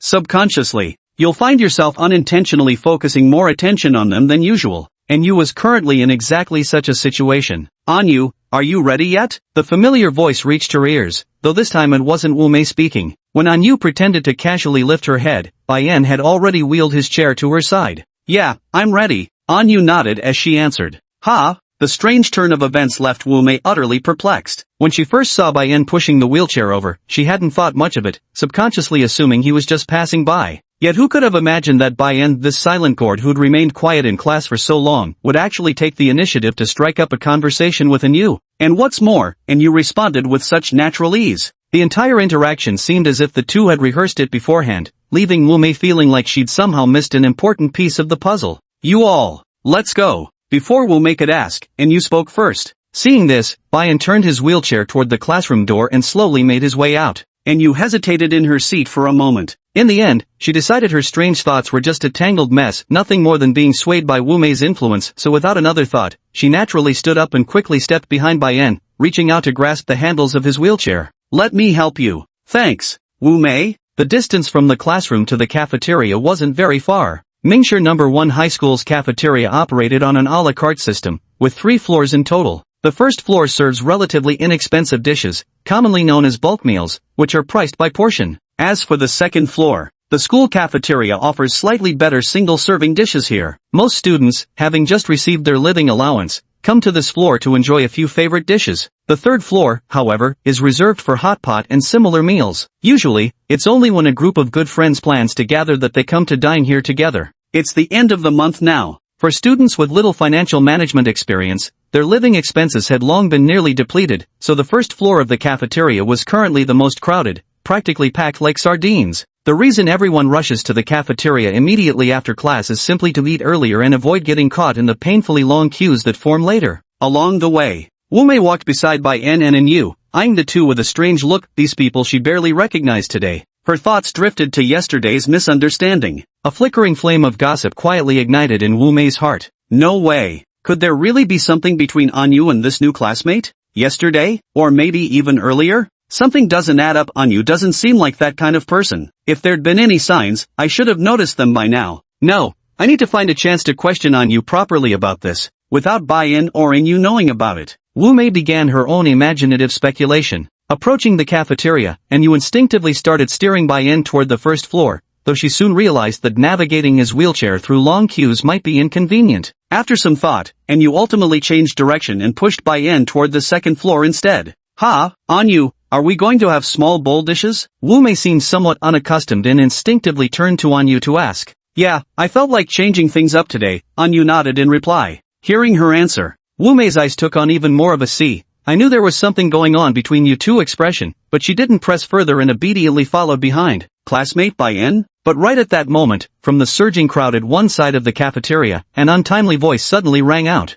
The voice struck Bayan as both strange and familiar. Hearing it, the trio instinctively turned toward the source and saw a girl in school uniform standing gracefully among the crowd. Smiling, she took steps toward them. That was Fong Lan Lan? Only after clearly seeing the other person's face did Bayan realize something was wrong. In last night's conversation, he basically copied Fong Lanlan's script word for word when chatting with Anu, only changing the names. It was practically copy-paste. In other words, Fong Lanlan had also extended an invitation to him yesterday, and at the time, he had responded ambiguously in an used tone. A bit troublesome. This wasn't exactly good news for Bayan. Normally, he would have just refused outright. The crucial point is, to get closer to Anyu, he definitely couldn't bypass Fong Lanlan. After all, he still needed to use those conversational techniques to chat with her. Casually rejecting would mean losing valuable assistance. Classmate Bayan, so this is where you've been. I originally went to the classroom to find you, but our teacher held us late. That's why I'm delayed. You probably thought I stood you up, so you left early, right? Chapter 49, Scumbag. Though Fong Lanlan's features were pleasant enough, she was far from being devastatingly beautiful or utterly enchanting at first glance. Yet for some inexplicable reason, when she walked towards me through the crowd while speaking, it was like the entrance of a leading lady, as if a spotlight was shining on her. A breeze brushed past the hair at her temples. The simplest school uniform, blue and white patches, yet she wore it with an extraordinary beauty, radiating the very essence of youthful hormones. Unlike that day. At this moment, the gazes of all the surrounding classmates involuntarily fell upon Fong Lanlan. That kind of natural grace was something no other girl could compare to. Wu Mei, upon seeing the other girl, instinctively glanced at Anyu beside her. Then, as if remembering something unpleasant, she pursed her lips lightly. For no particular reason. She simply felt this girl called Fong Lanlan was excessively beautiful and gave off a very gentle vibe. Coupled with how she'd actively asked Bayan for contact information yesterday, Wu Mei couldn't help but feel a sense of nervousness on Anyu's behalf. Bayan vaguely sensed something amiss, though he couldn't quite put his finger on what exactly was wrong. It wasn't until Fong Lanlan walked up to him that he snapped out of his thoughts.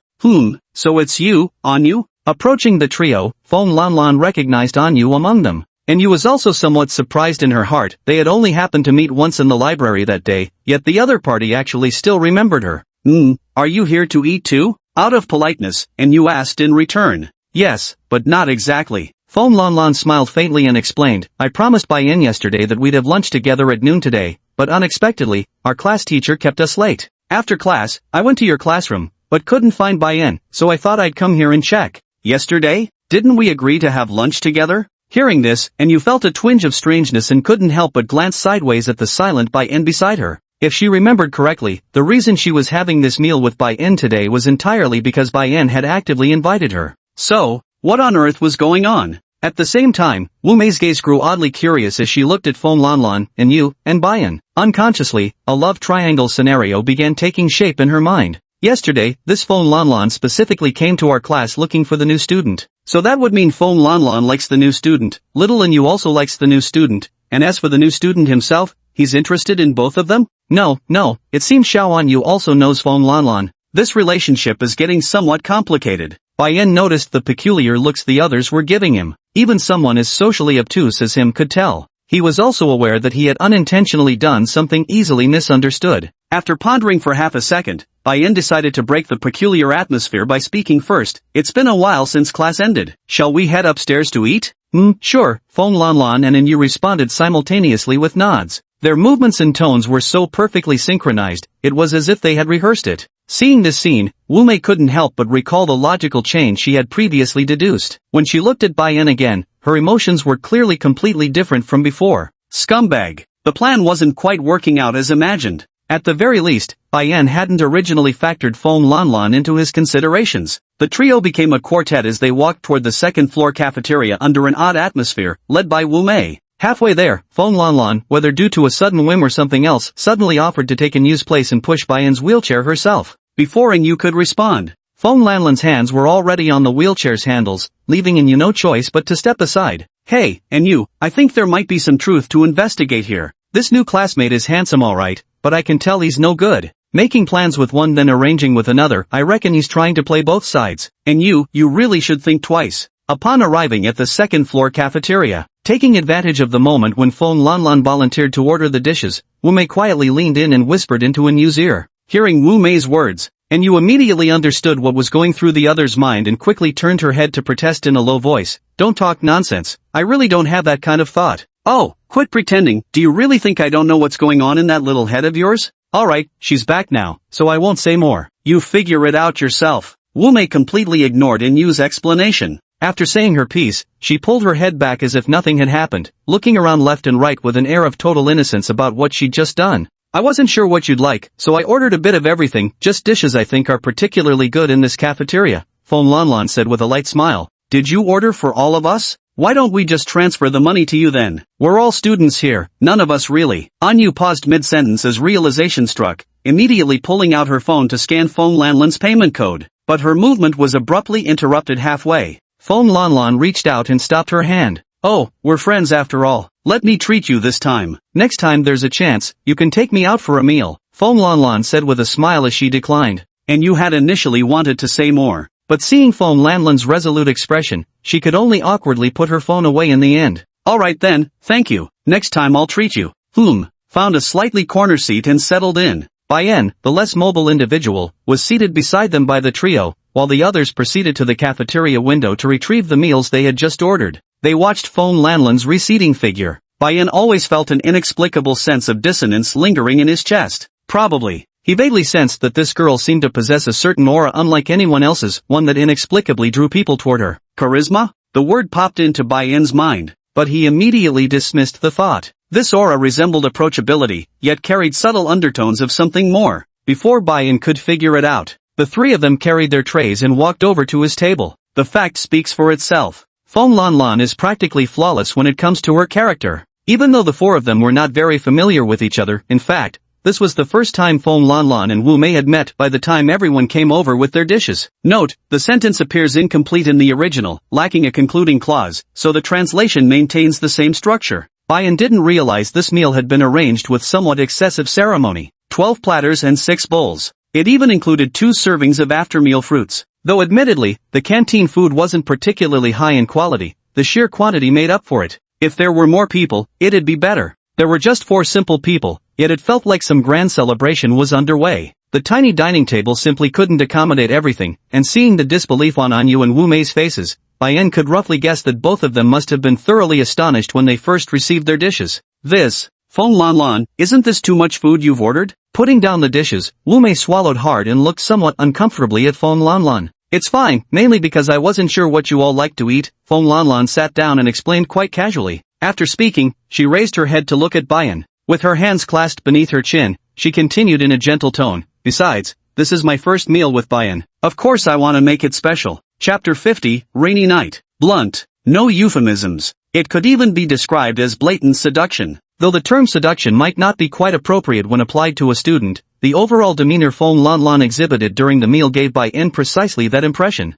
Beyond the direct verbal cues, her subtle maneuvers throughout the meal were relentless to the point of excess. Either she would deliberately lean towards Bayan's position to create some physical contact, or she would incessantly pick food for Bayan, as if afraid her own child might go hungry, gentle to the point of being motherly. And at the same time, she maintained impeccable boundaries and measured her words just right. It seemed like she was crossing the line, yet upon closer reflection, there didn't seem to be anything wrong with it. The meal ended. At Feng Lanlan's invitation, the four of them strolled around the playground for a while, ostensibly to soak up some sun, and only returned to the classroom when it was almost time for afternoon classes. Since they were in different classrooms, Feng Lanlan eventually left first, leaving Bayan and the other two alone in the corridor of the teaching building. Watching Feng Lanlan's retreating figure, I suddenly remembered everything that had just happened. Bayan turned to Anyu and asked curiously, "Do you know her?" "Ha? I meant Feng Lanlan, that student we just encountered. Do you know her?"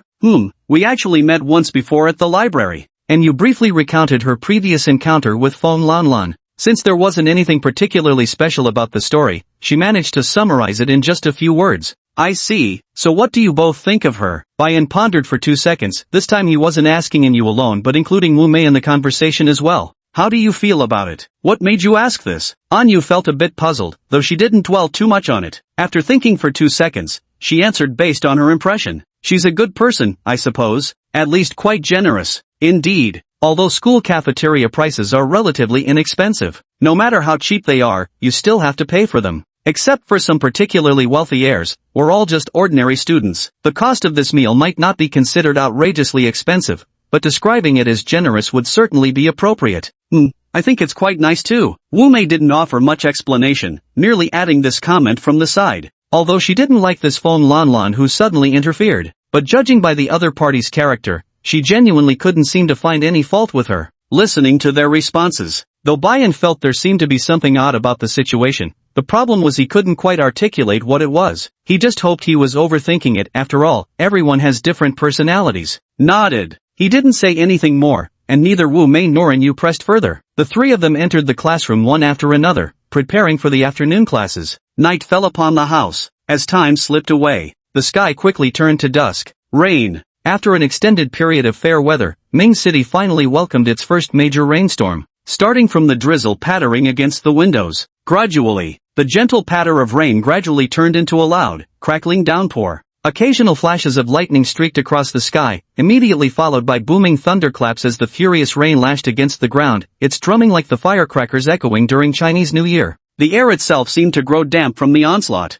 Pedestrians on the street grew hurried, as ordinary umbrellas could hardly withstand this torrential downpour. Car horns blared intermittently across the road, occasionally mingling with the curses of one or two frustrated drivers. Neon lights were obscured by the curtain of rain. Before the floor-to-ceiling window, Lin Kaixian held a cup of freshly brewed black tea, gazing contentedly at the scene outside. many times, Certain extreme weather can unexpectedly evoke an indescribable sense of comfort, as if pent-up stress is being violently released, creating a peculiar thrill that's hard to put into words. "What's up? You look quite leisurely today, finished all your work?" In the living room, the alluring Xiaolan reclined on a shabby second-hand sofa, teasingly remarking while casually filing her nails. The recent period of peaceful life had made their group feel like they were on vacation. It's almost too comfortable. The work will never be done, just like fate. Can't I take a brief respite from such destiny now and then?" Lin Kaixian didn't turn around, speaking to Xiaolan with his back still turned. "TCH, the way you talk is like putting a bra on a sow. Why so full of airs?" Xiaolan could only respond to Lin Kaixian with an exasperated look. Just then, the door creaked open. She followed the sound and saw Li Dabing and Old Chen returning after going downstairs earlier, each carrying something in their hands. Food is really hard to come by these days.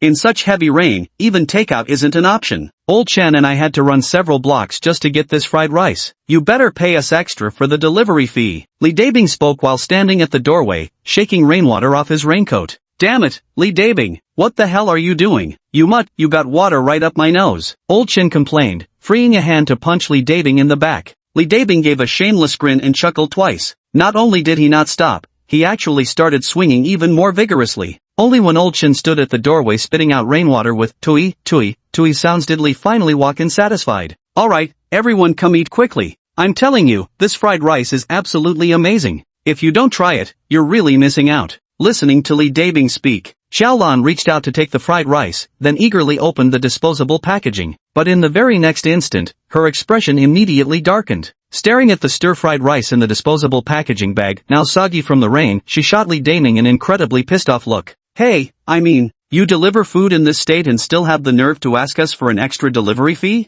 Damn it!" Li Dabing couldn't help but swear when he saw the ruined fried rice. These unscrupulous merchants with their crappy packaging. And they actually charged me $2 for this shitty wrapping. Wait a minute, this is clearly the merchant's fault, not mine. Listen here, Xiaolan replied, as the boss, I only care about results, not excuses. Whatever your reasons are, your delivery fee is getting halved. Halved? Li Dabing seemed shocked by this revelation, but quickly regained his composure and pulled Lao Chen over. What about Lao Chen? He came with me. If my fried rice is destroyed, then his side dishes must be messed up too. Cut his in half too. Why are you dragging me into this? Old Chen shot Li Dabing a speechless glance, then opened the disposable lunchbox he was holding, releasing an instant burst of aromatic fragrance. I shielded it from the rain with my coat on the way here. Nah, now that's what I call professionalism. Xiaolan raised a dainty finger and declared with satisfaction, alright, I decree that the half delivery fee goes to Old Chen as a tip. No, this isn't fair. Li Dabing pointed a trembling finger at Old Chen. Lin Kaixian simply watched the three of them bicker like children. Somehow, even though he was clearly the youngest among them, he inexplicably felt like the most mature one. He shook his head lightly. Placing the teacup in his hand on a cardboard box nearby, he also strode toward the sofa, ready to eat.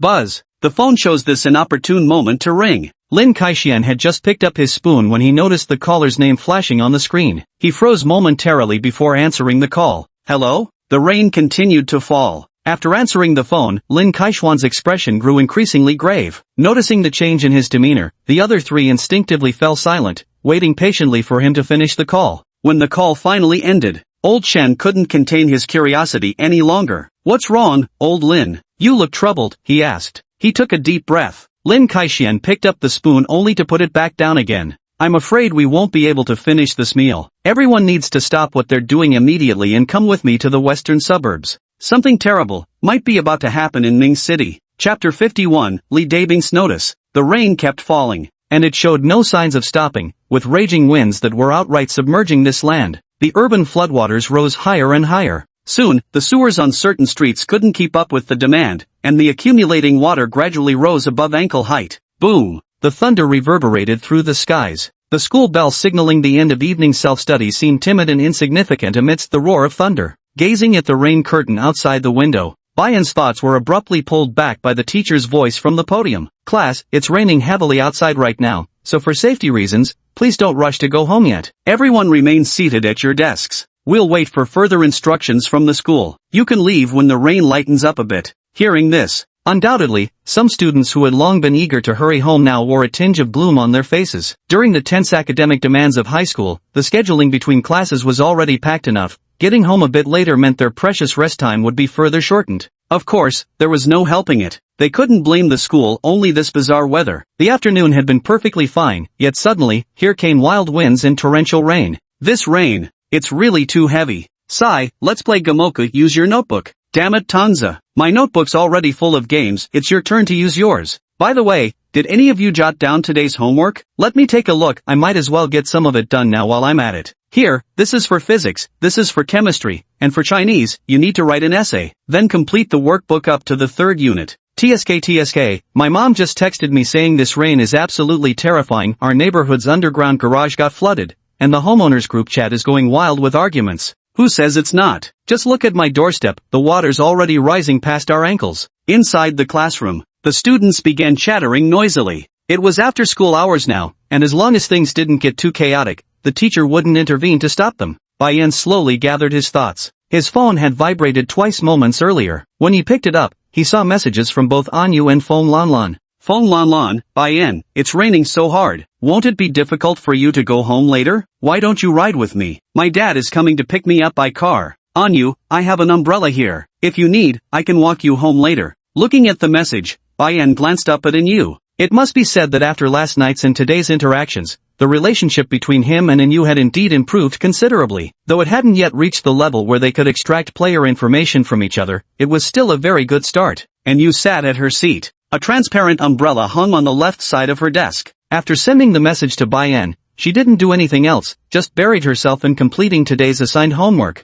Perhaps sensing the vibration of her phone, she took out her phone again to glance at it, and when Bayan saw the content on the screen, he could clearly sense Anyu freezing for several seconds before replying with a complex expression. Was it a message from her family? Bayan thought calmly. However, the next moment, he felt his phone vibrate twice again. This time when he took it out to check, he found it wasn't a message from Anyu or Fong Lanlan. Instead, it was from Li Dabin, a friend he had added long ago but never really kept in touch with. Why would he message me? Bayan was puzzled but still opened the message. And the very next second, his brows furrowed slightly. That one is called Bayan, right? I'm Li Dabing, not sure if you still remember me? The situation is urgent, so I'll make it brief. Since you're aware of the player's situation, I'd like to ask for your help. If you encounter any danger later, please cooperate with Anyu and try to guide as many students as possible downstairs. Remember, pretend it's just a fire drill during an earthquake. Never run toward the upper floors. If anything seems wrong, head immediately for open spaces. From these few short sentences, Bayan could tell Li Dabing had likely used voice-to-text transcription.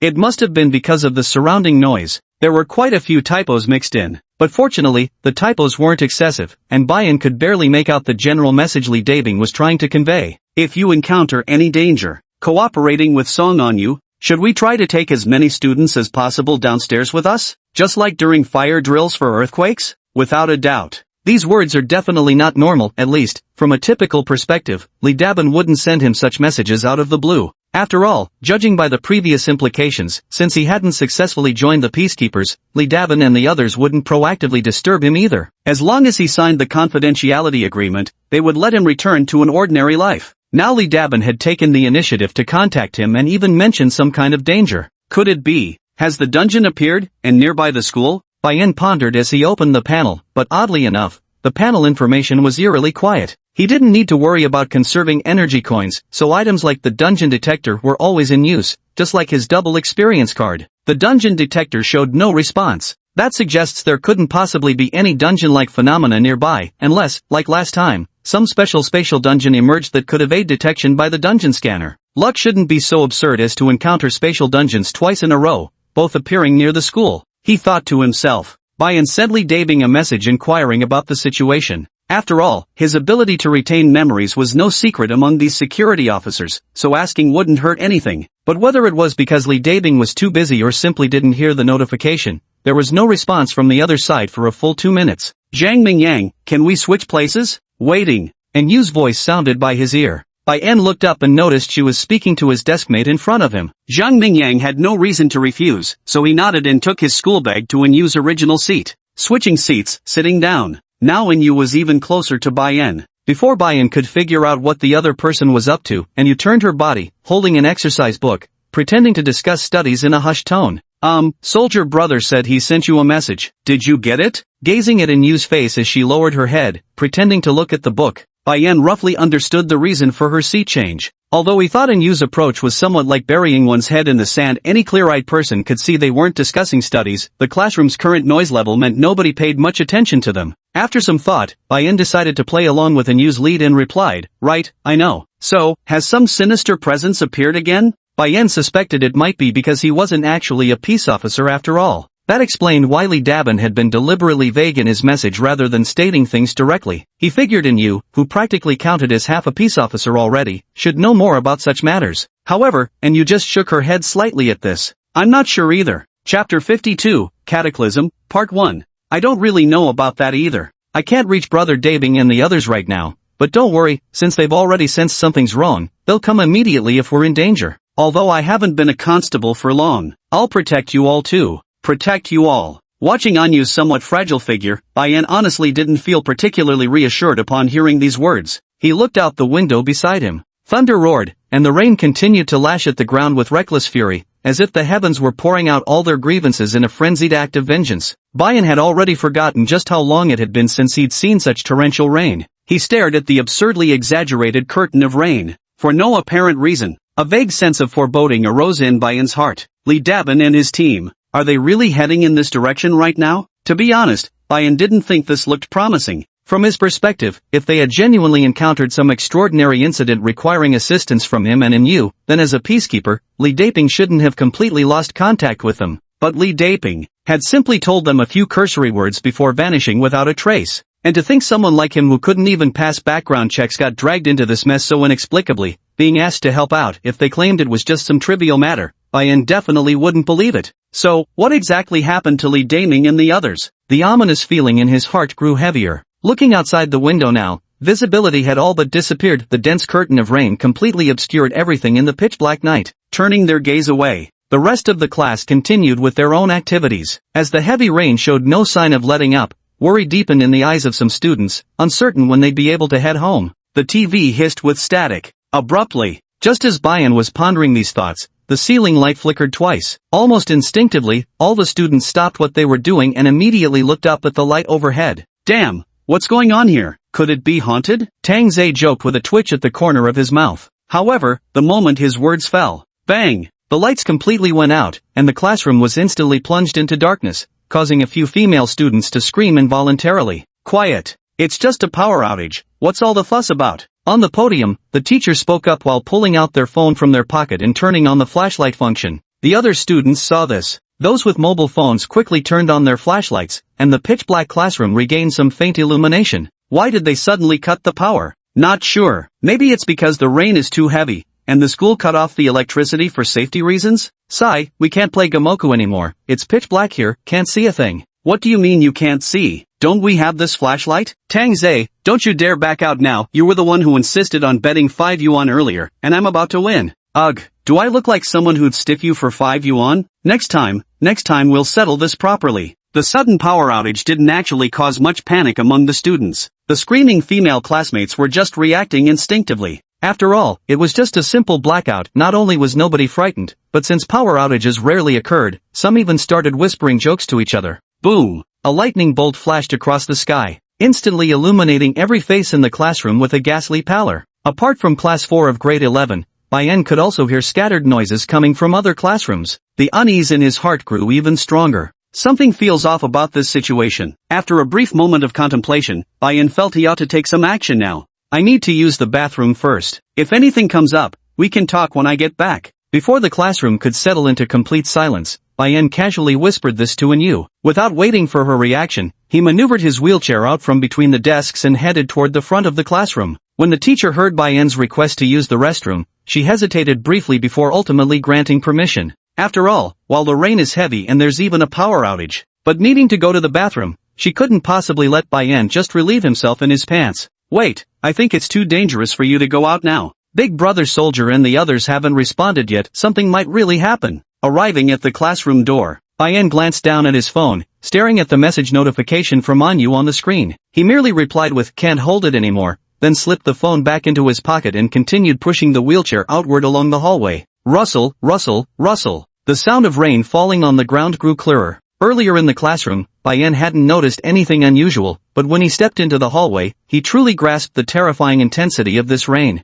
Fierce winds drove torrents of rain into the corridor. Within less than half a minute outside, Bayan's clothes were already being soaked by the diagonal sheets of rain. Moving to a spot with clearer visibility, he peered through the downpour toward the world outside. The city now appeared to have plunged into an abyss before my eyes. Not just the school, but anywhere Bayan could see with the naked eye was utterly devoid of light. In the distance, everything was pitch black, a thick darkness that bred an unusually oppressive atmosphere. Yet it was only 9:30 in the evening. By all accounts, this should be the time when countless household lights illuminate the night. But this citywide blackout caused by the heavy rain plunged what should have been a vibrant, bustling city into deathly silence. Like an abandoned ghost town, in the pouring rain, on the corridor, wrapped in darkness beneath this gloomy sky, in the narrow hallway, Bayan inexplicably felt an indescribable sense of insignificance. So, dungeon detector alert, dungeon detected at 3,000 meters in the 2 o'clock direction. Warning, discrepancy between dungeon level and player level is too large. For safety, initiate emergency evacuation immediately.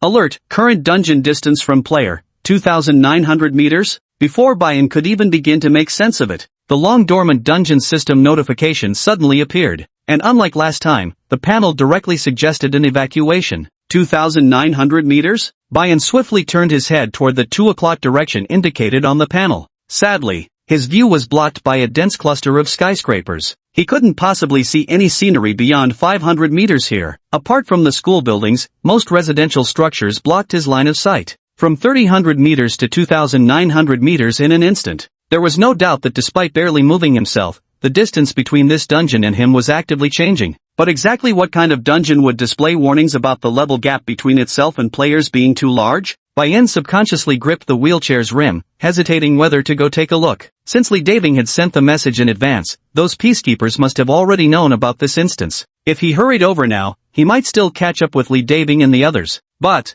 Bayan thought of something, and the impulse to set out was suppressed once more. Since Li Daving and the others were able to foresee the existence of this dungeon in advance, and this dungeon is still some distance away from the school, then why did he send a message to Yu, even asking an ordinary person like me to help guide students in evacuating? It's not far to get here from the base. Could it be? Is this dungeon such a troublesome existence that even Li Daving and his group of peacekeepers combined would find it extremely difficult to handle? Chapter 53, Cataclysm, Part 2. Night completely consumed the city. The engine's humming noise rose from the alley, followed by an old Santana breaking through the curtain of rain, heading toward the other side of the street. Puddles splashed wildly under its wheels. With a sudden click of mechanical failure, the car wobbled on the road, then gradually slowed down, until it came to a complete halt in the middle of the street amid the pouring rain. God damn it. I told them we should have applied for a new car ages ago. This damn 8-hand piece of junk breaks down after barely touching water. Should have taken my motorcycle instead. Li Daping sat in the driver's seat, pounding the steering wheel twice in frustration.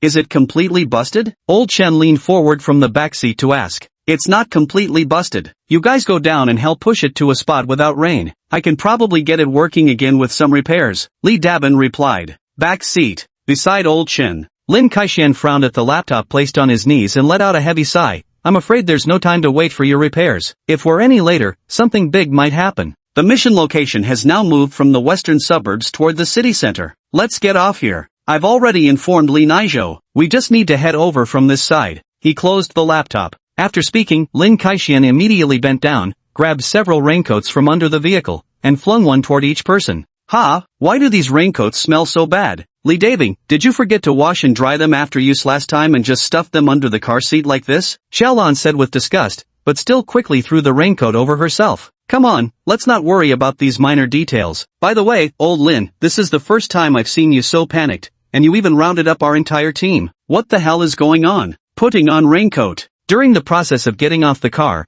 Li Dabing turned his head and inquired of Lin Kaixian. He truly couldn't quite understand what kind of matter would require such an enormous operation, not just their team. Just now in the car, Li Dabing had already heard that Lin Kaixian was still in contact with others. Even people from the investigation team and logistics team were brought in. What's more, old Lin actually let that student Bayan, who hadn't passed their sheriff's approval, stay in contact too, notifying you and tell her that if she encounters any danger later, try to take the lead and evacuate as many people as possible to the lower floors. Whatever you do, don't run toward higher floors. Oh, and that guy named Bayan, you should notify him too. In the car, Lin Kaixian had explained it to Li Dabin like this. Bayan? Why notify him? Don't you remember he failed the last review? He's just an ordinary student, and has fucking nothing much to do with us. Li Dabin instinctively retorted back at Lin Kaixian, while Qiaolan and Old Chen both curiously turned their gaze toward Lin Kaixian, waiting for his explanation. After all, according to standard procedure, even if someone shows potential to become a player, as long as they haven't successfully joined the Peacekeepers,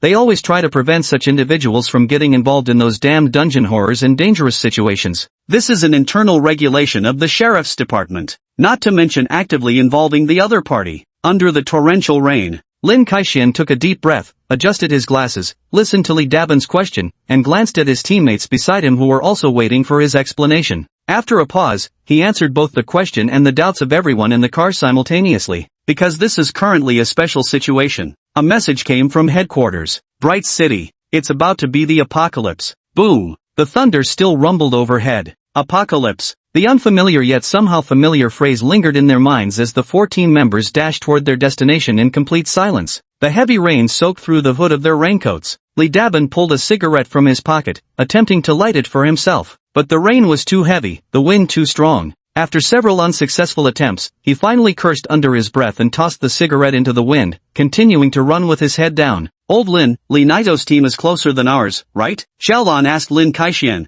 though it wasn't clear what had prompted the question. But he's got the investigation team with him, so they might arrive around the same time as us, Lin Kaixian added after a moment's thought. On the road. As they got closer to their destination, Lin Kaixian's expression grew increasingly solemn. With a flick of his right hand in the air, a black card appeared between his fingers. After lightly bending it, a silver-white longsword manifested in his grasp. Similarly, the others also summoned their weapons one after another. Li Dabin picked up his riot baton, while Old Chen unsheathed his Japanese sword. Qiaolan cradled an all-black sniper rifle, flipping off the safety as she sprinted through the torrential rain in a crouch. No one's expression showed relaxation, because they all knew too well what the cataclysm truly meant. Remember, our main objective is to buy time. Headquarters has already dispatched reinforcements, but due to the disaster barrier, they'll take approximately 2 hours to arrive. So let's avoid direct confrontation, just hold out for those 2 hours. Lin Kaixian instructed. As they spoke, a thin layer of gray mist emerged before them, resembling a barrier that isolated the city, blocking their path. Upon witnessing the scene within the gray mist barrier, Li Dabing couldn't help but gasp.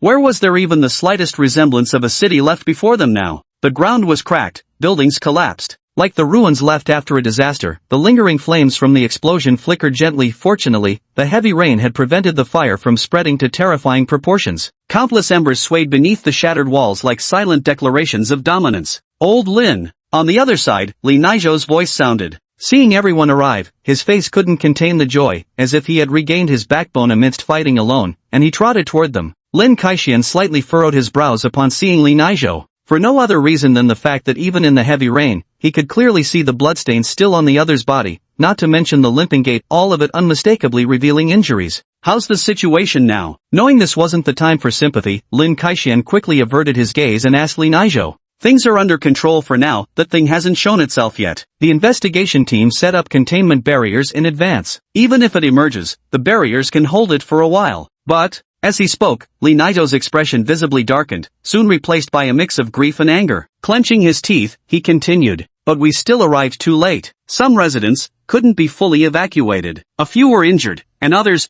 died inside. Even from the investigation team, 2 members sacrificed their lives. Additionally, there's another piece of bad news. Although that big guy hasn't appeared yet, its offspring emerged ahead of schedule. Before the barrier could be fully deployed, according to intel from the investigation team, it seems one of the offspring managed to slip out. Its speed is tremendous. I've already alerted the support team to head in that direction. He slipped out and ran away? While it's true that during drastic upheavals, sacrifices become the norm, yet when Lin Kaixian heard of casualties, his spirits still plummeted to rock bottom. And in reality, He didn't even have time to mourn those who lost their lives in this incident, forcing himself to suppress his sinking emotions and focus on the last question in Lee Naito's recent report. which direction did its offspring flee? Hearing this, Lee Naito's expression turned somewhat grim. Then, without the slightest concealment, he answered truthfully. After a rough calculation, it's probably headed towards Ming City No. 1 High School. Chapter 54, Cataclysm, Part 2. Ming City No. 1 High School? You mean Xiaoyu School? Yes. Has the logistics team caught up yet? Not yet, but according to our calculations, that escaped offspring probably only ranks about level 8. No matter what, it's still a calamity offspring. I doubt it's as simple as just level 8. Sending only the logistics team poses too great a risk. Li Dabing, you and Li Naijo head over there right now. Me and Li Naijo? What about you? We'll stay here and try to hold back the disaster's main body. As for the school, given current circumstances, the evacuation vehicle should still need time to reach there. Those students are probably all still inside. If something really goes wrong, the casualty count would reach terrifying proportions. I understand. Be careful. Li Naijo, get me a motorcycle. Amidst the torrential rain, Li Dabing abruptly pulled down his helmet's visor, casting a glance in Lin Kaishuan's direction. He understood the horrors of the catastrophe better than anyone, and he knew exactly what Lin Kaixian and the others were about to face. Old Lin, he shouted toward the back, just as Li Naijo climbed onto the rear seat. Say it. Remember to fucking be careful. No need to tell me. The roar of the motorcycle sounded, and Li Dabing didn't linger to waste any more time. Gripping the throttle with his right hand, he twisted it down, sending the bike crashing through the dense curtain of rain as it sped off into the distance. Faintly, only a streak of red taillights remained. Bang! The thunder rumbled outside the window again. On the rooftop of the teaching building, Bai-en stood silently at the edge of the rooftop, a black umbrella held over his head as raindrops pattered noisily against its surface, composing a chaotic melody. Arriving at the high-rise, only now did he finally get to see the distant scene. The dungeon detector's alert finally settled at a distance of 2,800 meters from this location. After reaching this range, the dungeon had ceased moving. Within sight, a thin mist obscured his vision. After a moment's contemplation, Bane took out a monocle from his pocket and clipped it onto his eye socket. Equipment monocle has been upgraded. Equipment name, monocle, quality, common, level, 100, max reached, equipped by Bai-en. Description: these exquisitely crafted spectacles often provide unparalleled visual convenience. The moment the glasses reached their maximum level, the thin mist that should have partially obscured his vision suddenly became clear in Bai-en's eyes, revealing the scenes that had been hidden by the gray fog within his gaze. Indeed, there's something wrong with this fog. When Bai-en glimpsed the scenery concealed within the mist, his eyelids couldn't help but tremble slightly. There, in the fog, ruins, a land shrouded in gray mist. The familiar urban landscape had completely vanished, as if ravaged by an earthquake. Skyscrapers collapsed, the ground fractured, with torrential rain amplifying the desolate scene that pierced straight through the heart. Was this ever a city? Under the torrential rain, a scene resembling doomsday unfolded, as an overwhelming sense of oppression rapidly surged from Bai-en's heart. He could scarcely imagine what kind of event could have reduced a perfectly normal city to such a state in an instant. What is this? The blood-red giant eye of the past seemed vividly present before his eyes. Bai-en asked himself he would never forget the scene from 3 years ago. What he now witnessed bore such striking resemblance to that apocalyptic memory. He carefully examined the scene within the gray mist. Now he finally understood why the dungeon detector had indicated a change in location. This probably isn't the copy location moving. Rather, it's expanding. So that fog is meant to block its expansion? These things must be the work of Li Dabin and his crew of peacekeepers. Bai-en pondered. At that moment, his phone also buzzed twice. It was a message from Manhua. Bai-en, have you come back? Brother Soldier just contacted me, said something ominous is heading towards our school. He told us to evacuate the students first. Something ominous? The instance should be under the gray mist's control now. So, did it escape from those ruins? Bai-en didn't know exactly what had happened, but from any perspective, this couldn't be good news. The black umbrella couldn't successfully block all the rain. Under the night wind, many raindrops splashed onto Bai-en's trouser legs. By now, the clothes on his lower body were mostly soaked, leaving him looking slightly disheveled. Go back? According to Li Dabing's suggestion, cooperate with Anyu to evacuate the crowd? It sounds simple, but Bai-en understands that given his status, accomplishing such a task would be extremely difficult. His social identity is merely that of an ordinary student. Even though Anyu has good interpersonal relationships and holds the position of class monitor, after all, They are just students. How much influence could they realistically wield to organize the entire school's student body under their command for evacuation?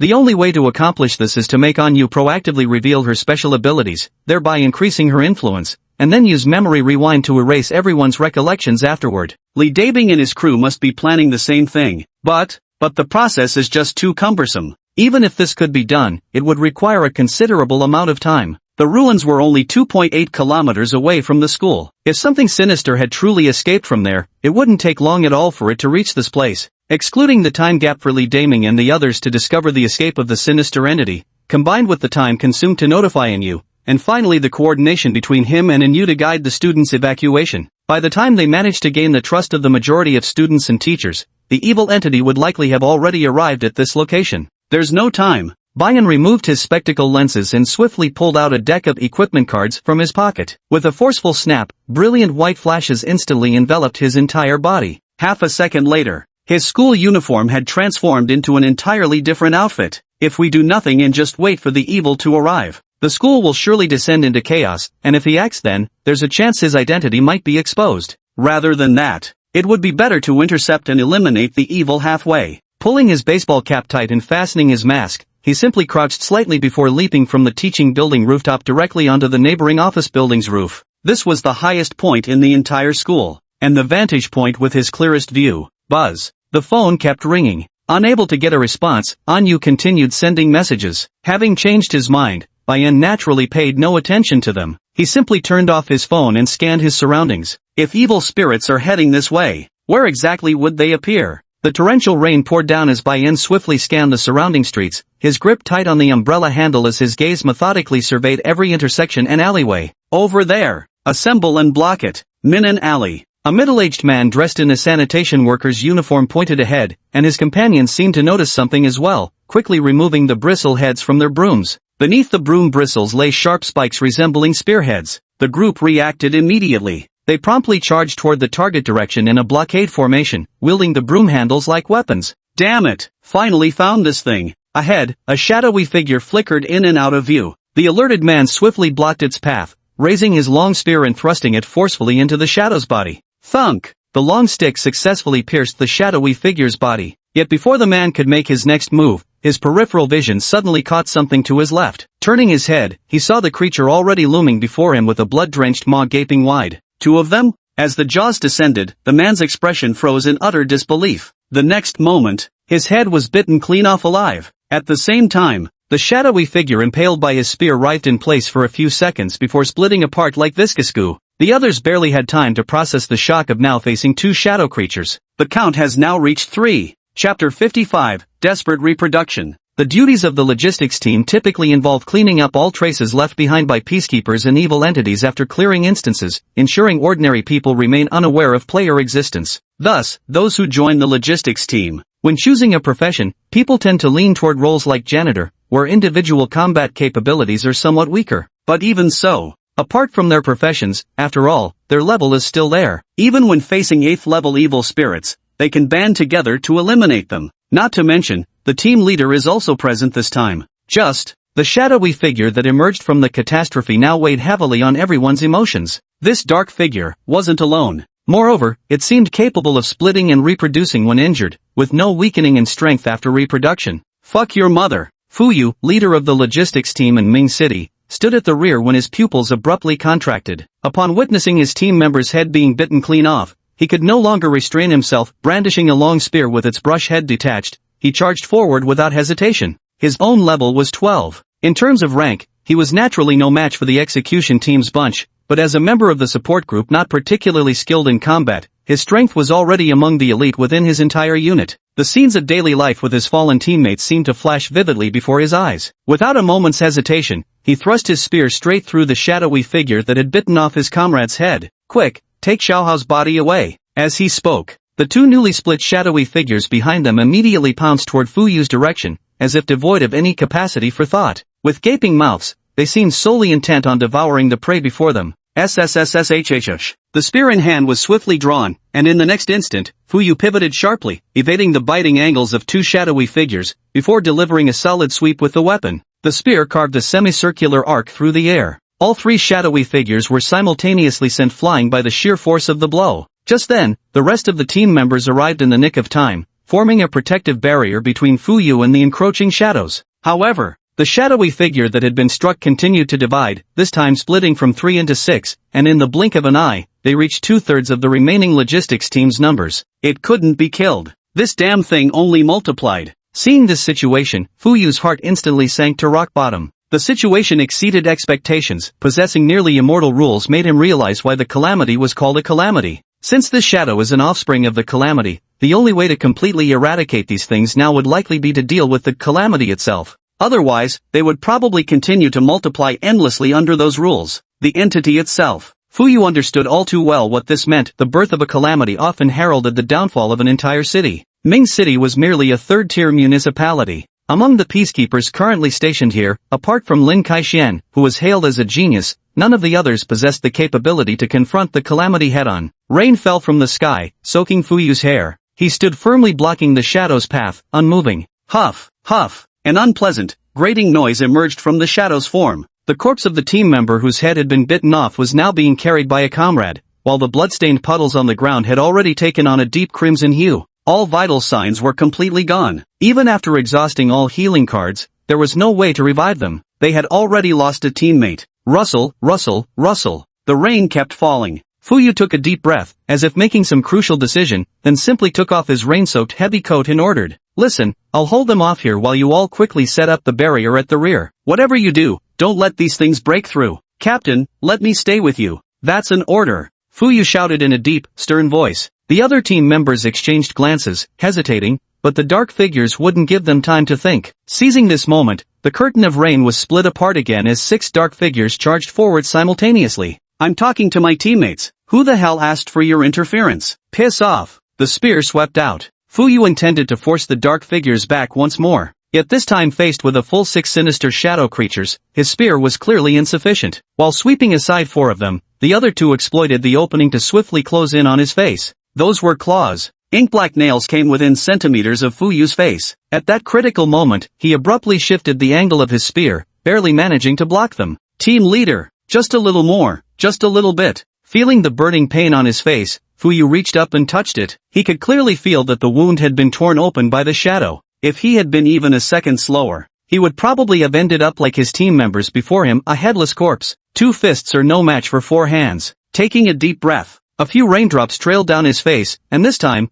Fuyu did not use the same tone as before, replacing it with a sense of relief as he repeated his earlier words. "You, go and set up the barrier now. Leave this to me. Our current mission is to stop these things." Yes, the mission was to stop these things. In the narrow alley, a group of people dressed in sanitation worker uniforms stood motionless, facing the multiplying shadows before them. Behind them, Ming City No. 1 High School, where students still lingered, was drenched in the torrential rain. The street floodwaters had already risen to the height of Fuyu's calves. Watching the dark shadow split into 12 separate figures, everyone understood this was no time for emotional outbursts. The day they joined the sheriff's department. On that day filled with passionate vows, they understood clearly what kind of responsibility weighed on their shoulders. "Team leader," someone let out a heavy sigh. Gazing at the rain-blurred street scene ahead, he took the lead in responding toward Fuyu's direction. Yang Durong, deputy head of the Ming City Logistics Division, received.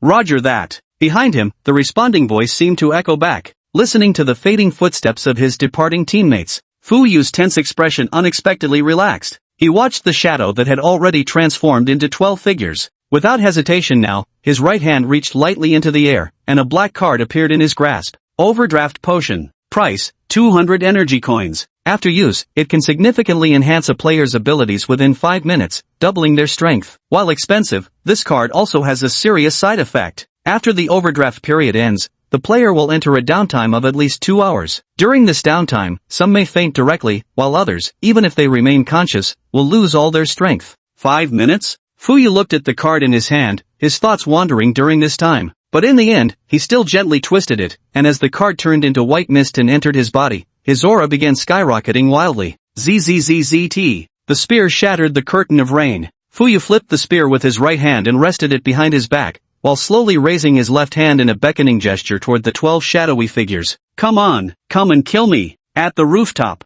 Amidst the raging storm, Bayan's peripheral glance caught movement in one direction, his expression shifting imperceptibly for just an instant. Over there, a group dressed as sanitation workers came rushing toward the school's vicinity. They seemed agitated about something, panting as each withdrew a small black box from their coats and placed it on the ground. So, they're gathering at that location? Bai-in frowned slightly. Since he now had a general direction, there was no need for him to continue observing any further. His right foot stepped forward, the black umbrella opened, and Bai-in leaped from the rooftop, vanishing into the curtain of rain. Chapter 56, The Black Umbrella. The rain poured down in torrents. Night became the background hue of the city. Gazing into the distance, one could only faintly discern the dark silhouettes of urban structures. Occasional thunder rumbled across the sky, startling the child who'd just been coaxed to sleep, stirring cries amidst the roaring storm of rain and wind. Crash! A figure was sent sprawling backward from the alley, colliding with the ground and sending splashes of water flying. Gritting his teeth, he struggled to rise once more. Now, the spear in Fuyu's hands had broken into two pieces, and his clothes were mostly torn to shreds, exposing the skin beneath. Wounds like grotesque centipedes coiled across his body, and with every movement, they were torn open, causing fresh blood to seep out.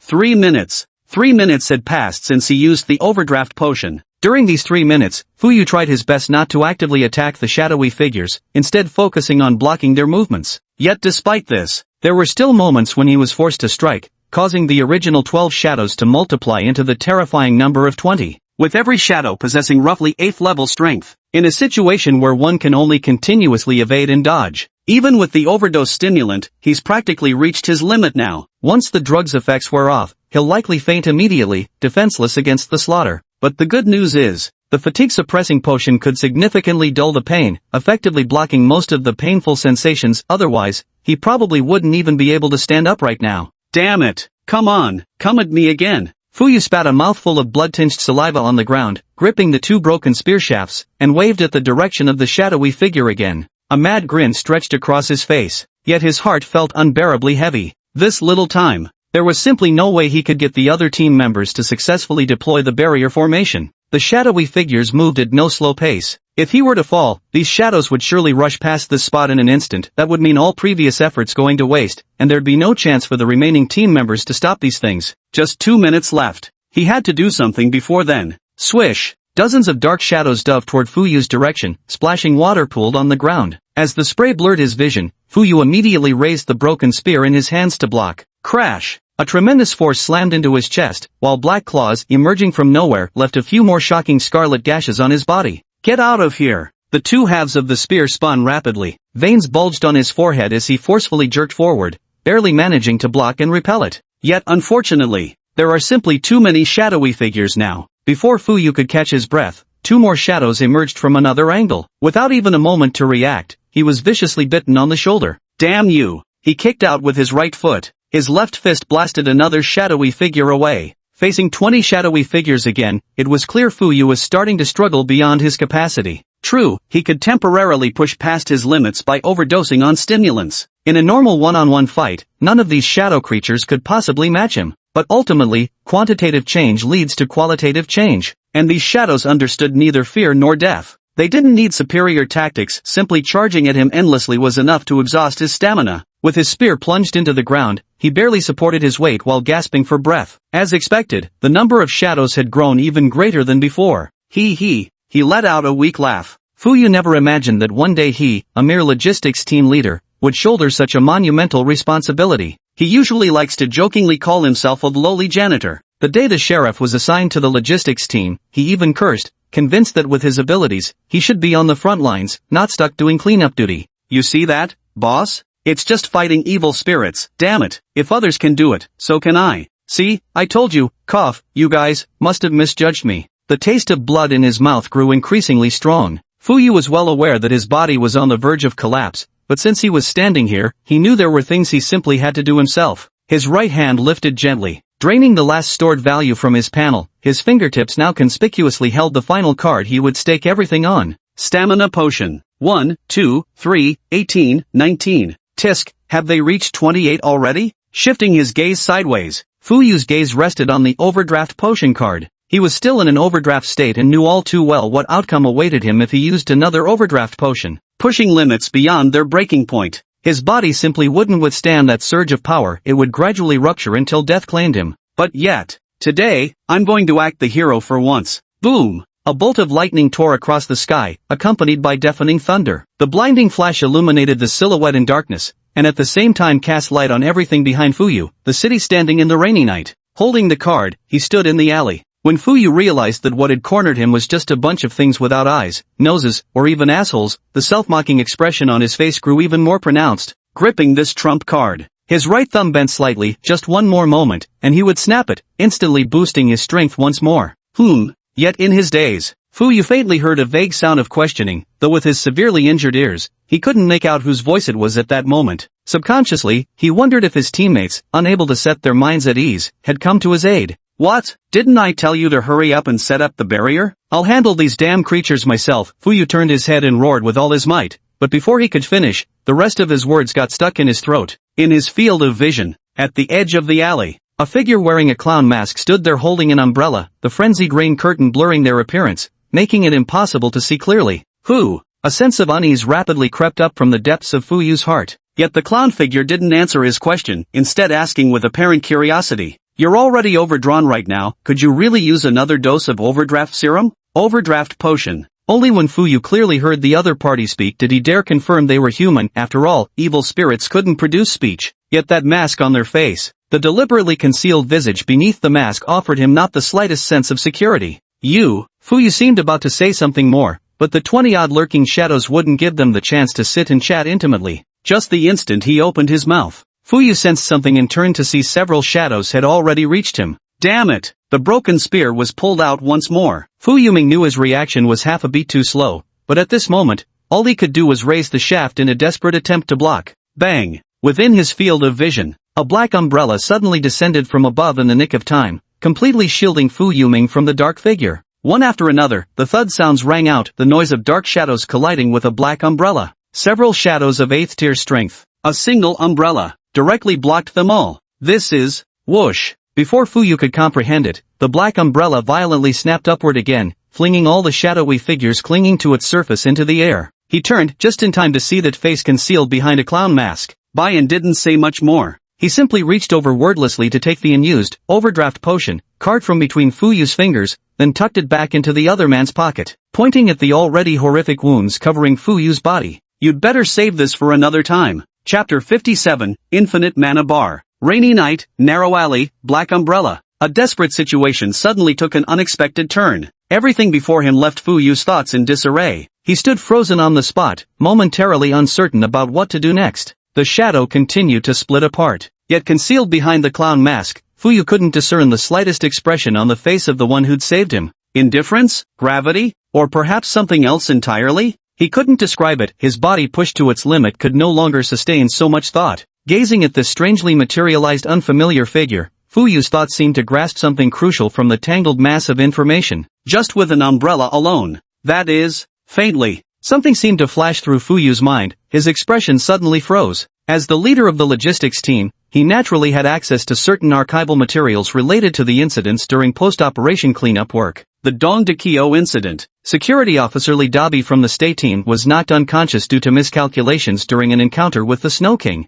It was clearly an accident. However, according to later accounts from surviving victims, a figure wearing a clown mask had rescued several people and punched the Snow King to pieces with bare hands. By the time other members of the execution team arrived, the mysterious clown had already vanished. The incident at Chao Xin Street spatial replica. Similarly, due to unforeseen circumstances, the execution team members Li Dabing, Chen Chunhan, and Yu, and Li Naizhou were plunged into danger. Then, the clown appeared. Unlike the Dong Dakio incident, it's said that during the instance raid by the execution team including Li Dabing and Chen Chunhan had direct communication with the guy wearing a clown mask. Although the true identity of that individual remains unclear, yet the final source of the spatial instance was indeed eliminated directly by Clown. 2 appearances were made. Each stance seemed to lean more towards the sheriff's side. Unfortunately, according to the screening, no information about the clown was found in the sheriff's records. Afterwards, Fuyu even received a long-term mission with the task of promptly reporting to the organization if any trace of the clown was discovered again. Everything came back to him. Fuyu gradually pieced together the specifics of this clown's situation and realized that this person might very well be the one he had been searching for in his long-term mission. I'm in this condition now, record your damn. As the overdrawn time drew ever closer to its end, The side effects of the overdraft potion were becoming increasingly apparent. An intense dizziness surged through Fuyu's mind, making even standing an exhausting effort as his vision began to blur. You should rest. A gentle pat landed on his shoulder. Fuyu turned to look at the figure holding an umbrella beside him, before finally losing his strength. His legs gave way, and he collapsed directly into the puddle on the ground. Boom! Lightning tore through the sky once more. In the blinding white light, Fuyu used the last shred of his consciousness to watch as this figure, holding an umbrella, walked steadily toward the group of shadows that had already completed their division. The light vanished. Next, he seemed to hear the sounds of a brutal clash, but unfortunately, he could no longer stay conscious. His mind descended into chaos as he collapsed completely. SSSSHHK. This was a one-sided massacre, a one-sided, profoundly satisfying beatdown. Bayan, whose strength was infinitely close to level 27. The numerous dark figures before him posed no real threat or substantial harm.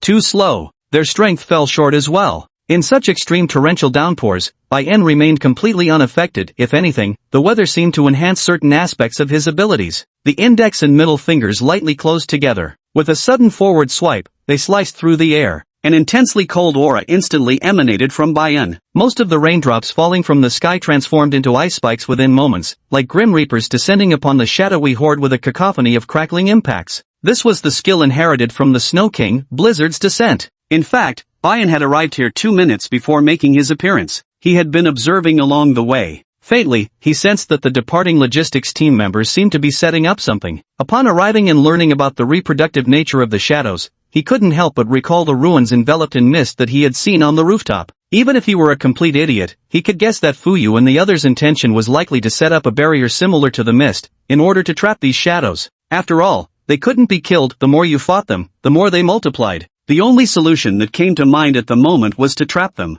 Because he was focused on observing the dark shadows, so he witnessed nearly 2 minutes of Fuyu's shift from advantage to disadvantage, until realizing his companion had reached his limit and seemed intent on sacrificing himself to hold back those monstrous things. That's when he knew he couldn't just keep watching. Of course, it wasn't that he enjoyed watching others get beaten up or anything. Besides observing the shadow figure, he actually wanted to properly assess the combat strength of this logistics team leader. He needed to gauge what level these peacekeepers were currently at for his own reference. More pathetic than I imagined. Having gotten his answer internally, setting aside the tedious thoughts in his mind, Bayan no longer continued to linger in a daze. The reproductive nature of the shadows meant that even he couldn't eliminate them permanently. But when it came to buying time, that was something he could easily accomplish. Beneath countless icicles, a few shadowy figures dodged the relentless onslaught of lethal attacks and charged straight toward Bane through the crates. Bane didn't evade. Standing motionless, he held a black umbrella in his right hand while slowly raising his left palm toward the shadows, then suddenly clenched it into a fist.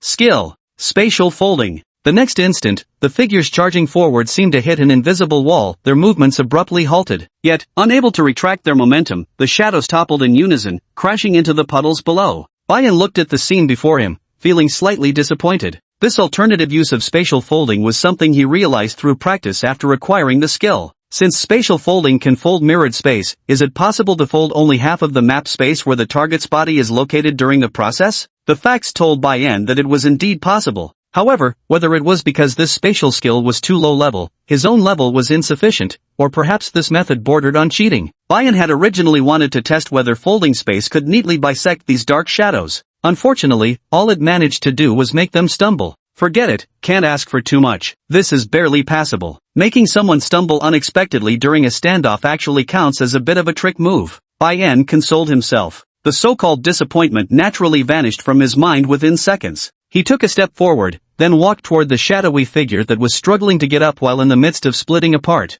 The water rose above his knees. Every time a dark shadow tried to rise, he would press it back down with spatial folding. The side effect of frequently using this move was a slight discomfort in Bayan's brain. To put it in gaming terms, his mana bar probably wasn't enough. For others, this might be the moment to switch tactics. But for Bayan, what he feared least was so-called protracted warfare. The shape of a card flickered between his fingers. In the next second, 3 basic healing potion cards appeared in Bayan's grasp. They bent gently between his fingertips. The moment the card turned into white mist and entered his body, Bayan immediately felt refreshed and invigorated. Under the black umbrella, he couldn't recall how many times he'd extended his left hand, abruptly pressing downward once more toward the shadowy figure before him. Space folding. Chapter 58. Any regrets? The rain kept falling. Endless raindrops cascaded from the sky, as if heralding the impending apocalypse. Before the engulfing expanse of white mist, Lin Kaixian stood silently, removing the glasses from the bridge of his nose with his hand before rolling up a corner of his shirt to gently wipe away the water stains. "Has the garrison group been notified?" he asked softly without looking up. "Pretty much everyone's been alerted. The garrison group is heading this way now. They've already set up positions to the east and north. All that's left is our location and the western side," Xiaolan replied, then imitated Lin Kaixian by using her shirt to wipe the water off her gun. But the rain was simply too heavy. No matter how hard she rubbed, it wouldn't come clean.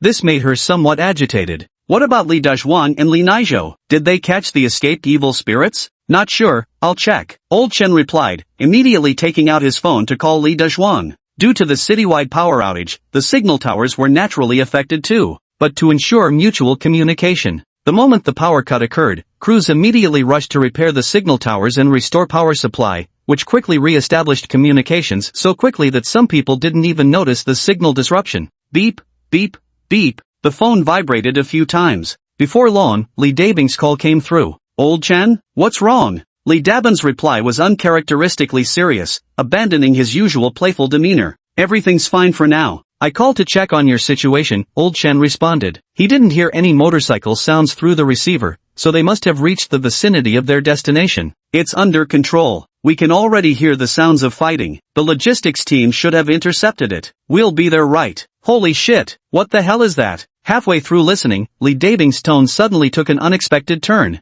Because Old Chen had the call on speakerphone, everyone present could hear it. The atmosphere unconsciously grew tense. Old Chen immediately pressed, "What's wrong? Did something happen? So many evil spirits, bowing to the clown." "Old Chen? Lin Kaixian? Xiaolan?" "Yes, so many evil spirits are kneeling in worship to the jester." When Li Dabing and Li Naizhou arrived at the alley, they saw countless shadowy figures seemingly pinned to the ground by some unseen force, and at the end of the mass of shadows, stood a figure holding a black umbrella and wearing a clown mask, silently extending a hand, appearing from a distance as though receiving reverent homage. This was Li Naizhou's first time encountering the legendary jester, so his reaction took a moment longer. Li Dabing, who had once seen the clown with his own eyes, instantly recognized who this person really was. "Li Dabing, what's going on your end? Report specifically." Lao Chen's questioning voice came through the receiver, and for a moment, Li Dabing actually forgot to respond. After a pause of 2 seconds, it seemed to dawn on him. Speaking into the phone, he said, "That clown, the one who killed Snow King, he's appeared again.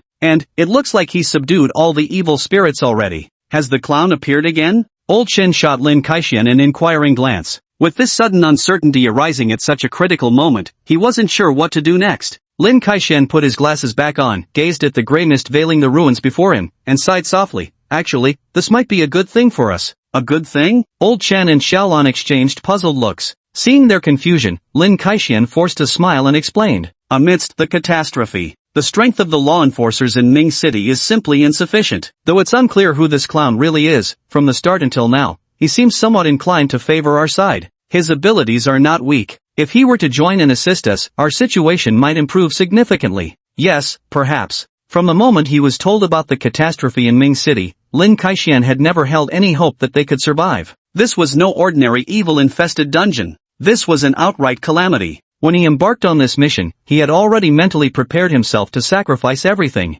Saving Ming City completely was utterly impossible for them at this point. All they could pray for now was to further reduce casualties. Old Chen and Xiaolan naturally understood the implication behind Lin Kaixian's words. They remained silent, offering no objection. "Go inform Li Dabin, have him test the clown's attitude. Also notify them about the evacuation. Arrange for people to move toward the outskirts of Ming City. This barrier won't hold much longer." "Got it." Ending the call, Old Chen relayed Lin Kaixian's instructions to Li Dabin as instructed. At the same time, Xiaolan also contacted the evacuation team, urging them to act quickly. The rain seemed to fall even heavier. The freshly cleaned glasses were once again obscured by raindrops. Unable to see clearly, Lin Kaixian decided not to wear them, simply removing them and tucking them into his pocket. He gently touched the outline of the glasses in his pocket. Involuntarily, a look of relief appeared on Lin Kaixian's face. "Xiaolin, I'm actually quite puzzled. At your current level, you shouldn't have nearsightedness anymore. Why do you still wear glasses all the time?" Old Chen asked casually while examining the tachi. "Because these were a gift from my first love," Lin Kaixian replied. "First love?" Xiaolan and Old Chen turned their heads simultaneously as if they just heard the juiciest piece of gossip. "Well, I was quite precocious, started dating her back in high school, and we kept going all through college." "How come I never heard about this?" Old Chen rested the katana on his shoulder, asking with genuine curiosity. Because we broke up right when I first became a peacekeeper. Your call? Or did she dump you? It doesn't matter anymore. Lin Kaixian said, his eyes flickering with a trace of confusion that vanished almost instantly. Indeed, it didn't matter anymore. From the moment he became a constable, blending back into ordinary life had already become an impossibility for him. Evil spirits, anomalies, bizarre transformations. Burdened with numerous responsibilities, he couldn't make any promises to someone in the bloom of youth. Nor could he ever compensate for those precious lost years. After all, in the eyes of Li Dabin and others, from the perspective of higher authorities, he was one of those rare geniuses, nearly 25 years old and having become a player for only 2 years. Yet he had already reached the 40th level. A prodigy. Many times Lin Kaixian even forgot that he was only 25. Alright, enough with the jinxes here. Are you really that eager to die? Should we take out an old pocket watch next and look at photos inside it or something? Xiaolan promptly interrupted their conversation. In response, Lin Kaixian and Old Chen merely chuckled dryly. Everything was already prepared. Staring at the gray mist ahead, Lin Kaixian took the first step forward. By the way, Old Chen, you and Xiaolan have been marshals longer than I have, with more experience. I actually wanted to ask, have either of you ever regretted it? Lost in thought, Lin Kaixian seemed to recall something before turning to ask them. Not really. There was some regret when we first started, and I think Xiaolan felt the same. What about you? Old Chen adjusted the tachi on his shoulder as he took another step forward. Xiaolan didn't reply but followed silently, tacitly acknowledging Old Chen's words. Hearing the response, Lin Kaixian smiled as if having found a tacit understanding, and replied, neither do I. Now, I don't regret it either. Old Chen pinched the bridge of his nose upon hearing this. He glanced at the two beside him and found Lin Kaixian and Xiaolan also looking at him. They exchanged wordless glances. The trio wanted to say something more, but ultimately remained silent, simply sharing another brief look before continuing forward. The figure vanished together into the ash-gray mist shrouding the ruins. Chapter 59, Playing Tricks with the Supernatural. BZZZT. After countless repetitions of suppressing the shadowy figures, only when a dull hum resonated through the air did Bai Yin finally witness the so-called barrier being deployed. A thin white mist drifted in from the surroundings. This fog resembled what he'd seen earlier from the rooftop, except its coverage was much smaller this time. In his peripheral vision, he'd naturally noticed Li Dabing and Li Naizhou rushing over, but being preoccupied earlier, he hadn't acknowledged them. The problem has now been mostly resolved. Only then did he turn to look in the direction of the two men. Behind the clown mask, Li Dabing and Li Naizhou locked eyes with him.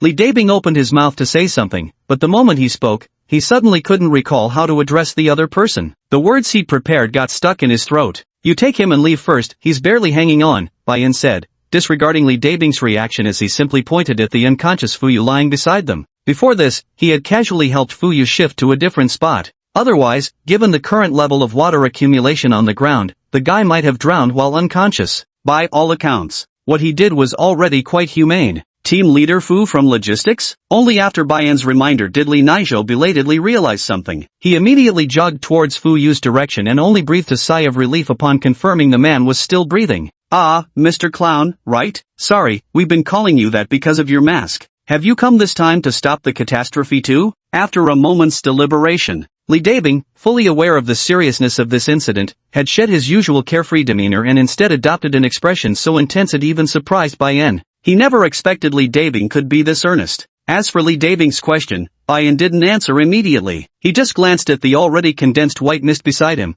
then at the shadowy figures rising from the stagnant water and dividing. Then he turned sideways, his figure gradually fading into the air as he replied to Li Dabing, I think if we want to discuss anything, we need to get out of here first. Leave? Li Dabling was caught off guard. But the next moment, his pupils sharply contracted upon seeing at least hundreds of dark, monstrous shadows continuously emerging from the flooded waters. Damn it! How did they multiply so quickly? Bachelor Feng, hurry up and bring Fu Ergo with you. Let's get out of this barrier first. The barrier covered an area of roughly 100 meters in radius. Seeing Li Daju and the other man carrying the unconscious Bachelor Feng approaching gracefully knit his eyebrows together. Bai Yin stepped through the misty barrier and materialized at its edge to wait for them. Indeed, he had many questions to ask them. Wasn't it said that only one calamity monster escaped? What the hell is that swarm about? Didn't you read the briefing just now? This offspring splits and reproduces when attacked. The deputy leader of the logistics team was severely wounded here, probably for the same reason. That's seriously messed up. Amidst the cursing, Li Dabing and Li Naizhou also arrived at the barrier's edge. Coincidentally, the barrier had just formed. Now, regardless of whether those shadowy figures could reproduce, the barrier would buy them considerable time. The rain fell violently. Upon reaching the edge, Li Dabing and Li Nizhou happened to spot Bai Yan. Without a word, they stopped in their tracks, as if by silent agreement. The narrow eaves appeared precarious in the raging storm as the three of them stood beneath it. On the relatively drier ground behind them, they carefully laid down the unconscious Fu Yu. Just to be safe, Li Dabin even used an entry-level healing potion card on Fu Yu. Under the card's effect, the man's originally faint breathing gradually steadied. At any rate, at least the descendant is under control, which somewhat counts as good news. Li Dabin wiped his forehead, brushing away droplets that might have been sweat or rain. Bai Yan held up an umbrella. Standing there like this, watching the heavy rain ahead, he contemplated whether to speak up directly. But then again, he thought, he was never meant to be in the light, always hidden in the shadows. The sheriff must have already begun investigating his identity.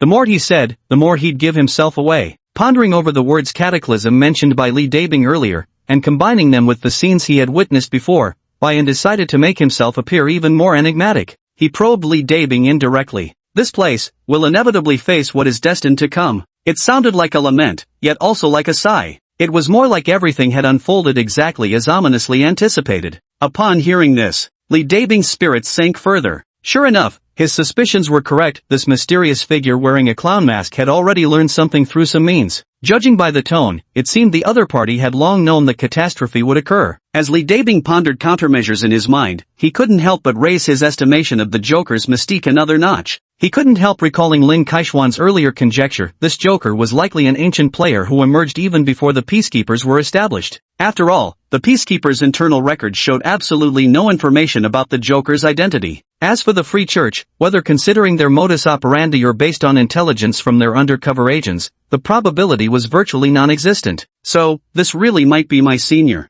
That, Mr. Joker, may I ask what level this catastrophe is? Li Dabing took a deep breath and tentatively inquired while looking at Bai Yan. This was currently the most troublesome problem at hand. Indeed, though catastrophes aren't entirely the same as ordinary dungeons, they do actually have their own classification levels. Catastrophes of different levels are entirely distinct concepts. While a newly formed catastrophe might destroy a city, certain catastrophes could even impact the entire world. Lin Kaishuan's team hasn't sent any notifications yet, which suggests they still haven't determined the level of this catastrophe. Without understanding the exact degree of danger, every move they make is essentially like playing cards blindfolded. Upon hearing Li Dabing's words, Bai Yan, I couldn't help feeling a slight headache coming on. Disaster level. How would he know? He had only just heard the term disaster used this way. If Li Dabin hadn't mentioned it, he wouldn't have even known that catastrophes came in different levels. Of course, such thoughts could only remain in his mind. Bai Yan remained motionless as he gazed into the distance, fell silent for 2 seconds, then gave an ambiguous answer. Rank isn't important. What matters is how you choose to act. In reality, from the very beginning, Bai Yan had sensed something unusual. First came the apocalyptic-like ruins, then even the logistics team was involved in cleansing the supernatural entities, and finally, Li Dabin's uncharacteristically serious demeanor. Putting all the pieces together, he had come to realize that this time, they were dealing with something truly dire. The catastrophe was likely far more terrifying than he had imagined. Even without deliberate displays, Bai Yan could see the grim expressions on Li Dabing's and the other man's faces. Combined with his earlier deductions, a bold conjecture surged through Bai Yan's mind. Perhaps the peacekeepers of Mingshi wouldn't be able to handle this sudden catastrophe. In fact, there was a good chance the entire city might turn into the ruins he had glimpsed in the white mist when this disaster struck. It's not about the rank, but how we do it. Li Dabin pondered these words, finding them exceptionally profound. He stared at the clown's receding figure. After much hesitation, he finally repeated the question he'd asked earlier but received no answer to.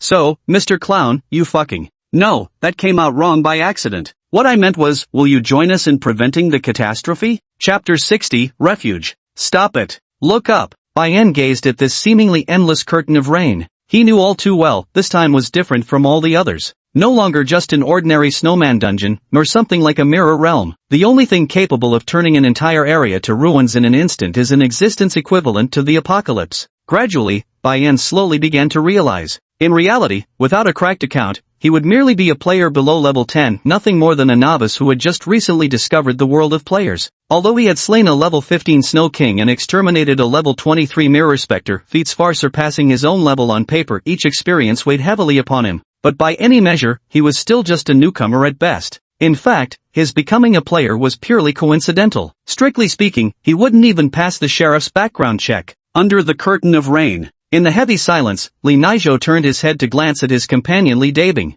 He had seen the internal documents and clearly understood the capabilities of this clown. If he could secure the other party's assistance, it would naturally be excellent. Just as he was contemplating these thoughts, Bayan's voice suddenly emanated from beneath the mask. "No, that's your business. It has nothing to do with me. The only reason I helped you earlier was just a matter of convenience." As he spoke, Bayan glanced toward the still unconscious Fuyu. "Yes, just incidentally." Bayan probably came to realize that he was never someone with grand ambitions, nor did he possess that spirit of self-sacrifice for others. Under the calamity, even with a hacked account, if so many security officers combined couldn't deal with whatever it was, it'd probably be hard for him to even protect himself, let alone play the hero right now and willingly put himself in danger. The reason he kept intervening, that was because he had his own purposes, and most of it was just incidental. After all, whether it was the Snow King before or the spatial horror later, he only acted when he had the confidence to deal with them. As for this calamity, even without thinking deeply, Bayan knew how terrifyingly dangerous it was. From beginning to end, he merely wanted to uncover the secrets of the past, not to become some so-called great hero. Hearing his reply, both Li Nizhou and Li Dabing's eyes instantly dimmed with disappointment. Undoubtedly, the man before them was a powerful ally. Yet ultimately, he wasn't one of their law enforcement officers, nor did they have the right to demand anything from him. And even if the two of them combined, they wouldn't stand a chance against the opponent. So, whatever Bayan wanted to do was his own business. Even if Li Dabin and the other tried to pressure him, there was nothing they could do. "I understand." Li Nizhou exhaled heavily. A momentary pause. Bayan decided not to waste any more time. He knew that if he dragged this out too long, it might arouse suspicion from Manhua on the other side. Without any further hesitation, he took a step back right before Li Nizhou and the other man's eyes, then, his figure simply vanished from the space before them. Splash! Torrential rain pounded against the road. Li Nizhou and Li Dabin stood beneath the rather narrow eaves, wordless in each other's silence. After a moment, it was as if something suddenly occurred to them, and they each smiled bitterly before exchanging a glance. "So, Dabing, what's the plan?" Li Nizhou asked with a hint of helplessness in his voice. Li Dabing took out a cigarette from his pocket, lit it with a crisp flick of his lighter, took a deep drag, and turned to gaze at the desolate scene beyond the eaves. "What can I say? Damn it. Never expected to be rejected so bluntly. Old Lin said this clown could help, but that's clearly not happening." Li Nizhou shook his head. "No, I mean, what should we do next? Now that the descendants who escaped the calamity have been temporarily subdued, should we head back the way we came?" In fact, before Li Nizhou could even finish speaking, large raindrops had already blown sideways beneath the eaves, dousing the cigarette in Li Dabin's hand that he'd only taken 2 puffs from. Staring at the thoroughly soaked cigarette that couldn't be relit, Li Dabin could only resign himself to bad luck. It seemed like even the heavens were against him, not letting him finish a single damn cigarette. Forcing a hollow laugh, Li Dabin slipped the lighter back into his pocket. "Yeah, let's go help old Lin's crew. We might be a bit out of our depth, but we should still be able to contribute something." "Sounds good." Li Nizhou wiped the moisture from his face. Just as the word "okay" left his lips, a piercing alarm suddenly shattered the lifeless silence that had enveloped the city. It was the municipal emergency siren. If his guess was right, the evacuation preparations should be nearly complete by now. Amid the blaring alarm, Li Nizhou bent down to carry Fuyu on his back from not far away, then turned to signal to Li Dabing that they could set off. But just as he turned his head, his footsteps came to an abrupt halt. "What's wrong?" Noticing Li Nizhou's gaze fixed behind him, Li Dabing also instinctively turned around to look. Yet he shouldn't have looked. The moment he did, his brows knitted tightly in a deep frown. Within his field of vision, from a shadowy corner in the distance, a man in a denim jacket emerged, his gaze locking directly onto Li Dabing and Li Nizhou. The other person wasn't holding an umbrella. Yet when the falling raindrops reached his vicinity, they were repelled by an invisible force, unable to touch his body. "This is someone from the Free Church." Li Dabing narrowed his eyes. "Well shit, looks like we're gonna have some fucking trouble on our hands." Boom, rumble. Ding dong, ding dong. Back at school, Bayan casually turned on his previously switched-off phone. Sure enough, there were several messages from Manhua. Most of them were more or less the same, anxiously asking where he had gone and saying the evacuation plan was no longer needed. Now, Li Dabing and his team had organized a citywide evacuation, instructing them to follow the withdrawal troops. The last 2 messages went unanswered, and even Manhua grew impatient, eventually making 2 voice calls that he didn't pick up either. He let out a soft sigh. Bayan silently removed the clown mask. Then he discreetly transformed his conspicuous gear into card form and concealed it. Returning to the pitch-black, power-outed restroom, he retrieved his wheelchair and rolled toward the classroom. The alarm sirens continued blaring overhead. Turning his head to see the school administrators hurrying back toward the campus, Bayan could guess this was likely part of the evacuation plan organized by Li Dabing and others. Arriving at the classroom, the space was noticeably more chaotic than before. Clearly, the extraordinarily rare alarm had stirred the students' curiosity. Every one of them was now engaged in animated discussions at their seats, speculating about what exactly was happening. Quiet, quiet. Classmates, please stop making noise. I just received a notification from the school administration. The Municipal Safety Bureau has issued an alert stating this rainfall is exceptionally heavy and may cause flooding. For everyone's safety, please follow me in an orderly manner as we proceed downstairs. There are special evacuation vehicles at the school entrance that will temporarily transport everyone to safer areas less affected by potential flooding. Flooding. Is this the excuse they're using for crowd evacuation? Bayan arrived at the classroom door in his wheelchair just as he heard the teacher standing at the podium saying these words. Mid-sentence, the teacher noticed Bayan had finally returned and couldn't help but sigh with relief. She remembered he had gone to the restroom. Though it hadn't taken long, given the current special circumstances, had Bayan not returned, she probably would have had to go look for him in the restroom herself. Flood? Evacuation buses? Teacher, where are we being taken for shelter? At the mention of flooding, the previously noisy classroom grew significantly quieter. Some students asked in confusion, realizing this was no trivial matter. I'm not entirely sure about the details, but naturally everyone will be taken to a safe area, the teacher replied while glancing at their watch. From the moment she received the notification until now. Doing the math, the evacuation vehicle should be arriving at the school gate soon. Teacher, can I bring my family along? They live not far from the school. Staying home during such a massive flood is far too dangerous. That's right, teacher. I want to bring my family too. We don't have a car, can I call them to come over right away?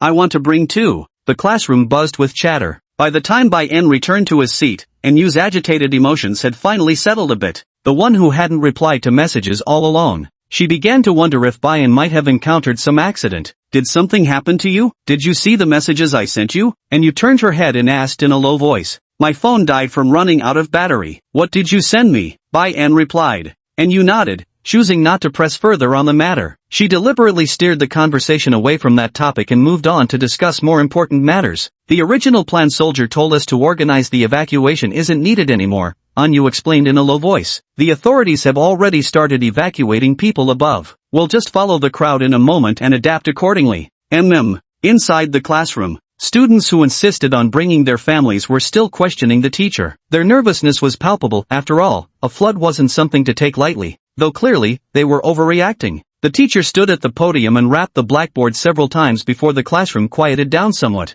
Don't worry, students. These evacuation vehicles for secure zones exist in every community. You needn't worry about your families, whether they're in residential compounds or elsewhere. Evacuation vehicles will arrive to pick up nearby residents. All you need to do is maintain order. Shortly, just line up properly and board the evacuation vehicles quickly. Chapter 61, Just be an ordinary person. Woo woo. The alarm echoed through the city. Yet in the torrential downpour, most of its sound was drowned out by the rain, too faint to be properly heard. Not much time had passed. Even during the proceedings, the teacher had overlooked some safety precautions when briefing the students. Sitting by the window, Bayan could already see numerous vehicles pulling up to the school gates. The large buses, each capable of accommodating about 30 people, must have been the so-called evacuation vehicles. One by one, the buses came to a halt around the school amidst the curtain of rain. Their glaring headlights switched on, instantly illuminating the school entrance that should have been shrouded in complete darkness. Alright, now everyone has packed up their things, right? Now line up quickly and orderly, follow me to the school gate to board the bus. The teacher on the podium beckoned. After saying this, she seemed to recall something and looked up toward Bayan's location, calling out, "Oh, someone please lend Bayan a hand, will you?" "It's alright, teacher. I can handle it." Before anyone could volunteer by raising their hand, Yu had already stood up and placed her hands on the handles at the back of Bayan's wheelchair. Looking around, the students' expressions varied. For those experiencing this for the first time, aside from curiosity, they naturally also felt some nervousness. Outside the classroom, the accumulated water on the playground had risen to roughly mid-calf height for an average adult. Yu glanced down at Bayan's wheelchair beneath him, acutely aware of how inconvenient it would be in these conditions. After careful consideration, she ventured tentatively, "Bayan, maybe we could leave your wheelchair here for now. I could carry you on my back instead." "Carry me?" Bayan paused briefly. He had no reason to doubt Yu's words. After all, no matter how you looked at it, she was still a player, and her strength had long surpassed that of an ordinary person. But in the eyes of others, she was still just a regular girl. If he had to be carried, wouldn't it be better to choose a slightly stronger male classmate? At least that wouldn't seem so out of place. This thought made Bayan hesitate for a couple of seconds. "Don't worry, it's fine. I can carry you, I definitely won't drop you,"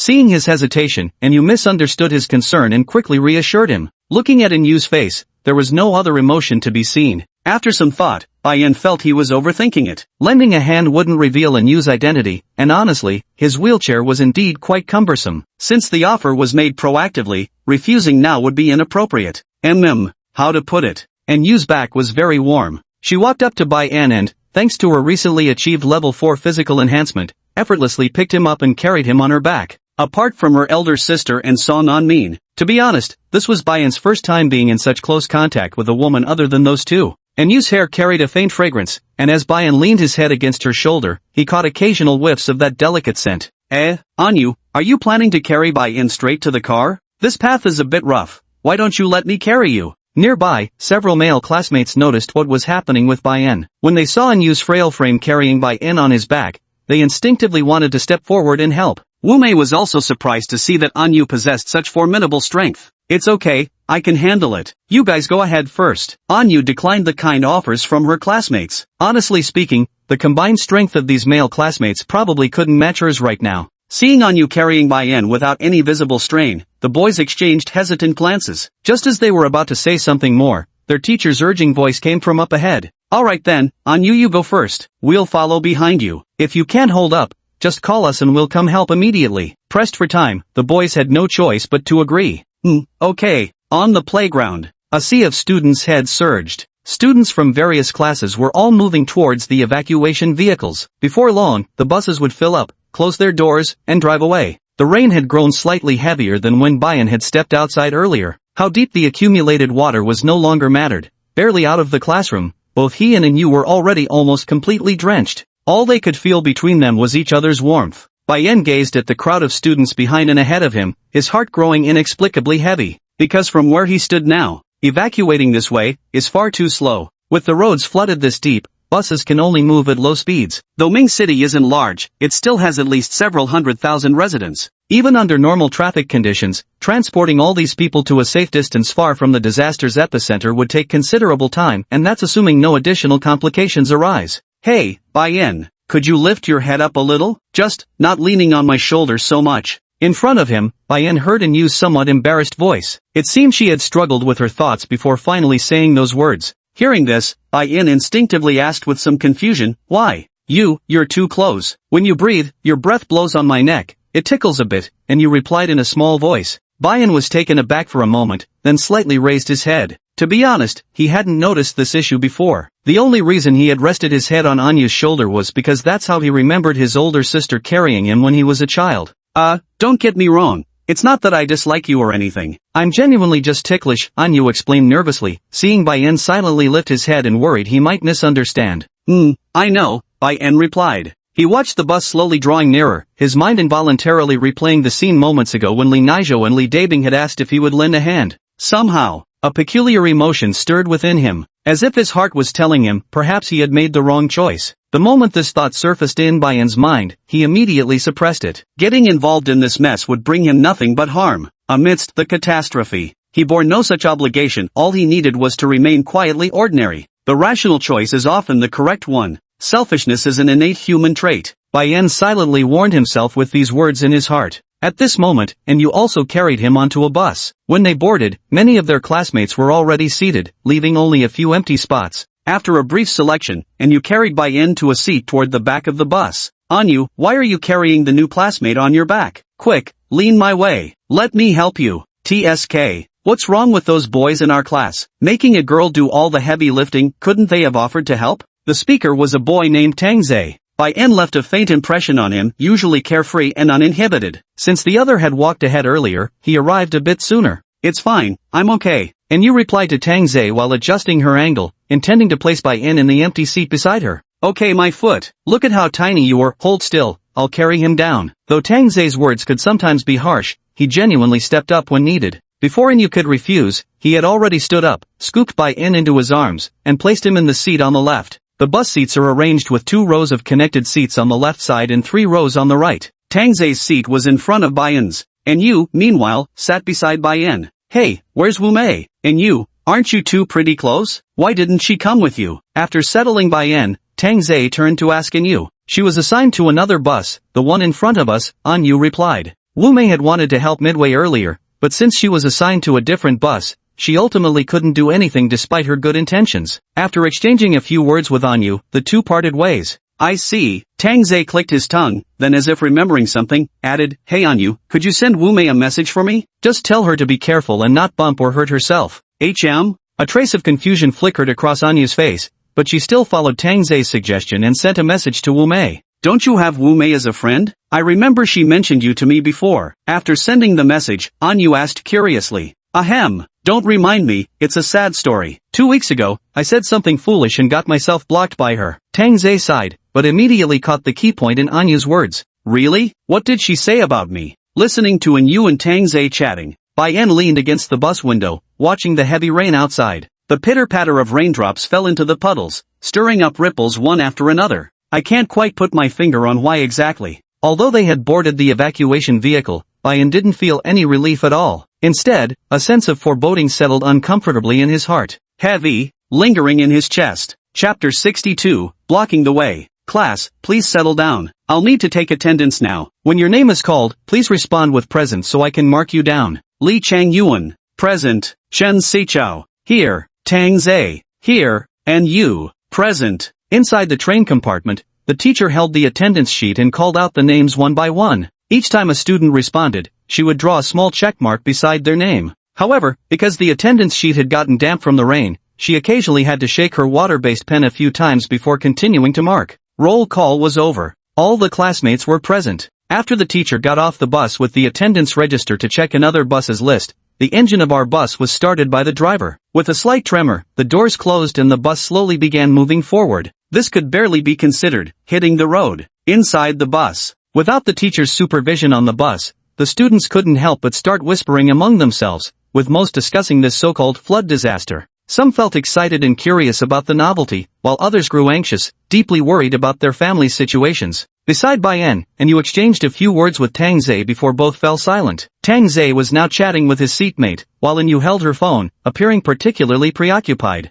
Roughly speaking, Bai En felt he could guess what Anyu was thinking about, yet he didn't ask outright, choosing instead to sit quietly in his seat, watching the rain-soaked scenery gradually recede outside the window. After a long time, Anyu seemed genuinely too worried and took the initiative to speak to Bai En, asking, Do you think something might have happened to Brother Dabin? He hasn't replied to my messages for a long time. Of course, Bai En knew what Anyu meant by something might have happened. Recalling the information he had gathered from Li Dabin, Bai En didn't intend to say much to Anyu. After a pause, he simply shook his head lightly. I'm not sure, but I don't think so. The rain outside grew increasingly wild. From the passing bus, Bai En could see not only the school's evacuation vehicles but also numerous buses emerging from residential areas and living communities. There were even many horn-equipped vehicles driving by, blaring messages about emergency evacuation through their speakers. He seemed to ponder something, paused for a moment, then pulled his phone out of his pocket and checked the social media accounts of Song Onmin and his so-called father. Although neither of them was in Mingshi. But with such major events happening in Mingshi, torrential rain, a citywide blackout, and even flood disasters leading to emergency evacuations, given his understanding of this couple, it was indeed somewhat unusual that they hadn't sent him any messages of concern at this point. Perhaps it could be said, due to certain circumstances, news from Ming City has been completely suppressed, so the outside world remains unaware of what's happening here? Bai En silently thought to himself. After a moment's thought, he turned off his phone again and prepared to put it back in his pocket. But just then, the phone vibrated twice. Bai En initially thought it was finally a message from Song Onmin, but when he opened the screen, the sender turned out to be that girl named Fong Lanlan. Classmate Bai En, the rain is so heavy. I'm a little scared. Which car are you in right now? Actually, since adding Bai En as a friend, Fong Lanlan has been sending him messages from time to time. Whether meaningful or meaningless. Everything from what she did today, what delicious food she ate, to anything interesting she saw, she would share it all with Bai En. Naturally, Bai En remained indifferent to all of this. Every time he saw a message, he would just tweak the pronouns or a few minor details before copy-pasting it to harass Anyu. And perhaps it was precisely because he kept pestering her that Anyu gradually grew closer to him over time, their relationship improving bit by bit without her even realizing it. Does your family text you? Anyu, noticing Bai En staring at his phone, asked curiously from the side. No. So is it your friend? Not that either. Not even that? Then who could it possibly be? And you found it rather peculiar, who could possibly be sending messages to Bai En at such a peculiar time, if not family or friends? For a moment, she truly couldn't guess who it might be. Of course, that was a private matter. After casually asking a couple of questions and receiving nothing but denials, and you decided against pressing further. She turned her head back to check where the bus had reached by now. But before long, Yu's phone also rang. She took out her phone, glanced at the sender's name, then paused briefly without responding before switching it off. Message from your family? Bored by the long ride, N mimicked Yu's earlier question. Nope. So she's your friend? Not exactly. Well, actually yes in a way. You know, that really pretty girl who had dinner with us last time, Fong Lanlan. You should remember her, Yu replied, turning her head. But after saying this, she paused for half a second before correcting herself. Oh right, she even came to our class specifically to add you on social media, and you two even made plans to eat together. You should know her better than I do actually. Fong Lanlan, did you also send a message to Yu? What did she say to you? Bayan couldn't help asking. Nothing much, she just asked which bus I'm on right now. But I didn't reply after all, now's not the time for chatting. Hearing Yu's response, Bayan didn't say anything more. Thinking about Fong Lanlan, that girl, he turned his head back and continued staring out the window. Pitter-patter. Streaks of water traced down the train window one after another. Inside the slightly swaying carriage, the classmates had lost their initial excitement. Now, most of them sat quietly in the compartment, listening to the rain with no conversation. The distance from the school's departure. Nearly half an hour had already passed by now. At this moment, the bus was driving through streets that could be considered close to the outskirts of Ming City. The calamities barrier turned out to be more resilient than Bayan had anticipated. At the very least, it hadn't been breached yet, far exceeding his expectations. Of course, Bayan also knew that the barrier was likely nearing its limit. After roughly estimating the time, assuming no unexpected incidents, the bus should be able to reach the evacuation zone arranged by those security officers before the catastrophe breaks through the barrier. It was visible to the naked eye. The rain outside the window even seemed slightly lighter than before. Bang! Crash! Yet just as the bus continued moving forward for about 5 more minutes, some sudden movement occurred at the front, and the entire vehicle abruptly came to a stop. Some students who had been too exhausted and sleepy were jolted awake from their slumber by the bumpy halt. Rubbing their bleary eyes, they mumbled complaints while glancing toward the windshield. What's going on? Have we reached a safe place? What's that? Is someone standing over there? Some people tilted their heads in confusion, while others stared blankly at the front of the vehicle, utterly bewildered. Same. Bayan also turned his gaze forward to look at the scene before the vehicle. But just as he clearly saw what was ahead, he narrowed his eyes slightly. At this moment, before the coach, where the headlights shone upon, a girl in a school uniform holding a clear umbrella stood right in the middle of the road, blocking the bus's path. She was Fong Lanlan. Chapter 63, The Newcomer. What's that? A student from our school? Could something have happened that she didn't get on the evacuation bus? I don't know. In such heavy rain, let's have her get in the car with us. Strange, why is she just standing there in the middle of the road spacing out? And I feel like she looks somewhat familiar. Fong Lanlan from the next class? I think I've seen her before. The sudden appearance of Fong Lanlan immediately sparked murmurs in the previously quiet vehicle, and you also froze in confusion at the sight. After all, at this time, Fong Lanlan should theoretically have already boarded the evacuation vehicle, so why would she appear here? Besides, standing in the middle of the road holding an umbrella like this felt somewhat strange no matter how you looked at it. Hey, student, what are you doing here? It's pouring rain outside, do you want to get on the bus? The driver rolled down the window, sticking his head out to shout at Fong Lanlan. Hearing this, Fong Lanlan didn't respond at all. She simply walked toward the bus door. Though the driver wasn't entirely sure what was happening, he pressed the door opening button and waited for her to board. However, upon reaching the open door on the right side, Fong Lanlan abruptly stopped in her tracks, then slowly turned her gaze, sweeping it bit by bit across the interior of the bus. Her brow furrowed. Watching Fong Lanlan stand motionless at the bus entrance without boarding, the driver couldn't understand what was happening. Miss Student, it's pouring outside. Could you please get on first? The driver called out again. Yet, the reaction persisted. Fong Lanlan showed absolutely no intention of responding to the driver's words, immersing herself instead in scrutinizing the interior of the car. By now, everyone aboard had started feeling that something wasn't quite right.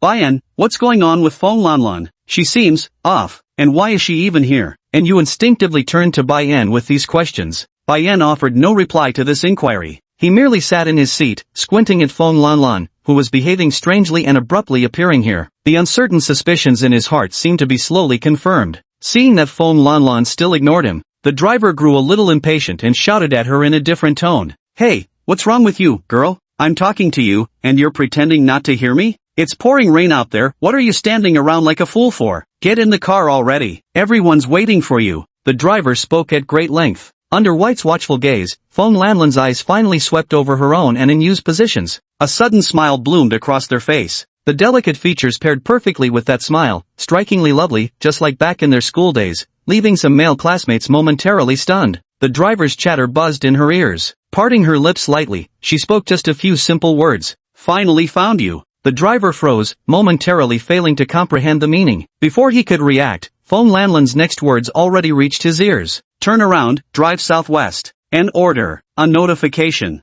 There wasn't the slightest hint of a negotiating tone in those words, yet upon hearing them, the driver's pupils suddenly grew unfocused, his gaze gradually losing clarity. Just as Fong Lanlan stepped forward onto the vehicle. Without another word, the driver closed the door silently, turned the car around abruptly, and began driving toward the direction Fong Lanlan had pointed out. This scene left everyone in the vehicle utterly bewildered. At the same time, Bayan didn't hesitate any longer and immediately warned Yu earnestly by his side. There's something wrong with her, she's targeting us. She's just like you, a player. A player? Hearing Bayan's warning, Yu's expression changed instantly. As a rookie security officer who had only participated in one mission, her experience was pathetically limited. If Bayan hadn't spoken up, it might have taken her a while longer to realize. After all, Fong Lanlan had previously interacted with them as an ordinary student. Standing up from the seat, she glanced at Fong Lanlan, who was also looking back at her. As their eyes met, the smile on Fong Lanlan's face grew even wider. The students like Tang Zhe in the front had no clue what was happening at all. All they knew was that some girl had inexplicably boarded the bus, and then the driver had inexplicably turned the bus around following her instructions. Ah, the two of you didn't even reply to my messages, how heartless. It took me so long to find you all. Fong Lanlan sighed with emotion as she spoke. And just as she was speaking, a pale pink card appeared in her hand. With a gentle flick, the card instantly transformed into pink mist that filled the entire vehicle. In an instant, the students suddenly felt an overwhelming drowsiness wash over them. Their eyelids grew heavy instantly, and after swaying unsteadily for a moment, they all fell into a deep slumber. Though Bayan couldn't perceive anything particularly unusual, and Yu seemed visibly affected by the pink mist as well, her steps becoming unsteady and her gaze turning dazed. She shook her head vigorously, barely managing to regain some clarity. This was likely one of Fong Lanlan's more peculiar abilities. On the seats, Bayan knew this wasn't the time to act, and Yu was right beside him. Even if he put on a mask, anyone who wasn't a fool would recognize his true identity. So he repeated his old trick, pretending to hold on for a few seconds before leaning against the window beside him and feigning unconsciousness. Only a brief moment had passed. Nearly all the students in the vehicle had fallen into a deep slumber. Staring at the scene before her, Yu felt an overwhelming heaviness in her heart. Just who are you? Me? I'm your good friend. Has it only been a few days, and you've already forgotten me? Fong Lanlan spread her hands, her entire demeanor shifting from its former gentleness. A smile played at the corners of her lips. Her words came with a warning tone. There's no need to resist any longer. Sleep if you want to. When you wake up, all your troubles will be gone. Are you from the Free Church? Yu struggled to stay conscious as she countered with the question. No matter how little experience she had, she could faintly piece together what this might mean. Li Daping had once mentioned to her that beyond lawkeepers, there existed an organization called the Free Church among the awakened players. In reality, not all peacekeepers can maintain their integrity, especially after acquiring abilities beyond ordinary human comprehension as players. Many succumb to uncontrollable desires or other factors, leading them to commit unlawful acts. Under normal circumstances, when a peacekeeper fails to fulfill their responsibilities, their player status is revoked. If they've caused particularly severe consequences, they may even be brought before a special tribunal. Some attempt to evade judgment. Thus, after violating the peacekeepers' regulations and fleeing to evade capture by the special tribunal, they gradually formed an organization, using the slogan "Freedom belongs only to oneself," glorifying it as the Freedom Church. Over time, the Freedom Church grew increasingly large. In addition to defectors from the constable's ranks, they even secretly recruited new players. Although the Freedom Church hasn't yet reached the point of threatening the constables, it must be acknowledged that they have consistently been a major nuisance. The Free Church and the Sheriff's Office are sworn enemies. Faced with the inexplicable appearance of Fong Lanlan as a player, Yu quickly arrived at this conclusion. Though you've only recently joined the Sheriff's Office, it seems you've learned quite a bit. Though your reaction was a bit slow, at least you got this part right, Fong Lanlan replied. Originally, I planned to quietly avoid the prying eyes of those sheriff deputies and take you all there unnoticed. But who knew High City would suddenly face disaster? I had no choice but to change plans at the last moment. She still wore a smile, as if completely unconcerned about how Yu might react upon learning her true identity. After all, the slumber cards had already been cast. Given Anyu's level, she didn't believe her opponent could resist this skill. Her eyelids felt leaden, unbearably heavy. Her legs trembled as she struggled to remain standing. And you knew all too well that she probably wouldn't last much longer. Her gaze swept over everyone on the bus before she finally resolved herself. Outside the coach, the curtain of rain continued. Drawing a card from her pocket, and you didn't hesitate, she crushed it directly in her hand. The card fragments dissolved into white mist, wildly surging into her palm from her hand, while her aura was simultaneously escalating in successive waves. Oh, Phong Lanlan seemed to have witnessed something unexpected, letting out a soft sound of surprise. Overdraft potion. Originally, the purchase authorization for this potion required reaching level 7 to unlock. However, after the mirror space incident, Li Dabin, concerned that his disciple and you might encounter unforeseen dangers, gave her an overdraft potion card. After learning about its effects and side effects, Anyu had always kept it carefully stored away. The white mist dissipated. After using the card, Anyu's aura finally stabilized at a certain threshold. She raised her head to look at Phong Lanlan again. The previous drowsiness had noticeably faded as she pulled out the folding riot baton that Li Dabing had given her earlier from her backpack. With a forceful swing, the riot baton was instantly flung away. The new recruit, also a security officer. Chapter 64, Seeing Ghosts. SSSSKKKK. The screeching of tires against asphalt pierced the air. And just like that, the entire bus came to a halt right in the middle of the road. Through the window, with the sound of shattering glass, Phong Lanlan's figure burst forth, followed closely by Anyu wielding a riot baton. Her mentor Li Dabing, who had brought her into this line of work, wasn't by her side. The other peacekeepers still didn't know what was happening. She now had no one to rely on but herself. To be precise, this was Anyu's first time fighting alone. Gripping the riot baton tightly in her hand, Anyu repeatedly recalled the lessons Dabingli had taught her and swung with fierce determination toward Phong Lanlan's figure. Yet, her combat level was ultimately too low. At only level 4, even after using an overdose stimulant, she couldn't so much as graze the fabric of Phong Lanlan's clothing. The rain curtain shattered by riot baton strikes. The next moment, Anyu felt a solid kick connect with her abdomen, the tremendous impact sending her flying backwards. With an inverted grip, she forcefully drove her riot baton toward the ground. Using the friction generated between the baton's tip and the road surface, Anyu slid in a half-crouch for 2 meters before finally steadying her stance. Cough, cough. A metallic sweetness filled her mouth. Even though the stimulant could block most of the pain, and you could still feel the fiery agony radiating from where Phong Lanlan had kicked her in the abdomen. Thud, thud. Phong Lanlan stood in the rain, smiling tenderly as she applauded Anyu. Not bad at all. As a newcomer, your rapid progress is truly astonishing, Anyu. Though you've employed some external assistance, maintaining consciousness at this stage is still praiseworthy. A newcomer. Phong Lanlan's voice reached Anyu's ears. She struggled to her feet, and the look she gave Phong Lanlan was entirely different from before. She could feel it clearly. Even after using the desperate measure of overdraft medicine, she still lagged far behind Phong Lanlan in strength. What is your real purpose for deliberately getting close to us? Wiping the blood from her lips with her sleeve, Anyu struggled to voice her accusation at Phong Lanlan. Purpose? Phong Lanlan gently waved her finger and said, "This, I can't tell you. If I make you resistant, it'll be more difficult for me. Anyway, you shouldn't push yourself too hard. I really like you, and I don't want to leave you covered in wounds. Besides, it'd be a real shame if I accidentally killed you." No answer was given. Anyu naturally felt quite displeased, but there wasn't much time left for her to ask questions. The effects of the overdraft potion lasted only 5 minutes. She had to eliminate the opponent within that narrow window, even though the odds now appeared to be 0. Bang! Gripping her riot baton, she charged forward again. In sight. Inside the car, Bayan watched as the distance between Anyu and Phong Lanlan rapidly closed. He didn't need to guess. He already knew what Anyu's fate would be. The disparity in strength was simply too great. No random factor could bridge that gap. From his perspective, Phong Lanlan's power should be around tier 10, roughly comparable to Li Dabing. The only reason Anyu had lasted this long was because the other side was toying with her.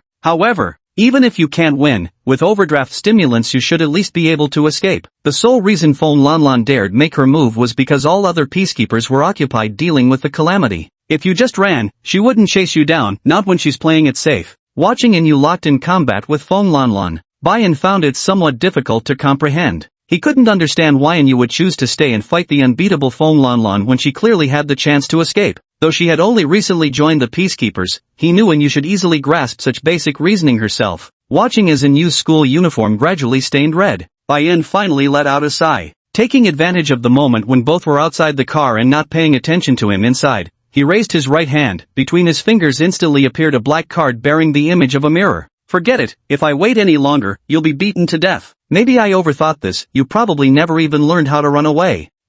Anyu's straight figure was sent flying backward once more. The riot baton slipped from his hand, tracing a parabolic arc before landing in the puddle on the ground. The surrounding scenery kept receding. She could never match Phong Lanlan's prowess. Half the duration of her stimulant boost was already gone, yet she couldn't even lay a finger on Phong Lanlan. The grogginess in her head grew heavier. This was the lingering effect of Phong Lanlan's unique ability. Raindrops pattered against her face. Only then did a faint glimmer of consciousness manage to return to her. Thud! A new pink card materialized in Phong Lanlan's hand. Having played around enough by now, she realized dragging this out further might become inconvenient, especially with the ongoing catastrophe in Ming City. Her mission was simple: take these two away and eliminate those irrelevant ordinary bystanders. Gazing at Yu, now battered and wounded, she slightly flexed the card between her fingers before flicking it sharply toward her target, piercing through the rain curtain. In her line of sight, the card began emitting a pink mist as it drew closer. Yu gritted her molars, intending to roll away, but at that moment, the card seemed to lose momentum mid-flight as if wilting before dropping halfway to its target. Then, like fireworks, bursts of pink mist exploded from it, scattered by the wind, gone without a trace. And Phong Lanlan.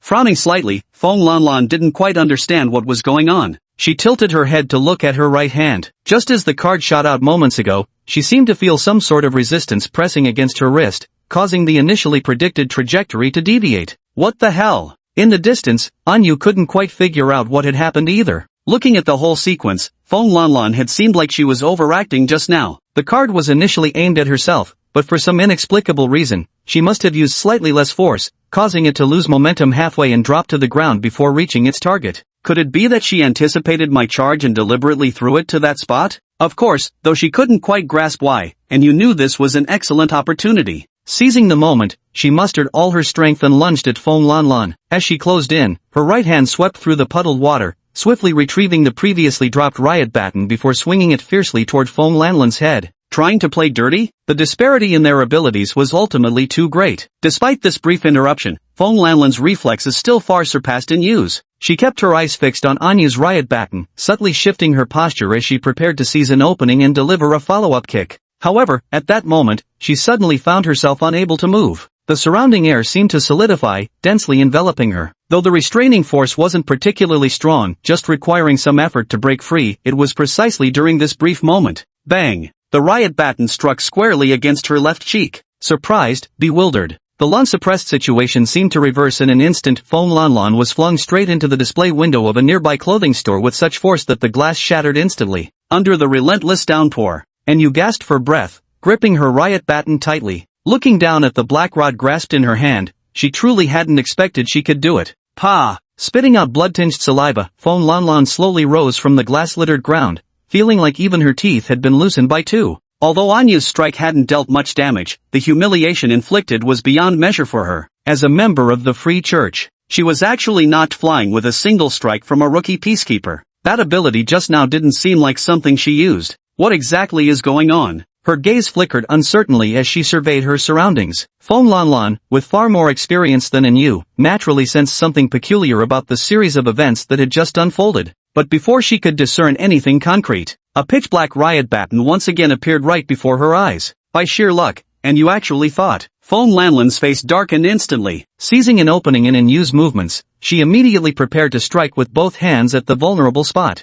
But that feeling of restraint surged up again. Again? From Yu's perspective, she didn't notice anything unusual, only sensing that Phong Lanlan's movements seemed to have suddenly slowed down considerably. Then came another brutal strike across Phong Lanlan's face. Recalling what Li Dabing had taught him in his mind, with one swift strike ended, she slightly bent forward and delivered a punch straight to Phong Lanlan's abdomen. This hit is for you. Thud. Although Phong Lanlan was far stronger than Yu, it didn't mean she could stand there and take Yu's attacks head-on. Her bloodshot eyes darted rapidly as she retreated. After repositioning herself at a safe distance, Phong Lanlan could no longer maintain her previously gentle and elegant demeanor. Her furious gaze swept across the surroundings in an instant, desperate to understand what had just happened. Who the hell is it? Only, regrettably, reality wouldn't allow her to stand there observing at leisure. Before she could even catch her breath, Anyu's figure wielding the riot baton upside down had already appeared right before her eyes. Instinctively dodging, preparing to counterattack. But just at the critical moment, that inexplicable feeling of restraint struck again.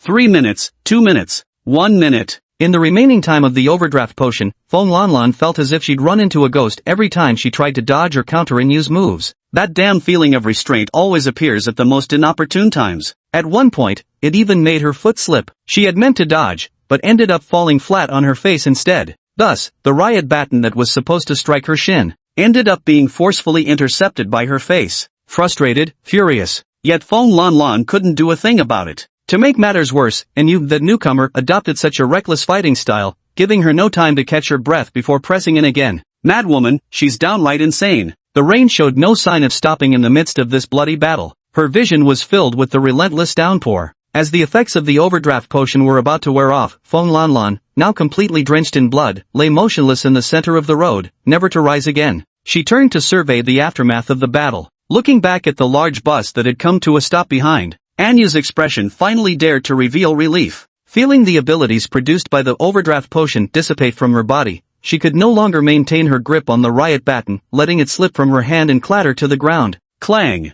The crisp sound of metal meeting concrete pavement. The last shred of Anyu's willpower crumbled. Her legs finally gave way as she collapsed, gazing with blurred vision at the rain-streaked sky overhead until consciousness gradually slipped away. Officer, I managed to protect someone after all. Chapter 65, if you've got what it takes, then kill me. Boom! Lightning split the sky, followed immediately by an ear-splitting clap of thunder. The rain poured down in torrents. The rain that had already begun to lighten somehow grew fierce again. Drops came down pitter-patter, splashing into the puddles on the ground. Amid rustling sounds, Fong Lanlan, who should have lain unmoving on the ground, clenched her fingers and staggered up with immense effort. The rain had soaked through her hair, washing out streaks of crimson blood. Those were the wounds inflicted by Anyu, horrifying to behold. The sheer sight of them was utterly brutal. Almost, just barely, almost there. Was nearly done in by a rookie like you. Elementary healing cards materialized between her fingers. Crushing it into powder and applying it swiftly healed most of Fong Lanlan's injuries. She panted heavily, murderous intent overflowing from her eyes. Her wildly disheveled hair made her look like a crazed woman. Not a trace remained of her previous gentle demeanor. She had survived. She couldn't care less about any damn plan now. All she wanted was to kill Anyu. If it weren't for the fact that the overdose potion only lasted 5 minutes, she might have actually been beaten to death by the other's riot baton. Fortunately, after using her saved energy coins to buy healing potions, she barely managed to claw back her half-dead life. Raising her head to glare in Anyu's direction, the madness in her heart expanded infinitely. Yet, the next moment, her gaze froze. The spot where Anyu should have been lying unconscious was now completely empty. If not for the black baton still left on the ground, she would have thought her eyes were playing tricks on her. Where'd he go? Tap, tap, tap. Clear footsteps emerged distinctly through the clamor of heavy rain. Fong Lanlan suddenly realized something and mustered all her strength to dart sideways. As she turned around, her field of vision captured a clown-masked figure slowly emerging through the rain curtain under a black umbrella. The blinding white headlights of the bus stretched the figure's shadow unnaturally long.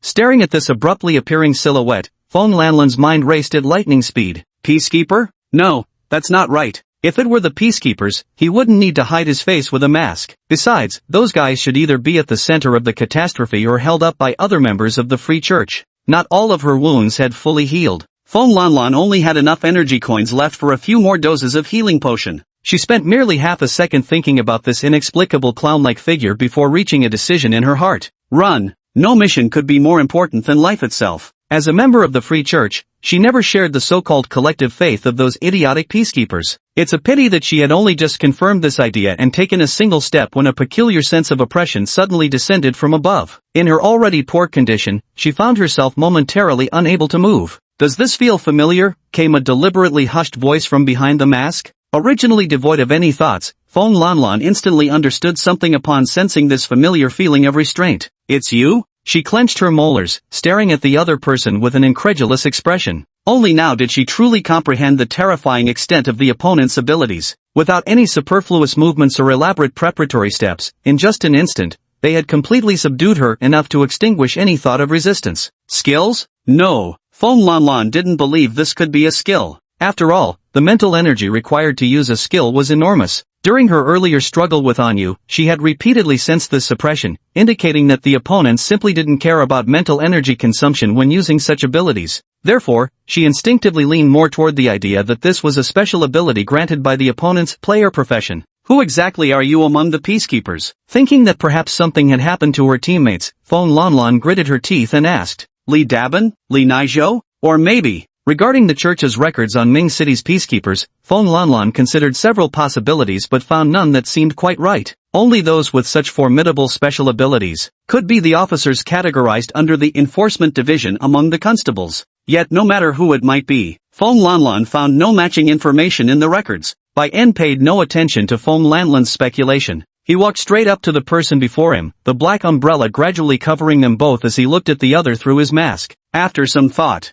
in silence, he slightly pulled back the umbrella, leaving the other still exposed to the heavy rain. Next, I ask, you answer, Bai En said. Pinned down by this overwhelming force and unable to move, Feng Lanlan simply gave up her futile struggle. Now that she'd fallen into their hands, she had no choice but to admit defeat. You peacekeepers are quite interesting. To be honest, I'm rather curious about who you really are. From what I know, Lin Kaixian and his team should be at Disaster Control Center right now. Or, did you anticipate our move tonight and specially send someone to lure us into this trap? Feng Lanlan forced a smile as she spoke. Though it wasn't clear yet who this clown was, she naturally assumed it must be some sort of security officer. But before she could continue speaking, she vaguely sensed something amiss only to find an ice spike materialized in the air before her, its sharp point hovering dangerously at her throat. The tip of the ice pick hovered less than 2 centimeters from her face. She could almost feel its chilling aura radiating against her skin. I warned you. Now, I ask, you answer. Bai En repeated what he had just said.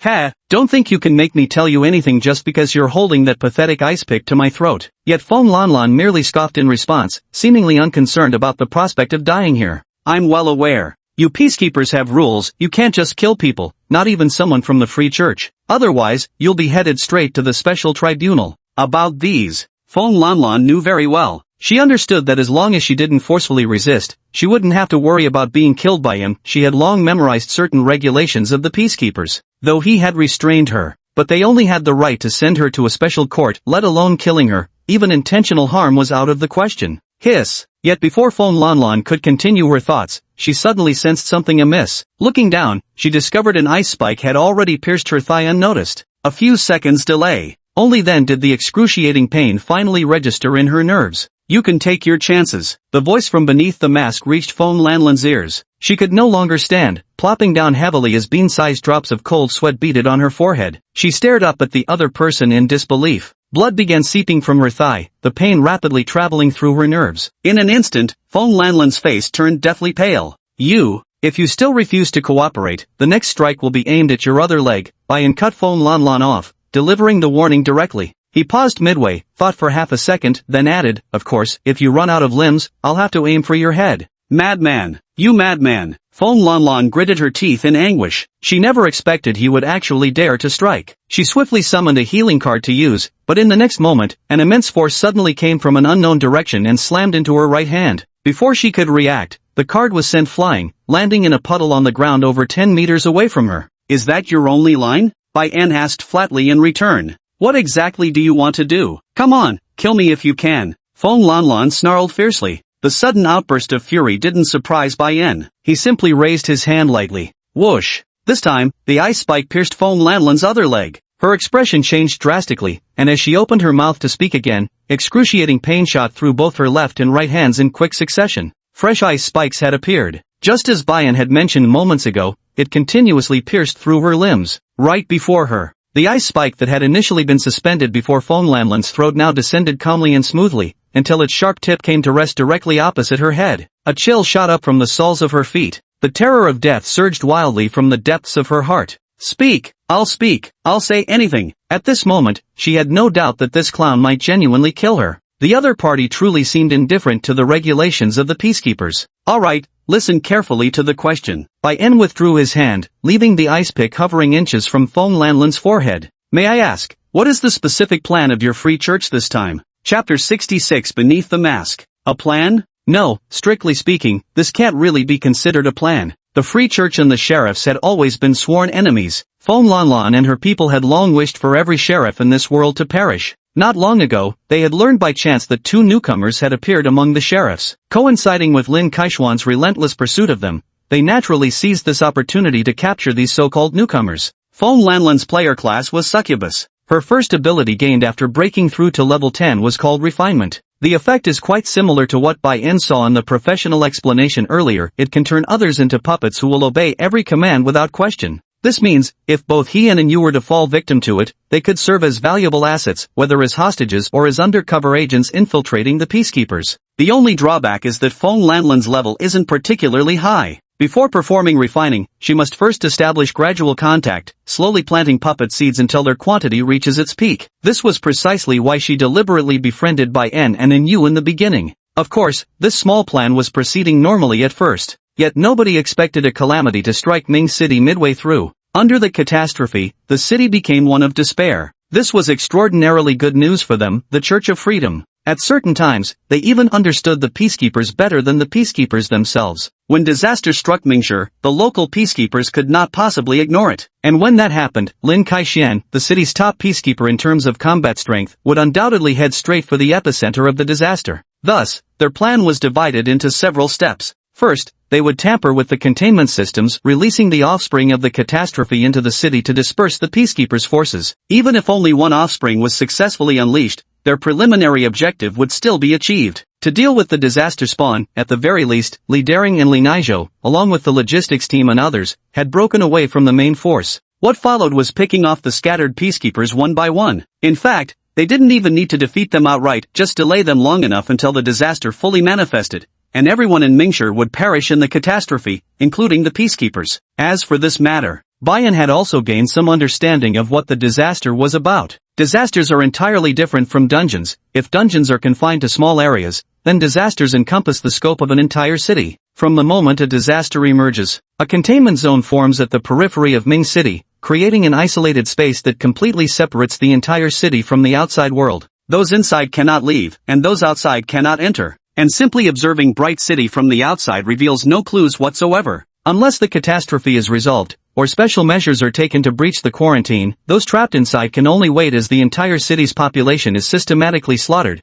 ultimately turning this place into a lost land. The Free Church has already investigated this thoroughly. While law enforcement from other regions might have methods to forcibly breach the catastrophe quarantine, time-wise, completing the procedure would take at least 2 hours. In these 2 hours, all they needed was to add some seasoning to the mix, and the law enforcement officials of Ming City would never have been able to hold out this long amid the catastrophe on their own. As for Bai En and Yu, it was simply because they couldn't bear to abandon their plans here. After all, in their eyes, the two newcomers were practically handed to them on a silver platter, just grab them in passing. Besides, the other law enforcement officials were all busy dealing with the catastrophe and had no spare energy to bother with these two rookies. Simply put, the reason Fong Lanlan intercepted Bai En and Yu here was purely because she couldn't bear to give up this piece of sesame. What she never expected, however, was that she would suffer such a heavy loss over this very sesame seed. Under the pouring rain, Bai En calmly recalled Fong Lanlan's narration. He simply stared at the other person, then asked the question he hadn't quite figured out. If what you're saying is true, then what about you people from the Free Church? How do you fit into this? If the catastrophe truly reaches its full form, wouldn't you also be trapped here until you get killed? This life-for-life approach. Though Bai En currently didn't know much about the Free Church, looking at Fong Lanlan before him, he didn't think she was someone capable of going to such lengths. The most obvious point was that Fong Lanlan herself was extremely afraid of death. However, just as Bai En was thinking this way, Fong Lanlan unexpectedly broke the mold by raising her head to look directly into his eyes and said in an unusually earnest and relieved tone, "It is my honor to dedicate myself to the church." Lips part slightly, as if all distracting thoughts had been cast aside. At this moment, Fong Lanlan acted like a pitiful person who had simply been brainwashed, her eyes flickering with faint traces of darkness before hardening with renewed resolve. Bai En, don't you think you should carefully consider why you're telling me these things? The ice pick inched forward imperceptibly. Instantly, traces of blood appeared on Fong Lanlan's forehead. Very well, since you're so resigned to die, I'll grant your wish now, Bai En replied. No, please don't. I'll talk. Sensing Bai En's movement, Fong Lanlan's previously resolute expression immediately changed dramatically. Her face tensed up as she looked at Bai En again, unable to comprehend why he remained unaffected by her succubus charm. Could it be that besides that spatial manipulation ability, the other party also has the power to resist mental influence? Fong Lanlan naturally couldn't figure out the issue in such a short time. Gulping nervously, she honestly disclosed without daring to employ any further tricks. Because when signs of the calamity first appeared, we immediately notified church members in other regions. They've already prepared the reincarnation ritual for us. As long as we collectively use specific cards to commit suicide between 11 p.m. and 11:10 p.m., we won't truly die. Instead, the reincarnation ritual will revive us in locations outside Ming City. Fong Lanlan spoke very quickly. It was clear she was truly afraid of death. By now, Bai finally understood the whole story. Although he wasn't sure what exactly the reincarnation ritual was about, since Feng Lanlan and the others dared to stay in the disaster zone, they must have some hidden cards up their sleeves. He raised his hand to glance at his watch. It was exactly 10:50 p.m., just 10 minutes away from the time Feng Lanlan had mentioned. Seeing Bai checking the time, Feng Lanlan seemed to remember something and hastily added, "As long as you don't kill me, I'll have the church prepare a reincarnation ritual for you right away. It's a unique method of our church. The catastrophe in Ming City is already unsolvable. Once the reincarnation ritual is complete, we can commit suicide together and still leave here alive." As he spoke, she tried to observe any change in Bai's expression. Unfortunately, with the clown mask blocking her view, she couldn't discern anything. "You mean, you're willing to have your church prepare a reincarnation ritual for me?" Bai lowered his wristwatch-gazing hand and inquired of Feng Lanlan. "Yes, just let me go, and I'll notify them immediately." Feng Lanlan spoke with sincere earnestness. To demonstrate her sincerity, she even took half a step back, bowed her head, and kowtowed into the puddle on the ground. Her body trembled. On the surface, there were no visible signs of lying. Bai let out a light sigh at this. Things were far worse than he had imagined. Facing Feng Lanlan's plea, he no longer had any more questions to ask. "I can't believe you.